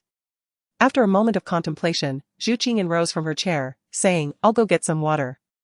"All right. All right." Zhao Yidong dropped the topic, attempting to lighten the mood. "You must watch Fuxing Yiming, it's spectacular. I initially thought it was a product of a crazed production team. But the more I watched, the more engrossed I became. Ha ha ha, that character Xiao Cui is so hilarious, I feel she's on the verge of fame." Zhu Qingyan replied while pouring water, "Oh, really? I'll take a look when I have the time." "Your time is practically no time. The novel I recommended to you 2 years ago. And you still haven't read it?" Zhao Yidong exclaimed in frustration. "Don't be so absolute," Zhu Qingyan countered, "they're merely in queue, aren't they?" She paused, glancing at the doorbell as it rang insistently. "What's wrong?" "Someone is ringing our doorbell." "What the heck?" Zhao Yidong sat up straight, "Quick. Check the surveillance to see who it is." The doorbell rang incessantly, the person outside seemingly intent on not leaving until they achieved their aim. Zhu Qingyan furrowed her brow, retrieved chilly water from under the coffee table, and opened the monitoring software on her phone, hearing Zhao Yidong's anxious questions through the microphone. The grayish figure appeared on the screen, and she momentarily froze before impulsively opening the door. Surprise! The heavy, stagnant air of the hallway flooded into the room as she stood dazed at the sight before her, the clamor in her ears fading, leaving only the bright voice. Su Guizhou, holding a bouquet of blooming flowers and a heavy bag of snacks, cheerfully greeted, "Good evening, Ching Ching, I've come to see you." The warm light from the hallway washed away any pretense. Why is everyone criticizing my book title and cover? I painstakingly crafted every word, ensuring it perfectly aligns with the story. Is it really that terrible? Chapter 58, How Do You Still Remember Me? In the silence of their mutual gaze, a voice, rough and incredulous, broke the stillness. Zhu Qingyan. Did you order a male model? No, Zhu Qingyan swiftly replied, a hint of irritation in her tone, just an acquaintance. I'll hang up for now and contact you later. Before Zhao Dong could unleash another earth-shattering remark, she abruptly ended the call, stepped aside slightly, and casually crossed her arms, asking, "What brings you here all of a sudden?" "I missed you," Su Guizhou replied with a cheeky grin. "Where are your slippers? Hurry. Get me some." Zhu Qingyan shot him a glance, retrieved an unopened pair of slippers from the shoe cabinet, and while unwrapping them, inquired, "Did you miss me or the slippers?" "Both, but I missed you the most," he asserted with unfaltering confidence. After closing the door, he donned the brand new blue shark slippers and naturally placed his belongings on the table. "I picked up some snacks from Depeng. And I put that cake in the fridge, don't forget to eat it." Zhu Qingyan remarked wistfully, "You want me to eat cake late at night?" "You could always eat it in the morning," Su Guizhou innocently blinked. "Then why did you cut it now?" She raised her chin. Su Guizhou, still unwrapping, grinned widely, "Because I want to eat it. Otherwise, I would have just ordered takeout." To even question that, "Are you a fool, Zhu Qingyan?" Zhu Qingyan thought to herself. How foolish it was to ask. Ignoring the phone screen that lit up frequently, she shoved her phone into her pocket and stood beside him as if supervising a task. Commanding, "Cut me 3 slices." "Got it, please watch carefully." He deftly sliced. The sunflower-shaped ice cream cake shattered under his knife. And he even placed 2 honeybees on her piece, for reasons unknown. Zhu Qingyan glanced at the label, "From Gongnou Road?" "Yes. I searched for reviews. And it seemed quite good, my classmates said it was nice, so I decided to give it a try." After cutting, Su Guizhou didn't forget to arrange the plate, presenting it like a treasure. "Here. It is quite good," Zhu Qingyan acknowledged, taking a spoonful, her gaze drifting to the vibrant bouquet beside her. A riot of colors like a lively feast. Each time Su Guizhou visited, he would bring her a beautiful bouquet because she adored them. However, it had been many years since she received flowers. Those blooms felt like thorny vines, and whenever she saw them, her heart would ache. She had no idea what was wrong with her, all her affection had suddenly morphed into disdain and hatred. Only after years had passed did she gradually realize that she had never truly liked the flowers, but rather the Su Guizhou surrounded by them. His colors were as subtle as his temperament, gentle and delicate, almost ethereal. He seemed gray in a world of vibrancy, only enlivened by these passionate bouquets that barely connected him to the universe. She plucked a pale pink petal. "Su Guizhou. What are you doing?" He turned, a gleam in his eye. Zhu Qingyan placed the petal in his breast pocket. "What's this for?" Su Guizhou asked, confused. "Are your eyes so strained from studying that you can't see? I'm giving you a flower. Do you really need to ask? Are you a fool, Su Guizhou? Hey. Hey, are you stealing my words? I'll report you for copyright infringement. Hurry and pay the fee." Su Guizhou feigned anger. "And you're giving me flowers bought with my money, and not even a whole flower, just a petal. Zhu Qingyan, you're so stingy. Do you know that your actions are called returning the borrowed flower to its owner? Borrowing flowers to present to Buddha? Self-supply and self-demand? Zhu Qingyan?" Zhu Qingyan inquired. "Is that last idiom correct?" He argued, "I invested my own money to produce it, and you sold it to me. Isn't that self-produced and self-sold?" Zhu Qingyan rolled her eyes, having never encountered someone so audaciously nonsensical. "By the way, where's my dear Chouhua?" Su Guizhou tossed his used paper plate into the trash and, wiping his mouth, surveyed the surroundings. "It has been quite a while, yet it hasn't come out to greet me. They say it is now 11 years old." Zhu Qingyan pointed towards a door, saying, "It's sleeping in the room." "Wow, our home has really improved, now Chouhua even has its own room." "Let me go take a look," he remarked, adjusting his clothes. He took a few steps back, then turned, asking, "What do you think of my appearance? Am I stylish enough for it to recognize me at first glance?" Zhu Qingyan replied, "Could you perhaps share some of that attention you lavish on Chouhua with others?" "Go ahead, stylish man, you are so fashionable, it will surely recognize you," she said with a forced smile. Su Guizhou stroked his chin. "Why do I feel like you are mocking me? Could you refrain from using questions?" "I am indeed mocking you," Zhu Qingyan retorted. "You are becoming increasingly mischievous. I shall report to mother and have her deduct your allowance." Su Guizhou huffed in indignation. "I apologize, but I am already economically independent and no longer require her support." Zhu Qingyan continued her pretense of smiling. "How is it possible that I cannot select it?" Su Guizhou, who frequently received transfers from Zhu Xiaomei, was left speechless. Yet he marched forward with confidence towards the door marked as Chouhua's cozy abode. Zhu Qingyan, holding a cake, quietly observed his silhouette. Was it because she hadn't seen him in a long time? Su Guizhou's liveliness always felt somewhat unreal to her. She lingered with her spoon until the melted ice cream touched her fingertips, snapping back to reality just as he pushed open the door and entered, leaving her alone in the vast living room. Su Guizhou did not turn on the lights. He peered into Chouhua's room, illuminated by the light from the living room, revealing a treasure trove. Goodness, Chouhua's life has truly improved, with so many toys to play with, it could be spoiled rotten. As he admired the scene, he suddenly encountered a pair of pale yellow light bulbs. The glow remained brilliant yet was tinged with murkiness, appearing somewhat dimmed. Su Guizhou paused for a moment, crouched down, and called out with a smile, "Chouhua, do you remember me?" He heard soft breaths from ahead, followed by the sound of claws scraping against the floor. The creature approached him at a leisurely pace, as if testing the waters, hesitating. He patiently crouched, the passage of time elongated by that gentle breath. Just as his legs began to feel numb, a medium-sized golden dog finally emerged into the light, its dark eyes fixed intently upon him. It moved cautiously toward him, sniffing his scent, then paused for a few seconds before nuzzling against his cheek. Su Guizhou exhaled in relief, wrapping his arms around it gently. How had the small puppy, which once sought refuge in an alley during a rainy night, transformed into a creature that now required both arms to embrace? He remembered the words he had spoken before their parting. "Hey, Chouhua, I must leave, you stay here and keep our dear Qingqing company. I bought you a teething stick. So do not chew on the sofa again, or I shall not bring you any treats next time. Oh, and even though I may not return often, if you forget me, I shall never bring you delicious food again." He chuckled, gently rubbing its face. "Chouhua, how do you still remember me?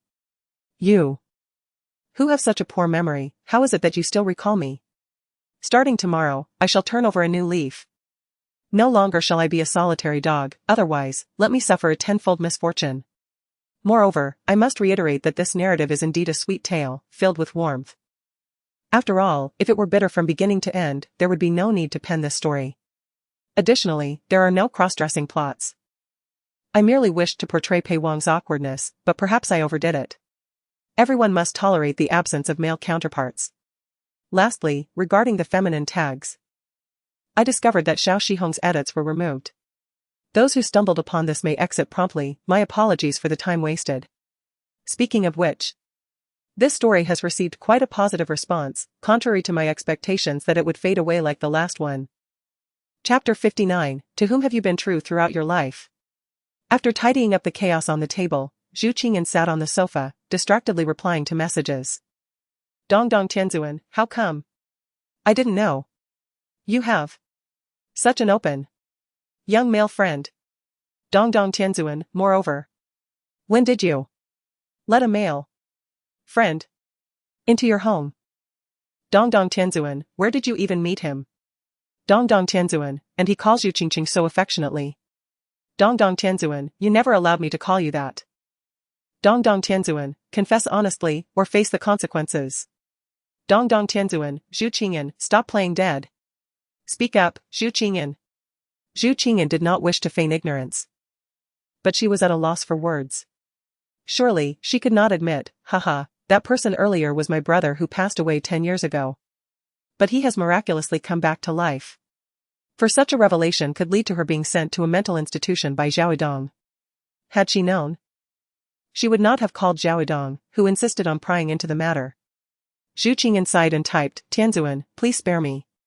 That person was a childhood friend. He transferred schools in elementary school and just returned these past few days." Zhu Qingyan, bowing in respect.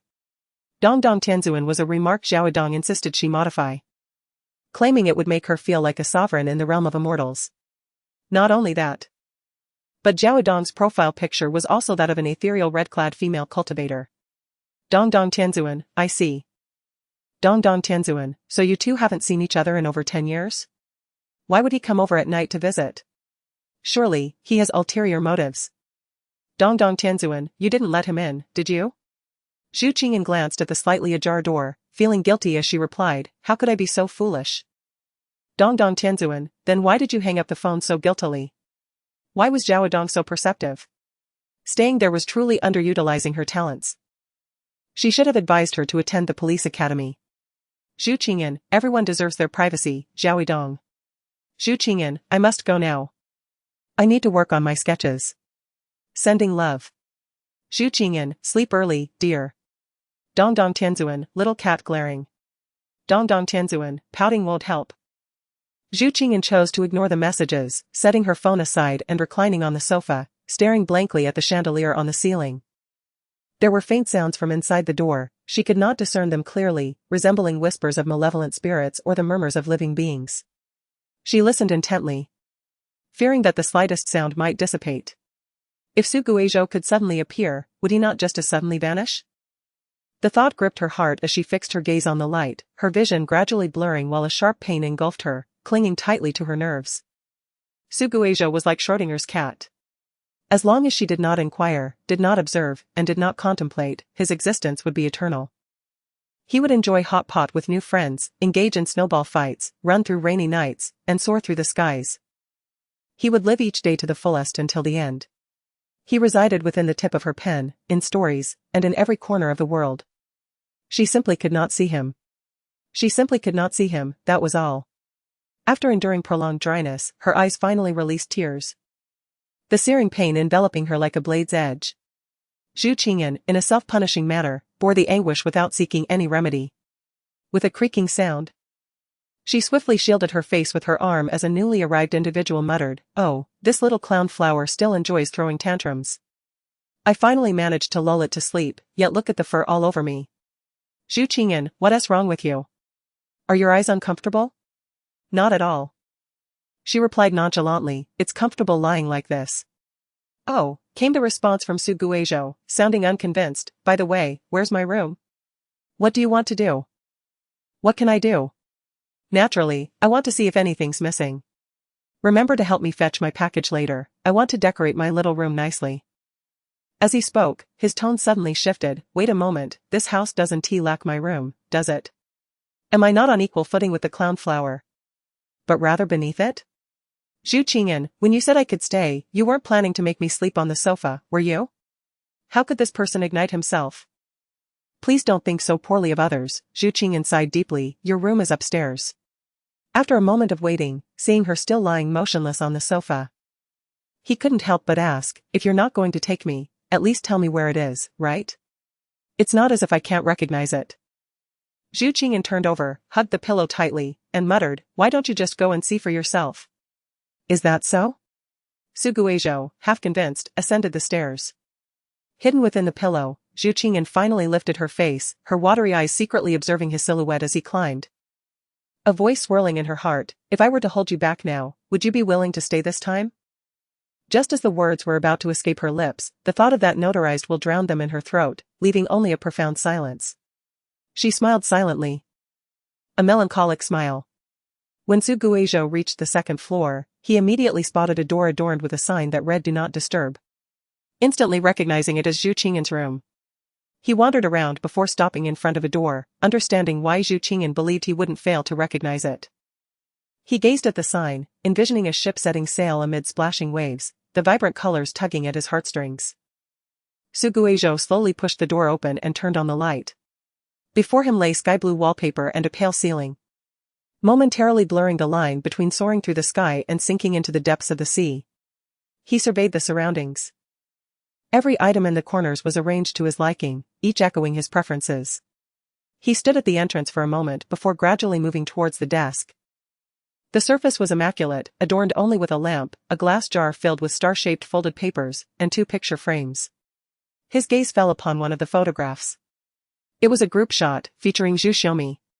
With light makeup, Zhu Xiaomi squatted on the right, her head adorned with a fluffy red flower headband, displaying an eccentric smile. On the left, Su Guizhou, clad in a blue and white school uniform, half-squatted, also wearing a red flower headband, grinning widely and flashing a peace sign. Between them stood 4-year-old Zhu Qingyan, dressed in a princess dress gifted by her brother, the skirt blooming like a flower, a vermilion mole accentuating her brow. A crown glimmering atop her head, her chubby face flushed, and her eyes crescent-shaped with joy. Past photographs seemed to carry a misty veil, in the dim environment. Each face shines with an overexposed brightness, reminiscent of flickering candle flames, dim yet warm enough to embrace one's palms. He gazed quietly until the myriad lights outside illuminated a glimmer on the photograph, at which point he covered his eyes. Propping up his weary body with one hand on the desk.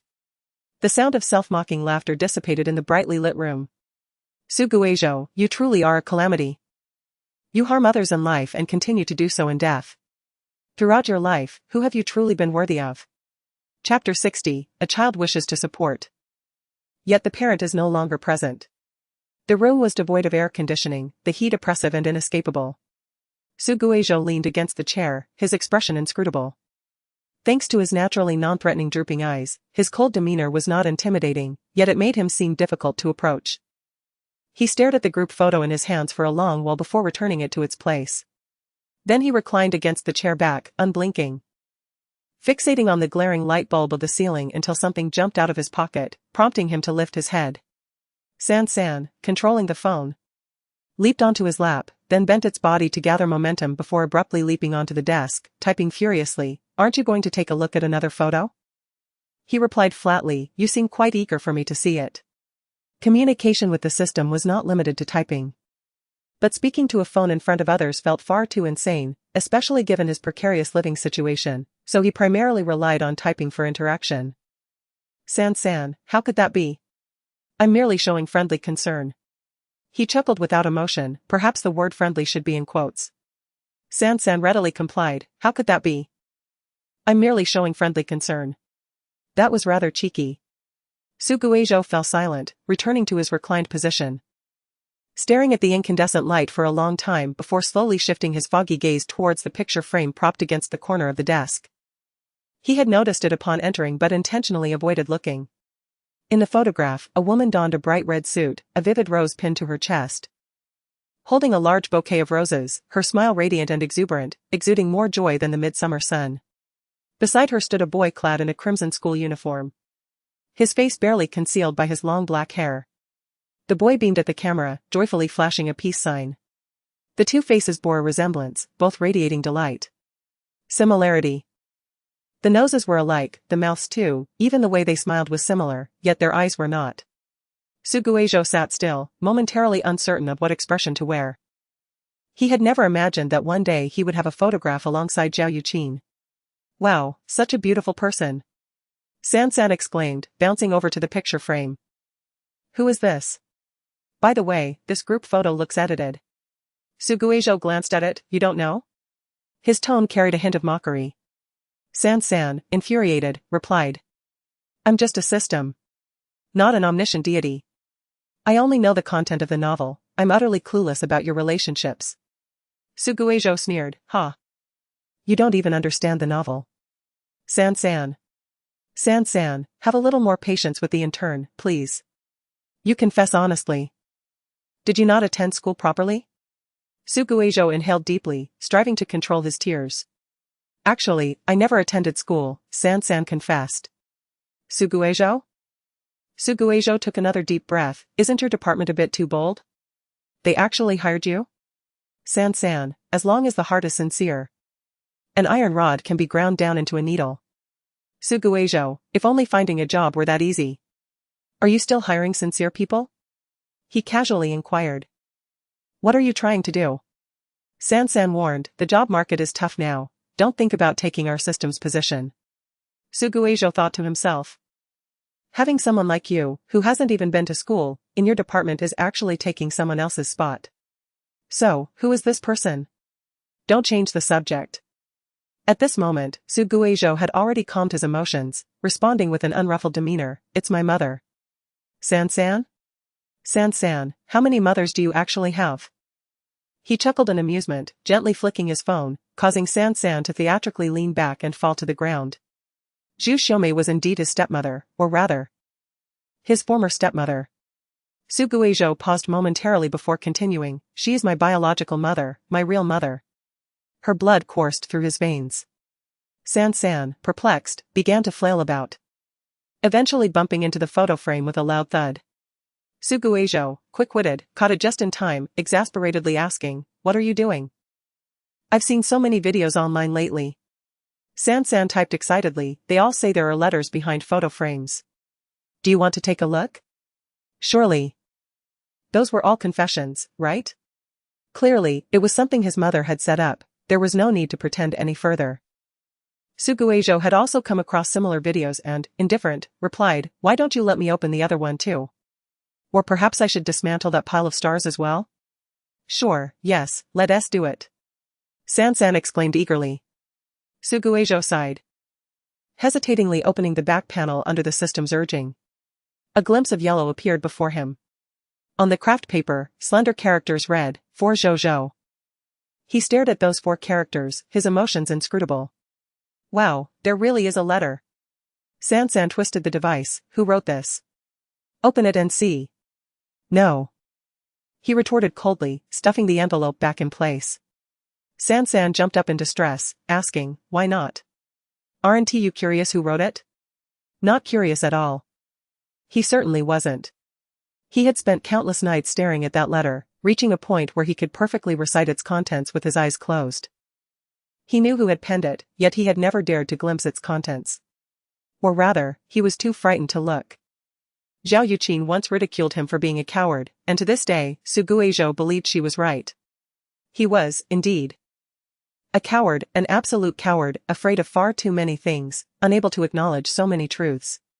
He often pondered whether Zhao Yuqin hated him, resented him for not choosing her, for not following her.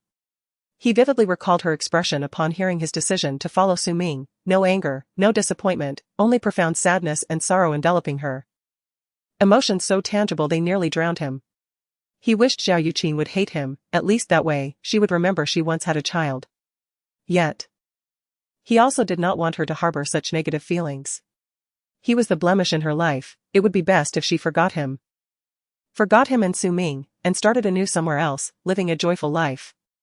As for him, he would diligently work at the Xia family, save money. And when he achieved success, he would drive a luxurious car, armed with several black cards, confidently knock on Zhao Yuqin's door, and see the look of astonishment on her face, while boasting about how his son had become remarkably successful and wealthy, here to support her and ensure a better life, allowing her to secretly rejoice. In his mind, it was supposed to unfold this way. Not only did the phrase plans are often thwarted echo throughout his life, but even his very existence was a grand jest. April Fool's Day, a traditional holiday in foreign lands. Yet it seemed that the heavens of Huaxia also fancied a jest on this day, delighting in playing tricks on children born on this date. He was no exception. Just as he brimmed with ambition, Zhao Yuqin passed away. Died in a summer when he was 14, a time when he felt utterly powerless. She died saving a drowning child. The child was rescued, but Zhao Yuqin perished. When Su Guizhou received this news, he was utterly at a loss. He should have been angry, but who should he direct that anger towards?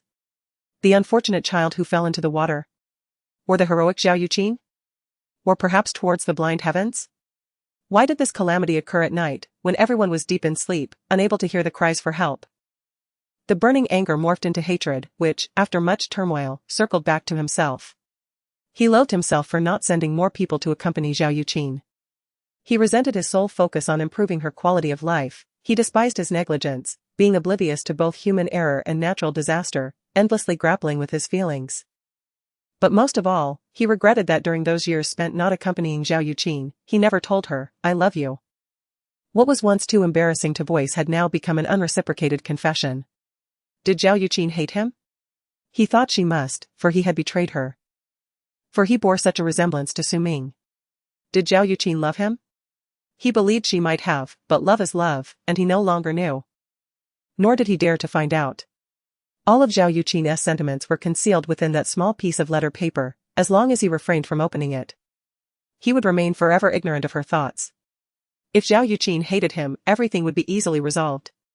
But what if Zhao Yuqin professed her love for him? What then? He initially intended to request free gifts with 2 updates, but since he had already posted one, he might as well continue shamelessly asking for free gifts. Chapter 61, I thought you disliked her. Oh, fine, San said, dejectedly bending its body, but soon straightened up proudly. Su. I found what you asked me to look into. Really? Let me see, Su Guizhou said, feeling a spark of interest as he adjusted his seat. 4 days? He had scoured the internet for details about the car accident from a decade ago, yet all he found were vague references, as if someone had deliberately obscured the truth. He was hesitant to ask those around him, fearing that the mere mention of a car accident would send them into a frenzy. While he was deep in thought, San eagerly offered to assist him. Adhering to the principle of trusting those he employed, Su Guizhou entrusted this significant task to the seemingly incompetent San. However, after many days without news, he had begun to think it incapable of fulfilling the task. To his surprise, it now presented him with an unexpected revelation. He recalled that the car owner was a young man, likely someone who had just obtained his driver's license and purchased a car, only to encounter such a tragedy. He did not wish for his existence to cast a shadow over an innocent life. After all, he could have avoided it.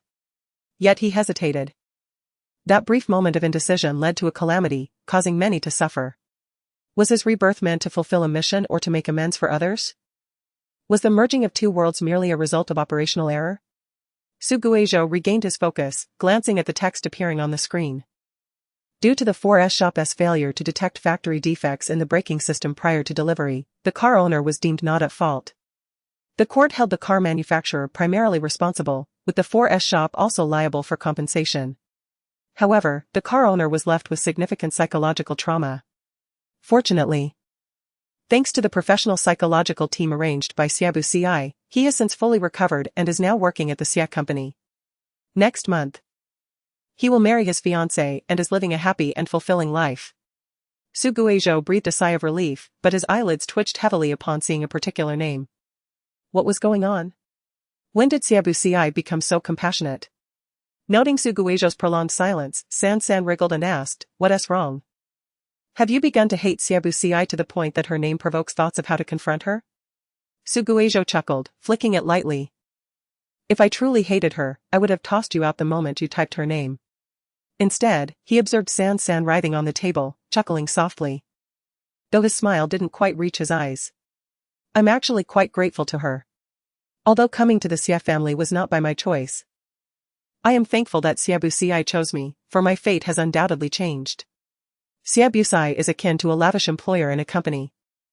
She not only offers a generous salary but also frequently dispenses bonuses. When one encounters difficulties, her assistance hinges on her mood, making her a commendable boss. However, she possesses shortcomings, particularly her penchant for tormenting others. Occasionally, she resorts to underhanded tactics to make life difficult for her subordinates. Nevertheless, her remuneration is undeniably attractive, making it hard to part ways. Thus, one finds oneself cursing her in silence while outwardly acquiescing to her commands. Furthermore, even in her absence, there would be others like Zhao Busai or Li Busai. As long as there is money to be made, Su Ming could be sold to any employer. In fact, one might argue that Xia Busai is among the better options, for if it were any other employer, one might not even manage to save enough to afford treatment for Zhu Xiaomei, and they may struggle to secure their own well-being. "I thought you despised her," someone remarked. "How could that be? I am genuinely grateful to her. Without her, many aspects of life would not be as splendid as they are now. Without her, Zhu Xiaomei would not have survived, Ding Dapeng would not have opened his shop so early, and Zhou Zhuiyun would have lost the last of his family. He, too, lacks the means to aid those impoverished children in the mountains who require but a small sacrifice to obtain such substantial rewards. Money, oh money, is indeed a wondrous thing. Capable of redeeming all and curing myriad ailments, it can elevate one to great heights or bring about utter ruin. Achieving financial independence at a young age already places one among the fortunate few. To lament over it would render one overly sentimental, ungrateful, and hypocritical. Suguejo stood up, pushed in his chair, and extended his hand. Let us go, it is getting late. San gazed at him for a moment before nimbly leaping into his palm, saying, Understood. Before closing the door, Suguejo cast one last glance at the photograph of Zhao Yuqing, in his memories. She had never appeared as vibrant and youthful as in that image. The woman, worn down by life's trials, always bore a solemn expression, only displaying a hint of a smile upon seeing him. Farewell, he thought silently, adding a term of endearment in his heart. Farewell, Mama. As he descended the stairs, he noticed Zhu Qingyan still sprawled on the sofa, curled up like a child, which warmed his heart. He approached and gently nudged her. Qing. Zhu Qingyan sleepily lifted her head. It's getting late, I must leave. He crouched down with a smile. You should return to your room and sleep. Are you leaving? Zhu Qingyan instinctively grasped his wrist. Yes, I am heading back to Shanling Alley. He seemed oblivious to her tightening grip, maintaining a gentle smile as he remarked wistfully, Ah. I truly envy you university students, unlike us high school seniors, who must endure both human and beastly burdens, with an early start tomorrow. As her awareness gradually returned, Zhu Qingyan relaxed her grip, slowly releasing his wrist, her fingertips inadvertently grazing the reddened skin where she had held him. Then go ahead. But remember to take the trash with you. Suguejo exclaimed in astonishment, Am I perceived as someone oblivious to social cues in your eyes? Oh. Then I must trouble this highly perceptive and observant senior to take out the trash for me, Zhu Qingyan replied politely. Suguejo, feeling indignant, stood up and gathered the nearly full trash bags, not even sparing the bathrooms. Well, I shall take my leave, he announced, placing his hand on the doorknob. The trash bags trailing behind him like the tails of a nine-tailed fox. Zhu Qingyan watched him intently before suddenly calling out, Suguejo. What is it? He replied. His demeanor relaxed, as if he anticipated her next words. No matter what Zhu Qingyan said, he would not refuse, even if she asked him to stay. He was certain she understood this, and thus, he was prepared to respond. Be careful on the road. Yet, Zhu Qingyan uttered only these 4 words. He was momentarily taken aback, meeting her calm gaze, which shimmered with unshed tears. Suddenly, he found himself at a loss for words, straightening his lips as he said, All right. Rest well and take care of your eyes. You are quite chatty, Zhu Qingyan laughed, until we meet again, Suguejo. No, wait. He twisted the doorknob, his eyes brightening. Until tomorrow, Qing. As the street lights in the neighborhood illuminated one by one, Suguejo discarded the trash and stared at the elongated shadow beneath his feet for a moment before moving. After hailing a cab, he glanced at the progress bar. The red bar remained dishearteningly low at 2, while the blue bar inexplicably surged to 1443. Suguejo pondered, have I truly been so active these past few days? At that moment, San emerged to lighten the mood. Congratulations, host. A progress bar has finally surpassed 10. Surely, the plot bar will soon follow suit. Suguejo felt a headache at the mention of the plot bar. It was no wonder they were the leading characters, they bore quite a resemblance to one another. Pei Wang was either asleep or engrossed in his phone, only occasionally flipping through a book when Suguejo's gaze annoyed him. Shirwantong seemed permanently welded to her chair, rarely moving at all. Aside from their shared lunchtime, they were habitually worlds apart. Regardless of how Suguejo tried to initiate conversation, it was either one or the other who would respond, hardly ever engaging in dialogue together. Actually, they had spoken before, during an assignment. Shirwantong, tasked by the class representative to collect homework, stood beside the desk with an impassive expression. I didn't do it, Pei Wang retorted, turning his back to her. Shirwantong merely acknowledged this and walked away. Suguejo reflected on this and felt as if he needed an oxygen tank to breathe. These two were indeed blemishes on his professional journey. Their exchanges with Ren Qing surpassed their interactions with one another. Suguejo felt that the possibility of completing his task was exceedingly slim. It's all right, Su, it's only the 2nd week, we haven't even formally started school yet. Our presence has already surpassed 10, and the plot bar is merely a trivial matter, San reassured him. Let us take our time, there is no need to rush. You are right, perseverance pays off. Suguejo felt a bit better and then casually inquired, by the way, is this my only task? San replied innocently. What else could it be? Do you think I can handle 2 tasks simultaneously? Suguejo was left speechless. However, this coincidence seemed rather peculiar. Did the world truly converge in such a manner? Was it precisely a decade later? Suguejo questioned. Everything follows a logical sequence. While it may appear coincidental from your perspective, it is inevitable from ours, San explained softly. After all, one can easily imagine the chaos that those incompetent individuals, who only know how to indulge and revel, could create. Such deep-seated resentment made him hesitant to press further. Upon reaching the entrance of the community, a taxi arrived just in time. Suguejo casually remarked, I see, before stepping into the vehicle, leaving his belief ambiguous. After a moment in San's pocket, his phone vibrated repeatedly. He initially thought it was a notification of a new message, but upon checking, it was still San. This isn't the route back to Shanling Alley, where are you headed? Can't you guess? He typed with a smile. San remained silent for a long time before replying, I cannot guess. You will find out when you arrive. Suguejo sent the message and returned his phone to his pocket. He gazed out at the swiftly passing lights and crowds, his hand gently clutching the phone, which remained silent until he reached his destination. There were no streetlights illuminating the area, it was enveloped in darkness. In that moment, Suguejo seemed to shed his fear of the dark, strolling leisurely into the tranquil abyss with a flashlight in hand. The light swept across the clusters of flowers, meandering through the twists and turns before finally alighting upon a particular spot. What are you doing here? Asked San. What else could it be? He chuckled, illuminating the inscription on the tombstone with his flashlight. Of course, I'm here to pay my respects to Su Ming. Can't you tell? San, you seem a bit dim-witted. He had inquired with Ding Yuan about Su Ming's resting place, and although Ding Yuan provided the information, he hesitated when it came to the identity of the one who erected the tombstone. Observing Ding Yuan's demeanor, he deduced the truth. Who else could it be but Xiabu Ci? But why would Xiabu Ci engage in such actions? Could it be that she feared the vengeance of a wrong spirit and intended to portray herself as a reformed individual? Suguejo smirked cynically, casting a cold gaze upon the name etched on the tombstone. He casually plucked a wildflower from the roadside and placed it atop the grave. Grinning cheekily as he spoke, Hey, Su Ming, I've come to see you. Don't be too touched, after all, we are bound by blood, aren't we? Just look at you. Having lived most of your life, you've scarcely earned a fortune, sold your son, and driven away your wife. In the end, your wealth has dissipated, leaving you with nothing. Did your life hold any meaning, Su Ming? Do you regret it, Su Ming? Have you ever felt remorse, Su Ming?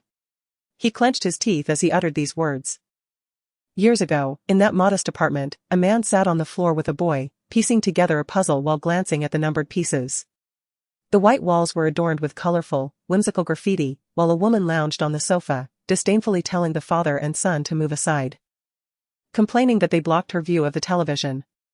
Suguejo recalled that KFC often introduced various flavors of egg tarts back then, though their family was not particularly affluent. Su Ming would occasionally take him to savor the delights. Those fruit-flavored tarts were delectably sweet, and he still remembered their taste vividly.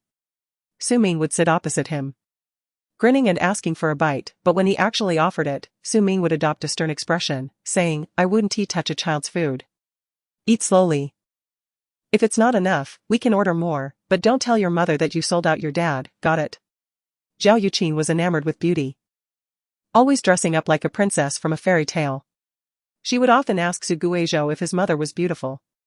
He believed his mother to be the most beautiful person in the world and never hesitated to praise her as the most stunning of all. Even more so than the princesses or queens in stories. Zhao Yuqin would chuckle in response, leaving a lipstick mark on his cheek. These scenes played out like a film on a flower-patterned television, the characters' faces obscured, with details hidden, leaving only the crackling of electrical interference disrupting the voices. Suguejo took a few deep breaths, struggling to maintain his composure. They had once been the happiest family, so why had it come to this? Why did everything change? It seemed that if they had simply followed the path laid before them, no one would have shed a tear, and all three of them would have remained joyfully united. So why, Su Ming, did you choose an irreversible path halfway through? This fractured family resembled a puzzle missing a piece, the discontinued KFC items. And the shattered cosmetics, fragments that Su Guizhou could not piece together, only futilely clutching them in his hands, allowing the sharp edges to cut into his palms. The words buried deep within his heart flew away with Su Ming's death, leaving behind love without origin and hatred without a resting place. No one allowed him a final farewell. In the end, he could only stare blankly at the two graves, unable to utter a word. Astonishingly, there are 2 chapters. Shouldn't such a diligent author be rewarded with some free gifts as encouragement? I used to love the mushroom chicken rice and curry pork chop rice from KFC. But they are no longer available, which is quite melancholic. Chapter 63, The Unfortunate One. Under the sparse moonlight, every household in Xianling Alley turned night into day. I'm exhausted, Shen Qingyao exclaimed as she tossed her pen aside, her upper body collapsing onto her open homework. My dear consort. Shall we take a leisurely stroll to the imperial kitchen? Across from her, Shi Huantong adjusted her glasses but did not raise her head. I fear this imperial kitchen is not the one you seek. Whether His Majesty wishes to visit the imperial kitchen or indulge in a banquet, I am uncertain. Shen Qingyao glanced at the pallid figure illuminated by the harsh light, the face obscured in the shadows of her black hair, her tone devoid of emotion. After a moment of silence, she replied, Your manner of speaking suggests you might plunge a knife into my heart while I sleep. Then turn to become a courageous and resourceful empress. Shi Huantong? Did she really have to kill someone? Finally, Shi Huantong lifted her gaze. If His Majesty wishes to avoid an untimely demise in her sleep, perhaps she should continue reviewing the memorials. Oh. Shen Qingyao sat up, her energy flagging as she resumed her writing. After a short while, she exclaimed, Ah, Tong Tong, let us go to the nightless city, I'm so hungry. I knew you wouldn't be able to sit still. Shi Huantong sighed, let us go. Wonderful. My beloved consort still loves me, I am overjoyed. And I hereby declare you as empress. Shen Qingyao jumped off her chair, invigorated. Shi Huantong maintained a stoic expression, so in your heart, I am not the only one. How could that be? You are my only consort. The one and only empress. My singular wife. Shen Qingyao exclaimed dramatically and then suddenly remembered something. Her eyes widening as she asked, By the way, where is your neighbor? Has he been gone for a long time? Although she did not finish her sentence, Shi Huantong could read the burning curiosity in her eyes. Is he off to pursue romance? He was wearing Ding Yuan's school uniform today, he's just returning it. Huh? Shen Qingyao replied in confusion, but I saw him leave in his school uniform, and he wasn't carrying any bags. Is he returning without a shirt? Or does he have a tank top underneath? Wouldn't it be too unhygienic to return someone else's clothes without washing them? Remembering the faint scent of cedar and the subtle hint of sweet orange, Shi Huantong paused, I'm not sure. When he returns, you can ask him. Forget it. I'm not that curious. Shen Qingyao quickly waved her hand. She had already dredged up the heartache from his past once. If her romantic curiosity led to uncovering more of his hidden past, she might as well throw herself against a tofu block and reincarnate. She was so talkative. Perhaps she should take a sip of mangpa soup to rest her tongue. Shi Huantong didn't press further. The two of them set off with their phones in hand. As night fell, Shen Qingyao's appetite surged, everything she saw made her want to eat. Yet her stomach could not accommodate her desires. After wandering around, she returned dejectedly to the small. Shi Huantong casually snapped a photo and sent it to Su Guizhou, asking if he wanted her to bring him something. Shen Qingyao was tempted by the aroma, swallowing hard. Why is it that the steps are the same, yet their food tastes so much better? Did they add some addictive seasoning? When Shi Huantong saw that there was no response from Su Guizhou, she turned off her screen and replied, Could it be that your cravings are simply acting up? Shen Qingyao fumed, What do you mean cravings? It's the insatiable appetite of the founding emperor of the Ming dynasty. This is an imperial craving. Can't you say it in a nicer way? Am I not a youthful and beautiful high school girl who deserves some dignity? Shi Huantong, it seems you're quite addicted to being an empress. Fingertips gliding over her phone, she did not seem disheartened as she replied blandly, Please forgive me, Your Majesty. You wouldn't secretly stab me in the back tonight. Would you? Shen Qingyao asked suspiciously, stroking her chin. Shi Huantong smirked, If Your Majesty speaks further, I shall immediately offer you a cup of poisoned wine. Shen Qingyao pretended not to hear, and when they arrived, she snapped a photo and posted it in the class group without teachers, captioning it, "Whose life is this?" Upon her words, a storm of excitement erupted. Ren Qing inquired, "Have you finished your homework?" Qi echoed, "Have you finished your homework?" Sensei chimed in. "Have you finished your homework?" A group of individuals, engrossed in their task, tirelessly copied and pasted the same message. Shen Qingyao, filled with indignation, typed furiously. "You bunch of joyless scoundrels." Chen Fengting remarked, "Neurotic." Ren Qing repeated, "Neurotic." He Lan added, "Neurotic." Shen Qingyao, shifting from the repetitive query of "Have you finished your homework?" to the incessant mention of neurotic, chuckled softly and typed, "The envy on your faces is truly grotesque." As soon as she sent her message, someone shared a picture of a late-night snack, declaring, "Delicious." Ren Qing responded, "Share some." Don Anyue echoed, "Share some." Qi added, "Share some." Shen Qingyao questioned, "Why do the repeaters receive different treatment? Hello? Does anyone care?" Ren Qing replied, "Amusing." Chen Fengting agreed, "Amusing." Wang Can joined in, "Amusing." While Shen Qingyao was engaged in a spirited debate with her companions of nearly 3 years, she suddenly heard a commotion as someone stood up abruptly. She inquired while looking up, "What's wrong? Did a mosquito bite you?" Shen Qingyao blinked. The girl's delicate brows knitted slightly, and the calm surface of her dark eyes stirred with waves. With her lips pressed straight and her tone somber, she announced, "Su Guizhou has been hospitalized." Shen Qingyao was taken aback, her food nearly falling from her mouth as she exclaimed, "What happened?" It was merely a stroke of bad luck.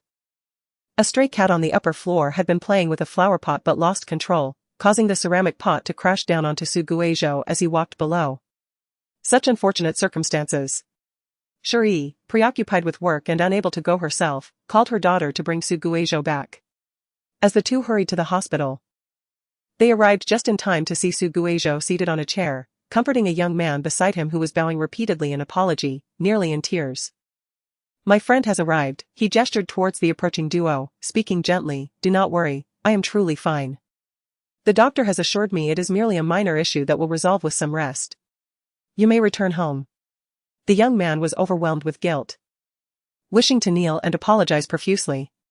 He knew not the thrill he felt when he heard someone shouting about a murder from the kitchen, nearly dialing emergency services. Only to peek outside and discover it was merely his flower pot that had inadvertently struck a passerby. The boy lay motionless on the ground, blood pooling around him, sending the nearby witness into a state of shock while he contemplated what letters he would write to his parents from prison. Su Guizhou forced a smile. The young man, finally showing some awareness, noticed the victim's weariness, suppressing his own panic as he lowered his head and said, "I will take my leave now. If you have any further questions, do not hesitate to reach out. I will take responsibility." "All right," Su Guizhou replied weakly, "take care on your way." The young man, still stained with blood, departed unsteadily, colliding with the glass door, the sharp sound echoing through the silent hospital. "Hey," Su Guizhou waved. "My apologies. I feel a bit faint at the sight of blood," Shen Qingyao exclaimed, covering her eyes. "Are you all right? What did the doctor say? Is it serious? Did you sustain any other injuries?" "Shen Qingyao, please be quiet," Shi Wantong interjected, approaching and scanning Su Guizhou. The young man sat slumped in the chair, his head wrapped like a mummy, all the vitality he had painstakingly regained dissipating with the blow. His lips were pale, his complexion ashen, and his weary eyes were heavy, taut like a stretched string that might snap at any moment. "A mild concussion," he murmured, "it's nothing serious." Shi Wantong remained silent. She observed the blood on his clothing, the fresh crimson still damp, staining his school uniform in a horrifying manner, as though the wearer had been eviscerated, transforming him into a specter explaining his condition to his living friends. Shi Wantong noticed the young man's fingers fiddling with something. As he revealed his hand, Su Guizhou displayed a petal, saying, "This is a petal from Xiaofian." The petal, crumpled and battered, resembled a bird with broken wings, struggling in pain and fatigue until its demise. The young man slowly rose, seemingly forgetting his phone resting on his lap, which clattered to the ground, jolting everyone. As he prepared to retrieve it, Shi Wantong swiftly bent down. The screen still glowed, illuminating 2 transparent data bars, one marked 2, the other 002. Chapter 64, How Strange. "Oh my, young man, what happened to your head? You look like a boiled egg," the driver exclaimed upon seeing the passenger in the front seat. He discreetly glanced at the two female students in the back, conjuring a romantic scenario in his mind, his tone laced with subtle warmth. "Youth is wonderful. Even at this late hour, you're still spirited, unlike the rest of us who just want to return home and sleep after a long day. This young man seems quite capable, managing to have these two girls share a ride." Suguejo was puzzled by the driver's sudden shift from surprise to a condescending admiration. He chuckled softly. "I was struck by a flower pot while walking." "What?" The driver gasped, criticizing his own unworthy thoughts, and inquired with genuine concern, "What did the doctor say? Is it serious?" "It's nothing. Just," the two in the front continued their chatter, while in the back, Shen Qingyao glanced at her friend, who was wearing headphones, absorbed in her phone. Shi Huantong donned her headphones, which signified her desire for solitude beyond just studying. The headphones served as a protective barrier against the outside world, allowing her to relish her own time without external interference. Shen Qingyao was busily discussing with Ren Qing whether they should visit Suguejo tomorrow afternoon or wait until after school, completely unaware that her friend, just an arm's length away, was not listening to any audio. Shi Huantong heard neither music nor spoken words, only the disjointed conversation of the two in front. She gazed down at her palms, unconsciously clenching them. Was it merely her imagination? At the moment she picked up Suguejo's phone, it seemed to pulse slightly. A faint movement, akin to a taut string brushing against a gentle breeze. Absurd thoughts were suppressed, yet unbidden memories of their first meeting resurfaced. A rain-soaked figure sat beneath a withered tree, arms crossed, murmuring to the muddy ground. As he extended his hand for a gentle push, something seemed to fall. The rain had been relentless, the night too dark for her to see clearly. She had assumed his murmurs were the result of a profound shock from receiving bad news. But upon reflection, his astonished gaze seemed to conceal something else. There was no sadness, no pain or confusion in those eyes, only profound surprise and alarm. As if caught revealing a secret. Moreover, Shi Huantong found herself unconsciously rubbing the headphone cord. Could someone who had been in a coma for an entire year, and who would be half dead from a mere cold, truly traverse from Guangpei to Laochuan and then ascend a mountain in just a few short days? Guangpei was a city within Ningjiang province, approximately a 3-hour drive from Nanjing. Cherie believed that her daughter faced considerable academic pressure in high school, and the lengthy round trips were too taxing, hence she had never suggested taking her to Guangpei People's Hospital to visit this unfortunate individual facing sudden misfortune. Claimed that she and Suguejo's mother have been longtime friends, yet Shi Huantong had never encountered this family, not even attending their funeral. With all information relayed through Cherie. Furthermore, Suguejo previously attended a regular high school in another province, where he had never appeared in the school's accolades. Given his academic performance, he ought to have been placed in a standard class rather than an elite one. It is noteworthy that Air Fuzhong ranks among the prestigious high schools in Ningjiang, with the top 100 students predominantly from classes 1 and 2. Suguejo maintaining a rank around 30 within his class seemed incongruous for someone previously unknown at his former school. Why would he need to feign modesty? This is not a tale spun from fiction. Most intriguingly, he appeared to have intricate connections with Lan Jing. Some knew him, while others seemed to recognize him as someone else entirely. Was he merely resembling the so-called other person, or could he indeed be that very individual? Suguejo resembled a character emerging from a fairy tale, enshrouded in numerous enigmas, yet functioning like a broken but still operational cogwheel, intricately blending all matters, making it impossible for others to discern any errors. It is indeed peculiar. Suguejo's origins were enigmatic. What role did her mother play in this narrative? Would Cherie disclose anything if she were to inquire? Cherie would undoubtedly remain silent. Just as in the past. Whenever she expressed curiosity regarding the well-regarded sister Cherie spoke of, Cherie would respond with a tone of nostalgia and sorrow, saying, "You will understand in due time." In due time? How much longer must she wait to comprehend? Yet, it would be utterly inappropriate to bluntly ask Suguejo, "Hey, could you enlighten me about your identity and your mother's?" Despite the multitude of uncertainties, Suguejo was undeniably alone, isolated in the world. Probing into his familial matters would only serve to inflict emotional wounds. Never mind. No amount of contemplation would yield answers. Perhaps her perspective was too narrow, leading to these confusions. After all, supernatural beings do not exist in this world. Such superstitions are merely visions people conjure to seek solace. They pray for wealth, For enduring love, and for their families to live without worry into old age. What of Suguejo? Who was he praying for during his time in the hospital?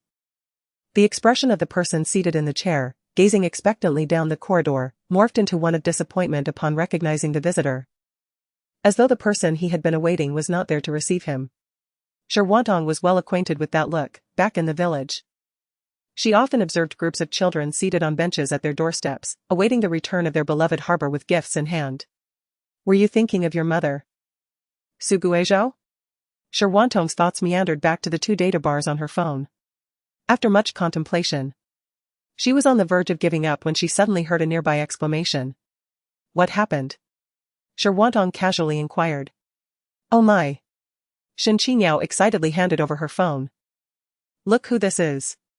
As Sherwantong's dark eyes met the image on the screen, her gaze sharpened with intrigue. Chapter 65, Kind words foster good relationships. Hurtful words wound the heart. Suguejo felt an overwhelming urge to express his grievances towards the ancestors of this wretched world. He believed the universe was conspiring against him.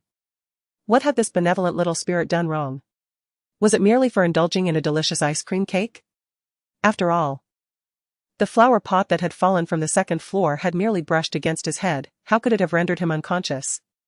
Moreover, did he not recently experience a surge in presence to 1443?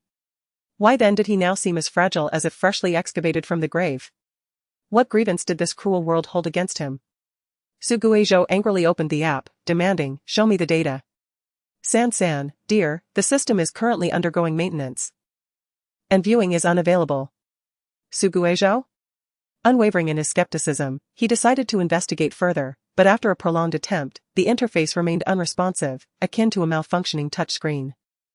He sensed something amiss. Do you harbor grievances against me? San, how could I? I adore you. Then why the sudden maintenance announcement? Suguejo found it suspicious. Are you subtly altering the values? Why am I so fragile all of a sudden? San, how could that be? I would never harm you. It must be a bug that occurred during maintenance, causing a temporary decrease in your presence. It will be resolved once maintenance concludes. Suguejo? Suguejo, who will take responsibility for my injuries and bloodshed? San, don't be upset. Suguejo, I roll. Suguejo, what exactly are you plotting? San, I wish for your happiness. Anyone can utter pleasant words. Suguejo, haha, sorry, but our species differ, even if you say that. I won't consent to your pursuit. San, that sounds rather narcissistic. Suguejo recognized that he could extract nothing of substance from it, so he resigned, letting out a deep sigh. The toils of life are indeed grievous. To labor in life is one thing. But who would have thought death would not liberate him from work? Life is truly unfortunate. In truth, both he and 995993 were rather unfortunate. One had to work even after death, while the other, an uneducated intern, was thrust into mending the gaps. Both resembled exploited employees of a heartless corporation, taking orders without question, swallowing their grievances. However, upon reflection, his status seemed even lower than that of this uneducated intern. Suguejo, your intern is truly detestable. San? Don't dislike me, QAQ. Suguejo, oh, I don't dislike you. San, oh, you are so cold. Your words lack emotion. Suguejo, I roll. He had no desire to squander more time with this inept intern and was about to turn off the screen when he suddenly noticed a message pop up asking if he was asleep. Recalling his conversation with Zhu Xiaomei just before being knocked unconscious, he quickly replied, I was doing homework and got sleepy, QAQ, dozed off for a bit. AAA caretaker, transferred 13, 140 yuan. AAA caretaker, transferred 5, 200 yuan. Suguejo's eyes instantly brightened, and his headache vanished, his anger dissipating as he cheerfully replied, I'm so sorry for the expense, and promptly clicked to claim the funds. He was grinning so broadly that he inadvertently strained his injury. Grimacing in conversation with Zhu Xiaomei, causing the driver waiting at the green light to feel alarmed. Fearing this young man had lost his mind after being struck and might suddenly seize the wheel. Suguejo was oblivious to the driver's concerns. He now found the darkening sky remarkably beautiful, the entire world appearing radiant. After a while, Zhu Xiaomei sent a picture of roses in a vase. AAA caretaker, what do you think? Suguejo, like. Suguejo, wait, aren't you on a business trip? Are you going to leave my flowers there? AAA caretaker? AAA caretaker, isn't it said that high school students are the most clever? Why are you acting like a fool, as if your head was knocked? Indeed. It had been knocked. Suguejo exclaimed, what are you doing? The AAA caretaker responded, when I return, can't you just buy it for me?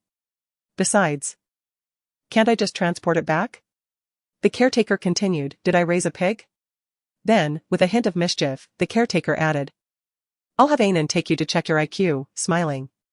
The caretaker further remarked, forget it, both of you should get checked. I've always suspected whether your IQ has been influenced by him. Suguejo responded. He then mused, kind words foster good relationships, while harsh words wound the heart. Oh mother. Suguejo lamented, I am hurt, I no longer wish to converse with you. The AAA caretaker simply replied, laugh. The caretaker then added, the pig has gone foraging. Suguejo retorted with a smile and a middle finger. The caretaker advised, go to bed early. Suguejo replied, understood. I shall take my leave. The caretaker called him neurotic. Upon seeing those two characters, he felt an instant sense of relief and admired his balance for a moment, thinking that life was indeed becoming more promising. However, before he could revel in the moment, Renqing sent him 2 messages. Renqing wrote, picture. Then followed with, wow. I found your long-lost brother from another mother, thumbs up. Suguejo felt a surge of confusion. In the back, Shen Qingyao suddenly shouted, startling him into accidentally clicking into a private chat page, where 2 faces unexpectedly appeared before him.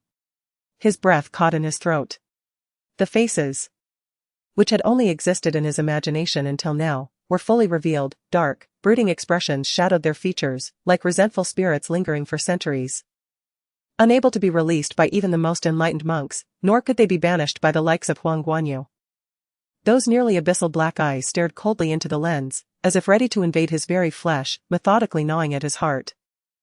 Suguejo struggled to avert his gaze and typed, where did this photo come from? Renqing replied almost instantly, it's from the school's honor roll. Renqing continued.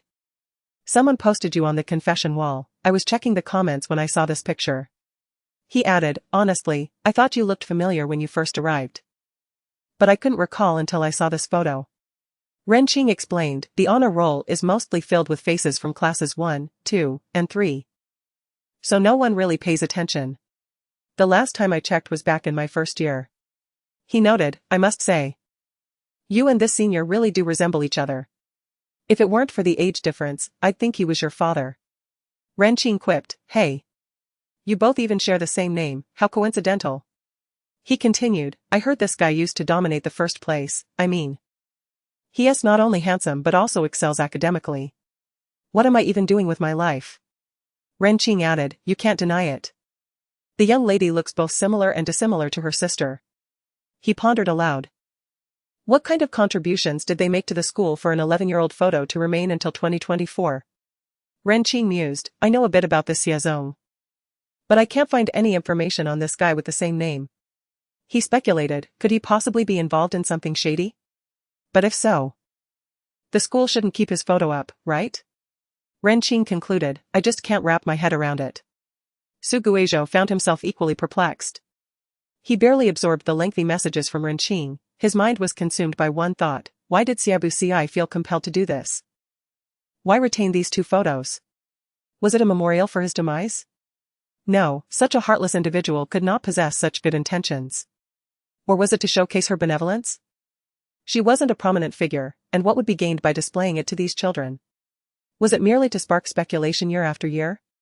What significance did it hold? What significance indeed, Xiabuci. He turned his head in a daze, catching a glimpse of a blurred face in the car window. It was not his own. A girl, her face turned towards him, had eyes that sparkled like blooming peach blossoms, as if gazing at a long-lost beloved. An overwhelming wave of emotion surged. Yet her smile was cold, as if skin was stretching over flesh, devoid of warmth. The pale-faced girl lifted her lips, forming a semblance of a smile, and uttered, Suguejo. He abruptly came to his senses, gripping the armrest and turning back to see Shen Qingyao holding her screen towards him.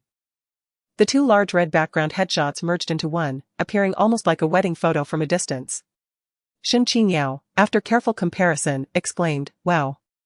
This is the first time I've seen two identical strangers in reality, and they even share the same name." Su Guizhou replied, "Is it? How fortuitous." He managed a strained smile, catching a glimpse of Shi Wantong beside him. The car's interior was dimly lit, the light sparse. Shi Wantong lurked in the shadows, as if merging with the darkness. Her eyes behind the frames were calm, akin to a serene lake at midnight, obscured by layers of foliage, impenetrable and untroubled. No emotions were discernible, nor could her thoughts be guessed. Chapter 66, Average. The world's best. Su Guizhou learned a valuable lesson this time. As soon as he closed the car door, he hurriedly ran to the side, only to be greeted by the exhaust fumes of a driver with over 10 years of experience. Su Guizhou muttered, "Hey, does the taxi have a problem with me? Why does it engage in such antics?" He wondered if the driver thought him a sickly cat due to his passive demeanor. In a fit of anger, he stormed forward, only to catch sight of a corner and nearly stumbled. Shen Qingyao exclaimed, "Dude, I know you're feeling weak. But we shouldn't be so weak as to fall flat on the ground like the female protagonist, right? Here, let me help you." Su Guizhou looked at the bamboo skewer she offered, still adorned with bits of meat, and after a moment of silence replied, "Thank you, brave heroine, for your assistance. But perhaps you should keep that skewer for yourself." "Oh," Shen Qingyao withdrew it, then offered a bone and piece. "Want a bit?" Su Guizhou, feeling somewhat nauseous, nevertheless accepted with a smile, "Thank you." Perhaps due to the sweltering heat, the fried skewers still retained warmth despite their journey. He chewed slowly and, after swallowing, remarked, "Were you all eating skewers earlier?" "Indeed," Shen Qingyao replied. "I realized I was holding this when I got into the car, and it made me laugh." Her words brimmed with self-praise. "I take back what I said about you being weak. Even in this state, you still seem lively." She gave a thumbs up, adding, "Average. The world's best." Su Guizhou humbly responded, "You exaggerate." His presence felt so minimal that he had become almost like a living ghost. Thankfully, the system still aided in concealing him. Otherwise, not only would he fail to complete his tasks, but he would also be pulled into experiments. It was only at this moment that he realized 995,993 was not merely a chat application, it still held a modicum of usefulness. His phone vibrated incessantly. He leisurely retrieved it to find San sending a flurry of emoticons. "QAQ, are you mocking me again?" Su Guizhou replied, "Did you truly not eavesdrop?"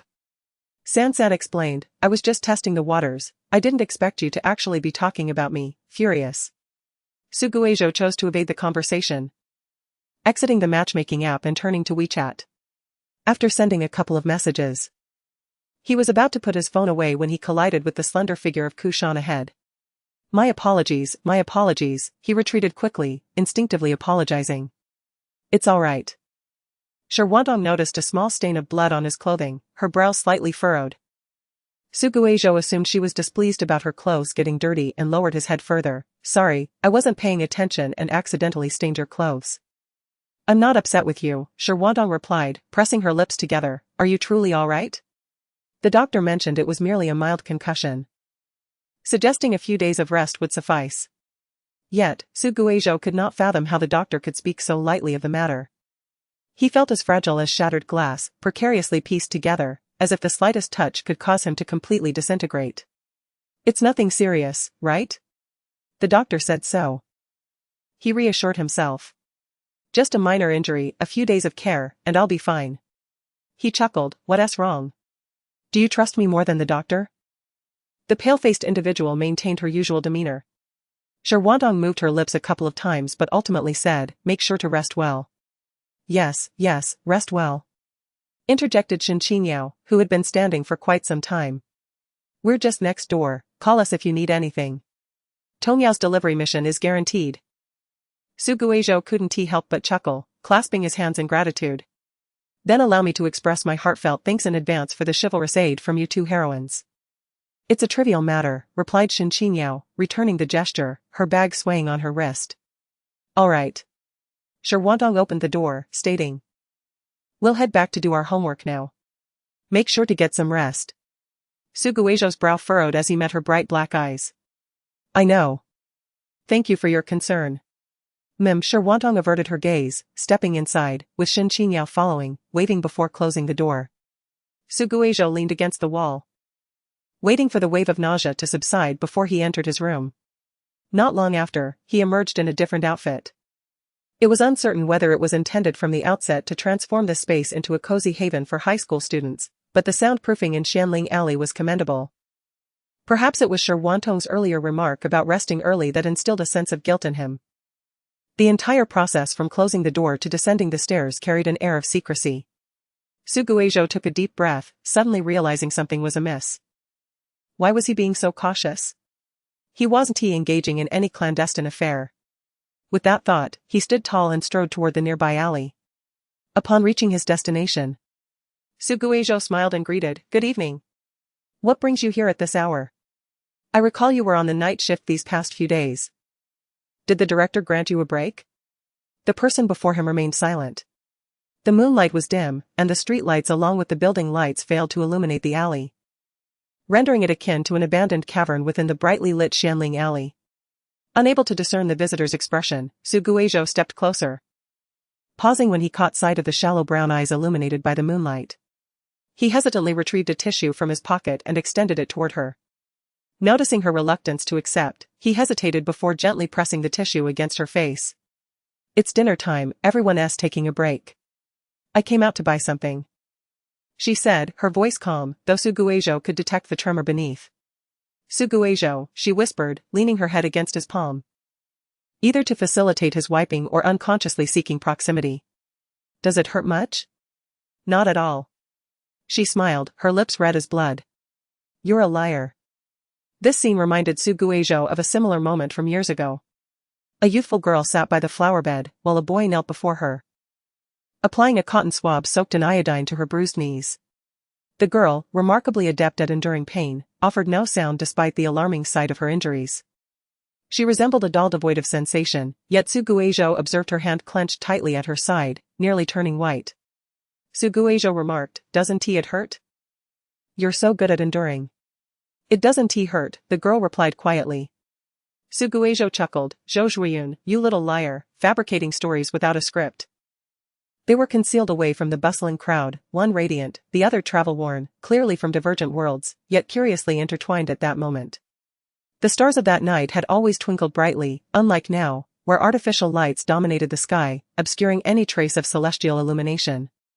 Su Guizhou smiled. "Then you're a liar too, Zhou Zhuiyun." Two homeless little liars met across the span of time, one dazzlingly bright, the other in disarray. Their shoulders brushed closely, breaths mingling in the humid air, as they peered into each other's scars within the darkened alley, the lost decades seeming to have never slipped away. "Zhou Zhuiyun said. I didn't come to buy anything, I came to see you." Chapter 67, Unknown yet aware. Have I encroached upon your rest time? It won't hinder your performance and lead to the director scolding you, will it? Su Guizhou exaggeratedly grimaced, inadvertently pulling at his wound, yet he bore the pain silently, revealing no hint of discomfort. "No, it won't." Zhou Zhuiyun's hand lifted momentarily before falling, her gaze briefly darting past him to the window of a tall building where a shadow seemed to flit by. She withdrew her gaze and said softly, "If I'm scolded, it would merely reflect my lack of professionalism, unrelated to you." "I see." Su Guizhou, unable to spot a nearby trash can, crumpled the tissue in his palm and casually asked, "Is there a particular reason you sought me out at this late hour?" "Just to check on you." "Is that truly all?" He felt a slight dizziness, leaning against the wall, the coarse texture of the cement scraping against his skin. He mustered his spirits, gazing at the fully equipped individual before him. The crew's makeup spray appeared remarkably effective, as sweat trickled down Zhou Zhuiyun's forehead, soaking her mask, yet her makeup remained steadfast. Her trembling eyelashes reflected the water's hue, shimmering under the moonlight. In his memories, Zhou Zhuiyun was a slender dogtail grass, a malnourished child whose yellowing hair indicated a lack of nutrition, her back slightly hunched, her gaze timid, only daring to look at Nex, forcing herself to adopt a cold demeanor to ward off any potential malice. After a great deal of care, her cheeks had finally filled out a bit. Yet upon returning a decade later, for reasons unknown, Zhou Zhuiyun had chosen to leap into the entertainment industry, a vast cauldron of transformation. Compelled to maintain her figure for the camera, rendering her once again akin to the beautiful dogtail grass. Suguejo pondered. If I were to challenge you to an arm wrestle, would your arm break under my strength? Zhou Zhuoyun raised an eyebrow, perplexed. I've been working out. Do you think you stand a chance? She abruptly shifted her stance, adding, I believe there is no comparison between us at this moment. Suguejo retorted, Dear sister. You're on the verge of turning your face into cotton, spare me the change of rhetoric, it only saddens me further. Suguejo let out a sound of realization. Mentally cursing the system for malfunctioning at this critical moment, otherwise, he wouldn't be in such a fragile and unfortunate state. My assistant saw you at the hospital and snapped a photo, Zhou Zhuoyun mentioned. After a moment of reflection, Suguejo grasped her implication regarding her sudden visit and asked. Your assistant knows me? Zhou Zhuoyun paused, not personally, but she is aware. Not personally, but aware. Suguejo lowered his head.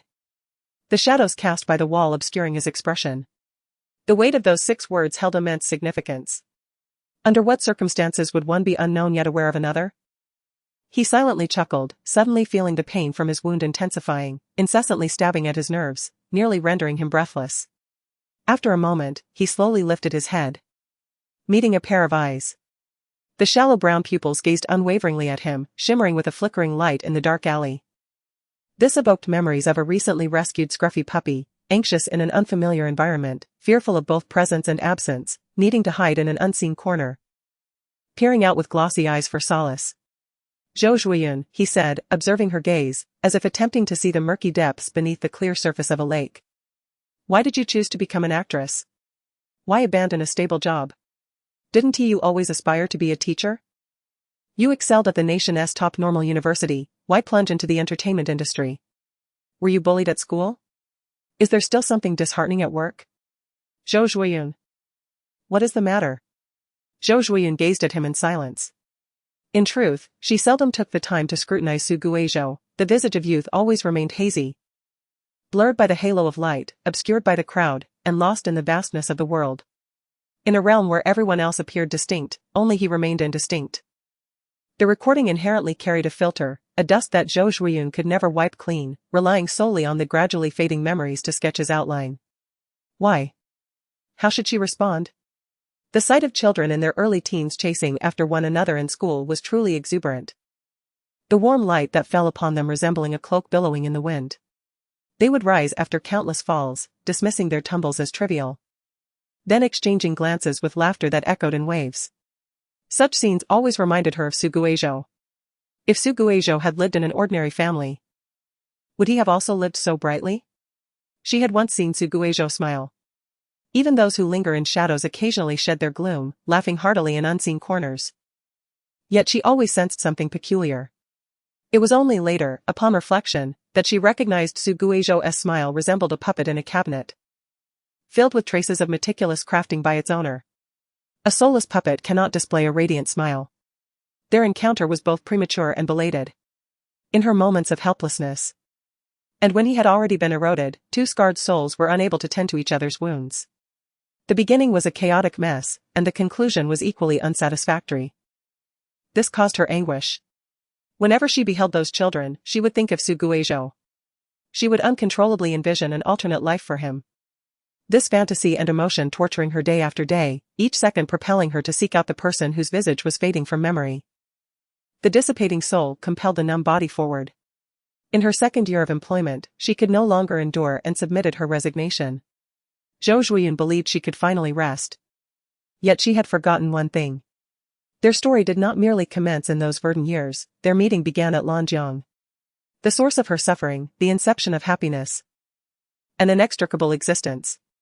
The Lanjiang she could not escape was akin to the indistinct figures within her recollections. Zhou Zhuoyun lowered her head, the brim of her hat blocking prying eyes, and spoke calmly, I wish to experience a different life. What? Suguejo paused in surprise. However, most importantly, I wish to earn money. Her words were laced with a hint of laughter, obscuring their true meaning. I want fame, I want to amass a great fortune, Suguejo. This is a perfectly normal aspiration. It is entirely reasonable for a child from a poor background to desire wealth and to lead the life they have long dreamed of. You must work hard, Zhou Zhuoyun, Suguejo said, looking at her, uncertain whether he believed her or not. He chuckled lightly, saying, I await the day the big star takes me to enjoy a lavish feast. Alright, Zhou Zhuoyun replied, I will. Experiencing the lives of others would allow her to momentarily escape her own emotions, granting her a brief respite under immense pressure, yet, as she articulated, it was primarily about seeking fame and fortune. I wish to earn a great deal of money, and then create a film for you. I refuse to accept that your existence goes unnoticed. I aspire for your name to be immortalized. Su Guizhou, you should live amidst the adoration of many, surrounded by boundless love. You deserve the happiest conclusion. Zhou Zhuoyun chuckled softly, a single tear falling upon the dust-laden step. Chapter 68, Good is rewarded with good. Evil with evil. Zhou Zhuoyun. What time do you finish work tomorrow? Around 8, why? I really want to eat the soup dumplings from Xiaoyang's. Su Guizhou lamented. I wonder if there will be a kind-hearted person willing to buy me some from Danyuan tomorrow? It would be even better if I could have someone accompany this lonely patient during breakfast. Are you inviting me? Zhou Zhuoyun asked softly. I thought this was quite obvious. Su Guizhou replied. So, may I ask if the illustrious star Zhou Zhuoyun would be willing to accompany a certain Su to Danyuan tomorrow to buy some soup dumplings?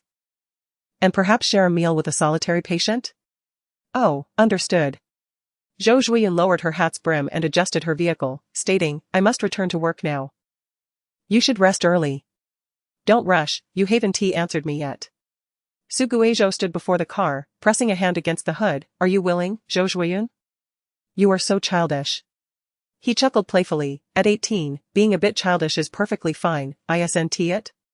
Hearing the determination in his tone, Zhou Zhuoyun sniffled, muttering. I am willing, I agree, is that sufficient? Just barely acceptable. Su Guizhou stepped aside. Tomorrow my stomach will depend on you, big star. Understood. Zhou Zhuoyun slowly drove out of the alley, glancing back at him, standing in the shadows where his features were indistinct, as if blended into the darkness. What's wrong? He took a few steps forward, illuminated by the light in Xianling Lane, softening his brow and eyes, saying, See you tomorrow, Zhou Zhuoyun. You must work hard in acting and earn well. All right. Zhou Zhuoyun nodded, giving him one last look before riding away on her electric bike. Su Guizhou watched her depart, unexpectedly seeing her turn back mid-journey, puffing and pedaling back. What's up? Su Guizhou asked, puzzled. I'm going to be late. Zhou Zhuoyun hurriedly tossed the bike to him. Leave this here for now, I'll take a cab. He was both amused and exasperated as he steadied the bike. Why didn't you think to take a cab on your way here? I was too rushed and didn't think it through. Zhou Zhuoyun called out as she hurried away, her voice echoing into the night. Her coat fluttered under the street lamp, and Su Guizhou observed her for a long time, only pushing the bike to the parking area after her figure completely vanished from view. Just as he was about to remove the key, he noticed a pendant hanging from it. It was an acrylic with a missing corner. It seemed somewhat familiar. And after rummaging through his memories for a while, he finally unearthed the clues. He stood still for a moment, suddenly unsure of what expression to wear. This pendant was something he had casually bought from Ding Dapeng's store as a gift for Zhou Zhuoyun. Back then, Zhou Zhuoyun was still young. Her ability to disguise her emotions not yet honed, allowing him to easily discern the longing in her eyes. A trinket worth just a few coins. A cheap bauble he had casually gifted, yet she had kept it until now. He sighed deeply, carefully holding the key, feeling somewhat lost. After a long while, he opened his phone and messaged Zhu Xiaomei, Mom, do you have any connections in the entertainment industry? AAA keeper? Are you planning to venture into the entertainment world? Or are you looking to sponsor a little star? A young model? A male model? Su Guizhou's melancholy dissipated in an instant. And he couldn't help but roll his eyes. No, please don't think of your son in such a lewd manner. AAA keeper, oh. So what do you intend to do? Are you going to announce something with Xiaoyun? Su Guizhou? Su Guizhou, no, I want to have a meal with Zhou Zhuoyun. Could you help me manage the paparazzi, so we don't trend on Weibo? AAA keeper, you really overestimate yourself. What's there for a nobody like you to expose? Su Guizhou, I'm just worried that if she becomes famous in the future, this matter might come to light and affect her prospects. AAA keeper, you think I'm as foolish as you? Such matters are already taken care of, no need for your reminder. I actually raised a pig. Su Guizhou, poo-poo, I am the pig's mother. What about you? Are you the pig's mother too? How shy. Get lost. Suguejo, QAQ. Suguejo rolled away roundly. He confidently put away his phone, pocketed the keys, and hummed a tune as he climbed upstairs. Just as he turned into the corridor, he suddenly spotted a shadow standing not far away, causing him to jump back in fright. Just as he was about to yell out, he remembered that this was the heavily burdened senior year, a gathering place for repeat students, and hurriedly covered his mouth, muttering curses. Back again? The shadow's tone was flat and unchanging. Suguejo recognized the familiar voice, and after calming his heart, he walked forward and said, "Not a friend. Can we not stand outside at night scaring people? At least turn on a small light or something?" Sherwantong took out her phone, which was pressed against her face, and waved it. "It's on, just on a call." Suguejo, what does that little screen light count for?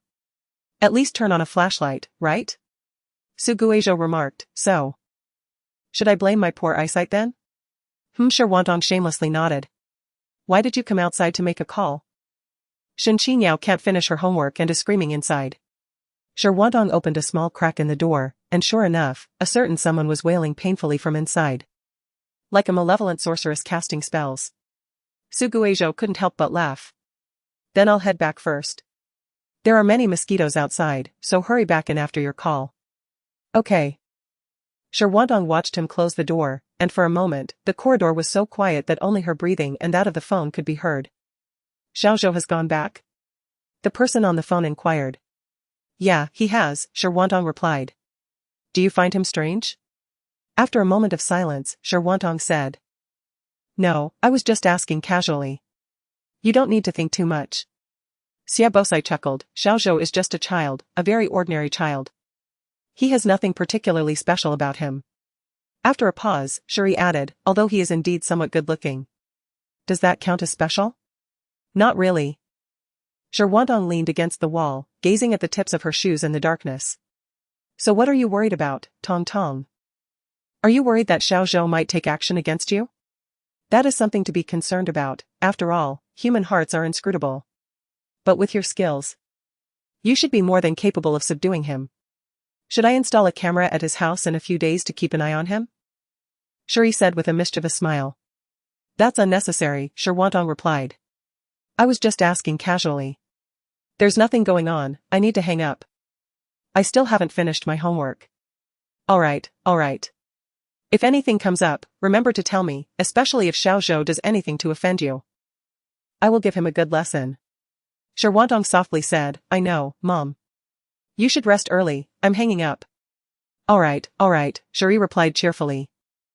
Doesn't my precious daughter want to give her mom a goodbye kiss? The only response was the cold, indifferent sound of the line disconnecting. This little brat. Shuri muttered softly, feeling a pang of melancholy. She used to be a little child who would cry loudly if she couldn't see me. How did she become so cold as she grew up? Who did she take after? I just can't understand. Shuri sat in front of her desk, took a sip of the now lukewarm water, and gazed out at the dim sky, scolding, unseeing heavens, bring back my lovely Tong Tong. She slammed the cup down heavily. Cursing, you blind old heavens, why are you so blind? After cursing for quite a while, when she felt dry and thirsty and wanted to drink some water to moisten her throat, she was stunned by the splashes of water in her cup. Suddenly, feeling like she had no bones, she bent down, covering her face with her hands, and the sound of her sobs echoed in the room. Tong Tong must not have believed her words, but she truly did not lie. Xiaozhou is just an ordinary person, he has no strengths, no highlights. He is merely one of the countless beings living in this vast world, just a very ordinary child. Her sister is just an ordinary person. Can ordinary people bear very special children? It is impossible, isn't it? So why, you damned heavens, must you torment ordinary people like this? Why do you not punish those who are truly despicable, but treat those who have done nothing wrong in such a way? Sister. The saying that good will be rewarded and evil punished is a lie, and only you would foolishly believe it. If it were true, why are there so many good people suffering and so many scoundrels enjoying themselves? Chapter 69, You are the most hardworking after taking a shower. Suguejo lay on the balcony to enjoy the breeze. He often felt that the evening wind of Lanjiang was laced with a salty bitterness that suffocated him. Detached from the glamour of the day, the well-dressed and ragged individuals vented their emotions amidst the neon lights. With so much sorrow and resentment being whisked away by the wind, entrusted to another group of people across the great river. In his youth, he never understood why some people would laugh at the dinner table only to burst into tears. Later, when he stood before the elderly and children who gazed at him with longing, he always hoped they could experience less sadness. Siabosai described him as a kind-hearted person overflowing with compassion, but Suguejo felt he could not be considered a good person. He was quite easy to sustain. As the saying goes, it is difficult to transition from luxury to frugality. Yet, having been nurtured in opulence for 6 years, he could still survive on steamed buns and pickled vegetables. The money he earned, as long as he didn't venture into starting a business, could sustain him for a lifetime just by depositing it in the bank to earn interest. He was merely taking a small portion of immense wealth to share with others. At most for selfish reasons, it hardly counted as kindness. Zhao Yuqin often spoke of good people being rewarded, but as he walked this path, he had never seen a good person meet a good end. Those without conscience, regardless of their ultimate fate, at least enjoyed a period of happiness that was unimaginable to ordinary people. He once placed the blue roses that Zhao Yuqin cherished in front of her grave, intending to cruelly shatter all her fantasies. There are no blue roses in this world, they are all artificially dyed. The idea that good people are rewarded is also false. Only the wicked have a good end. Zhao Yuqin, your life is truly pitiful, everything you loved was fake, and everything you believed was a lie. Your life is a gigantic deception. Don't you find that laughable and pitiable, Zhao Yuqin? These words spun around in his heart but could not escape his lips. He looked at the cold, hard words engraved on the stone slab and finally realized one thing: Zhao Yuqin would never respond to him again. Zhao Yuqin would no longer feel anger or joy from his words, she would no longer smile at him, hug him tightly. She would never again rub his face and say, "Baby, mommy loves you so much." He had lost Zhao Yuqin forever. Suguejo never believed in gods or Buddhas. He firmly believed that relying on others is far inferior to relying on oneself. Putting one's fate in the hands of others would only lead to ruin. Yet, at the age of 14, he visited the temple rumored to be the most effective, climbed thousands of steps, and knelt before a clay Buddha statue. Sincerely bowing his head, I pray to the Buddha to bless the sinful Suguejo's birth mother, Zhao Yuqin, for a smooth and worry-free life in the next life. That all her wishes may be fulfilled. If those wishes were true, I would be willing to do good deeds for a lifetime, to dedicate all merits. Even if I were to be lonely and forsaken in the next life, I would still seek your happiness and well-being in the next life. I do not ask for wealth or nobility, I only wish for your safety and peace. The incense curled in the air, and in his peripheral vision, Siabosai sat in a wheelchair, his expression wooden and indifferent, showing no signs of reverence, but upon closer examination, one could sense a hint of mockery. The incense in the burner was slowly burning itself down, and Suguejo watched as the ashes hovered precariously, forming a barrier between darkness and fire. He was unable to hear the self-destruction of Fo Xiong, yet he discerned a muffled sound emanating from deeper within. At that moment, he was oblivious to its significance, only later realizing it was the sound of a soul shattering. His spirit followed Zhao Yuqin into the void. Suguejo smiled silently, allowing the pain to engulf his nerves. As he caught sight of a nondescript car parked below through his blurred vision, his smile broadened, and the ache in his forehead intensified. Gripping the railing, he felt his face turn pale from the pain. After a long while, as if the sensation had dissipated, he finally left the balcony. The window remained open, letting in the light and the incessant chirping of cicadas, which filled the room with a dim yet raucous ambience. He shut the door behind him, isolating himself from the outside world, leaving only the tranquility of his bedroom. Suguejo indulged in a rare moment of slumber. He awoke once in between, casually checking his phone for the time, and was startled to find it had already passed 6:30, causing his sleepiness to evaporate. He hurriedly changed his clothes while cursing himself for forgetting to set an alarm, and only calmed down upon seeing the bloodied clothes in the trash bin. He recalled his injury and that Cherie had helped him take a few days off. Observing his school uniform, he decisively changed back into his pajamas and reclined back onto his bed. Cursed Huaxia education, it truly is a bane. He chastised internally, gradually succumbing to drowsiness again. He did not sleep for long, as he remembered he needed to have breakfast with Zhou Zhuiyun, and afterward, go to the hospital for a dressing change. With about 10 minutes left before the alarm rang, he sat on the bed for a moment before washing up.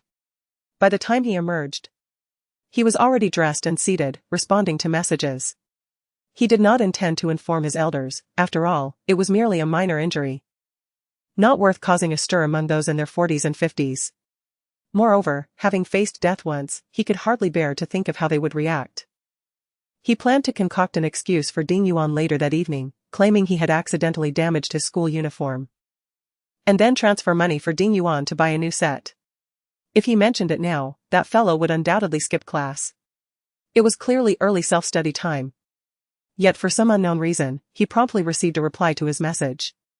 Ren Qing inquired if he had any dietary restrictions, stating he would bring some fruit to visit him after school. Su Guizhou replied that it was unnecessary, but Ren Qing immediately launched into a lengthy list of fruit names, displaying an audacity that showed no fear of having his phone confiscated. Unable to resist, Su Guizhou simply replied with a suit yourself, to which Ren Qing responded with a mischievous, rubbing hands emoji. Su Guizhou touched his nose, inexplicably smiling. He surveyed his room and suddenly found everything displeasing and unclean. He rearranged the furniture, tidied up the items on the coffee table, and dusted and wiped until the sound of knocking at the door snapped him out of his reverie. He realized the alarm had been ringing for quite some time. Su Guizhou hurriedly silenced the alarm and rushed to open the door. Fully equipped, Zhou Zhuoyun looked up at him, her face lifted, and her eyes behind sunglasses scanned him from top to bottom. Are you doing a spring cleaning? She asked. Su Guizhou glanced at the broom in his hand and stepped aside. What's wrong with sweeping the floor early in the morning? I'm quite diligent. Yes. You're the most diligent, Zhou Zhuoyun replied as she closed the door behind her, standing on the carpet to remove her coverings. Do you have shoe covers? I forgot to bring mine. I do. Su Guizhou retrieved the shoe covers from the cupboard and handed them over, then took the breakfast he had prepared. Just as he placed it on the dining table, he heard several more knocks at the door. The room fell silent, so quiet that a pin drop could be heard. The two exchanged glances, both aware of the confusion and alarm on each other's faces. Su Guizhou's heart thumped in his chest, as images of him and Zhou Zhuoyun being dismembered by fervent fans flooded his mind. Was this mission destined to conclude in such a manner? It was as absurd as being struck dead by a flower pot while strolling along. He feigned calmness as he leaned towards the peephole, his finger poised over the emergency call number, ready to ascertain whether the person outside had knocked by mistake or was indeed a fervent admirer before deciding whether or not to call the police. Contrary to his expectations of a drunken brute or a fan wielding a knife, he instead beheld a delivery man in a yellow shirt, busy taking a picture of the food. Su Guizhou, when did I order delivery? What's wrong? Zhou Zhuoyun asked, sensing his puzzlement. It seems like a delivery? Su Guizhou replied. Did you order takeout? Zhou Zhuoyun shot back. Su Guizhou nodded in agreement, fair point. He acknowledged with a nod, switching his phone screen to the messaging app, determined to discover which kind-hearted classmate had placed the order for him. Just as he was about to scroll, he noticed Sherwantong's chat box at the top, the red dot indicating a new message that read, "Are you asleep?" His brow twitched, and he opened the message. 3 white boxes appearing before his eyes. Sherwantong, ordered porridge, it should arrive around 8:42. Sherwantong, image perhaps noticing he hadn't replied, the sender subsequently asked. Are you asleep? Sherwantong hadn't messaged him in the morning, so he hadn't updated her on his awakening. It seemed she had been informed by Ren Qing. Su Guizhou pondered for a moment before replying, I was busy earlier and didn't check my phone. I've received it, thank you for the generous sponsorship, sure boss. There was no response from the other end. He put away his phone and met Zhou Zhuoyun's inquisitive gaze. Do you know who it is? Zhou Zhuoyun asked blandly. I just inquired, it's a classmate, he smiled, adding, a male classmate. Zhou Zhuoyun raised an eyebrow, a knowing smile gracing her lips, oh really? This male classmate seems quite concerned about you. Chapter 70 isn't that quite good? Su Guizhou grinned, indeed, Su Xiaozhou is loved by all, like flowers blooming in spring. He brought the delivery inside, eagerly striding toward the dining table, let us eat, I'm starving. Zhou Zhuoyun followed closely behind.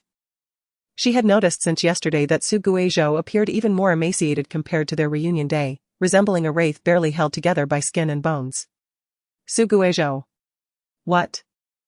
He halted and turned back. While conversing, He would usually gaze directly into the other person's eyes, his amber irises reflecting the image of another, while he embodied attentive listening. However, now his eyes seemed like a mirror dusted with half the grime of the world, the faint light flickering. Zhou Zhuoyun paused, her words shifting midair. Are you happy now? Why does everyone keep asking me if I'm happy? He replied, a mix of amusement and exasperation in his tone, I suppose I am a little. But I'd be even happier if I didn't have to go to school. Many people wish to return to school, Zhou Zhuoyun remarked. Haha. Let those guys really come back and repeat their senior year. Those who wouldn't dare even consider repeating wouldn't have the courage to go back to school. Su Guizhou lamented, if given the opportunity to redo senior year, would you take it? If I could do it with you, Zhou Zhuoyun chuckled softly. I wouldn't want to suffer again after finally graduating. Look, even you say that. Some people wouldn't even want to imagine it.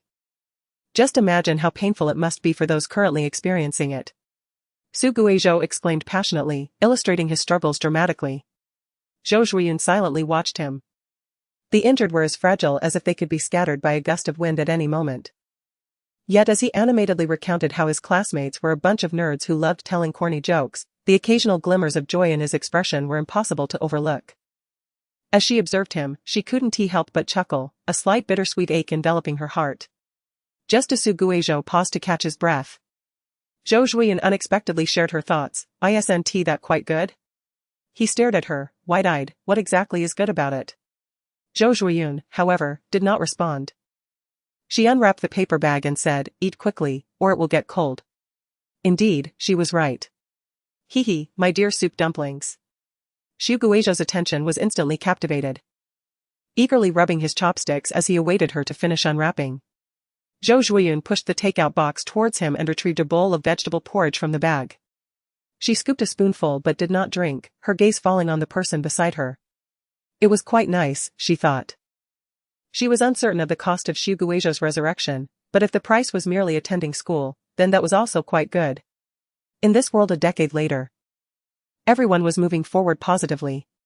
He would no longer need to toil for survival, nor strive for the happiness of others.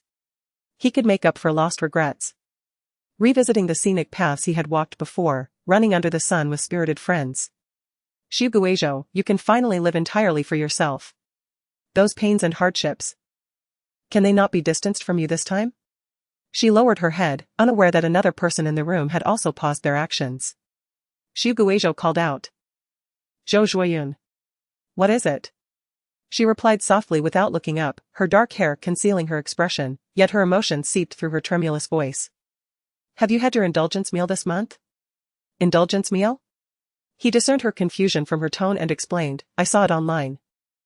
People now refer to the high-calorie foods consumed while dieting as indulgence meals. That is indeed a term. He chuckled. Did you not tell me last time that indulging once a month is fine? So I wanted to ask if you have used your indulgence opportunity.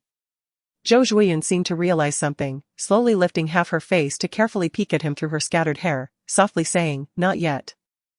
Are you still on the night shift this Saturday? He inquired. Zhou Zhuoyun shook her head, the filming for this drama is nearly over. I have to rush to another set on Friday, but the time is not yet confirmed. Su Guizhou was speechless, no break? None. He was nearly moved to tears by her resolute response. How is this not popular? He turned to the internet to post and urge everyone to follow her. An actor who is solely focused on filming and has no vices is someone we need not worry about losing their footing, right? Is there something on your mind? Zhou Zhuoyun asked. Su Guizhou replied candidly, well, I was planning that if you have time on Saturday, I would come to your house and prepare a feast for you. To satisfy your cravings. No, she immediately rejected, you are injured. It's nothing much, just a bit of a deep cut, it will heal in a few days. To alleviate her concerns, Su Guizhou leaned back in his chair, his expression calm, revealing no trace of pain. Just let me know once it's arranged. Don't deliberately conceal it. You wouldn't want me to utilize my connections, would you?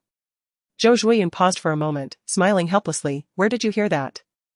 The modern vernacular flows so rapidly, I can hardly keep up, Su Guizhou lamented. You, Zhou Zhuoyun said, I will let you know when the time comes. He replied cheerfully, Zhou Zhuoyun, do not worry. The future is long, you will surely become a sensation, and I will also graduate from high school. This statement seemed to imply, we will traverse the long years together. Thank you for your good wishes. Zhou Zhuoyun lowered her eyes. But, Xu Guizhou, why do you speak of a long future while appearing so eager? Chapter 71, A little mountain in a temper. This breakfast felt exceedingly prolonged. Zhou Zhuoyun savored each bite to ensure her stomach absorbed the food better to prevent weight gain, while Xu Guizhou chewed even more cautiously, purely out of fear of pain. The moment he tasted the flavor, his eyes sparkled, but when he bit down a little too hard, his expression contorted, making Zhou Zhuoyun feel both amused and distressed. Her emotions fluctuating like a social commentary skit. She wanted to say something but was unsure how to begin until she followed Xu Guizhou downstairs and finally spoke. Are you going to the hospital? Yes, to change the dressing. Xu Guizhou walked in a rather peculiar manner, his heels and toes aligned, his shoulders bobbing up and down like a roller coaster. Zhou Zhuoyun watched his silhouette, biting her lip. Do you need me to accompany you? The figure ahead with dark hair swayed as he laughed lightly. No need, I've called a cab. You've worked all day. It's better for you to go home and rest. A cab? Since she entered, Xu Guizhou had hardly checked his phone. When did he call for one? Was it a ride-hailing service? Zhou Zhuoyun was perplexed, until Xu Guizhou leisurely approached a car and knocked on it. When she saw the person inside as the window slowly rolled down, all her confusion suddenly cleared. Good morning, sir, I need to go to the hospital. If you're kind enough, could you also drop my friend home afterwards? Xu Guizhou leaned down and smiled. By the way, does your company offer towing services? Could you help bring my friend's car home? The man in the checkered shirt was about to get out but was halted by Xu Guizhou. He smiled from the driver's seat. Of course, as you wish. Shortly, someone will take your friend's car away. Please both of you get in. Xu Guizhou raised an eyebrow, straightened up, and let the man close the window, saying to Zhou Zhuoyun, let us go. I'll take you home first, and someone will move your car later. Zhou Zhuoyun nodded, saying nothing more. As she settled into the back seat, she caught a whiff of warm air mingled with a bitter orange scent. And then the seat beside her sank slightly. The man closed the door and lazily asked, May I play some music? Zhou Zhuoyun's hand tightened slightly. Certainly. The man turned on the speakers, and soon melodious music filled the car. The air conditioning had been on for some time, as the door opened. The cold air rushed in, nearly chilling her heart. Zhou Zhuoyun tilted her head to glance at the person beside her. The boy slouched against the backrest, his head turned towards the window. The streets of Lanjiang buzzed with morning activity. Zhou Zhuoyun saw office workers on electric bikes and children linking arms to buy breakfast. Shops rolling up their shutters, and vendors chatting with their peers. People and scenes flashed by in an instant, the street stretched endlessly. And Xu Guizhou appeared to her as a steadfast mountain, immovable and unshakable. A little mountain in a temper. Zhou Zhuoyun withdrew her gaze. The man's driving was remarkably smooth. She could hardly feel any bumps, and he braked and accelerated with precision. This was to be expected, as he was a driver carefully selected by Lo Tsangyue. Lo Tsangyue employed several drivers, with the one most frequently by her side being Mr. Liu Yu. Not only was he skilled, but he was also a veteran. Meticulous in his work, good with alcohol, reserved yet accommodating, it was said that many bosses sought to poach him. Zhou Zhuoyun. A clear voice snapped her back to reality. And she noticed the partition had risen without her noticing, the music faintly wafting in. What is it? She clenched her hands, feeling a bit anxious. Xu Guizhou looked at her, his smile as gentle as ever. Did only your assistant inform you about my injury? Zhou Zhuoyun abruptly lifted her head, meeting his gaze. His tone was quite calm, and his eyes were equally so, as if he had already known the answer. This person was like that, some matters were evidently clear. Yet he insisted on digging for details from others. Conversely, when others wished to inform him of something, he would cover his ears and feign ignorance. No, Zhou Zhuoyun replied. Not just that. Rather, Lo Tsangyue's news reached me even earlier than your assistant's.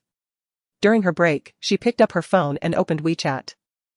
Aside from the incessantly chattering groups, her assistant's messages appeared at the top, but she chose to click on the conversation with Lo Tsangyue, which was buried below. Their exchanges were seldom frivolous, they primarily discussed matters of significance. Lo, he has been injured. At that moment, Zhou Zhuoyun experienced a sudden jolt of panic. Lo Tsangyue's words were vague, and she longed to inquire about the nature of Xu Guizhou's injury, its location, and severity. Yet, her fingers trembled over the screen. Unable to form any words, reminiscent of the time she received the news of Xu Guizhou's death a decade ago. Back then, she had been filling her water bottle, distractedly listening to the chatter around her when she suddenly heard someone say that the genius from Class 1 had died the day before. The person beside her promptly asked who it was, and the reply came, who else could it be but the one infatuated with Xie Busai? I heard it was his birthday yesterday, and it seems he went out to celebrate, only to be struck by a car. The rescue was futile. The cake delivered yesterday was meant for his teacher. Remember when you asked me why Qiu Jia was crying over the cake? I suspect this is the reason. The rest of Zhou Zhuiyun's world faded into a blur. She wanted to shout at the person for spreading rumors, but her throat felt as if it were pierced by molten lava, rendering her voiceless. She stood frozen, her ears ringing as if thousands of insects were attempting to invade her mind, causing her to struggle for breath as if they were blocking her mouth and nose. A nauseating sensation overwhelming her. A scream suddenly pulled her from this nightmarish reverie. The hot water room erupted into chaos. Someone rushed outside shouting for a teacher, while another gripped her shoulder, asking if she was all right. Only then did Zhou Zhuiyun realize her water cup had shattered on the floor, scattering into pieces. Her hands soaked in hot water, the skin reddened and blistered. She stood among the shards, resembling a decaying corpse. She heard herself calmly ask, "Who has died?" Presently, Zhou Zhuiyun was in a more precarious state than a decade prior, struggling to hold her phone steady. After several drops, the screen had developed fine cracks. And in a state of panic, she clicked into her assistant's message box. Yuming, oh my gosh, guess who I saw at the hospital? Yuming, picture Yuming, wow, this handsome guy looks a lot like your old classmate. Yuming, does he have any half-siblings? 5 minutes later. Yuming, it seems he was hit by a flower pot knocked over by a stray cat while walking. Yuming, what a stroke of bad luck for this handsome guy. 17 minutes later. Yuming, oh my, suddenly 2 sisters came to visit him. This handsome guy must have some charisma. Yuming, why didn't I have such stunning beauty in high school? Zhou Zhuiyun did not respond. She opened the picture, gazing at the blood-stained figure, her trembling hand gently brushing over his face, before unsteadily making her way to the director. The director, just about to take a bite of braised pork, was startled by the sudden appearance of her pale face, stammering, "What's wrong, Xiao Zhou? I need to step out for a moment, I'll be back shortly." Zhou Zhuiyun replied. "Oh, alright, go ahead, but remember," the director's words were cut short as a gust from her departing figure swept across his face. He gazed after her vanishing silhouette, puzzled. What could be so important? The important matter merely smiled in response, turning back. As the platform retracted and the music gradually filled the air. Faced with the vastness of the starry sea, we feel as insignificant as dust. Xu Guizhou stared out the window, his eyes devoid of emotion. Chapter 72, Why Not? Liu Yu navigated the familiar path to a building within the community. Xu Guizhou rolled down the car window, saying, "Get some rest, don't spend all your time on your phone." "Alright," Zhou Zhuiyun nodded. "Make sure to return home early after you finish your medication, and don't be glued to your phone either." "That one do," Xu Guizhou replied nonchalantly. "We have a time difference. At this hour, I should be enjoying my phone." Zhou Zhuiyun blinked. "Have you finished your homework?" Xu Guizhou immediately feigned a somber expression. "Can't we just care for each other without resorting to such hurtful remarks? Hurry home, seeing you makes my heart ache." He pretended to be sorrowful, which made Zhou Zhuiyun smile slightly, saying softly, "Xu Guizhou, you need to take good care of yourself." "Alright, as you command," he replied cheerfully. "By the way, when do you plan to move? Isn't this place alright?" Zhou Zhuiyun surveyed her surroundings. The environment seemed decent, and the property management was attentive. "What about security?" Xu Guizhou thought. "It's quite good, but it would be better if you could find a way to become a superstar soon. I'm looking forward to visiting your grand villa." Xu Guizhou handed her the car keys. "Next time, swap out the filter on your leafy greens." Zhou Zhuiyun caught the keys steadily, their warmth spread through her palm, igniting a spark within her. After a brief pause, she responded, "Is it really that unappealing?" "Not exactly unappealing, just looks a bit unappetizing." Xu Guizhou recalled the pictures that had been tainted by the death filter, making him feel as if he were ascending to the heavens. Each glance robbed him of interest in the world. "I wonder who developed that dreadful filter." Zhou Zhuiyun noted. "Alright, I'll change the filter next time. I saw your selfies on Weibo, they looked quite lovely, didn't you take them?" Zhou Zhuiyun's ears turned slightly red, and she coughed. they were taken by my assistant. She said my skills were so poor that if left unchecked, someone would eventually die from my photos. To be honest, Xu Guizhou remarked. The filters you choose are so shockingly stunning that I can hardly recall what the photos themselves looked like. I assumed the photographer had improved over the decade. But it seems their skills remain unchanged. Xu Guizhou nodded in agreement. Your assistant has quite an eye for detail. After all, anyone who merely presses the shutter can transform anyone into a mythical creature. With such a talent, even if she doesn't become a teacher, she could surely thrive as an unusual photographer in today's society. Many would likely seek her out for their own photos. Xu Guizhou chuckled. All right, head back to sleep. Superstar. Okay, Zhou Zhuoyun straightened her lips. By the way, I'll be on leave this week, she added as the car window rose, obscuring most of his face, leaving only his eyes visible. So if you can't find anyone to join you for breakfast, feel free to look for me. Is that all right? Why not? Zhou Zhuoyun smiled.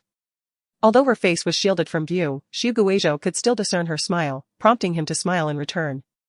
Got it. Can you join me for breakfast tomorrow? With such an invitation from a future superstar, how could he refuse? Xu Guizhou left a final remark as he closed the window. I'm off now. And Zhou Zhuoyun, remember to smile more. You're not suited to wearing a serious expression. Your smile is quite infectious, and many will be drawn to it. Zhou Zhuoyun stood frozen. Many years ago, this person had said something similar. Aren't you supposed to smile more, Zhou Zhuoyun? In reality, her most criticized trait was her inability to smile. The director always praised her for her crying scenes, yet lamented when discussing her smiles, as if facing an insurmountable challenge. She seemed to have made no progress. 10 years ago, she was scolded for having a deadpan smile, and a decade later, despite practice, her efforts remained lacking. The tears had yet to dry. Yet her smiles had already withered. As the car receded from view, Zhou Zhuoyun gazed at its tail, the curve resembling a fleeting smile. Had Lo Songyue arranged for several people to guard? Xu Guizhou idly flipped through his phone, pondering the number of individuals sufficient to ensure Miss Zhou's personal safety. Lu Yu responded, acknowledging Su's intelligence, and inquired when he had made this discovery. Su coldly retorted, questioning if it was not a deliberate revelation on Lu's part. He had noticed the vehicle trailing him since school let out, particularly when he realized its speed adjusted in tandem with his own, confirming his suspicions about its owner. Xia Wanting understood his aversion to being watched. Had someone been dispatched, it would not have been so overt. If Zhu Xiumei intended to act, she would have certainly communicated with him beforehand. After much contemplation, only one person remained as the likely culprit. How could this be? I believe I have concealed myself effectively. Lu Yu chuckled, his words devoid of sincerity. Su Guizhou sighed. Lu Songyue, fully aware that her actions would irk him, had nonetheless proceeded, intentionally allowing him to discover her intentions. He could surmise her reasoning. She feared for his safety and worried that concealing the truth would provoke his ire further. Thus, she chose to reveal her actions from the outset. If he acquiesced, Lu Songyue would act without reservation. If he declined, her subsequent maneuvers would become clandestine and nearly undetectable. In essence, though it seemed she offered him a choice, he was left with none. Yet, he could comprehend her motivations. After all, if a friend thought to be lost to death were to reappear, especially one so unfortunate and fragile, he too would assign someone to keep watch, lest unforeseen circumstances arise. Su Guizhou begrudgingly reconciled his thoughts and stiffly expressed his gratitude for Lu Yu's assistance in getting him to the hospital. May I ask your name? No need for thanks. My name is Lu Yu, with Lu as in Wendao and Yu as in ZH. Lu Yu glanced at the rearview mirror. Recalling that the lady had expressed her disdain for being followed and her concern for privacy, advising him to be prepared for any sudden jumps from the vehicle. Yet, it seemed she was quite accepting of the situation now. Did Lu Songyue perceive me as mentally unstable? What kind of person would leap from a moving vehicle? Su Guizhou could not help but roll his eyes. I simply detest being scrutinized at all times, and I can discern between right and wrong, thank you very much. Furthermore, privacy is a myth, only secrets yet to be uncovered exist. It is akin to wearing clothing. Everyone employs various fabrics to cloak themselves, pretending to be respectable, while the decaying essence within emanates a foul odor through unmasked skin and breathable materials. No living soul is untainted, all strive to present themselves as innocent and pure. Yet beneath the surface, we are all exposed, with secrets and privacy being inescapable. Suguejo offered a faint smile. Accompanied by music, Luyu drove toward the hospital. Chapter 73, A Love Story of Unmatched Disparity. Initially, Luyu believed that their seemingly humorless and ethereal boss had finally cued in the realm of romance this year, as a long-dormant thread of affection began to sprout. However, upon receiving information from Assistant Lin, he discerned that matters were far from straightforward. He held no interest in his boss's personal affairs, focusing solely on performance metrics and year-end bonuses. If the compensation was sufficient, he would even support his boss's aspirations to become president in a foreign land. Having been by the boss's side for several years, he had inevitably overheard a few rumors concerning her private life, such as her lingering affection for a high school classmate. This was shared during a gathering at a hot pot restaurant with several secretaries, assistants, and drivers, where a junior secretary inadvertently sparked a discussion after witnessing the boss tear up while gazing at an old student photograph. The young lady fervently claimed that the boss and the handsome young man must have shared a romantic connection, likely one fraught with societal disparity. Their tales escalated to absurdity, suggesting that the young man had abandoned the boss to frolic with a foreign woman, while the boss nursed her emotional wounds, plotting a grand revenge. Luyu paid little attention, occasionally chiming in, but mostly savoring the restaurant's promised fresh quality of meat, considering a future visit with his family. He remained indifferent to the boss's personal life, just as he was unconcerned about her annual pilgrimage to Laoshan on March 10th. Returning to Nanjing for her birthday celebration on the 11th. He held no grievances. Driving was part of his job, and whether it followed a flight or not, he was compensated, with the latter offering additional allowances and per diems. What was there not to appreciate? Nevertheless, even with his disinterest, he occasionally crossed paths with the male protagonist of his boss's rumored affairs. The most vivid memory was of the time when his boss was 24. Embroiled in a fierce argument with her stepmother over her marital prospects, audible even from outside the estate. During that period, the atmosphere around her was notably tense. Employees would fall silent in her presence, anxiously awaiting her departure. Yet, despite her low spirits, she hosted a gathering on April 1st. The afternoon was treated as paid leave, allowing employees the choice to either relax at home or dine with their boss at a hotel. Initially, they hesitated, concerned for her feelings. But upon noticing her cheerful insistence that they not suffer on her account, the ambience began to warm up. Luyu escaped the crowd, intending to retrieve a cake to take home. He was not fond of sweets, but his daughter adored them. Observing the cake's design, he noted that the boss seemed to have a penchant for boats. Each year, the cake featured an array of vessels, wooden ships, sailboats, and luxurious cruisers, all grand in their representation, sailing across the surface with confidence and flair. Luyu counted the years, speculating that next year might bring an aircraft carrier. The staff kindly packaged the cake for him, agreeing to store it in the refrigerator for later collection. Luyu returned to the banquet hall, but soon felt the urge to indulge in a smoke. Having quit several years prior, he occasionally succumbed to cravings, resorting to chewing gum as a substitute. He planned to step onto the observation deck for some fresh air, unaware that someone else was already there. His boss had detached from the crowd, leaning against the railing, a soft glow emanating from her hands. As a dutiful subordinate, he should have discreetly retreated, allowing her solitude, but he caught sight of her phone displaying a video. The figures donned identical red and yellow school uniforms, the stage illuminated, reminiscent of a school performance recording. He paused, spotting a striking platinum-haired individual amidst the crowd, his boss's hair color. A sense of curiosity ignited within him, compelling him to linger longer. He observed as she paused the video, zooming in on a figure in the corner. A blurred face obscured by long black hair came into view, accompanied by the overwhelming sorrow radiating from his boss. In that moment, he recalled the mountain she frequently visited, known locally as Grave Mountain. It was a resting place for many from Laoshan. Each grave a home and a memory for countless souls, rooted in the earth, forever asleep. Luyu quietly departed, seeking out security personnel to stand guard at the entrance.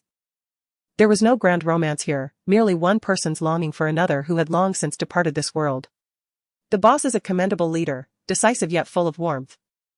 He hopes that his company can thrive for many years to come, granting him salary increases annually, and aspires for a swift recovery from the anguish of his deceased loved one. Living a lifetime in sorrow is indeed a pitiable fate. Therefore, When he received a task to ensure someone's safety, he initially believed that the boss had finally opened his heart. Just as he was preparing to roll up his sleeves to become a guardian of love, he was struck with disbelief upon seeing the photograph. He couldn't help but ask Assistant Lin, "Are you certain this is not a mistake?"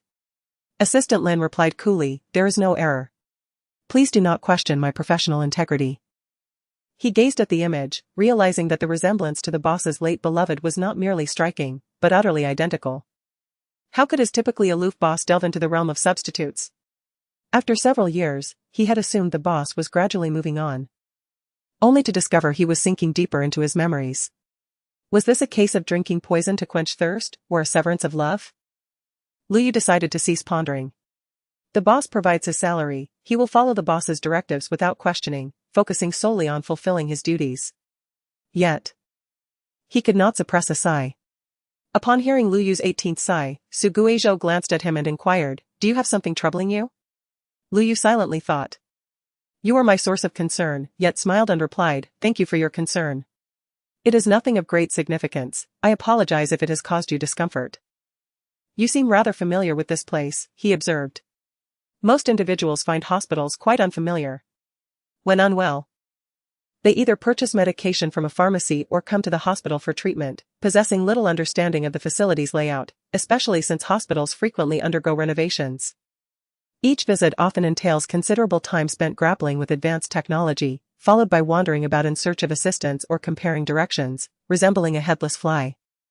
Su Guizhou was also unfamiliar with the hospital's layout, yet he was well versed in the processes, even able to remind nurses of the next steps during their deliberations. He appeared to be the type of person frail enough to qualify for a hospital membership, yet Lu Yu detected a subtle vitality within him. A delicate vitality, akin to new shoots emerging from scorched earth, fragile and diminutive, yet resiliently breaking through the soil. Su Guizhou feigned a smile, stating, "I used to frequent hospitals." Apart from injuries and checkups, his visits were primarily to accompany Xie Busai, whose spirit was as wilted as a withered flower. Thus, it was clear he harbored a deep aversion to hospitals. In the ward, the patients engaged in light conversation while those outside stood in silence, peering through the window at the occupants within. A doctor was changing a dressing. Su Guizhou tightly shut his eyes, gripping Lu Yu's arm with great force.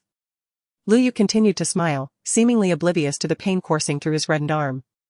With a somewhat stiff smile, he turned to Su Guizhou, who innocently waved his hand, saying a few words, prompting Lu Yu to resume his warm smile and allow the grip to persist. Yet that smile appeared strained. Lu Xiangyue stifled a laugh. It was indeed true that Su Guizhou's aversion to pain manifested in his tendency to pinch others, and his retaliatory actions were just as real. He was also displeased by someone tailing him. To compensate Lu Yu for the minor injury he had sustained, perhaps he ought to grant him a bonus. Observing Su Guizhou grimacing under the doctor's care, Lu Xiangyue's expression was vivid and animated, abruptly recalling a time over a decade ago when she too had peered through the ward window at someone inside. It was the summer of her 14th year. Upon hearing that the eldest daughter of the Xie family had been hospitalized following a trip to Huaihu province, Lu Xiangyue was advised by her parents to accompany young ladies and gentlemen from various families to visit her in the private hospital of the Xie family. The assistant to Mr. Xie, Qingzhe, ushered them into the reception room, delivering a lengthy monologue of formalities. Lu Xiangyue barely managed to extract the true message hidden within the pleasantries. Xie Busai was unwell and unwilling to see anyone, requesting that they leave their gifts and engage in an honest discussion. The young ladies and gentlemen were not merely there to visit Xie Busai. The younger ones were taken to the garden to pass the time, while the older ones pulled out documents from their bags, engaging in yet another round of protracted formalities. Lu Xiangyue found herself at an awkward age, neither fitting in with the children nor having common ground with the older ones. She sat in a corner of the reception room, listening to the verbal sparring, only to find her ears pained by the constant chatter, prompting her to conjure an excuse to escape. Although her excuse went unnoticed, the necessary procedures had to be followed. The hospital was quiet, possibly due to the scarcity of patients. Sunlight streamed through the windows, and the scent of disinfectant was faint in the air. Listening to the echo of footsteps in the corridor, she felt a wave of tranquility wash over her. Lu Xiangyue was drawn to the rooftop to admire the scenery. She was uncertain if the door to the rooftop was locked. If it was, she would settle for enjoying the view from the higher floors. As she contemplated this, she took the elevator to the top floor. Compared to the pervasive scent of disinfectant on the lower levels, the upper floor was imbued with floral fragrances. And she could even detect a subtle, elusive note of bitter orange. Enticed by the aroma, she ventured further in. The top floor featured 3 doors, one leading to the rooftop, while the other 2 faced each other, resembling 2 parallel lines that could not converge. As she walked halfway, she belatedly realized that this might be Siabusai's ward. Yet, there were no guards in sight, nor any signs indicating a do not disturb policy. Hesitating, she paused, intending to retrace her steps when an unsettling feeling suddenly overcame her. The left ward was securely shielded by white walls, while the right ward featured a square glass panel, exposing its interior as if designed for public viewing. She formed a hypothesis about the occupant of this ward, but quickly dismissed it, believing Siabusai would not care to such an extent. As she prepared to leave, her peripheral vision caught sight of the person inside the ward. Lu Songyue's footsteps faltered as she turned her head in astonishment. In the right ward lay Su Guizhou, most of his face swathed in bandages, the blanket concealing him entirely except for a hand with an intravenous line and bandaged fingertips, appearing pale and lifeless as he lay in bed, seemingly having endured a severe beating. She was unaware of Su Guizhou's circumstances, as the circulating rumors had not mentioned this young assistant at all. However, what shocked her most was the individual seated beside the bed. It was Siabusai. This usually disdainful young lady, who looked down upon everyone, including her own younger sister, was now displaying an expression of utter blankness, one that suggested she had no idea what kind of expression to wear. The tightly drawn curtains barred any external light, and Siabusai, clad in a blue and white hospital gown, appeared exceedingly frail in the dim light. The hostility and coldness that usually marked her features had rarely softened. As she half closed her eyes, gazing at the slumbering figure before her, her dark eyes betraying a hint of bewilderment. She looked even paler than Su Guizhou on the bed. An unnatural translucence. Her lips were pale, yet her hair and eyes were dark, as if an unseen specter within her was draining her vitality, poised to take over at any moment. Lode Songyue observed Siabusai extending her slender fingers, gently resting them beneath Su Guizhou's index finger. She remained still, devoid of any superfluous movements. As Lode Songyue gazed at them, an overwhelming sense of abandonment enveloped the pair, evoking the image of forsaken children. Their solitude was palpable, while the essence of their existence felt insubstantial, akin to a wisp of smoke that dissipates at the slightest breeze. Lost in her reverie, she suddenly caught sight of Siabusai lifting her gaze towards her, coolly regarding her from the window. A jolt of alarm surged through Lode Songyue. Her body reacted swifter than her mind, prompting her to crouch down and cover her mouth, suppressing her breaths in the silence that amplified the sound of her heartbeat. After waiting in vain for the door to creak open, she cautiously peeked out, discovering that Siabusai had turned her head away, seemingly oblivious to her presence. It dawned on her that the glass pane was a one-way mirror. Those inside were blind to the outside world, while she could see them with crystal clarity. In a frantic rush, she fled the scene, and each time she reflected upon it, a question haunted her thoughts: did Siabusai ever stand outside to watch Su Guizhou during his hospital stays? If so, how many times had she done so over those 6 years? And what of Su Guizhou? Would he sense someone observing him? And could he deduce that it was Siabusai? Yet, the answers to these queries resided solely with the two of them. Lode Songyue shook her head, a bittersweet smile gracing her lips. In matters of love, Su Guizhou and Siabusai bore striking similarities. Su Guizhou's affection, if one could even call it that, felt more akin to mere kindness. His benevolence conformed to society's understanding of love, leading those who were close to him to proclaim him as a master of affection, sufficiently attentive, gentle, and forgiving. However, these qualities stemmed from the instinctual behaviors ingrained in him since childhood. He and Siabusai were two alike, one incapable of love, the other oblivious to its essence. Lode Songyue sighed, and as she lifted her gaze, it collided with a pair of amber eyes. Through a door, the young man smiled at her, his expression soft and unperturbed, devoid of surprise or confusion, gazing at her with the same tranquility that Siabusai had once shown 14 years prior, while standing by his bedside. Chapter 75, Would you still choose your current life? Is Lo Zong's hair dyed temporarily? Lu Yu responded with a smile. Yes, the boss dyes his hair black at specific times. This hair dye contains a variety of natural plant extracts, ensuring it doesn't damage the hair, preserves color for an extended period, and enhances its smoothness and shine. If you require it, I can prepare some for you. He mentioned how Lo Tsangyue had just transformed from black hair back to platinum blonde. Xu Guizhou interjected, wait a moment, was he just sold something? Did his family pay you for this? Are you advertising for them? Xu Guizhou chuckled. Not at all. Lu Yu replied, primarily because during last year's 618 sales, I accidentally bought too much, and I still haven't used it all. No one around me is interested in dyeing their hair. What colors do you have? Lu Yu thought for a moment, blue, purple, green, red, pink, white, orange. Xu Guizhou remarked, if I were one of your acquaintances, I wouldn't dye my hair either. He retorted, why did you buy such a hodgepodge of colors? I didn't look closely, I just chose a combo pack, unaware that none of them were suitable for public appearance. Lu Yu waved his hand, don't you want them? They are actually quite pretty. Xu Guizhou pondered, then I'll take a few tubes. How much? It's fine. I won't charge you, they only gather dust otherwise, and I owe you thanks for helping clear some space at home. Lu Yu smiled. Then thank you. Xu Guizhou added, please just call me Xiao Xiu, it's quite cumbersome to keep addressing me formally. Lu Yu readily complied, very well, Xiao Xiu.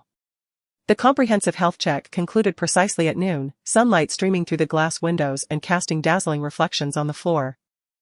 Xu Guizhou approached one of the windows and gazed outside, where verdant greenery abounded, and rehabilitating patients and children frolicked on the lawn, sharing laughter and joy. An elderly woman seated on a bench appeared to have drifted into slumber, while a gentleman in a wheelchair kept watch over her. A slightly older boy crafted a garland, adorning the head of a girl with a fractured arm. Young individuals reclined on outdoor mats, their expressions relaxed. He heard the sound of rolling wheels behind him, accompanied by hurried footsteps, reminiscent of a fleeting summer shower, with the dampness of the ground heralding its past presence before the fierce sun rose. Just a wall away, the line between life and death was starkly drawn. Xu Guizhou found himself momentarily entranced, observing a child hunched over a stone bench, diligently working on assignments.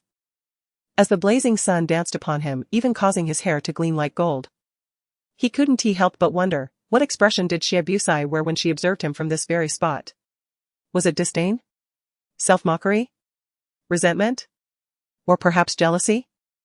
This individual was akin to a stone enveloped in dark mud, requiring relentless effort to cleanse the filth, peeling away layers day after day, striking the hard rock until, ultimately, bloodied hands touched a heart made of paper.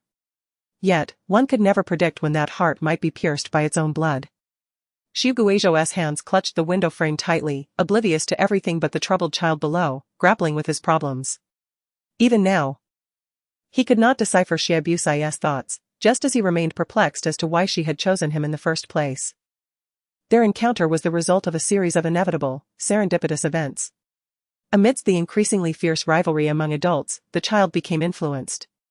On the way to a competition, Xie Busai's father, Xie Feng, fell victim to an unexpected car accident orchestrated by a rival family.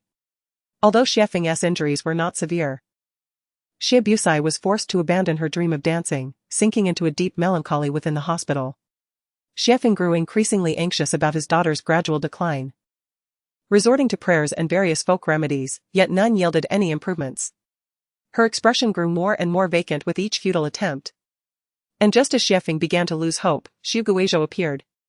During that time, Xu Ming was exceedingly reckless, having made enemies with numerous individuals, ultimately facing divine retribution when he was ambushed and beaten in a narrow alley one fateful night. His misdeeds were hardly innocent, and he didn't dare report the incident to the authorities, choosing instead to swallow his anger temporarily and seek revenge later. Although Xu Ming's liquid assets were limited, a person like him, who would never betray himself, would not shortchange himself either. Consequently, after scrambling to gather funds, he admitted himself to the best private hospital in Ningjiang province, which happened to be the private hospital of the Xie family. At that time, Xu Guizhou was forced to take a leave of absence from school to care for Xu Ming, while also engaging in some ghostwriting work to earn a bit of money. Xu Ming was quite particular, and even the meals at the Xie family hospital did not satisfy him, prompting Xu Guizhou to bring him home-cooked meals daily and even complete assignments in the hospital. Xu Guizhou had an aversion to the smell of disinfectant in hospitals. He found it both unpleasant and pungent. Moreover, the atmosphere felt overwhelmingly sorrowful, with countless individuals crossing paths only to part ways again, yet home felt too desolate. At least here, there were people willing to converse with him. One day, after delivering food to Shuming as usual, he was bent over a stone, working on his assignments when an unfamiliar man approached him and struck up a conversation. As they chatted, the man suddenly posed a question: if you were given a chance to start over, would you choose your current life? Xu Guizhou paused, contemplating deeply before responding, I do not know. The man smiled, then let me ask you this, if given the opportunity to alter your current life, albeit at a cost, would you agree? Without a moment's hesitation, Xu Guizhou replied, of course, I would agree. If given the chance, he yearned to return to the tender age of 6. Determined to shield Su Ming from the vices of alcoholism and gambling. He did not desire an abundance of wealth nor a grand abode. Merely the togetherness of his family would suffice, even if it meant residing in a dilapidated and cramped rental, for that alone would bring him profound happiness. The man burst into hearty laughter, clapping him on the shoulder, proclaiming, congratulations, young friend, your opportunity has arrived. Xu Guizhou felt a twinge of fear towards this man. Although he exuded an air of elegance and poise, Xu Guizhou could not shake the unsettling feeling that enveloped him. The man's gaze seemed peculiar, particularly when he smiled. It was as if a rift in the sky during a tempest unleashed not transparent rain, but a cascade of crimson, leaving Xu Guizhou with an uncanny sensation, as if he were on the brink of being devoured. Xu Guizhou absently nodded. At that moment, he remained oblivious to the futility of Xie Feng's inquiry. For he had no choices to make. Every decision presented to him throughout his life had been a single-option question, answered by others on his behalf, while he merely submitted their completed tests to the teacher, never possessing the power to choose. He drifted alongside Su Ming, a vagabond without a home, only to be repackaged and sold to Xie Feng, akin to a refuse bag filled with waste, meticulously selected by Su Ming and dispatched to a more lucrative waste station. The station's personnel did not dispose of him, rather, they forced him to coexist with another bag of refuse, both rotting and tormenting one another, ultimately transforming into a fetid pool of putrid liquid. Xu Guizhou's gaze remained indifferent, his smile icy. He stood by the window, mirroring the actions of the young Xie Busai, directing his gaze toward the youthful child. He mused idly, will you regret this? Of course not, for these matters hold no significance for you, Xie Busai. Xu Guizhou withdrew his gaze with disinterest, let us depart. Very well, responded Lu Yu, standing behind him. The crisp sound of footsteps echoed in the corridor as Xu Guizhou strolled in the sunlight, casting elongated shadows beneath his feet. His aversion to hospitals was not solely due to the omnipresent specter of life and death. He had once dreamt of kissing Xie Busai within these very walls. In the 3rd month following Zhu Shoumei's diagnosis of pancreatic cancer, Xu Guizhou succumbed to a high fever, necessitating forced hospitalization. The insidious ailment, relentless and resistant to treatment, rendered his memories of those days rather hazy. More accurately, his perception of the passage of time became indistinct. He was only aware that each time he opened his eyes, he would see a mottled ceiling, followed by medical personnel clad in white coats entering in succession, erecting impenetrable walls around him, their incessant cacophony hammering against his eardrums, followed by endless examinations and the ingestion of capsules of various hues. During that period, he struggled to control his own body. His heart would inexplicably quicken, making it difficult for him to breathe. He often awoke abruptly, his thoughts adrift in a lullaby. Fragile items no longer graced the room, as he could not even steady a glass of water. The air was thick with the scent of bitter orange, a fragrance he could not recall the source of. Yet in moments of anxiety and panic, he would clutch his old coat, inhaling its faint bitter orange scent in a desperate attempt to quell his unruly emotions. Most of his time was spent in a state of haze. In the liminal space between wakefulness and slumber, he frequently sensed someone observing him through the square glass window.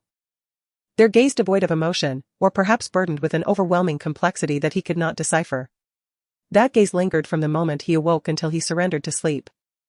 One day, Xu Guizhou, unusually alert, found himself lost in thought while gripping his coat when a slender hand seized his wrist with enough force to nearly crush the bone.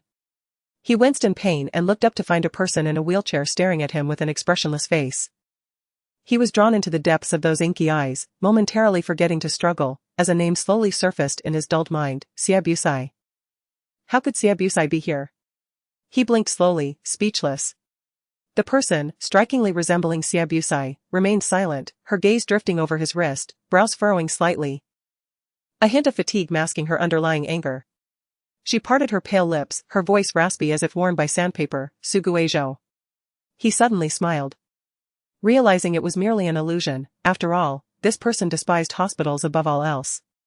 He was indeed losing his mind to conjure the image of Xiabusai. Xiabusai continued to observe him silently until he had laughed enough, then remarked, "You haven't taken your medication today." So she was merely urging him to take his medicine. Suguizhou nodded, unable to lift his other hand, and opened the palm of the hand she had restrained. Without a glance, Xiabusai forcefully shoved the capsules and water into his mouth. Clearly unaccustomed to tending to others, her approach was clumsy and harsh, provoking a wave of nausea within him. He expelled the contents of his mouth, the clear liquid dampening his hospital gown and bedding, the capsules rolling onto the floor, with a few scattered on the bed. As he coughed uncontrollably, a hand brushed his lips, cool fingertips wiping away the moisture, lingering and pressing gently against his lower lip. In the next moment, his collar was yanked sharply, causing him to lean forward involuntarily, a soft, icy sensation sealing his trembling lips.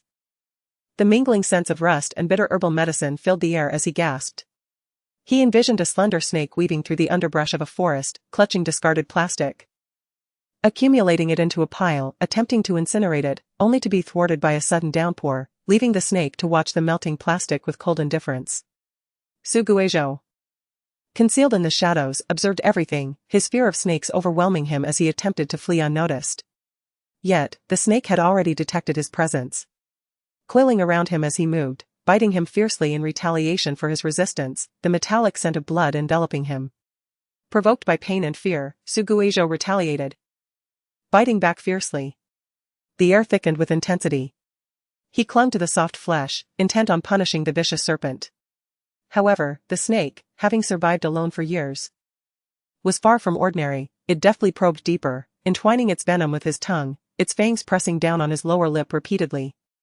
Flesh and pain melded within a seething cauldron of turbulent emotions as Suguizhou felt the poison numb his senses, the air itself tainted, the rich herbal scent invading his lungs, squeezing the already thin oxygen, vying for every breath. The temperatures of the two cold-blooded creatures rose in their struggle, the unconsumed blood mixing with the herbal residue, soaking into the pristine linens. Unbeknownst to him, his hand found its way to the creature's neck. Feeling the weak pulse beneath his palm, witnessing the pale skin flushed with a thin layer of red, as if a monster had inadvertently exposed its weakness amidst the conflict. A mere squeeze could lead to victory. Yet, Suguizhou yearned to bite down. Simply constraining its life was insufficient, he wished for the snake to suffer immeasurably. As he struggled to escape the fierce confrontation, a hand, damp with moisture, obstructed his movement. He tasted a faint saltiness. Suguizhou lifted his gaze. The individual who bowed their head to observe him was originally adorned solely in shades of black and white. The mouth that perpetually uttered frigid words now appeared drenched in the essence of roses, with bloodstains chaotically smudged at the corners of the lips, and fresh crimson threads oozing from the wound. The flower had been crushed and reshaped, resembling a blossoming datura. Suguizhou was momentarily stunned, belatedly becoming aware of the searing pain within his mouth.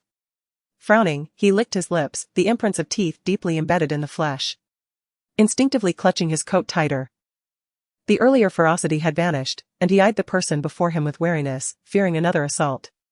Xiabusai maintained her expressionless demeanor, wiping the blood from her lips and smearing it onto Suguizhou's mouth.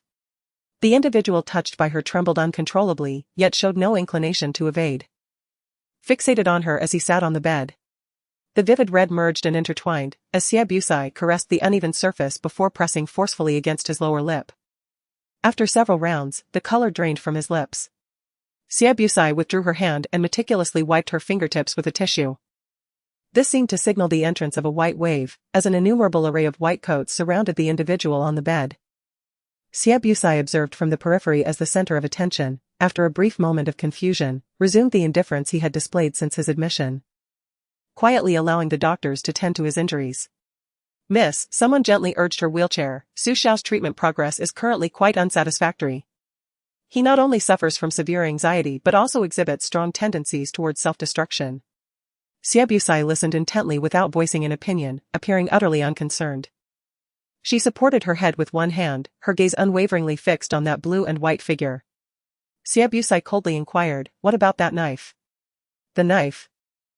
The individual hesitated before cautiously responding, was hidden in a flower pot by Su Xiao before. At that moment, Xia Busai noticed the surrounded individual turning his head amidst the din, looking solitary, with calm amber eyes reflecting her amidst the swirling white figures. His right hand was being bandaged by a doctor. Chapter 77, Welcome back, Su Xiao. Su Guizhou had just turned toward the second-floor corridor when he suddenly retracted his foot. Turning to ask, "Did you drive us through time?" "What?" Lu Yu looked perplexed, unable to comprehend why his classmate had suddenly uttered such nonsensical words. Su Guizhou pointed out. "What is the deal with those imposing figures in white coats? Why are they at my doorstep? Is your boss planning to drag me back? Or is some other force intent on dismembering me?" Lu Yu peeked over. They are chefs invited by the building manager, descendants of royal chefs, proficient in all home-cooked dishes. With a full range of flavors, leaving a lingering taste. They will prepare 3 meals for you on time during this period. They reside nearby and can be contacted anytime if needed. "How long have you been rehearsing that?" Su Guizhou asked. Lu Yu spread his fingers, chuckling, "Just 5 minutes." 5 minutes?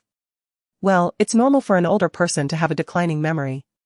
Su Guizhou remarked, "That's quite impressive," before stepping into the corridor. Lu Yu quickly followed, feeling that the glance Su Guizhou had cast at him was somewhat peculiar. Reminiscent of the concern and worry in the eyes of a young student who had come to help him cross the street when he had broken his leg and was using crutches. Reflecting on this, Lu Yu felt somewhat disheartened. He was merely approaching his 40s, not quite there yet, and he certainly didn't appear to be that old. Why did the children perceive him as someone in their 50s or 60s? This was utterly absurd. Unaware of Lu Yu's thoughts, Su Guizhou noticed a door with a stack of cardboard boxes being pushed, uncertain whether they were arriving or departing. He did not ponder for long before seeing the descendants of royal chefs standing in formation at his doorstep, who, upon spotting him, straightened their posture, saluted with a deep bow, and collectively proclaimed, "The waiting period has ended, welcome back, Su Xiao." Su Xiao nearly stumbled in disbelief. Unsure whether to flee or leap from a height, his right foot spun twice in the air, as if seized by a fit. Where on earth had Lu Songyue found such extraordinary figures? Most importantly, what had she conveyed to these individuals? Steadying himself, he turned to look back. Lu Yu's expression remained impassive, his posture erect. Su Guizhou pivoted again. "Ha ha ha." He swiftly turned, and Lu Yu met his gaze with a stoic expression. Su Guizhou asserted, "You are laughing." "How could that be?" "I have undergone rigorous training, no matter how amusing it may be, I will not laugh," Lu Yu replied solemnly. Su Guizhou, half convinced, turned back, only to be met with an ear-splitting quacking from behind. "Quack ha ha ha. You have been laughing all along, you never stopped." Su Guizhou felt somewhat fatigued. Watching Animal Planet every day in class was one thing, but now there was a duck observing him daily. Did he possess some inexplicable allure for animals? Hesitating, he approached and waved, "Hello, I." Before he could finish, the leader stepped forward, grasping his right hand and shaking it up and down enthusiastically. "Greetings, Su Xiao. I am Yao Yan." Su Guizhou's pupils quivered slightly. This person was no ordinary individual. The second one pushed past the leader, naturally shaking his hand. "Greetings, Su Xiao. I am Yi Ye." Su Guizhou nodded. "One can tell that your family must be quite pleased." The third individual adjusted his attire and cheerfully shook his hand. "Greetings, Su Xiao. I am Yi Fan." Su Guizhou had yet to react when a soft voice drifted into his ear, not the ordinary fan, but the fan of troubles. He paused momentarily and asked, "Are you all family?" "Yes, indeed. We are triplets." Yi Fan released his hand. "I am the youngest, they are my elder brothers." It was no wonder he was named Fan. Their family must be experiencing a tumult of emotions at the hospital. He glanced at the brothers, who had been pushed aside by their younger sibling. And upon making eye contact, the two grinned sheepishly, as if they had not just called him Su Xiao. The 3 of them were all carrying bags.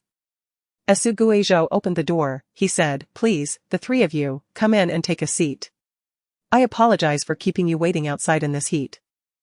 You can just call me Xiao Su. When you address me like that, I feel as if I've stepped into a script for a son-in-law." Yi Ye chuckled. "That's just the effect we were aiming for." Yi Outyan remarked, "I've wanted to do this for a long time, but unfortunately, the building manager never allowed it. Such a surname and name are truly remarkable. If placed in a fantasy novel, you'd undoubtedly be the esteemed senior sister of the unrivaled sect. Su Guizhou replied. If I were your boss, I wouldn't permit you to do this either. Yi Fan remained silent, donning shoe covers before standing beside the dining table. Su Xiao, Xiao Su. The dishes in our bags were prepared freshly and just out of the pot less than 15 minutes ago. They are ready to eat. I'll place them on the table. Does that sound acceptable? Sure, absolutely. Su Guizhou hurried over to assist him with the dishes. Are all 3 bags filled? No, just mine contains the food. Yi Fan replied with a smile. The building manager said you prefer new dishes and dislike having leftovers from the previous meal, so not much was made. Su Guizhou paused momentarily. He did indeed have such a habit. In the past, after committing a mistake, Su Ming had punished him by forbidding him from eating, which left him fearful of hunger, leading to the habit of saving half of his meal until it spoiled before finishing it. After arriving at the Xie household, he instinctively continued this practice, only to find that the moment he left the dining table, the servants discarded whatever he had left behind. For the second meal, he ate thoroughly but felt overwhelmingly full, unable to sleep through the night. Gradually, he developed new habits. However, in principle, Lu Songyue should not have known about this habit. Was it Ding Dapeng who leaked the secret, or was it Zhu Xiumei who revealed the hidden truth? Su Guizhou chuckled. You seem to understand me quite well. Yi Fan did not resemble his 2 robust elder brothers, though he was also sturdy. He lacked their imposing stature and bore a hint of a cherubic face, reminiscent of the muscular kitty cat Su Guizhou had seen. Yi Fan remarked, the items in my second brother's bag are for our picnic this afternoon, while my elder brother's bag contains treats and gifts for Xiao War, the daughter of Uncle Yu. She adores dresses adorned with flowers, hence we affectionately call her Xiao War. Su Guizhou nodded. Ah, that explains the bulging bag. Just then, Lu Yu, who was admiring photos of his little cotton-padded jacket with Yao Yin, overheard the conversation and immediately shot a stern look, calling out, Bro. Alright, you go, he replied. After soothing the situation, Yi Fan rolled his eyes and whispered. Xiao War is already 8 years old, yet her father still pretends to be youthful. Su Guizhou couldn't help but chuckle. The group did not linger for long, mindful that the patient needed rest, and thus departed promptly after delivering the meal. The lively atmosphere in the room receded like a retreating tide, leaving Su Guizhou seated at the table, gazing at the array of delectable dishes, feeling a sense of melancholy. Just 5 seconds later, a knock resounded at the door. Assuming it was the group returning for something they had forgotten, he hastily opened the door, only to be greeted by the delightful aroma of freshly cooked food. Zhou Ge. Ding Yuan exclaimed with a beaming smile, clutching a lunchbox, I've come to deliver your meal.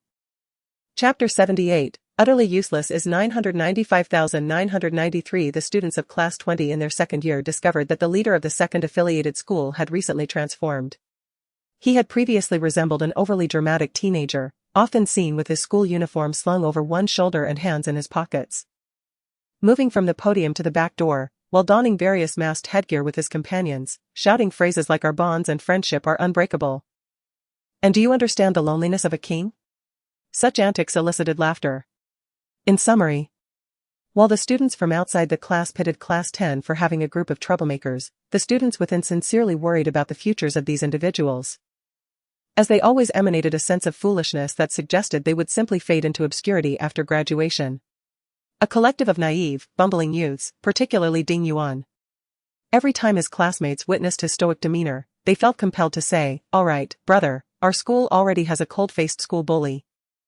Wait until he graduates before you try to act cool. After all, who was Pei Wang in terms of modeling, and what was Ding Yuan in comparison? If Pei Wang was a meticulously crafted figurine by Nuwa, then Ding Yuan was merely a hastily molded piece from leftover clay. He was not ugly enough to be refreshingly unique, but when compared to the towering mountain that was Pei Wang, Ding Yuan appeared somewhat like a pale imitation. Especially with the recent transfer of an exceptionally handsome student into the third-year second class. Initially, when a video of Ding Yuan kneeling and crying circulated through the various chat groups of the second affiliated school last Monday night, no one paid attention to the masked boy, all focus was on the leader. However, one evening, someone noticed a strikingly handsome boy appearing in the cafeteria. Unable to resist capturing a candid photo, lamenting that the school had unexpectedly gained another eye-catching individual. The buzz intensified, and the photograph circulated widely, sparking heated discussions.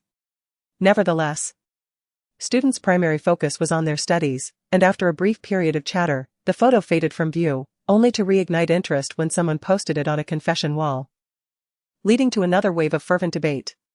Although subsequent discussions veered off topic, Ding Yuan had undeniably changed. He reduced the frequency of reading comics in class, snatched Fan Chuan's fake glasses, completed some of his assignments independently, and even opened a study guide during evening study sessions to tackle problems. His feigned demeanor of a diligent student reminded Class 10 of an inappropriate metaphor, a wayward child turning over a new leaf. Ding Yuan was also less inclined to maintain his cold demeanor. During this period, he exhibited a notably buoyant spirit, often smiling broadly when addressing inquiries. However, whenever someone requested the handsome boy's contact information, he would respond with a fierce refusal, only to realize moments later that his harshness was excessive, and would then approach to explain that the two were not compatible and advised them to pursue someone else. Those seeking contact information would retort, "It would have been better if you hadn't explained." He nearly uttered the words, "You are unworthy of him." The leader had indeed become more ambitious. Yet he still struggled to master the art of tact in his speech and expressions.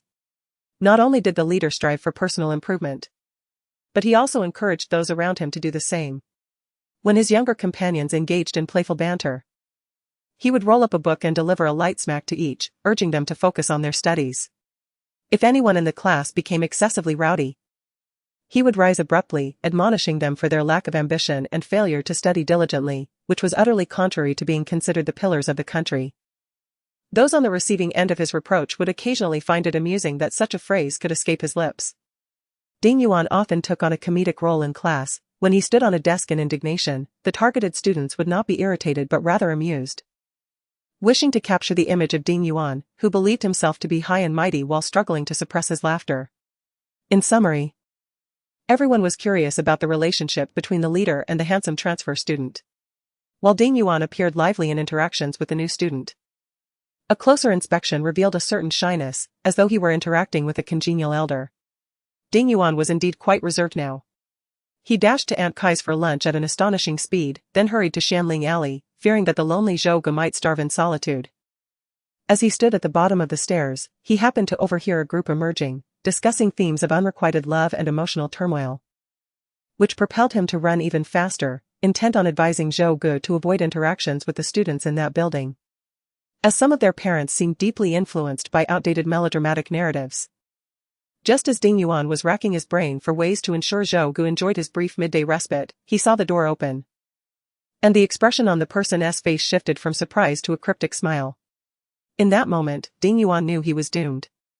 Whenever he had acted foolishly as a child, Zhou Gu would gaze at him with that very smile, soon following with a mischievous idea that would leave him feeling like a cricket. Ding Yuan instinctively took 2 steps back. Hearing the person across from him speak with a voice laced with amusement, "Ding Yuan, who told you I was injured?" Those amber eyes were as gentle as ever. Yet they involuntarily reminded Ding Yuan of that incident during recess, when he had heard someone calling for him. Ding Yuan initially thought it was yet another student from another class pretending to challenge him under the guise of inquiring about Zhou Ji's contact information. He approached with a hint of impatience, only to find an unexpected figure before him.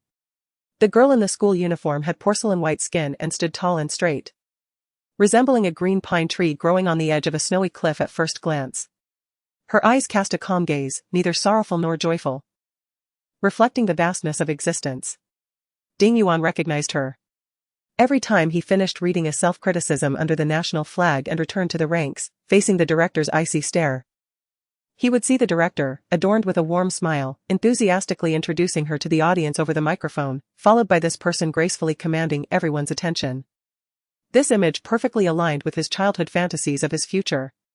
However, the primary reason he could vividly remember her was the previous mention of the family he had borrowed from. "Is it that mischievous child?" Ding Yuan inquired. "Is it Shi Wantong?" Su Guizhou pressed his forehead. "How did she tell you that?" Ding Yuan repeated, "Shi Wantong, Shi Wantong.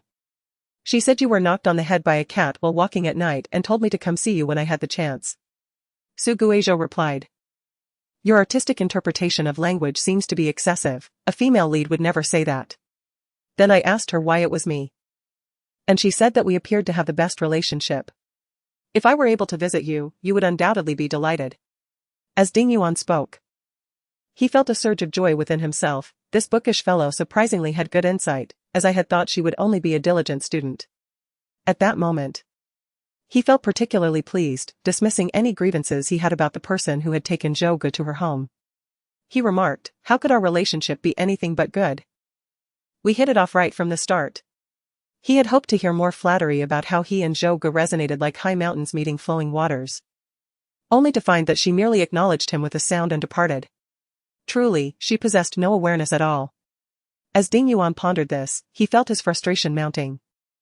"Come on in, I will turn on the air conditioning, you must be feeling like a roasted monkey." Su Guizhou picked up the remote control from the coffee table and, with a couple of beeps, summoned a rush of cool air from the newly purchased air conditioner. As he turned the remote in his hands, he contemplated, what was Shirwantong thinking? He would unconsciously exhibit familiarity towards past acquaintances, an unavoidable behavior that he often failed to notice until he reflected on it later. Shirwantong was somewhat similar to Xiaobosai, both were adept at concealing their emotions, making it difficult to discern their thoughts. After 6 years of living with Xiaobosai, he still could not comprehend her, and his acquaintance with Shirwantong had yet to reach even half a month. His entire understanding of the male and female protagonists stemmed from the novel's synopsis. His ability to deduce who the male lead was on the very first day of transferring schools was solely due to his own efforts. On the first night, he was unearthed from the grave by the system, only to be found by the female lead, and that very night, he developed a high fever. The following day, he had to rise early again, and after a series of travels, he arrived back at Longjing on the evening of the 3rd. His head throbbed severely, rendering the words indistinguishable. The wasteful system lacked a function to convert text to speech. During his free time, he sought out some female-centric novels. The tropes within campus literature were rather predictable, with the stories largely resembling one another. Moreover, the system had initially indicated that the male lead, Pei Wang, was a delinquent. So upon seeing the disarray of desks in the otherwise orderly classroom, he recognized he would be seated next to the male lead. After all, in the realm of campus literature, the male lead often embodies both the role of the school bully and the delinquent. Thus, it was quite disheartening for someone as diligent and meticulous as him to be paired with a useless system like 995993. Su Guizhou felt a pang of sadness. Huh? A tone of confusion snapped him back to reality. Ding Yuan, clad in slippers purchased from Aunt Kai, clutched a lunchbox and stood awkwardly by the dining table. "Brother, today's meal looks quite sumptuous, perhaps I shouldn't have come?" Su Guizhou finally recalled this detail and suggested, "Why not take some to school and share it with your classmates? Consider it a snack." Ding Yuan silently regarded the dishes on the table: salt-baked shrimp, steamed spare ribs, salted egg yolk chicken wings, tomato scrambled eggs, and vegetable seaweed meatball soup. It was the first time he encountered such hearty snacks. After finishing his meal, Ding Yuan slung a bag filled with a stack of lunchboxes over his shoulder and began to leave. "Aren't you staying a bit longer? Isn't there still time before class?" Su Guizhou inquired from the entryway. No, I haven't finished today's exercises, and I can't miss the pop quiz at noon. I'm aiming for a decent university." Ding Yuan responded with a hint of nervousness. Su Guizhou nodded in approval, a promising student indeed. "Wait a moment, why are you smiling so cunningly?" He sensed something amiss. "Are you up to something behind my back?" "How could that be? My heart is as pure as the heavens can attest." Ding Yuan chuckled, then opened the door. "Huh? Did you order takeout?" "No, did you perhaps mix it up?" Su Guizhou leaned out. Ding Yuan, squatting by the door, held up a note. "It shouldn't be a mistake. Your name is written here."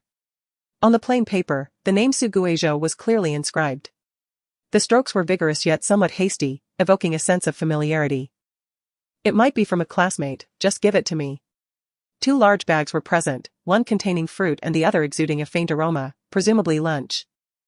"I bought this fruit myself, there's a receipt inside. I recall this fruit shop being over on Gongnon Road, it takes about 10 minutes to get here." Ding Yuan handed over the bags, puzzled. By the timing, they must have left not long ago, yet why did they leave without knocking? Could it be a girl? Su Guizhou responded, "Why the sudden excitement?" "Brother," Ding Yuan said earnestly, "I believe our primary task as high school students is to prepare for university, don't you think?" Su Guizhou, somewhat perplexed, followed along. "You're right, I think so too. So don't be deceived by those lust-driven female classmates, Girls of this age can be quite cunning. Ding Yuan advised, patting his shoulder earnestly. If you truly wish to experience the beauty of love, I suggest seeking an older sister, perhaps 1 or 2 years your senior. As girls in this age group often have more free time and simpler minds. Su Guizhou retorted, aren't you mistaken? Who's to say that cunning decreases with age? Are you trying to set me up? Su Guizhou chuckled, have you taken a liking to some university student? I have sworn off all romantic entanglements. Women only hinder my speed in wielding a blade. Ding Yuan exclaimed indignantly, striding away. Just as he reached the staircase, he recalled something and dashed back. I'll come see you again tomorrow at noon.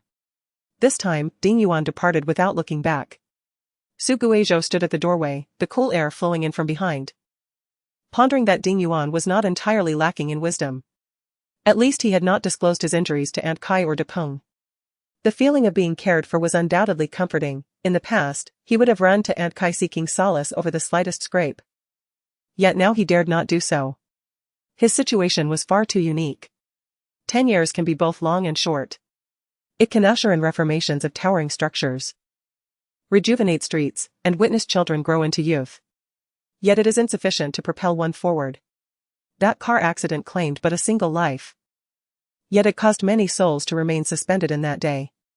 Gray hair accumulates with each passing year, leaving one's spirit in disarray.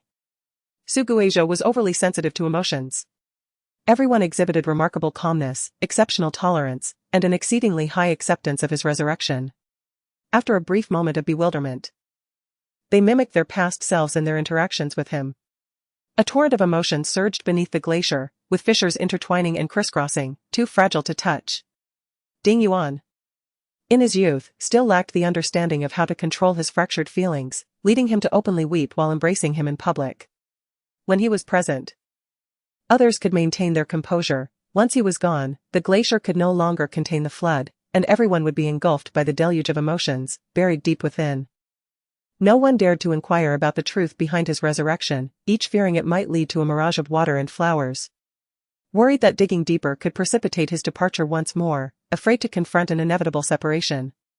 As long as they did not ask, and he did not speak of it, the sun would continue to rise as usual, and life could proceed as normal. He seemed destined to remain. To this day, he finally recognized how rash his thoughts had been back then. In that fleeting moment of hesitation, he chose what he believed to be liberation. Forgetting the feelings of those left behind, he could have stayed.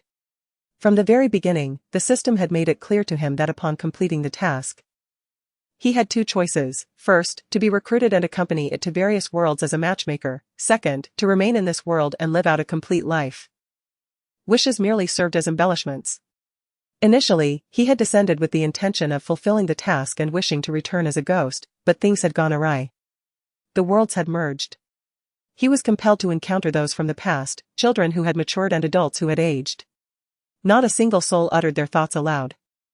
Yet the glances they cast, the glimmer of tears in their eyes, the gentle yet hesitant gestures, and the awkward tone of their voices all conveyed a singular, unspoken plea. One that even they themselves were unaware of. Please, do not leave. Ding Dapeng had once subtly inquired, afraid to voice his question directly, only daring to offer an ambiguous response. Later, under the influence of alcohol, Ding Yuan broached the subject, yet he too found the words elusive, diverting the conversation instead. What of the future? If someone were to ask him plainly while sober, should he respond candidly or continue to speak in veiled terms? But if given a chance to start anew, would he truly make a different choice? Su Guizhou was uncertain. Yet, he was certain that, had it not been for the existence of the system, he would have undoubtedly chosen to end his life the moment he was revived. Never to experience the world that lay ahead. Ah, he mused absently, it seems Xia Bosai possesses an astute perception of people. He truly is rather cold-blooded. Even amidst so many interactions, he still lacked the resolve to remain. Su Guizhou shook his head, dispelling the thoughts swirling in his mind. One must remain busy. Idleness invites a torrent of thoughts. With a deep sigh, just as he was about to close the door, a firm grip seized his wrist, forcing his actions to a standstill. He furrowed his brow and turned to meet a pair of eyes, heavy with the weight of impending rain. Outside, the midday sun reveled in its brilliance, while the second floor of Xianling Alley bore witness to a rain unknown to others. As they gazed into each other's eyes, The rain intensified,